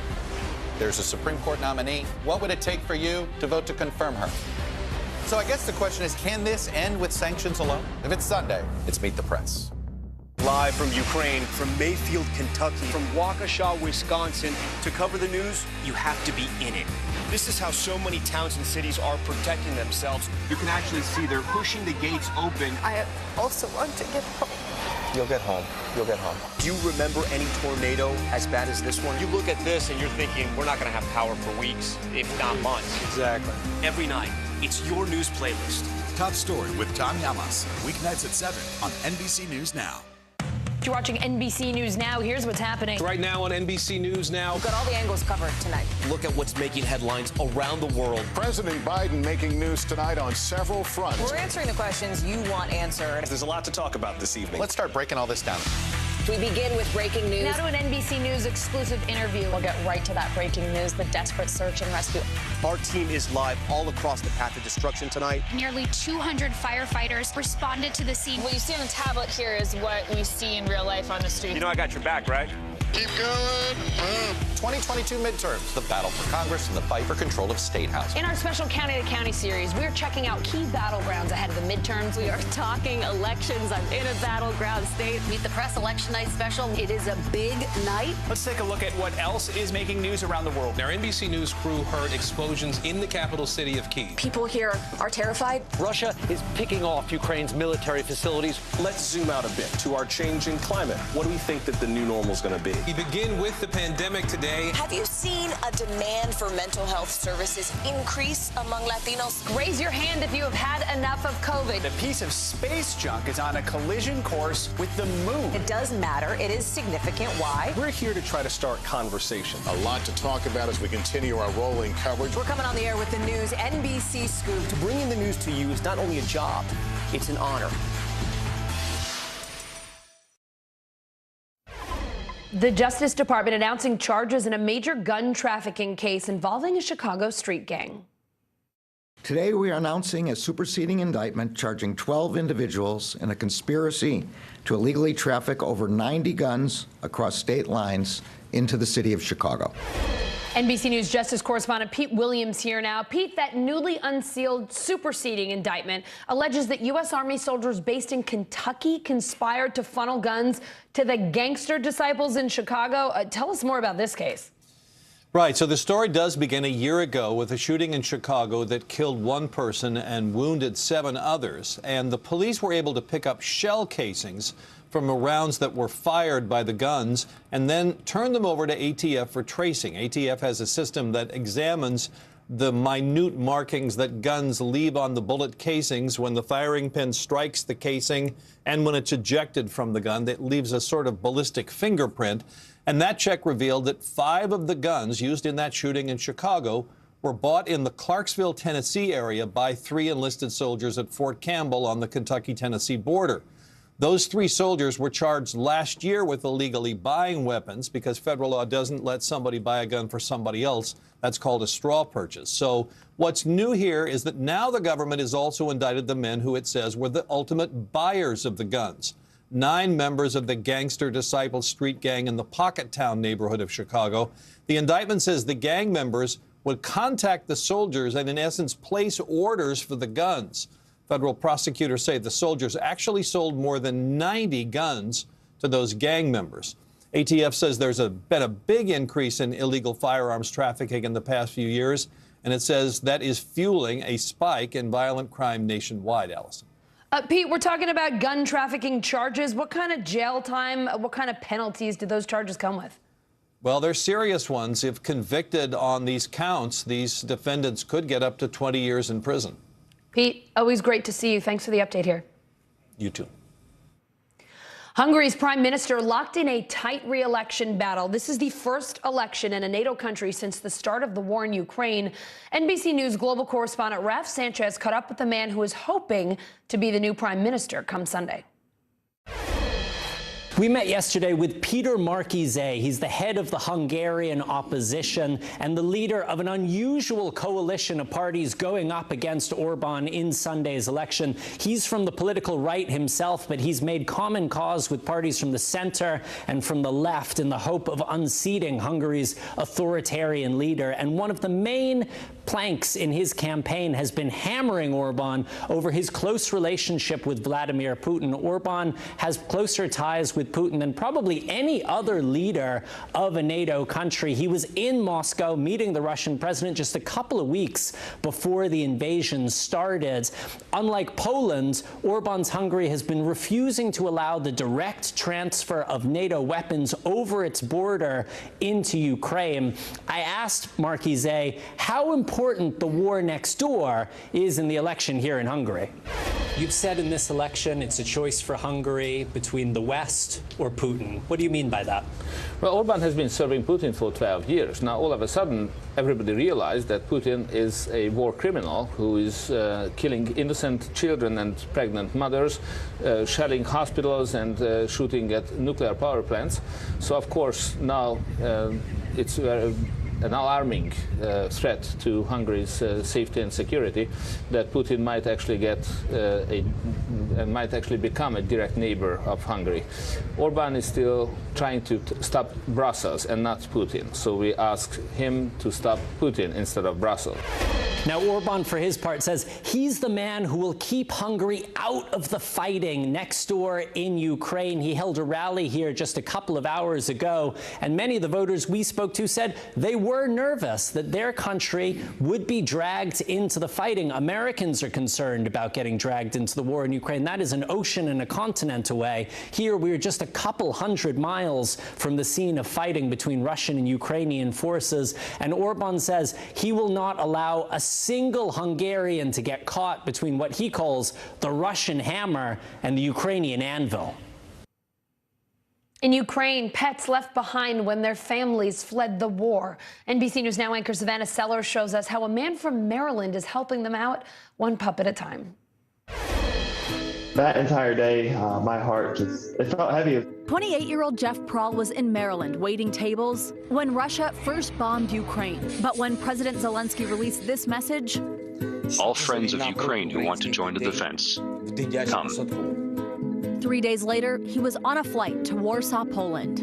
We are stocked up with medical supplies and animal supplies, heading over east to Kremenchuk, dropping it all off. We are good. Now, a little over a month since the war began, Prahl found a way to give back in Lviv.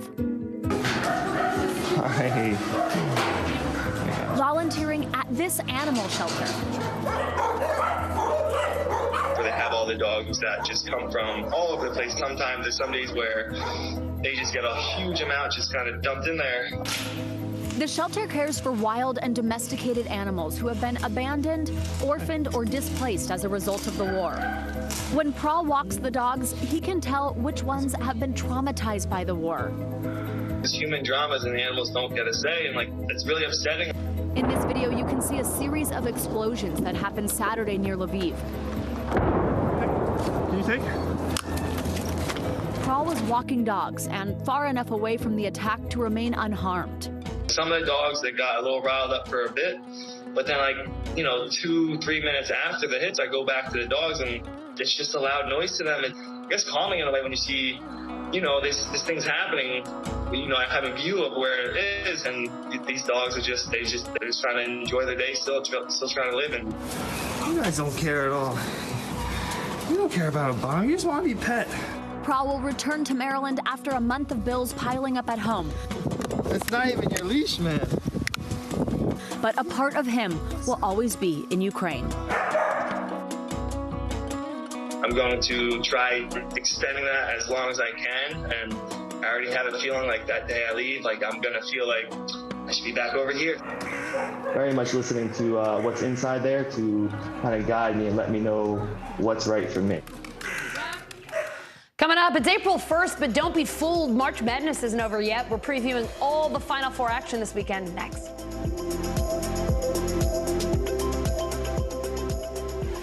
The fire has grown leaps and bounds. You see behind me is typical. How you doing? Pretty bad. Top Story with Tom Llamas. Weeknights at 7 on NBC News Now.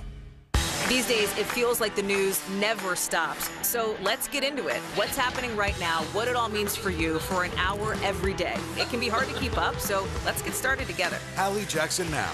Weekdays at 5 on NBC News Now. Hold on to your seats. The Thing About Pam is the chart-topping podcast series from Dateline and Keith Morrison. A strange story and a career of strange stories. All episodes are available now, wherever you get your podcasts.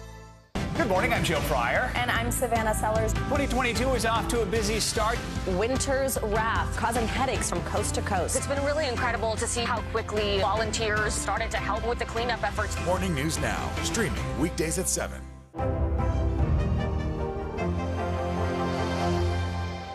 The fire has grown leaps and bounds. You see behind me is typical. How you doing? Pretty bad. We're here to start conversations about the big things happening in our world, because it's not my job to tell you what to think. My job is to think about what you tell me. Now Tonight with Joshua Johnson, streaming weeknights at 8 on NBC News Now. It is the best weekend of the year for college basketball fans. The Final Four is here. The women tipping off tonight in Minneapolis with South Carolina versus Louisville and UConn versus Stanford. The men taking the court tomorrow in New Orleans. NBC News correspondent Morgan Chesky has a preview. Final Four weekend is finally here, with one of basketball's biggest rivalries taking center court. Duke playing for its 6th national title. Baycott in for the big finish. But standing in their way, longtime rivals, the North Carolina Tar Heels. For the first time ever matching up in the Final Four is historic. It's never happened before. And to add even more drama to this high-stakes matchup, the Blue Devils will try to extend retiring Coach K's career one more game. You can't go into the Final Four just thinking rivalry, payback, or any of those things. You got to go in, we want to win a championship. The Kansas Jayhawks are the last 1 seed left in this year's big dance. Samuels layup is good. But they'll need a victory over Villanova to make it to the national championship game. Now that we're at this moment, we just got to, seize everything that we have. The Wildcats hoping to upset the Jayhawks for their 3rd NCAA title in just 6 years. We're expecting a tough physical battle for 40 minutes. Everybody getting a piece of the action. In the women's tournament, the remaining teams are no strangers to the Final Four either. South Carolina's favored to win it all, but they'll have to get past a tough Louisville team first. We hope to make everybody proud by putting on a competitive game and an exciting game, because that's what our fans deserve. And a powerhouse UConn lineup will square off against the defending champs, Stanford. The first 15 seed to the Elite Eight. After a historic Cinderella run in this year's tournament, man, dreams do come true. St. Peter's breakout coach Shaheen Holloway's returning home to Seton Hall as its new head coach. He played there as a point guard in college. I wouldn't be up here if it wasn't for those 15 young men right there. Stand up. Get up.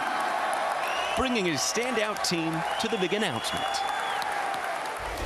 Eric Jackson here now. He is a sports business reporter at Sportico. So, Eric, I'm going to go ladies first today. We always put the men's tournament ahead of the women's, but I spent a big chunk of my adult life in Connecticut, and we know who the basketball stars are there. Gino Auriemma and the UConn Huskies. They are in their 14th straight Final Four, playing #1 seed Stanford tonight. I got a business question for you about the women, but first, who you got in that game? I think it's clear who I prefer. I think it's hard to go against Paige. I mean, she lights it up every time, right? I mean, Stanford, of course, they got Haley and everyone else, but, I don't like to bet against Paige Beckers. She lights it up. All right, I will accept that then. That is excellent. So let's talk about the women's tournament, because it is a little bit different this year. They are using March Madness branding for the first time, and you're reporting that there could be some big TV money coming their way. What does that deal look like? Absolutely. Having these four for the ladies is big, not just in terms of visibility, but, having Aaliyah Boston and Paige and, having the best players on the biggest stage, that's going to be a big thing for them. Not just for this year, but the ESPN deal with the NCAA expires in 2024. And there's some recommendations that people want the NCAA to sell the women's tournament as a separate property, similar to the men's tournament, which could be huge in terms of revenue. So, there's some experts who believe it could fetch as much as $100 million annually, in TV rights fees. So they got the March Madness branding for the first time this year, one of the recommendations. So, things are moving in the right direction, slowly but surely for the women's tournament. For sure. All right, we'll let the men have their airtime now. We've got to start with Duke, North Carolina. This is the Blue Devils and the Tar Heels' 100th matchup in the Coach K era. That's so nuts. You have a new story out today that if Duke wins it all, a game ball from the final could be worth $500,000. One memorabilia expert telling you it is the best NCAA basketball opportunity, certainly in recent history. Tell us about the potential bidding war for Coach K gear. Absolutely. The thing is, there's typically not much demand for Coach memorabilia, but Coach K is the exception, right? His final year, you advance past UNC. If you beat Kansas or Villanova, I mean, that ball, it's crazy to think, you could have a $500,000 house or a game ball from Coach K's final season, right? So it's insane, So the value is going to be driving up crazy, going up, and there's questions about it, right? Coach K might want to keep it for his house if he does want it, all right, keep it on his mantle. But if it did become available, no doubt. I mean, not just because of Coach K, but Duke alumni have plenty of money to shovel out who might want to be interested. So. Yeah, for sure. So most of us are going to be watching the games on our couch. But if you wanted to buy a ticket to Duke UNC, how much would that set you back? Yeah, it's gonna bring you back for sure. I mean, right now they started off about $1,100, and even now they're about $780, right? Just the average price to get in. So you're going to be paying for it. Gosh, being a sports fan is so expensive, isn't it? Eric, I have to ask, who you got this weekend? What are you predicting? What do you think? Oh my God! Yeah, I'm putting the pressure on. I'm sorry. I have to go with the Blue Devils on this one. They're picking up the momentum. They're going strong, and never write out Villanova. I think people do it every year, and they seem to always get it done. So I think. But I think the Blue Devils, they got the momentum going right now, and it seems magical, right? I don't know. It seems, Coach K, they haven't been here since 2015. I don't know. I think the basketball gods might want to see Coach K go out in the storybook ending. You honestly couldn't have a better finish. I mean, talk about one shining moment if that was Coach K's goodbye. Eric, it was awesome to have you on today. Thank you so much. A wounded warrior, blind and deaf, now deployed to the kitchen where he is cooking up a recipe of inspiration. NBC News correspondent Kerry Sanders has his story and his signature dish. Sidestep. There you go. Sacrifice. How far would you go until you just give up? Aaron Hale, a U.S. Army bomb tech, thought losing his eyesight to an IED in Afghanistan was all he could endure. I'm 100% blind. These are prosthetic eyes. Then 4 years later, a freak exposure to meningitis turned Aaron's dark world silent. Aaron lost all hearing. I was trapped inside my body. My whole world ended at my fingertips. It was a really sad time in our life. Michaela, a neighborhood girl Aaron had not seen since he was 21, made a surprise visit to the hospital. They improvised communications. I would just be like, H. E. Hey. And then we just came up with this form of communicating. Eventually, thankfully, technology. I'm completely deaf except for this one cochlear implant. So when I do this, I am completely 100% deaf. You hear me now? Yes. Aaron and Michaela eventually married and had twin sons. Now, a family of 5, along with Aaron's firstborn from a previous marriage. Still, Aaron needed a mission. He needed something to do. You choose the word mission. That's like a military term. He needed a mission. And he needed a purpose, a reason to get out of bed. Michaela deployed Aaron to the kitchen. Before he defused bombs, he had been a chef in the Navy, preparing meals for admirals. I'm Aaron Hale, is cooking without looking. His mission on the home front went viral on TikTok, cooking without looking. Toast your cumin seeds before grinding them. Aaron's signature dish, candies. This is good. How much of this do you eat while you're working? So popular with neighbors, he launched a candy company. In military speak, Aaron was EOD, Explosive Ordnance Disposal. He scrambled the letters, added and subtracted. Now he has a candy business, Extraordinary Delights. For a long time, Aaron understandably questioned life. Now, with his family by his side, he questions, is there anything a wounded vet cannot do? The lesson that he's teaching me is that never to give up. Happiness, success, achievement, maybe just an end to the pain is just one step beyond what you think is the most you can take. When we're ready to give up, you're saying don't? Yeah. Animal rights activists in the Canary Islands fighting to stop the world's first commercial octopus farm from opening. The octopus trade is actually booming, but research shows the creatures are extremely intelligent, and farming them doesn't always go so well. NBC News Now anchor Aaron Gilchrist has the story. To eat or not to eat? That is the question, one that's feeding controversy in Europe. Spanish company Nueva Pescanova announced plans to open the world's first commercial octopus farm next year. For the animal rights activists defending this particular mollusk, farming is downright cruel. There is no excuse for confining complex, intelligent animals to barren, cramped enclosures, only for them to be fully conscious when they are stabbed, when they have their limbs hacked off, when they are dismembered and killed. Ashley Byrne works for PETA, an animal rights organization fighting to stop Nueva Pescanova from opening that farm. The last thing we need is a factory farm where these intelligent, complex individuals are confined to a life of deprivation and misery. Activists like Byrne cite 2 main reasons for trying to block the octopus farm. First, research has shown octopuses are extremely intelligent creatures. They're capable of opening jars and making use of litter. This octopus made a protective shelter for itself out of 2 pieces of broken glass. And one even broke out of an aquarium in New Zealand, making its way back to the ocean through a drain pipe. But the main reason for the outcry is because previous attempts to farm octopuses have gone terribly wrong. Though never done on a commercial scale, octopus farming has resulted in these animals becoming extremely aggressive, sometimes to the point where they self-mutilate and even eat each other. They're solitary animals. And a lot of times when you want an animal to be raised for farming, you want a lot of them in a relatively small place. And so you can't really keep them happy together. Despite the outrage, the octopus industry is booming. According to the UN, the global octopus trade was valued at $1.3 billion back in 2010.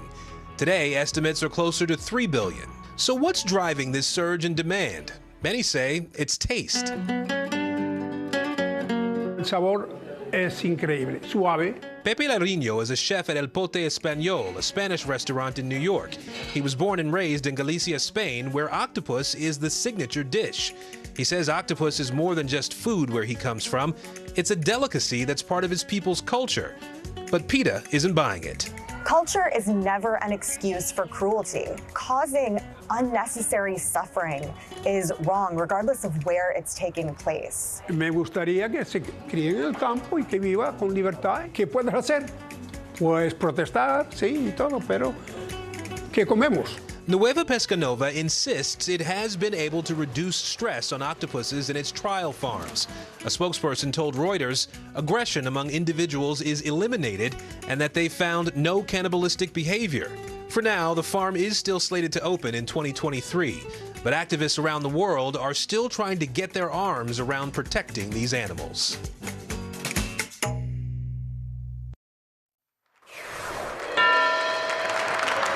All right, that's the closing bell on the New York Stock Exchange. Wall Street is done for the day. The Dow up 150-plus points, a much nicer start to Q2 than finish to Q1. We'll get into all the big business stories of the day, including the March jobs report, coming up a little later this hour. Hey everyone, I'm Allison Mars. You are watching NBC News Now. Counterattacks, how Ukraine is holding back the Russians as the battle for Kyiv intensifies. It is the GOP versus KBJ, why some Republicans are already saying they'll vote against Ketanji Brown Jackson for the Supreme Court. Plus, now reading with Dr. Kavita Patel. From TikTok stars to the science of getting where you want to be, she takes us inside some of her favorite books.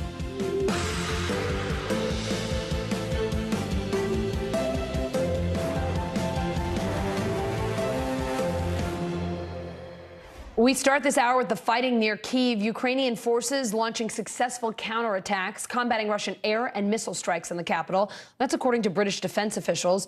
Over in Mariupol, the mayor says he needs at least $10 billion to repair the port city's infrastructure. And the UN's nuclear watchdog sending a team to investigate the Chernobyl power plant. NBC News correspondent Ali Arouzi has the latest from Ukraine. Hey, Alison. So British intelligence is saying that the Ukrainians are continuing to make successful but limited counterattacks on the Russians around Kyiv, to the east and to the north of Kyiv, where they've recaptured several villages that are key to their operations. They've also saying that they have made some progress to the south of Cherniv, which is just above Kyiv. They've taken some 3 villages around Cherniv after some heavy fighting there. They've recaptured those areas, and they've also re-established some much-needed supply lines around Kyiv by taking those villages. So some minor successes for them in this battle. But of course, the Russians said several days ago that they were going to withdraw some troops and stop shelling around Kyiv and Cherniv. That hasn't happened. There still continues to be heavy shelling in Kyiv. And as you know, earlier I spoke to you that I had spoken with the mayor of Cherniv, and he says that that place is turning into a humanitarian disaster as it continues to be pounded by Russian shells. And in Mariupol, which many comparisons are being made between Mariupol and Cherniv, the mayor of Mariupol is saying it's going to cost around $10 billion to rebuild that city, and that's just if the fighting stops right now. The Italians and the Greeks have said that they are willing to help rebuild that city. They have a lot of roots in that city, both of them. But of course, that rebuilding can't start until the fighting stops and the humanitarian disaster comes to an end. And that's showing no signs of coming to an end. The Red Cross couldn't get their buses into there today. A few thousand people managed to get out. But as the Red Cross says, this is essential that the people that are being hemmed in by the Russians there leave, as tens of thousands of lives are at stake. And finally, we've heard that the Russians have left the Chernobyl nuclear power plant. The staff there say that the Russians have now quit that plant. In their words, they say there are no more outsiders there, but there are reports that they have taken around 200 Ukrainian troops with them as some sort of leverage or hostages. There are also reports being confirmed that the Russians had dug trenches around some very contaminated places in Chernobyl, and they were exposed to high levels of radiation radiation. The Russians say that the radiation levels there are normal. That can't be confirmed. But the head of the IAEA, Rafael Grossi, is heading a mission to Chernobyl to find out exactly how bad the situation is there. The U.S. and our NATO allies sending military aid to Ukraine on a scale they didn't expect. But is it sustainable?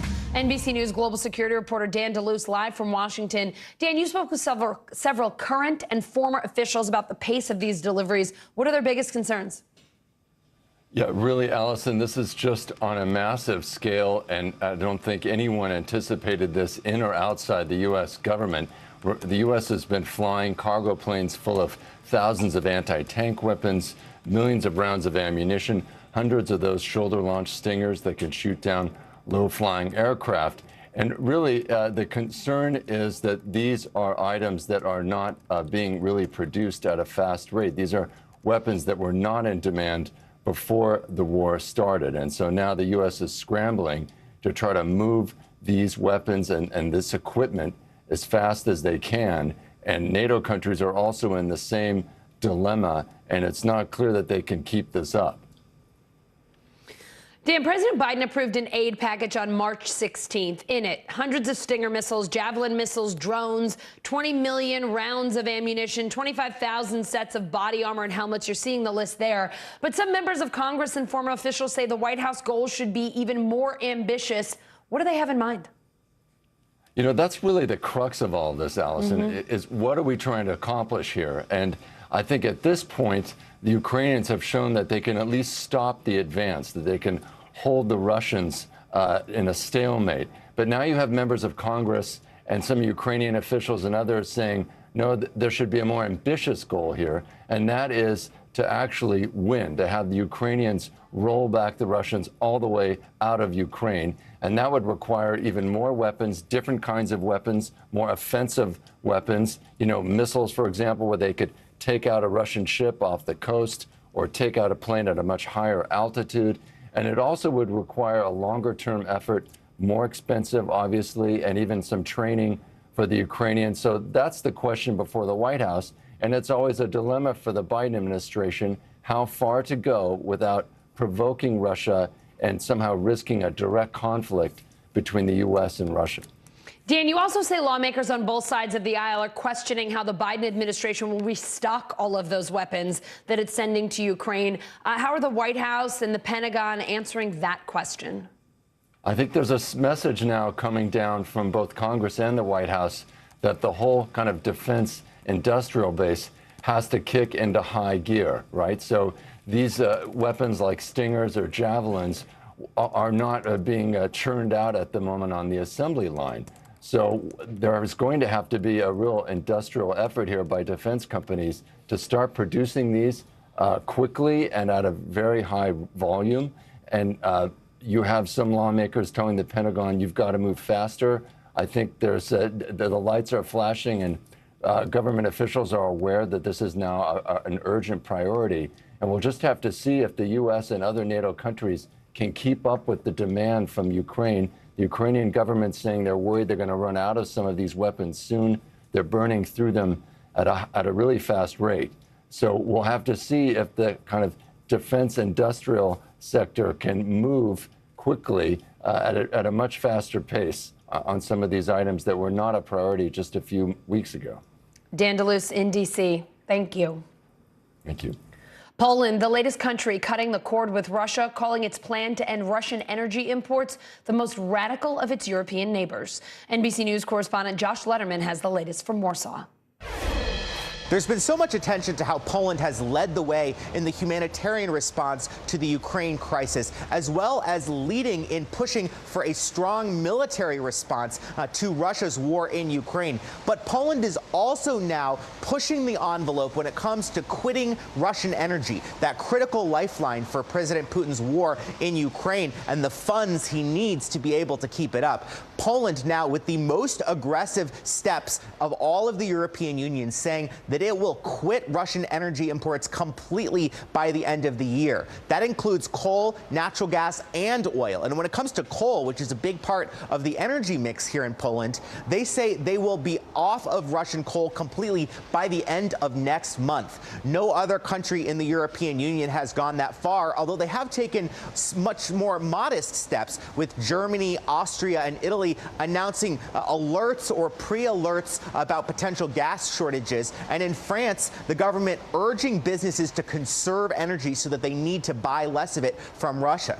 As far as the EU is concerned, they have committed to cutting their imports of Russian energy by 2/3 by the end of this year. But they say they cannot quit cold turkey. They need some Russian energy for the future. So the European Union says it hopes to be completely off of Russian energy by the end of the decade. Meanwhile, the Biden administration is taking its own steps to try to increase the global energy supply and also bring down those record high costs that are leading to sky high prices at the gas pump for American consumers, with President Biden saying that the U.S. will release 1 million barrels of oil per day for the next 6 months from the U.S. Strategic Petroleum Reserve, and also is asking Congress to create fines on companies that have leased U.S. soil. We're talking about public lands to drill for energy, but then haven't used those leases. The Biden administration says there is plenty of land to go around that has already been leased, and these companies are simply not using them. The Biden administration also saying that it will invoke the Defense Production Act to try to boost the materials needed to increase production of renewable energy sources like wind and solar. All steps that the Biden administration hopes to take in concert with the Europeans to bring down the costs of energy and make sure that Russia cannot use its energy sales to fund its war in Ukraine. They escaped the intense fighting in Ukraine by heading west, many of them carrying severe mental and physical scars. So how do these survivors of war plan to rebuild their lives? NBC News correspondent Gabe Gutierrez visited a humanitarian camp in Vinnytsia. This is the heart-stopping drive out of southeastern Ukraine, as seen from the car of Olga Kachakova. How hard was the journey from Mariupol? It was horrible, she says. The city is destroyed completely. These are more images from her neighborhood, now a ghost town. This man, who asked us not to show his face, says he was with Mariupol's territorial defense, his hand shattered by what he tells us was a Russian grenade. Do you think that Mariupol might eventually fall? No, never. But he says the Russians captured his father, and he hasn't heard from him in almost 2 weeks. Here in Vinnytsia, a humanitarian hub has sprung up, of in all places, a mall. Organizer Anna Chernikova says it's already helped more than 2,000 refugees. When people are coming, I understand that by my heart. Because she's been through it. She fled the Donbass region after Russia annexed Crimea in 2014. I never saw my grandma again, and she's died already. Her brother was a young boy when they rushed out, and the psychological toll it took still haunts her. He didn't talk for 1 year. So when I saw these children, I even couldn't recognize what it will be in future with this generation. Olga Lysachenko came here 2 weeks ago from the Donbass region with 14 family members. The printing company she built from scratch was leveled. I don't know what to do, she says. Here, for so many, the future is uncertain, but they're holding on. I just believe that it will be a victory for Ukraine. It couldn't be another way. Coming up, she's qualified, but they won't confirm what several Republican senators are saying about Judge Ketanji Brown Jackson next.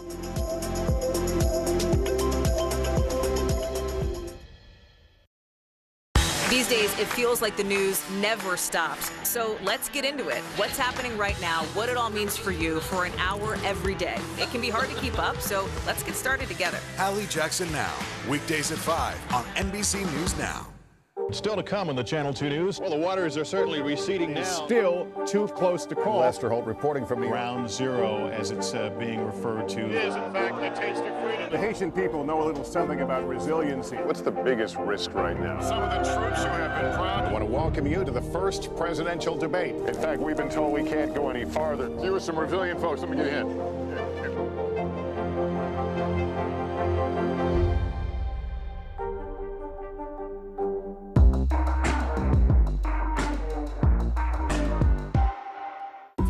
Top Story with Tom Llamas is your news playlist on NBC News Now.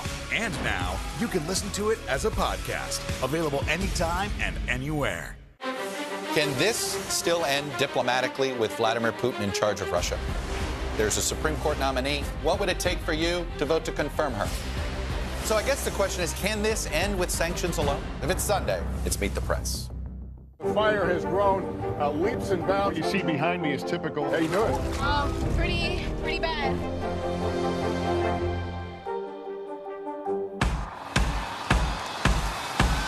News is happening now.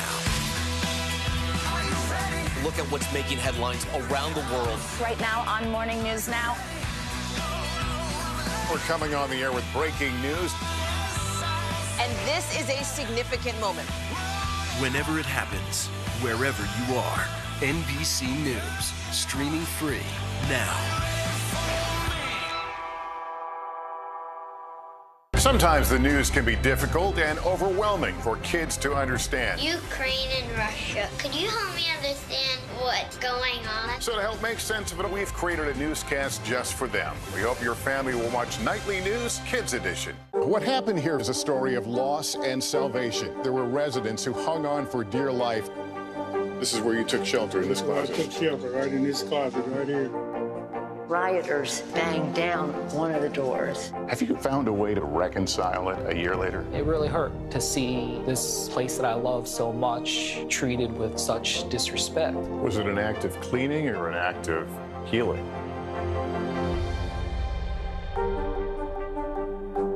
Now Tonight with Joshua Johnson. Streaming weeknights at 8 on NBC News Now. Nearly a dozen hours after the eye roared ashore. There is some late-breaking news. All right, it just is.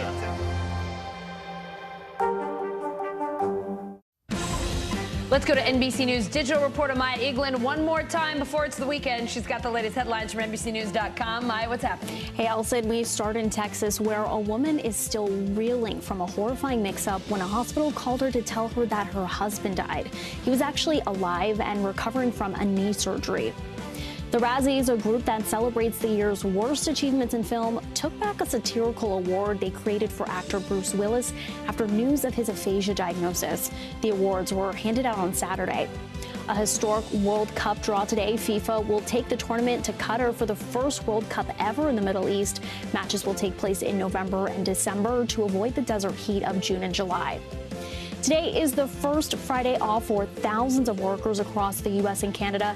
Dozens of companies are testing out a 4-day work week for 6 months. The move is supported by 92% of workers in a recent survey.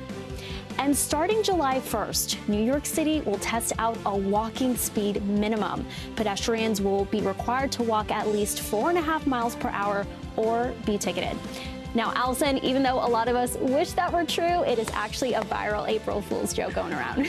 Maya, I just said to our stage manager, Lily, today, I have gotten to 4 o'clock today. No April Fool's prank. That was excellent. I'm kind of bummed, though, because I'm one of those, like, agitated New Yorkers who wants everyone to get out of my way. I would have loved that. For sure. I'm becoming the same way. So happy April Fools. That was excellent. Very well played, Maya. Thank you so much. I'm going to announce my decision on Judge Jackson's nomination to the Supreme Court. I will oppose her, and I will vote no. I oppose Judge Jackson's Supreme Court confirmation. Are you going to vote for? No. The Senate set to vote on Judge Ketanji Brown Jackson's confirmation to the Supreme Court next week. And as you heard there, some big-name Republicans are already saying no. NBC News Capitol Hill correspondent Leanne Caldwell on the Hill. Leanne, no one really arguing that Judge Jackson isn't qualified. So how have they been explaining their no votes? Yeah, that's absolutely right. And that's something that Susan Collins pointed out in her statement of support of Judge Jackson, saying that the threshold for support of a Supreme Court justice has seemed to have shifted from qualifications to judicial philosophy and ideology. And that is exactly why most Republicans are saying that they're not going to support Ketanji Brown Jackson. They point to her judicial philosophy, saying that she was not clear about what that is. Republicans say that they they are strict constitutionalists and they think that the Constitution should be followed to the T in Supreme Court cases.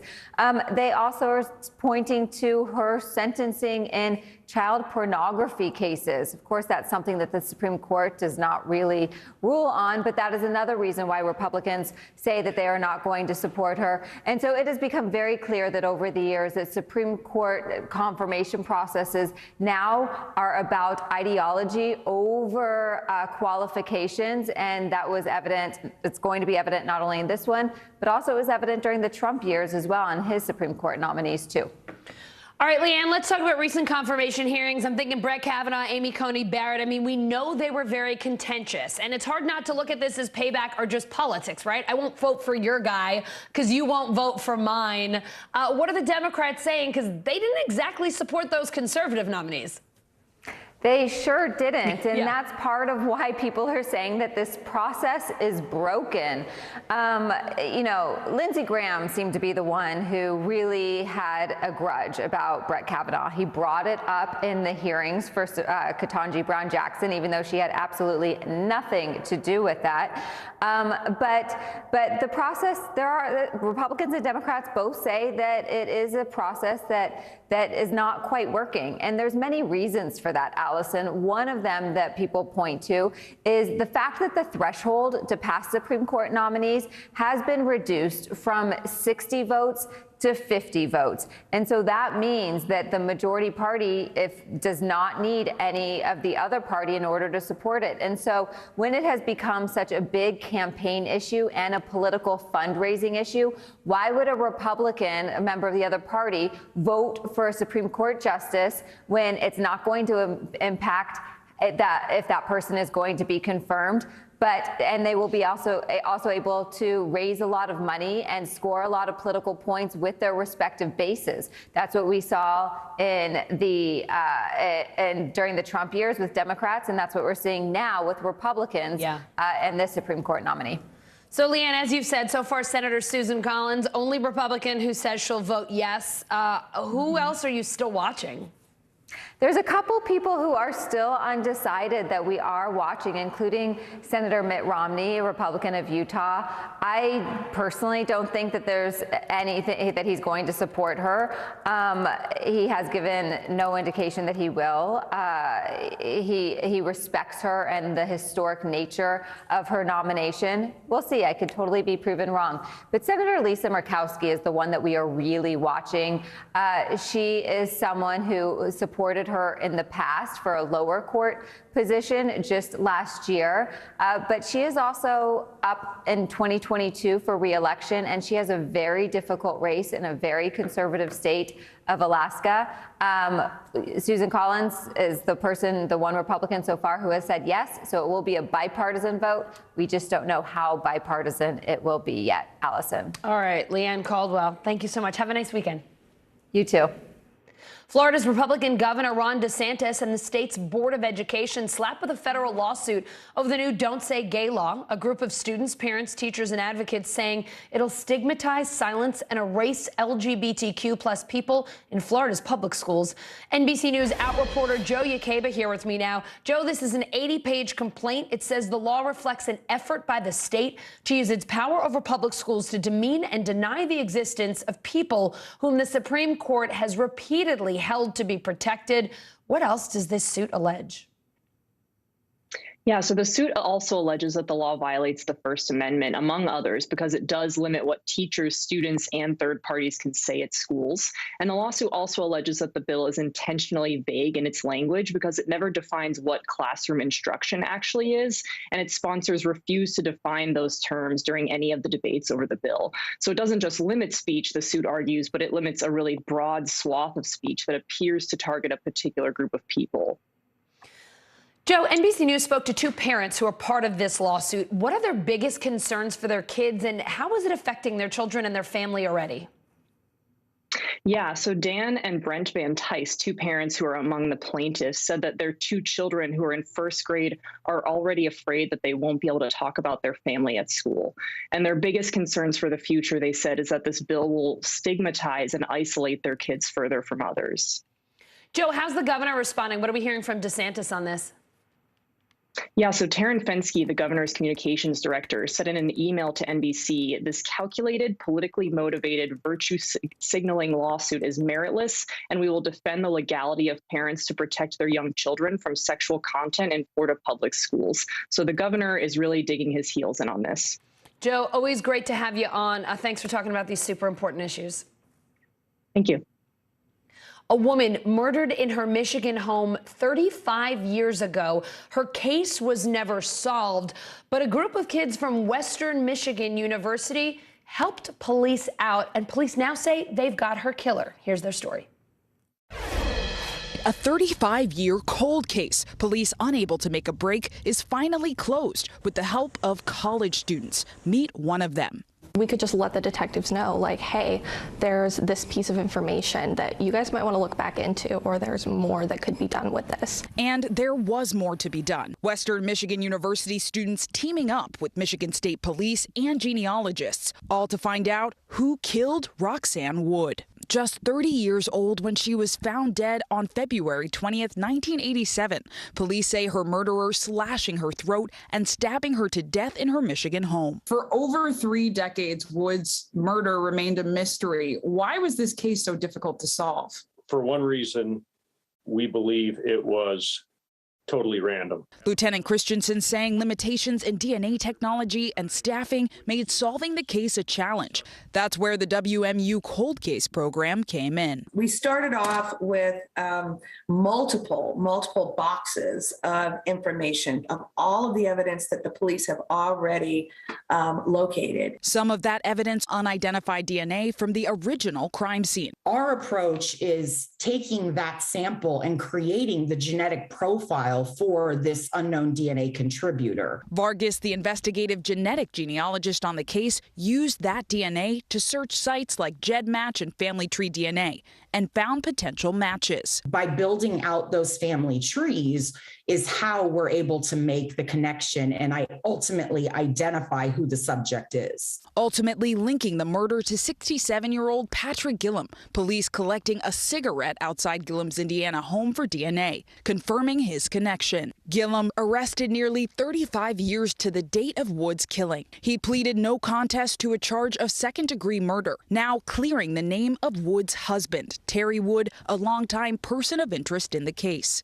You can imagine the amount of pressure that he had been under for years. The family was my motivation. They never gave up. And clearing the way for more Western Michigan University cold case program wins. I'm sure we won't be this successful every time, but how cool it is. I think that the state police are trusting these students. Opioid agonists, drugs like methadone that can help manage dependence and withdrawal. They could tame this epidemic, but a lot of addicts can't get access to them. NBC News Now anchor Joshua Johnson shows us why. In the first year of the COVID-19 pandemic, the Centers for Disease Control reported that 100,000 Americans died of drug overdoses, a historic high. Experts attribute this spike in overdoses not to the virus, but to a drug, fentanyl. According to the CDC, this synthetic opioid is up to 50 times stronger than heroin and 100 times stronger than morphine. It's often laced into other illicit drugs, poisoning unsuspecting users. The National Institutes of Health says that almost 3 million Americans are dealing with opioid use disorder. Some say harm reduction is the answer. One strategy, different drugs that compete with opioids in the body. Medications such as methadone and buprenorphine. These medications sort of sit on the opioid receptor. They bind to the opioid receptor, but they tend not to activate it in the same way, and so that they just prevent craving and withdrawal. These drugs are called opioid agonists. The Drug Enforcement Administration regulates these medications and limits how they can be prescribed. Dr. David Feline specializes in addiction medicine at Yale. He says the regulations can limit access to these medications. We know that probably only 25 or 20% of individuals with opioid use disorder in any given year have accessed these medications, and you think about that, that would be completely unacceptable for any other medical condition. Methadone was the original traditional opioid agonist treatment, it cannot be prescribed outside of an OTP, an opioid treatment program. You have to arrive in person, and until you've proven that you can be trusted with medication to take home with you, you generally have to show up every single day. It can be a full-time job just going to get your medicine every day. The DEA is taking steps to expand access to these types of treatments. Some families say this expansion cannot come soon enough. Jennifer Hornack lost her son, Quincy Berry, to an overdose. Quincy passed away from a drug overdose when he was 31. He had problems with opioid use for a decade. He had been into rehab twice. A relapse led Mr. Berry to search for a new rehab center. She says he could not find one that would let him remain on the opioid agonist Suboxone. He ended up going to a facility that weaned him off of it. And I was like, well, okay, that's good. They know what they're doing. Well, he got discharged and he was dead within 27 days. He had overdosed because he was opioid naive. He had been off of, opioids except for the Suboxone, and then they had weaned him off of that. And he had multiple things in his toxicology from his autopsy. Not everyone can afford these types of treatments. According to the National Institute on Drug Abuse, opioid treatment can average almost $130 a week and around $6,000 a year. West Virginia has been hit hard by the opioid epidemic. Martin Njoku is a pharmacist there. He says the DEA paid him a surprise visit back in 2018. It issued an immediate suspension order for his business and took away his registration to dispense controlled substances. Court documents show that the pharmacy was registered with the DEA to handle controlled substances. Mr. Njoku says when he fought the case, the judge ruled in his favor. NBC News has reached out to the DEA for comment.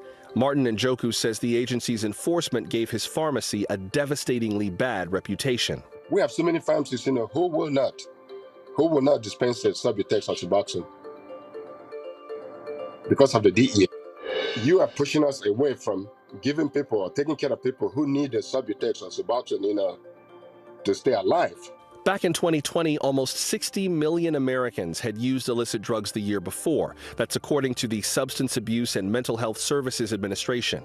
It's an immense problem, one that advocates say demands new answers. With the current administration, they've given a lot of talk to harm reduction, which is great. And they are actually putting some money where their mouth is, and they're offering some grants to harm reduction organizations. I think the important thing that we've been working on is to make sure these medications are available through general medical setting. We like to use what's called a no wrong door policy, so that wherever you show up in the healthcare system, there's somebody who's able to make a determination and start you on your treatment pathway.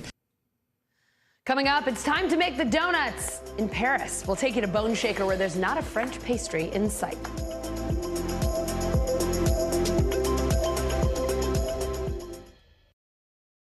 You're watching NBC News Now. Here's what's happening. Right now on NBC News Now. We've got all the angles covered tonight. Look at what's making headlines around the world. President Biden making news tonight on several fronts. We're answering the questions you want answered. There's a lot to talk about this evening. Let's start breaking all this down.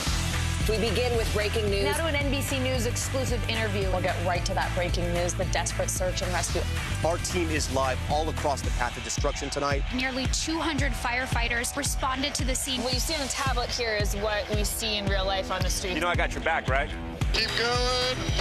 2022 midterms, the battle for Congress and the fight for control of State House. In our special County to County series, we're checking out key battlegrounds ahead of the midterms. We are talking elections. I'm in a battleground state. Meet the Press Election Night special. It is a big night. Let's take a look at what else is making news around the world. Our NBC News crew heard explosions in the capital city of Kyiv. People here are terrified. Russia is picking off Ukraine's military facilities. Let's zoom out a bit to our changing climate. What do we think that the new normal is going to be? We begin with the pandemic today. Have you seen a demand for mental health services increase among Latinos? Raise your hand if you have had enough of COVID. A piece of space junk is on a collision course with the moon. It does matter. It is significant. Why? We're here to try to start conversation. A lot to talk about as we continue our rolling coverage. We're coming on the air with the news NBC Scoop. To bringing the news to you is not only a job, it's an honor.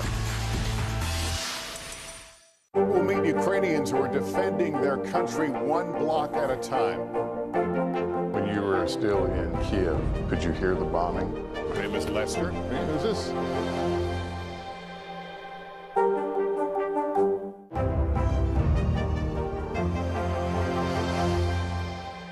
Sometimes the news can be difficult and overwhelming for kids to understand, so we've created a newscast just for them. We hope your family will watch Nightly News Kids Edition. It's time for The Bottom Line, our daily look at what's going on in the business world and beyond. The March jobs report, the big story of the day. The U.S. economy adding 431,000 jobs last month. The number's a little bit light, but still, this labor market is growing, adding almost 1.7 million jobs for the first quarter of the year. The Dow up almost 140 points today. It's starting the second quarter on a pretty nice high note, if you will. Investopedia editor-in-chief Caleb Silver is here. Caleb, I want to get your take on the jobs report for starters. It didn't really feel like a big whiff to me, but like given all the concerns about a possible recession, we saw another inverted yield curve yesterday.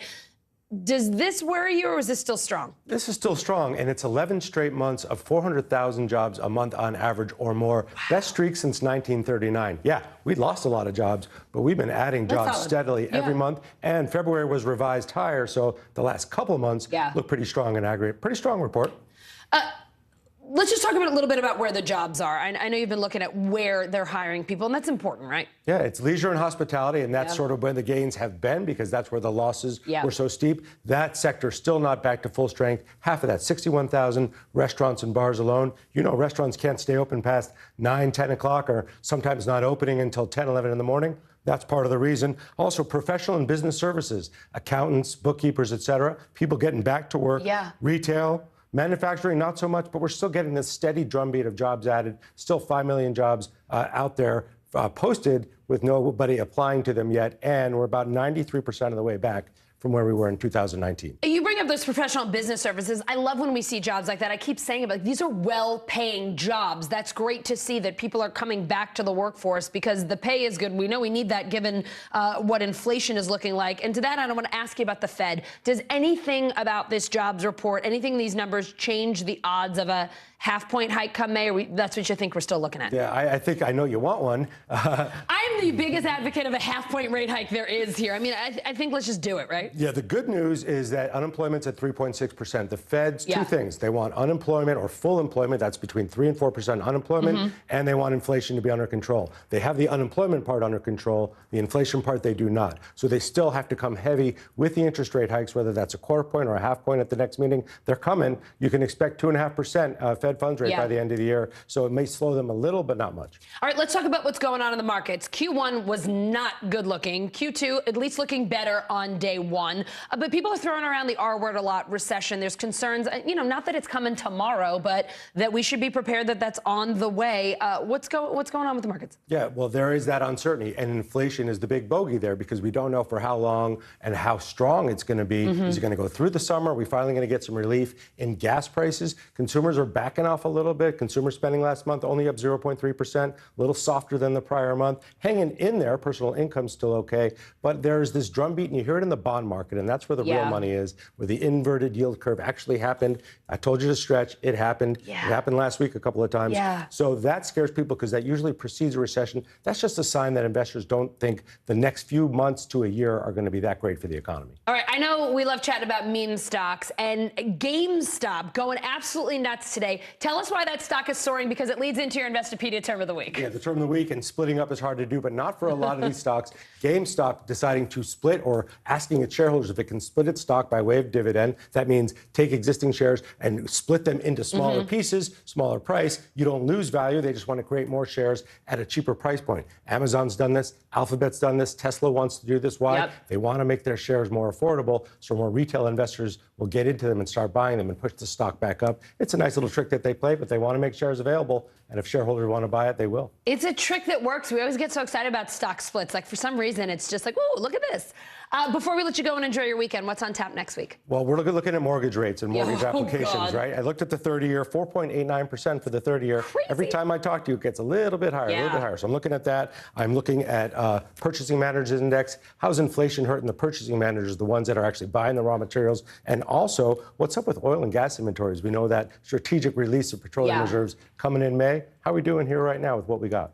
Caleb, always awesome to have you on, especially when you come and visit us on set. Bring in the three-piece look today. Love it. Thank you, my friend. Thank you. We'll see you soon. American history. Yeah.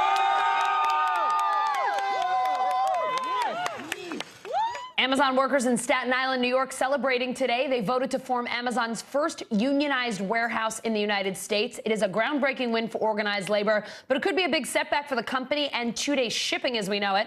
CNBC technology reporter Annie Palmer here now. Annie, Amazon's the second largest employer in the U.S., and it's fought unionization for years. Tell us about today's vote. Yeah, thank you so much for having me. So workers at this Staten Island facility voted today by a wide margin to form a union. It was quite a surprise given that the workers that are trying to organize here are called the Amazon Labor Union. They're a grassroots worker-led organization, not a major national labor union with the funding behind it. This group was crowdsourced funding. And so it was quite a surprise to many onlookers that had watched this vote unfold. But, by introducing a union into the first Amazon warehouse on U.S. soil, it's a pretty big deal. Annie, what's Amazon saying about the union? I can't imagine they're particularly thrilled. Yeah, so, Amazon has said that they're disappointed by the outcome of today's election. They've said that, all along they've said that unions aren't the best choice for their warehouses, and they prefer to have a direct relationship with workers without the union acting as a middleman, so that they can kind of hear from workers on what their concerns are and act. But workers have said that so-called direct relationship hasn't been enough to improve working conditions inside these warehouses. And so, given today's outcome, we fully expect that Amazon will try to challenge the results. And they've said that, they may end up filing some objections to basically say that the NLRB's conduct was improper and that they exerted undue influence on the election results. So kind of surprising, because usually, employers, when they seek to challenge an election, they'll challenge the union. But in this case, Amazon is actually challenging the NLRB.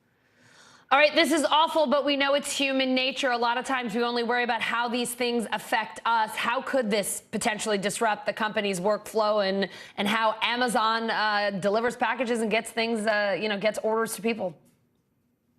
Yeah, so it is a real topic of discussion coming out of this union election, and the labor experts that I have spoken with have said it really does threaten to disrupt the pace of work in Amazon warehouses, which is kind of the backbone of this 2-day prime shipping promise that we've all become accustomed to. And basically the reason why this union could potentially disrupt that is that they might decide to go after, the pace of work that is set inside these warehouses, which means, Amazon can no longer unilaterally say, hey, these workers have to ship out, 60 packages an hour. The union could say, we think that it should actually be slowed down quite a bit so that these workers can take, adequate breaks and things like that. So it could impact, the packages they're able to ship out. Annie, thanks for being with us. Big day today for Amazon workers. Thanks for your reporting.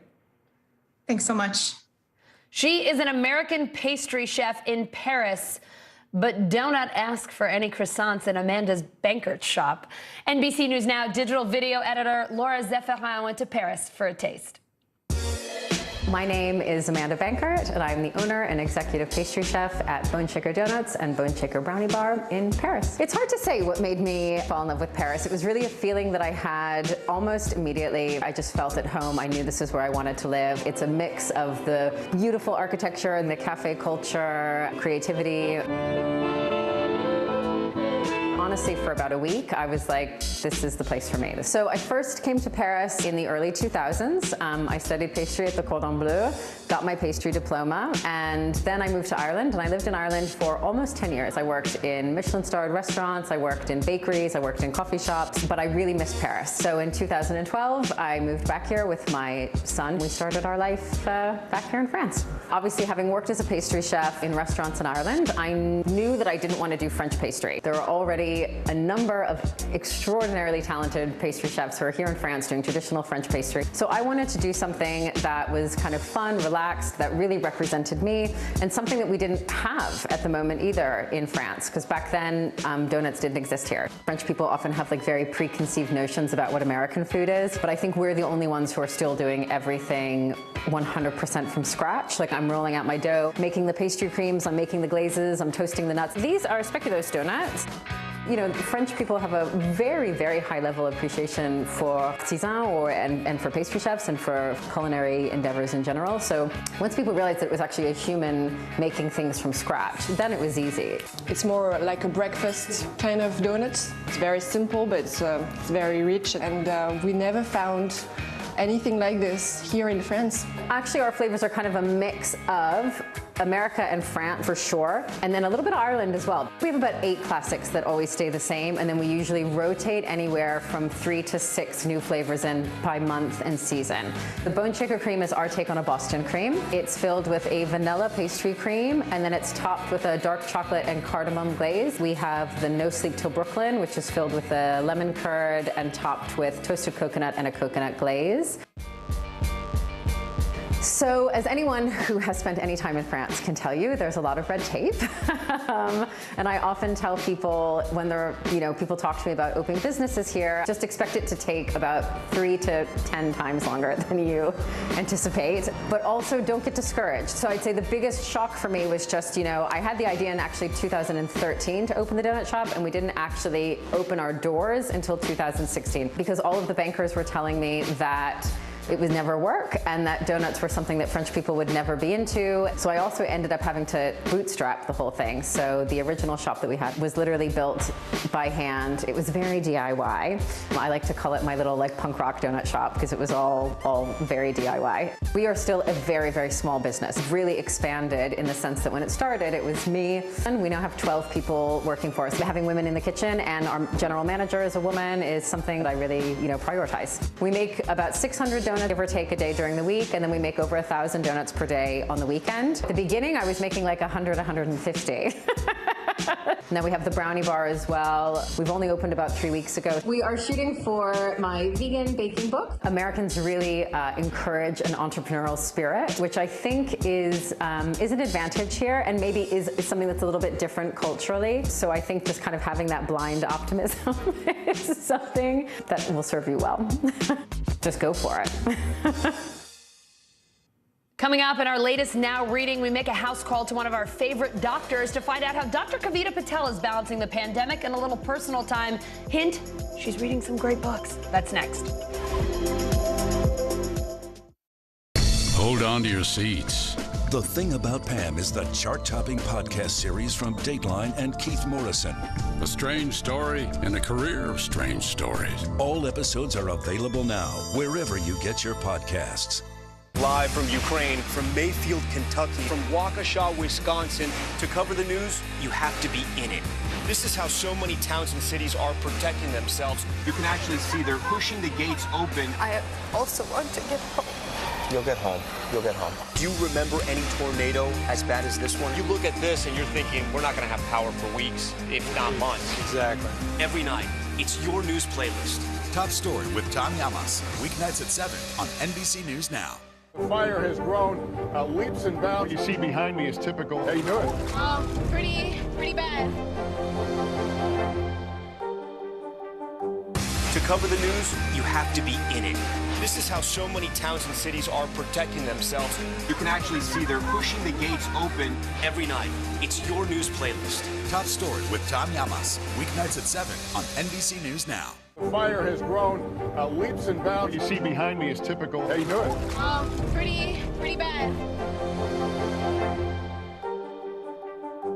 Hold on to your seats. The Thing About Pam is the chart-topping podcast series from Dateline and Keith Morrison. A strange story in a career of strange stories. All episodes are available now, wherever you get your podcasts. Hallie Jackson Now, weekdays at 5 on NBC News Now. We'll meet Ukrainians who are defending their country one block at a time.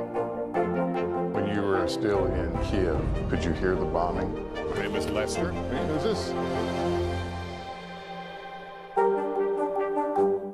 top story with Tom Llamas. Weeknights at 7 on NBC News Now. You're watching NBC News Now. Here's what's happening. Right now on NBC News Now. We've got all the angles covered tonight. Look at what's making headlines around the world. President Biden making news tonight on several fronts. We're answering the questions you want answered. There's a lot to talk about this evening. Let's start breaking all this down. We begin with breaking news. Now to an NBC News exclusive interview. We'll get right to that breaking news, the desperate search and rescue. Our team is live all across the path of destruction tonight. Nearly 200 firefighters responded to the scene. What you see on the tablet here is what we see in real life on the street. You know I got your back, right? Keep going. 2022 midterms, the battle for Congress and the fight for control of state housing. In our special County to County series, we're checking out key battlegrounds ahead of the midterms. We are talking elections. I'm in a battleground state. Meet the Press Election Night special. It is a big night. Let's take a look at what else is making news around the world. Our NBC News crew heard explosions in the capital city of Kyiv. People here are terrified. Russia is picking off Ukraine's military facilities. Let's zoom out a bit to our changing climate. What do we think that the new normal is going to be? We begin with the pandemic today. Have you seen a demand for mental health services increase among Latinos? Raise your hand if you have had enough of COVID. A piece of space junk is on a collision course with the moon. It does matter. It is significant. Why? We're here to try to start conversation. A lot to talk about as we continue our rolling coverage. We're coming on the air with the news NBC Scoop. To bring in the news to you is not only a job, it's an honor.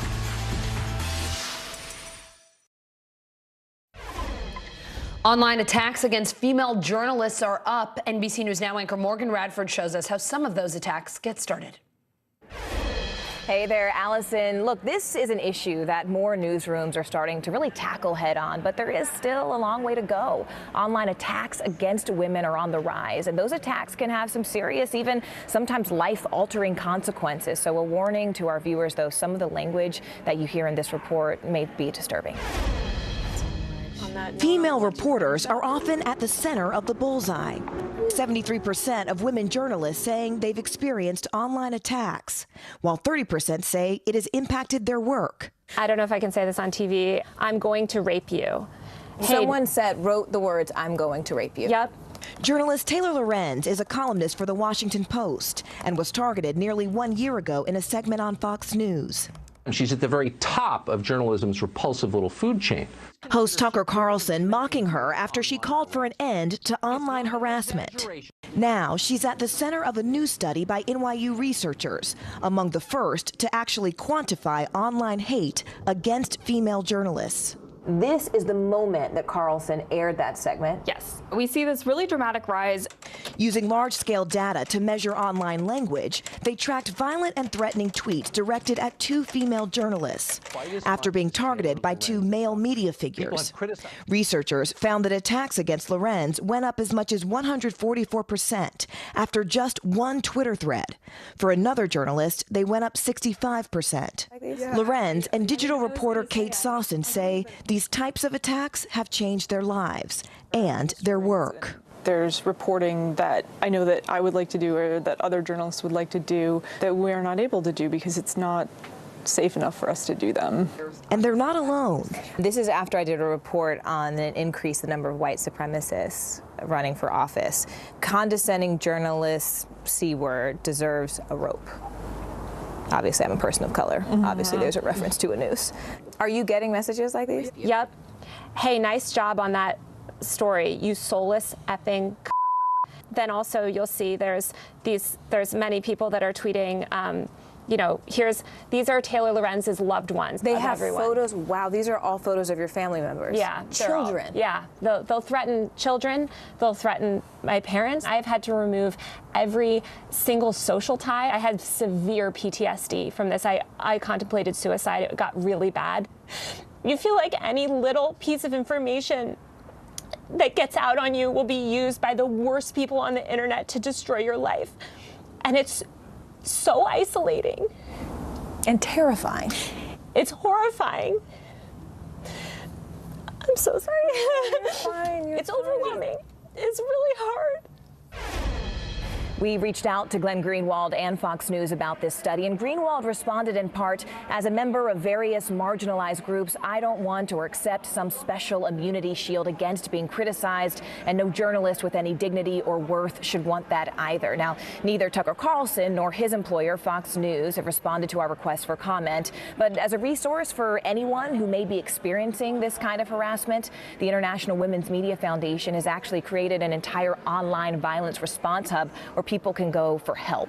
That website is onlineviolenceresponsehub.org, and you can find that website right there on your screen.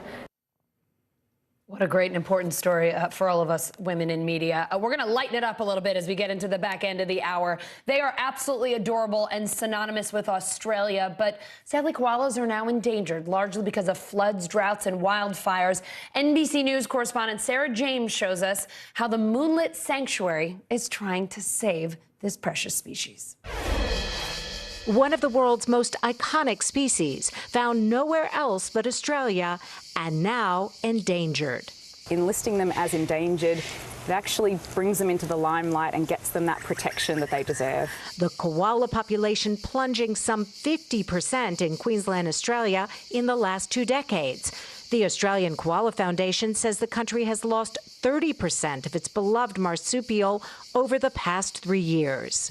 Among the threats, those intense wildfires in 2019 and 2020. According to the World Wildlife Fund in Australia, some 60,000 koalas were killed or affected in some way.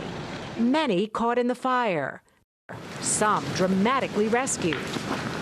His eyes are quite clear. Australian Army vets work to save the surviving koalas. So we'll trim these, we'll give them a really good clean up, trim up the dead skin. But the wildfires aren't the only factor in population decline. Land clearing has stripped away the koala's natural habitat and food supply. Tell me about Melly. She's super cute. This is a female koala? She is female. She is about 8 years old. Caitlin Andrzejczak cares for koalas at Australia's Moonlit Sanctuary. Caitlin, what would we lose if we lost the koala? When you think Australia, you think koalas, and they're an example of amazing adaptation. They have found a niche in an environment where it's really harsh and hard to survive. But they eat a food source that many other animals can't eat, and they get water from those leaves. They're up in a place that's safe for them at the top of the trees.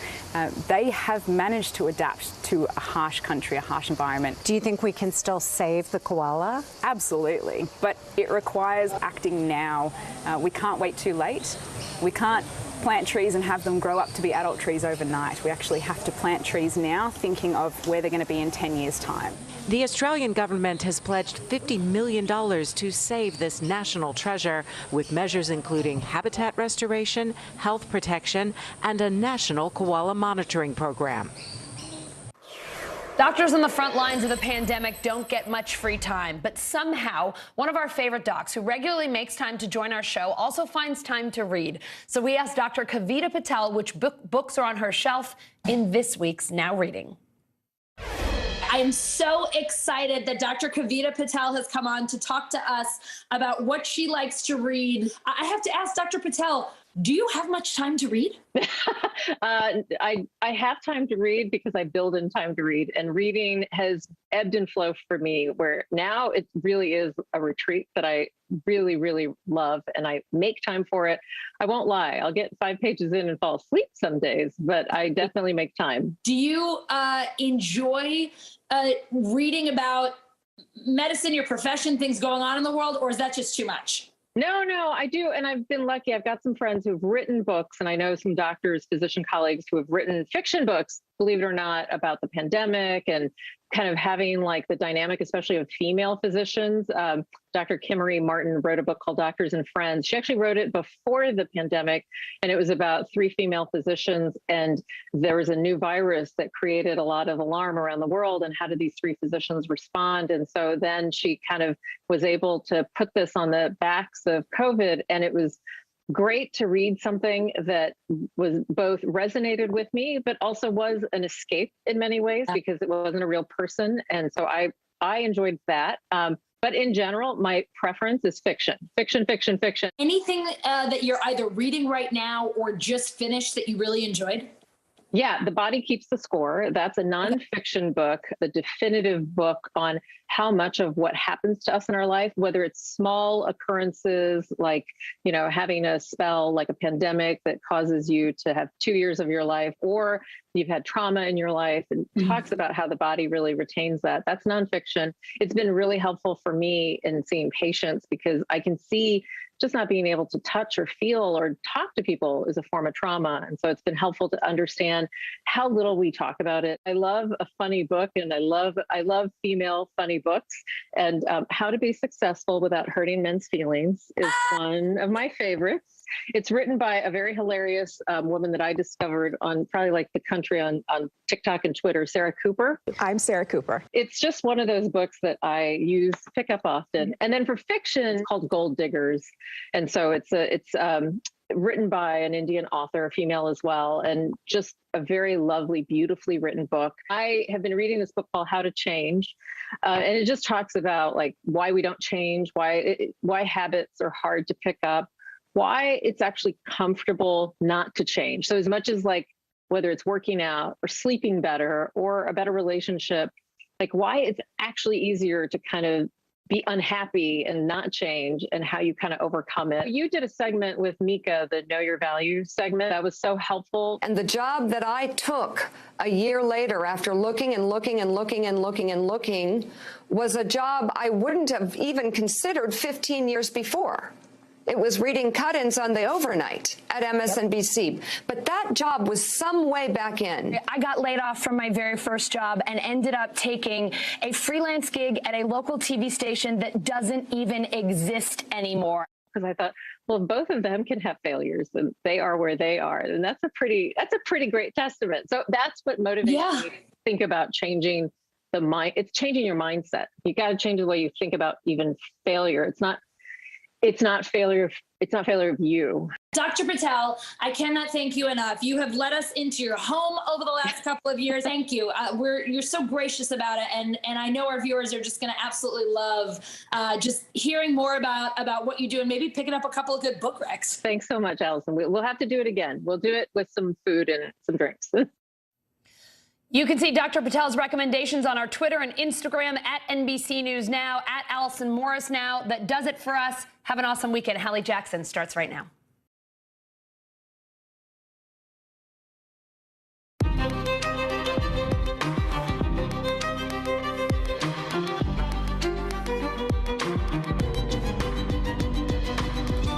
We're coming on the air with thousands of innocent people not able to escape from a city Russia is hitting relentlessly. The Red Cross saying they cannot get in, as today Moscow is accusing Ukraine of escalating the fight with an alleged attack on Russian soil.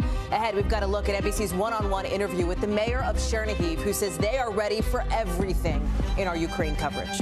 Plus, Amazon wants to return this package, saying they're going to fight a vote today that'll form the first union ever at one of their warehouses. A kind of David and Goliath story as it's being framed. Why the man who helped organize this whole thing says Amazon is nothing without its workers. And New Yorkers might have a $1 billion bill due for the Buffalo Bills. Why critics accuse Governor Kathy Hochul of making a backdoor giveaway for really rich people. And the House today taking a big step to make cannabis legal across the country. And in states where it already is, people are getting pretty creative in how they choose to get high. We're going to take you inside a weed tea party in tonight's original. And workers at more than 36 companies probably haven't seen today's jobs numbers because they've got Friday off. Actually, they've got every Friday off for the next 6 months. We've got more on this 4-day work week experiment that starts across the country today, later on in the show. Hey, I'm Hallie, and we're starting tonight in Mariupol in Ukraine, where thousands of people are trapped. They don't have food, they don't have water, and help is not on the way because help cannot actually get in. The Red Cross is stuck outside. We're this completely independent, neutral team of aid workers who say they tried to get into the southern Ukrainian city that's been bombarded by Russia, calling the situation there horrendous and deteriorating. They can't. Their convoy's stuck, so they're going to give it another try tomorrow, even though they're basically begging Russia and Ukraine to let people leave safely. It's happening as, for the first time, we're seeing what could be a Ukrainian attack on Russian soil. The Kremlin's calling it an escalation after they say Ukrainian helicopters, look at this video, hit an oil depot that's just 20 miles past the border. NBC News cannot confirm who was behind this attack. Ukrainian officials are neither confirming nor denying responsibility. Ali Arouzi is in Lviv, Ukraine, for us tonight. And Ali, let's start with what's happening down in Mariupol. This very distressing and disturbing situation to these aid workers who are basically saying we need to be able to get help in and get people out safely because Russia is just besieging this city. What's the latest? Hi, Hallie. That's right. I mean, look, the people there have been worried for weeks, and with every growing day, they become even more fearful of their situation there. It's the most bombed. It's the most destroyed city in this war in Ukraine, and they're just not getting any aid in there, and they're not getting people out of there. Now, even though the Red Cross has weighed in, they're saying this is a humanitarian disaster. Tens of thousands of people's lives are at risk, and we need to get humanitarian aid into there. The Russians just aren't letting them. I mean, it's amazing to think that the Red Cross, an independent organization, has all this aid lined up. They're trying to go in with buses to get civilians out, and the Russians are saying, you're not allowed to take any aid in there. You're not allowed to give people who are starving, who don't have food, who don't have any electricity or gas. You can't take these supplies to them. It's unconscionable to think about it. They're going to try again tomorrow, but the hopes are not that high. The Russians have blocked that aid going in day after day. They've stopped people coming out. One positive note is that some Ukrainians braved it themselves and tried to get out. Maybe a couple of thousand people got out in private cars today. The Russians didn't block them, but about 170,000 people remain hostage in that city in some really terrible, appalling conditions. Yeah. And every account you and I have heard is a horror story out of Mariupol. It's a nightmare come to life for people there. I know that you spoke with the mayor of a different city, Chernihiv, a city that Russians were supposed to be leaving, and he's been pretty clear they are not giving up. No, they're not giving up, and the Russians aren't giving up the assault there. That's turning, according to the mayor, into another Mariupol. That city is encircled by the Russians, and of course, geography has helped them encircle that city because it shares a border with Belarus and Russia. So, you know, they only have to encircle half of it within Ukraine. It's a humanitarian disaster there, like Mariupol. No food, no running water, no electricity. He says that it's a disaster there, but they're going to keep fighting for their lives. Let's take a listen to what the mayor had to say. The Russian army were looking to enter the city from 3 sides. They encircled us.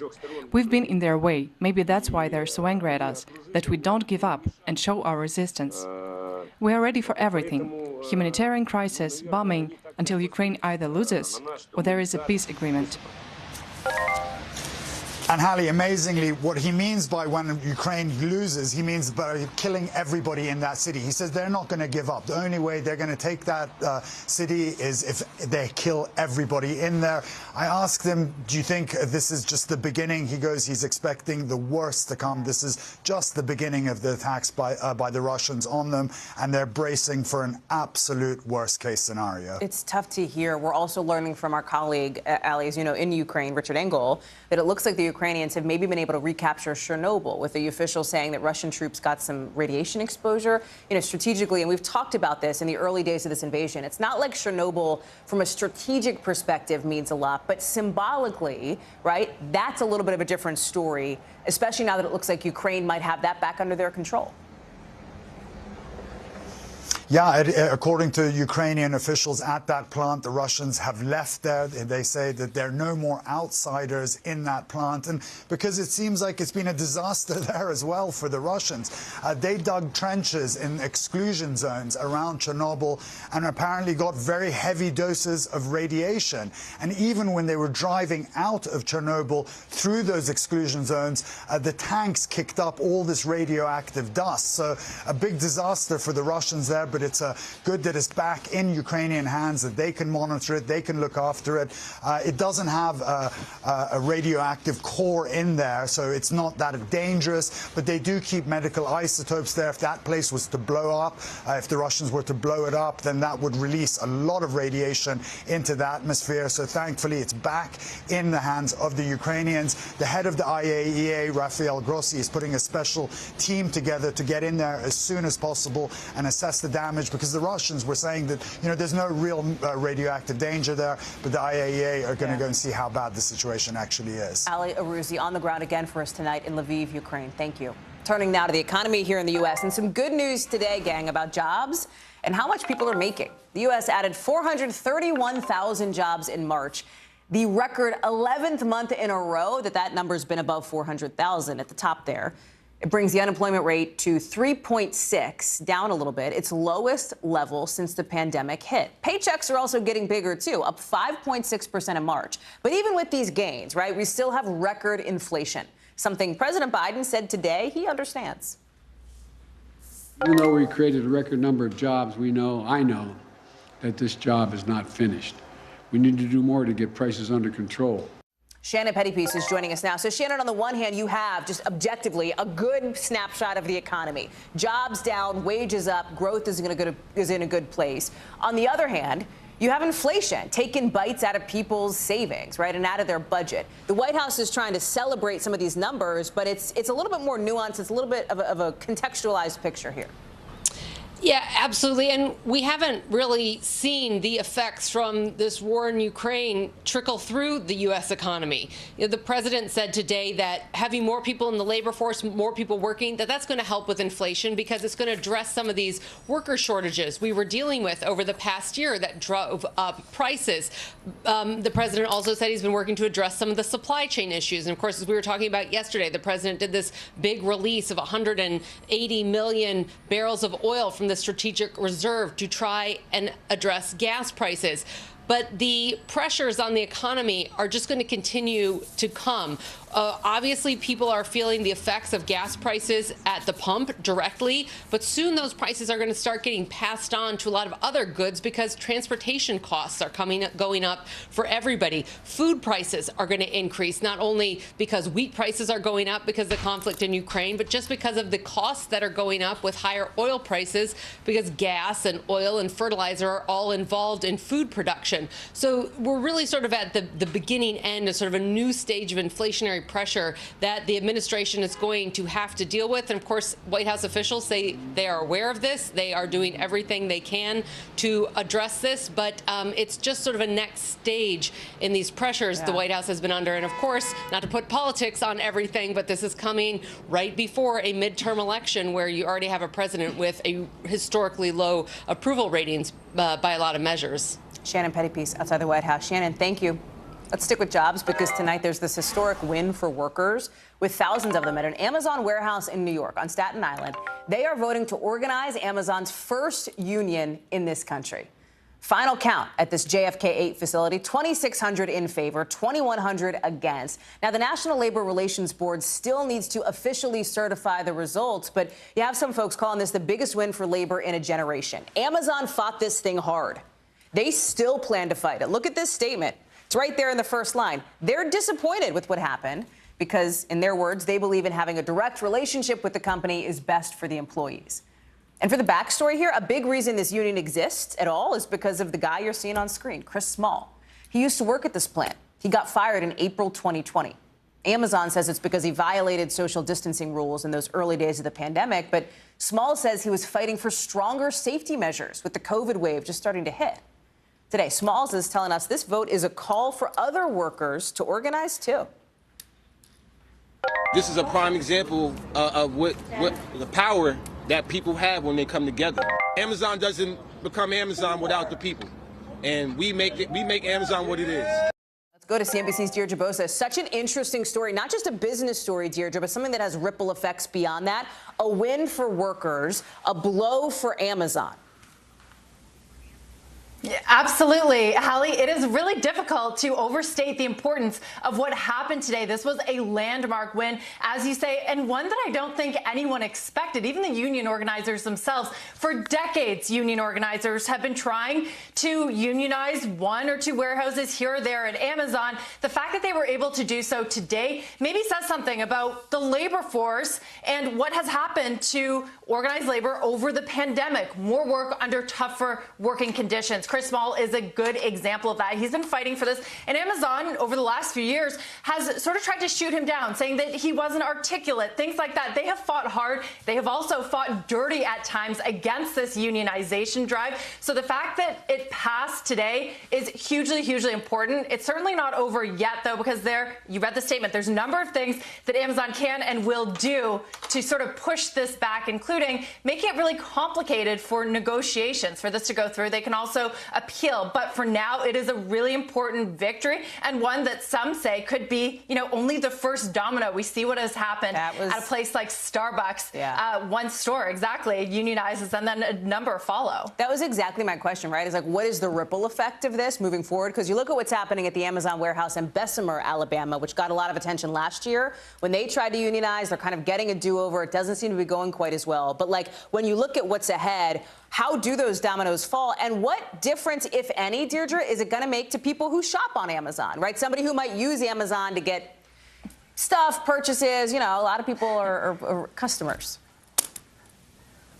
That's a really good question. I mean, so there's another warehouse looking at a union election in Brooklyn, so that could potentially be the next domino to fall. You mentioned Bessemer, Alabama. They were actually the first warehouse to have a vote last spring. That was overwhelmingly went in Amazon's favor. The one that was just defeated, again, a much smaller margin. In fact, so close that they can't call it. There's a number of contested votes, so that could also be the next domino. As for the consumer side, that's a great question. How might they feel this? Well, Amazon's labor efficiency has really been the backbone of its Prime system, of that quick 1 or 2 day delivery that a lot of customers enjoy.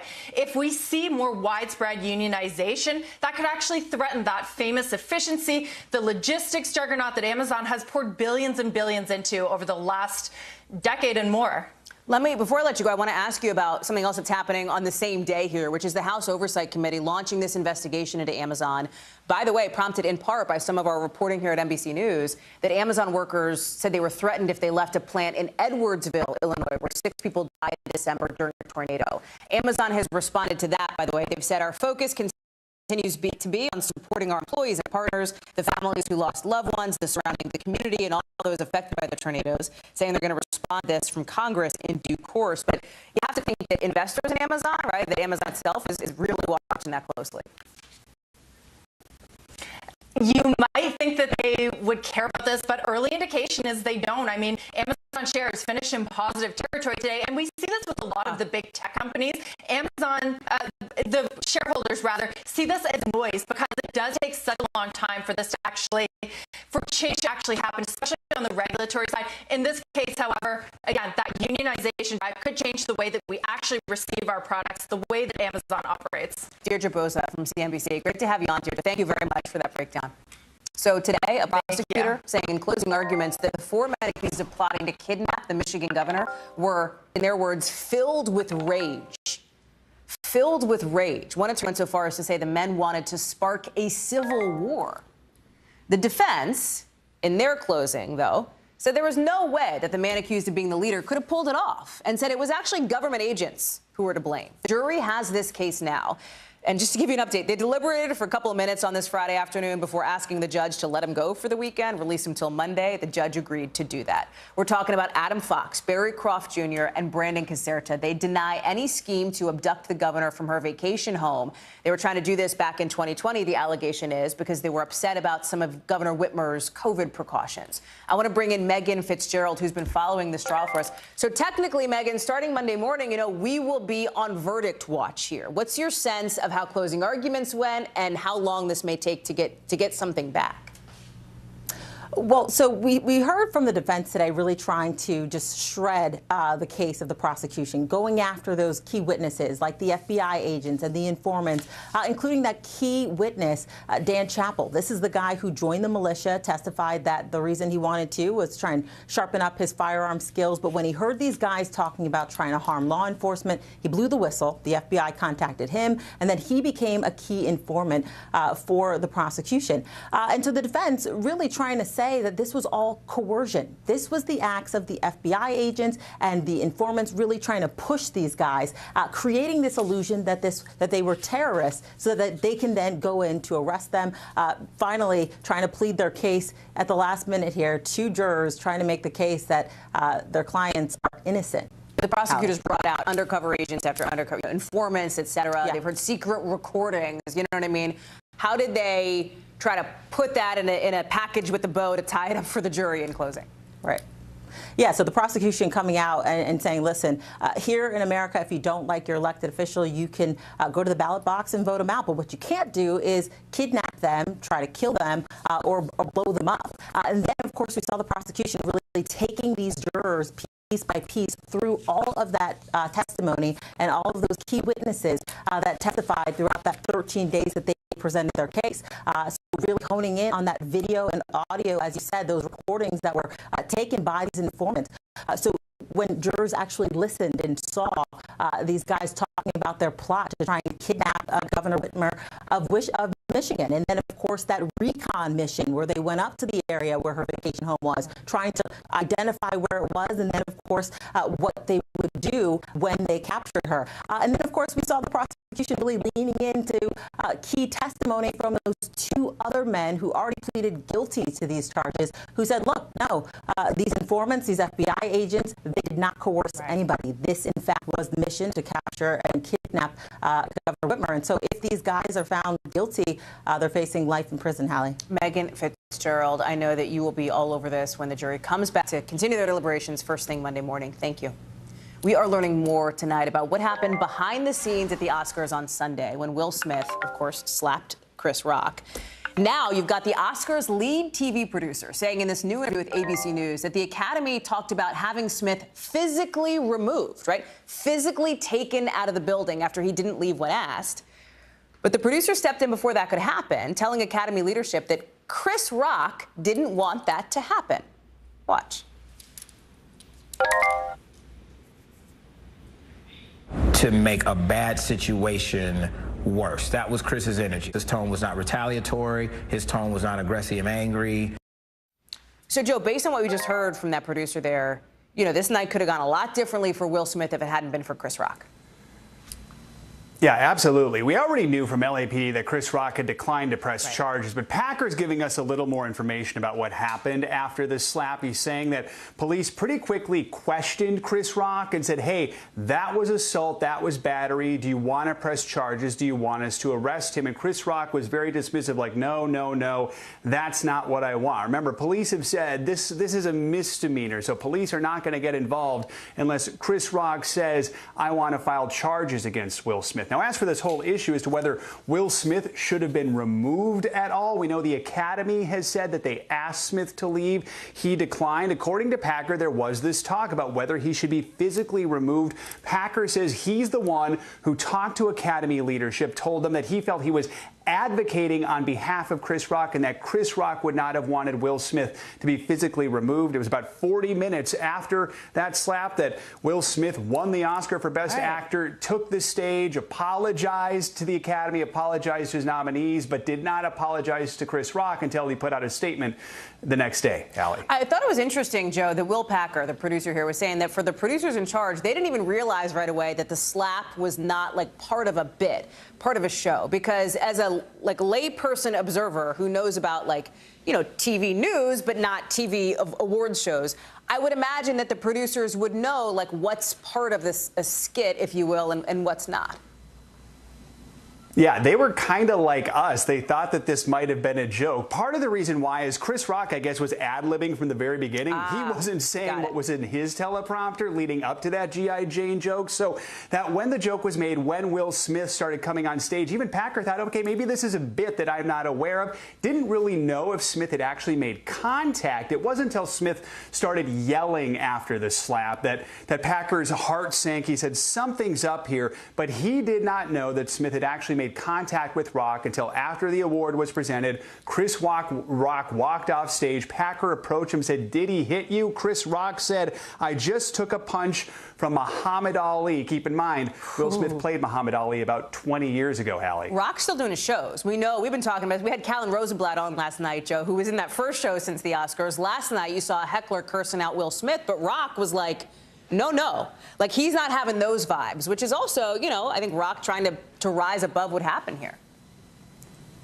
Yeah, that's basically what it sounds like is happening. Someone used an expletive to say Will Smith's name. Chris Rock pretty quickly said no. Chris Rock has said very little about this in his shows, which resumed Wednesday night. He's been in Boston the last few nights. He's basically alluded to it. He's never said Will Smith's name. He says he's still processing it, but he's probably not going to say more about it till somewhere down the road, Hallie. Joe Fryer, glad you're staying on top of this story. We'll look for you tomorrow morning on the Today Show. Appreciate it, friend.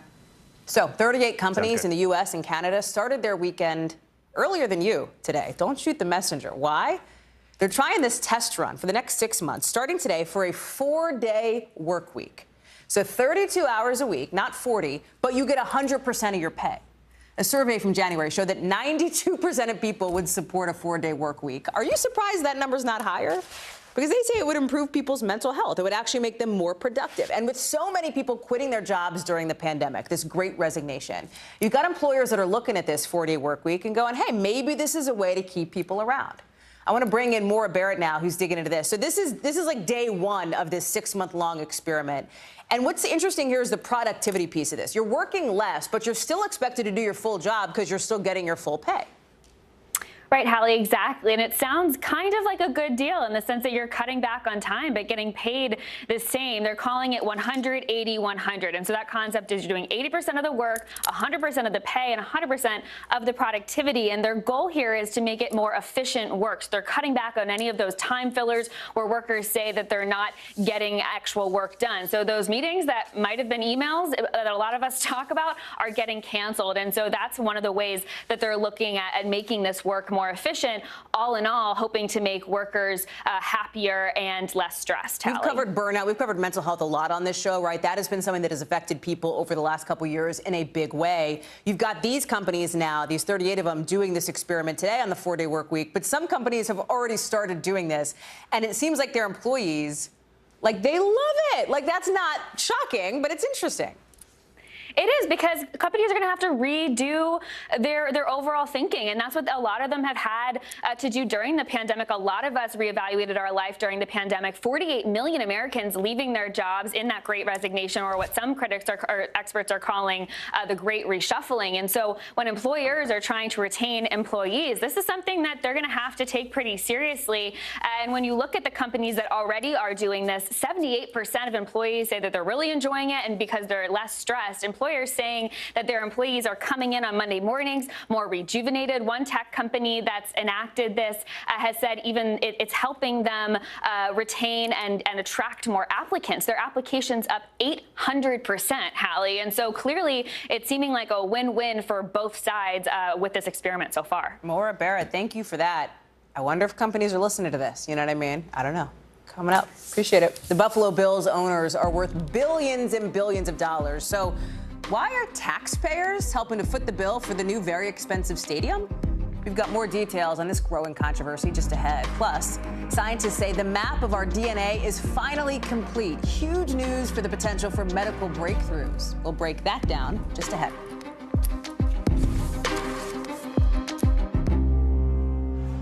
Good morning, I'm Joe Fryer. And I'm Savannah Sellers. 2022 is off to a busy start. Winter's wrath causing headaches from coast to coast. It's been really incredible to see how quickly volunteers started to help with the cleanup efforts. Morning News Now, streaming weekdays at 7.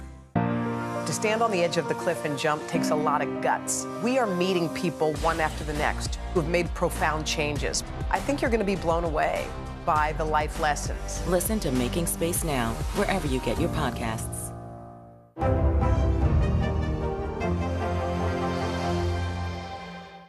Top Story with Tom Llamas is your news playlist on NBC News Now. And now, you can listen to it as a podcast. Available anytime and anywhere. Nearly a dozen hours after the eye roared ashore. There is some late-breaking news. All right, cover the news, you have to be in it. This is how so many towns and cities are protecting themselves. You can actually see they're pushing the gates open every night. It's your news playlist. Top Story with Tom Llamas, weeknights at 7 on NBC News Now. Sometimes the news can be difficult and overwhelming for kids to understand, so we've created a newscast just for them. We hope your family will watch Nightly News Kids Edition.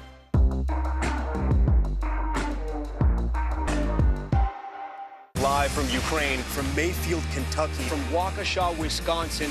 To cover the news, you have to be in it. This is how so many towns and cities are protecting themselves. You can actually see they're pushing the gates open. I also want to get home. You'll get home. You'll get home. Do you remember any tornado as bad as this one? You look at this and you're thinking, we're not going to have power for weeks, if not months. Exactly. Every night, it's your news playlist. Top Story with Tom Llamas, weeknights at 7 on NBC News Now. So it's something that we normally wouldn't talk about a lot on this show, a state budget deal. There's 50 states, 50 deals, but this one is making headlines around the country. It's one in New York, and it has nearly $1 billion wrapped into it for a new Buffalo Bills football stadium.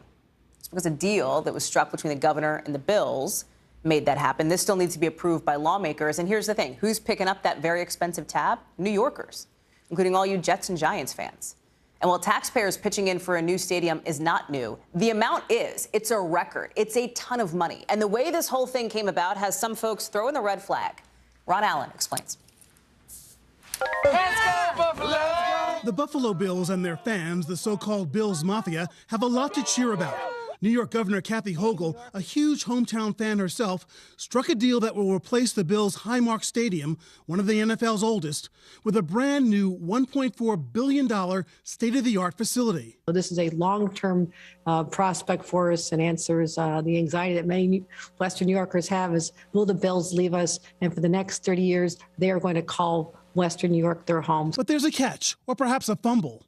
Taxpayers must pick up some $850 million of the tab, a team owned by Terry and Kim Pagula. Their estimated net worth, $5.8 billion. But I think people need to realize we contribute a lot of money from a tax standpoint, and every dollar that goes into this stadium will be paid back. Meanwhile, some New York taxpayers are livid, calling it a giveaway for billionaires, done in a secretive backdoor deal. Where do you think that money should go? Good jobs, good union and green jobs. We need childcare supports. We need home care workers. We're seeing divestment in schools. We're seeing overcrowding in classrooms. The threat of owners taking their ball and playing elsewhere is very real. Like the St. Louis Rams moving to Los Angeles, the Oakland Raiders to Las Vegas. Major development in the NFL later today.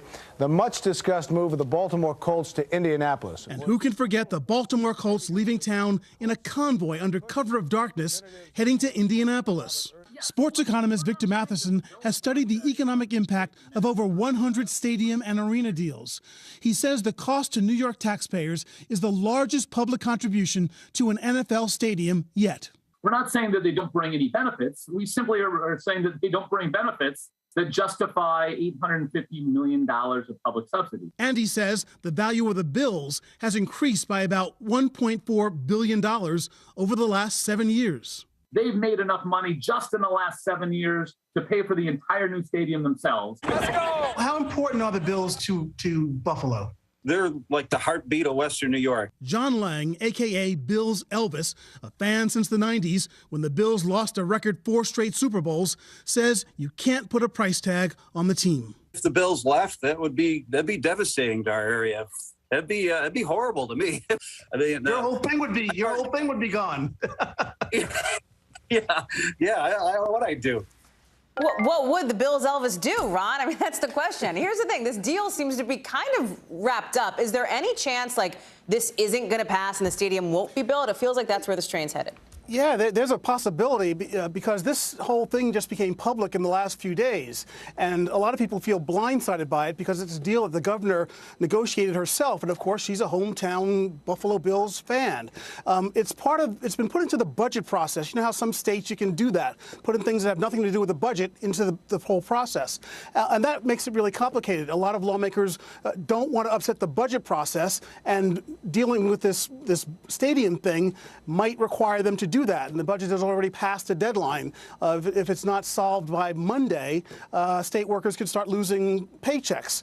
So the answer, will it become a deal? Probably. But you know, who knows? Can you put on your sort of political observer hat here for a second, Ron? You know what I mean? Because this is an election year, and we have here a governor, in Kathy Hochul, who has not actually been elected. She obviously took office when her predecessor stepped down. Does that play into this at all, or are people saying that it does? What's the sense? Can't you see the ads already with Kathy Hochul and her Bills gear and billionaires, all the campaign ads? There are a lot of people in New York State who want to be governor, and a lot of them live downstate here in New York City and this area. And the state is in many ways very much divided. She is a product of Western New York, Buffalo. And she'll get a lot of votes up there because of this, but it's interesting to see how this plays in the rest of the state. Again, there's a lot of anger about this and the way it's all happening because people, again, feel like, you know, you've been doing this behind closed doors. But we'll see. You know, there's a primary coming up in June. It's going to be an intensely fought thing. But the bottom line, I think, is that there'll be a lot more important issues that will decide who's governor than whether the Bills get a new stadium. That is a fair point. Ron Allen, we're so glad you're bringing us that story tonight. Thank you very much for being with us. Let's get you over now to the 5 things our team thinks you should know about tonight. Number 1, a curfew's been lifted from Sri Lanka's largest city after big protests turned violent. Hundreds of people got together near the president's house over his handling of the country's economic crisis. Dozens of people were arrested, and some officers got hurt, with the president calling protesters extremists. Number 2, Shanghai is entering the second stage of its COVID lockdown. 16 million people in the western part of that city are now going through mandatory testing. They've got to get tested. People in the eastern part are waiting to hear if they can even come out of isolation. It's because of a recent outbreak in China's biggest city, of course. We've been talking about that here on this show. Number 3, the first lawsuit has now been filed over what's been called the Don't Say Gay law in Florida. 2 LGBTQ+ rights groups, parents and students, are trying to challenge the law that stops conversations about sexual orientation and gender identity in primary classrooms. K through 3, we should say. The state's governor just signed the law this week. It'll go into effect in July. Number 4, Skippy. Check your cupboards, folks. Skippy's recalling more than 160,000 pounds of peanut butter. Why? Because of the potential for stainless steel fragments in some jars. The company says the metal comes from a piece of manufacturing equipment. Again, seriously, check your cupboards. If you think you bought a jar that's been recalled, you can return it, you can reach out. Skippy's going to try to get it right. Number 5, the country's oldest active park ranger is retiring at 100 years young. Hi, Betty Reed Soskin. That's her. She's hanging up her hat after more than 15 years at the Rosie the Riveter National Historical Park in California. She says working there and being part of history has given meaning to her final years. Kudos to her. Kudos to her and Rosie. That's such an awesome story. So tonight, imagine if you could go to the doctor and they could see a blueprint of you, letting them understand what's going on inside your body so they could tailor their care specifically to you and your body. That scenario may not be so far off in the future anymore. This week, scientists are announcing this huge breakthrough. They've successfully finished mapping out the human genome. Again, basically a blueprint of what makes us human. And that opens up a whole new world for the future of medical care. I want to bring in Dr. John Torres to talk about what this really all means. I saw one researcher describe it as putting on a new pair of glasses and finally being able to clearly see everything. This is such a big deal. And Hallie, this is actually a ginormous deal, if I can use that word. It's very non-scientific, but essentially, if you think about it, you know, we've been trying to do this since the 70s when they first figured out how they could decode some of that genome. And the genome are basically a group of amino acids. Think of them as letters. And those letters, they were able to put them together, so they were able to get a dictionary. But they needed to move from a dictionary to a book. And right now, we moved from the dictionary to the book about 20 years ago, but only got 92% of that book. We needed that final 8%, and that's what they've done now. They've gotten that final 8% of the book. So now we have the book, and now we need to figure over the next few years, figure out how to read that book, how to interpret that book, and what to do with it. But this is a huge advance in science, particularly a huge advance in medicine, and we're getting closer to that kind of Star Trek age of being able to decipher somebody's genome, figure out what's wrong, and then hopefully fix it right at that point, right in the clinic. Talk more about that, because I think, like, for a lot of people watching this, maybe it's just me, right? But I look at this and I go, okay, like, how might this affect me or my kid or whatever, like a decade down the road, 2 decades down the road in a concrete, pragmatic way? And that's the big thing. big hope right now is, we have gotten to this point, but the work is not done. So we need to work to get to that point of figuring out, okay, now we know the genome. Now we need to figure out, okay, if something is going on with the genome, or there's a specific gene that's causing a specific disease, say a risk of heart attack, or COVID seems to affect you more if you have this one gene and you end up having long-term COVID, what can we do with that? Can we affect the gene somehow with treatment or change that gene somehow? And that's what science is going to be doing over the next 2 decades or so. But this is a huge leap in the direction of being able to do that, because we haven't been able to at this point. But now that we have the whole thing, it's a push in that direction. Why did it take so long, Dr. John? Yeah, it's interesting. It took a long time because, again, 20 years ago, 92%. But in order to map the genome back then, it took days, if not weeks, and millions of dollars. Now we're down to it taking hours and just a few $1,000s. And as one researcher put it, I thought it was perfect. He said, it's like having a 50,000 piece puzzle. 10,000 of those pieces are all identical, but they have to go in very specific areas. So it's very tough to figure that out. And now they've been able to do that, Hallie. Dr. John Torres, thank you so much for that explanation. I appreciate it. Still ahead, former President Trump heads back to Michigan tomorrow, one of the states he lost in 2020. We'll look at who he's backing there and why, and what it says ahead of the midterms. And fines start kicking in today for Alex Jones because he just will not show up to court yet. We got more on that after the break.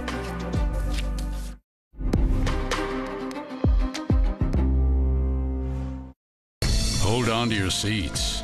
The Thing About Pam is the chart-topping podcast series from Dateline and Keith Morrison. A strange story and a career of strange stories. All episodes are available now, wherever you get your podcasts. News is happening now. Look at what's making headlines around the world. We're coming on the air with breaking news. This is a significant moment. Whenever it happens, wherever you are. NBC News, streaming free now. Sometimes the news can be difficult and overwhelming for kids to understand. Ukraine and Russia. Could you help me understand what's going on? So to help make sense of it, we've created a newscast just for them. We hope your family will watch Nightly News Kids Edition. Let's go. This is a critical choke point for this fire.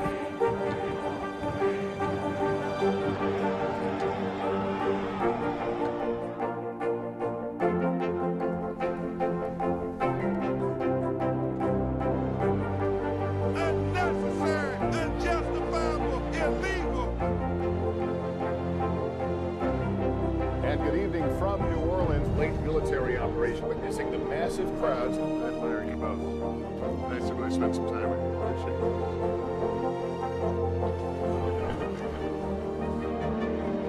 At any moment now.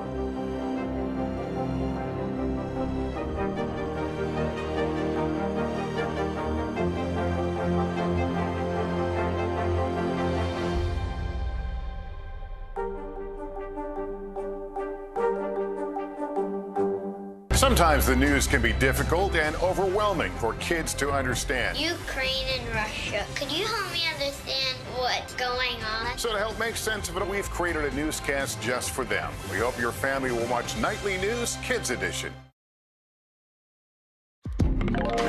Big $25,000 a day fines start today for conspiracy theorist Alex Jones. His punishment for missing 2 full days of depositions last week in a lawsuit that Sandy Hook parents have filed against him. Jones tried to stop the penalties from kicking in, but a Connecticut judge today said nope. Jones's excuse for missing last week's depositions, he said he was sick and following doctor's orders. He continued to do his radio show. He is set to finally be deposed April 11th, at which point the fine will total more than $500,000. Former President Trump is heading back to Michigan tomorrow, a state he lost in 2020, to support, among others, Christina Caramo, the Republican candidate for Secretary of State, who sounds a lot like him. She's consistently repeated the conspiracy theory, the lie that the election was stolen. It was not. President Biden legitimately won. With the current Secretary of State, Jocelyn Benson, concerned, in her view, that what we're seeing now is going to spill into the November midterm elections. She's already calling Michigan ground zero. Sahil Kapoor joins me now. So, Sahil, a lot of people show up at these Trump rallies. They do, right? And Michigan is ground zero. That is where he is headed tomorrow. As we are seeing these Secretary of State races in such sharp focus ahead of the midterms because of these baseless conspiracy theories and the big lie. Right, and we know that President Trump loves to talk about and riff about the things that are on his mind, and the single biggest thing that's been on his mind for months now is the 2020 election. He remains fixated on the idea that the election was fraudulent, that it was stolen, that it was ripped away from him. He's called it the crime of the century. None of this stuff is true, but it is animating him, and it's animating a lot of his voters. I would expect to hear him talk about that. Other issues that we know he's been talking about based on statements that he's sending to his list include oil prices lately. He's mentioned NATO and the war in Ukraine. He has talked about, I made a list here. He continues to complain about the press. He had something about Clarence Thomas. The Supreme Court is in the news. I would expect more about that. And of course, big tech, a perennial complaint of his. Your Trump grievance tracker right there, Sahil. You know, let's talk about the job of Secretary of State, because as we said, this is really in the spotlight here. I talked with Colorado Secretary of State Jenna Griswold about this for a story that I've been reporting out, who talked about how this is kind of a new frontier, and secretaries of states represent this new frontier in protecting elections. Watch. Did you ever think you'd see this big of a spotlight on these Secretary of State races?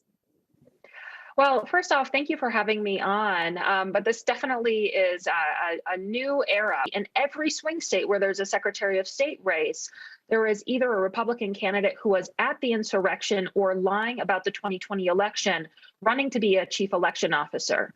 And I think States United put it best. That's about the same as electing an arsonist or putting an arsonist in charge of a fire department. So given that, what are the talk about the stakes here, that somebody running for Secretary of State, somebody who could be the future of Secretary of State, in Michigan, a state that is going to be critical in 2024, who's saying the last election was fraudulent when it was not? It's a massive test for one of the most important guardrails of American democracy. The reason this experiment survives is that everyone at least agrees that when you lose an election, you lose. You relinquish power. And in a number of these states, not just deep red states where the margin is so big that it doesn't really matter who's overseeing it, but in a number of swing states, including Michigan, including Arizona, including Georgia, including Nevada, there are election deniers running to oversee elections.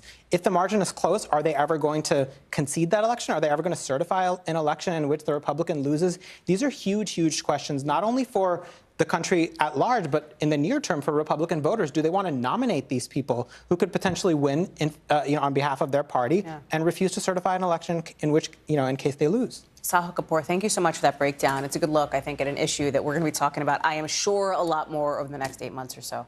Appreciate it.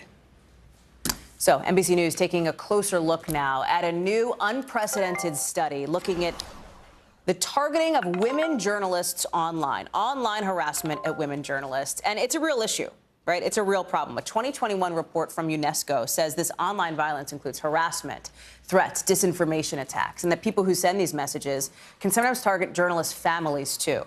Now, this new study is giving us a closer look at how some of these attacks start and what it looks like for people on the receiving end. Morgan Radford has more. And by the way, given the subject matter, I'm sure I don't need to say it, but we'll say it anyway. A warning that some of the language you're about to hear is going to be disturbing. It's a problem. A lot of times it's just attacking. That affects almost everyone. Do you think it's a pretty safe space? Like, how do you feel about... Oh, it's not safe. Do you think online attacks are worse for women or men? Women. Women? Definitely. And female reporters are often at the center of the bullseye. 73% of women journalists saying they've experienced online attacks, while 30% say it has impacted their work. I don't know if I can say this on TV. I'm going to rape you. Someone wrote the words, I'm going to rape you. Yep. Journalist Taylor Lorenz is a columnist for The Washington Post and was targeted nearly 1 year ago in a segment on Fox News. She's at the very top of journalism's repulsive little food chain. Host Tucker Carlson mocking her after she called for an end to online harassment. Now she's at the center of a new study by NYU researchers, among the first to actually quantify online hate against female journalists. This is the moment that Carlson aired that segment. Yes. We see this really dramatic rise. Using large-scale data to measure online language, they tracked violent and threatening tweets directed at 2 female journalists after being targeted by 2 male media figures. Researchers found that attacks against Lorenz went up as much as 144% after just 1 Twitter thread. For another journalist, they went up 65%. Lorenz and reporter Kate Sawson, who is non-binary transgender, say these types of attacks have changed their lives and their work. There's reporting that I know that I would like to do or that other journalists would like to do that we're not able to do because it's not safe enough for us to do them. And they're not alone. I mean, can we talk about it? Can we really talk about it? Because I don't think people even really know what types of things hit their inboxes, our inboxes. Can we? Yeah. Let me show you mine. This is after I did a report on an increase in the number of white supremacists running for office. Condescending journalists, C-word, deserves a rope. Obviously, I'm a person of color. Obviously, there's a reference to a noose. Are you getting messages like these? Yep. Hey, nice job on that story, you soulless effing. Then also you'll see there's many people that are tweeting, you know, these are Taylor Lorenz's loved ones. They of have everyone. photos. Wow, these are all photos of your family members. Yeah. Children. Yeah. They'll threaten children. They'll threaten my parents. I've had to remove every single social tie. I had severe PTSD from this. I contemplated suicide. It got really bad. You feel like any little piece of information that gets out on you will be used by the worst people on the internet to destroy your life. And it's so isolating. And terrifying. It's horrifying. I'm so sorry. You're fine. It's overwhelming. It's really hard. Taylor, when you say you contemplated taking your own life, it was because of this type of hate. I'm sorry. I can't believe I'm getting emotional. I don't know. And the issue, they say, is ultimately the lack of accountability. I'm sorry. Final thoughts? I've been doing this for over a decade, and I'm not going to stop. And we need to push newsrooms and tech companies and everyone to take this stuff seriously, because it's not going to get better if we just ignore it. Morgan Radford, NBC News, New York. Morgan and NBC News reached out to Greenwald and to Fox News about the study. Greenwald responded saying, as a member of various marginalized groups, I don't want or accept some special immunity shield against being criticized, and no journalist with any dignity or worth should want that either. Tucker Carlson and Fox News, neither have responded to our request for comment. Coming up after the break, a plastic bag ban in Philadelphia could have businesses facing fines if they don't get on board. We've got details on that coming up in the local. Plus, spilling the tea, quite literally, on how some people are getting creative with their cannabis consumption. We're going to explain in tonight's original.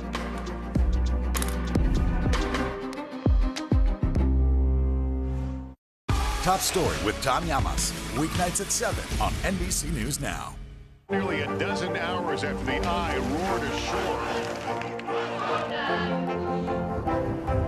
There is some late-breaking news.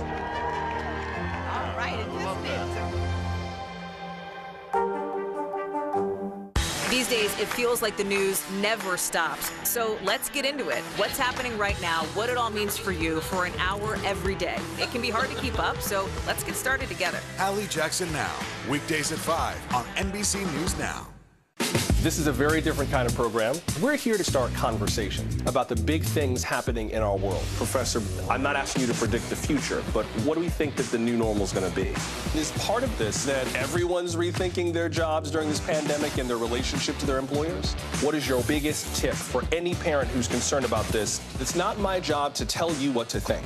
My job is to think about what you tell me. Now Tonight with Joshua Johnson, streaming weeknights at 8 on NBC News Now. News is happening now. Look at what's making headlines around the world. We're coming on the air with breaking news. This is a significant moment. Whenever it happens, wherever you are, NBC News, streaming free now.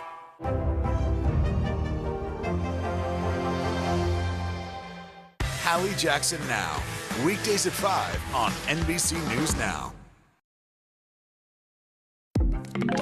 NBC News covers hundreds of stories every day, and because you couldn't possibly read or watch or listen to them all, our bureau teams have done it for you. This is what they tell us is going down in their regions in a segment we called The Local. From our West Coast Bureau, the U.S. Coast Guard has unloaded more than 15,000 pounds of cocaine and marijuana in San Diego. That is a lot of drugs. Officials seized all of that in February and March. They're handing it off to the DEA to be destroyed. The agency says the drugs are worth $223 million on the black market. From the Northeast Bureau, a ban on plastic bags is in full effect today in Philly. And if businesses don't follow the new rules, they could get hit with fines. The ban was actually passed back in 2019, but it got delayed because of the pandemic. The city uses an estimated 1 billion plastic bags every year, so the hope is to cut down on that big time. Also out of our Northeast Bureau, New Jersey Governor Phil Murphy announcing today, look at this, he just signed an executive order changing the state's bird to a middle finger. The state bird is now the middle finger. What? Obviously an April Fool's joke. Okay, it's not true. But can we be honest? That's like pretty believable for New Jersey, right? Like you're not really that surprised. I wasn't. I want to bring it out. Tonight's original with in-depth reporting on a topic we've been keeping an eye on. And today, the House passed landmark legislation that would make cannabis legal federally. It's a big deal. It's not a done deal yet, but it's a big deal. This bill would eliminate penalties all across the country for anybody making or distributing or having cannabis. Of course, until it passes the Senate, it is a state issue, right? You've got more than 30 states that have legalized medical marijuana, nearly 20 that have legalized recreational marijuana. Mexico, actually, becoming the 18th state to allow legal sales of recreational weed today. And these days, in some of those states where cannabis is legal, companies are infusing marijuana ingredients into other products, like stuff that you drink. A lot of people considering them an alternative to alcohol. I got to head to a tea party in California to check out what all the hype is all about. I did not partake. I got to say, I think I'm legally bound to say that. But I still got to go and check it all out. Watch. 313 in fact. Hills above Silicon Valley, these women are having a tea party. Yeah, well, cheers. Maybe should I Is that your first? Featuring an herb you may not expect. So Tracy, what's your experience with cannabis? I really would recommend Sympathy. It's perfect for chronic pain. CBD, THC, also a lot of natural and powerful anti-inflammatories like ginger, turmeric, tulsi. Kikoko's a wellness company that makes cannabis-infused teas, mints, and more. Well, welcome everybody, and thank you so much for coming today. We really appreciate your showing up. They say parties like these helped boost their bottom line, contributing to a 15% jump in sales last year. Cannabis drinks overall are having a moment right now, with more than $64 million worth sold last year in California alone, according to one industry researcher. Part of the point of parties like these, showing people, especially women, that you don't have to get super high to get the most out of cannabis. It only takes a little to get a lot of benefits and none of the hangover. You get to a certain age, you can't drink as much wine, you get headaches, and we were there. So we decided, why don't we make some other cannabinoid ratios that don't get you so high and just put a little bit of THC in there. For these co-founders, it's personal. What is the goal for you for Kikoko? What do you, when you step back big picture? Options. My mother had an addiction to pain medicine. I'm sorry. And it was, I mean, man, it's just heart-wrenching to see and experience that. Drives us, and we're just incredibly passionate about being a force for change. You don't have to be released from the hospital and be given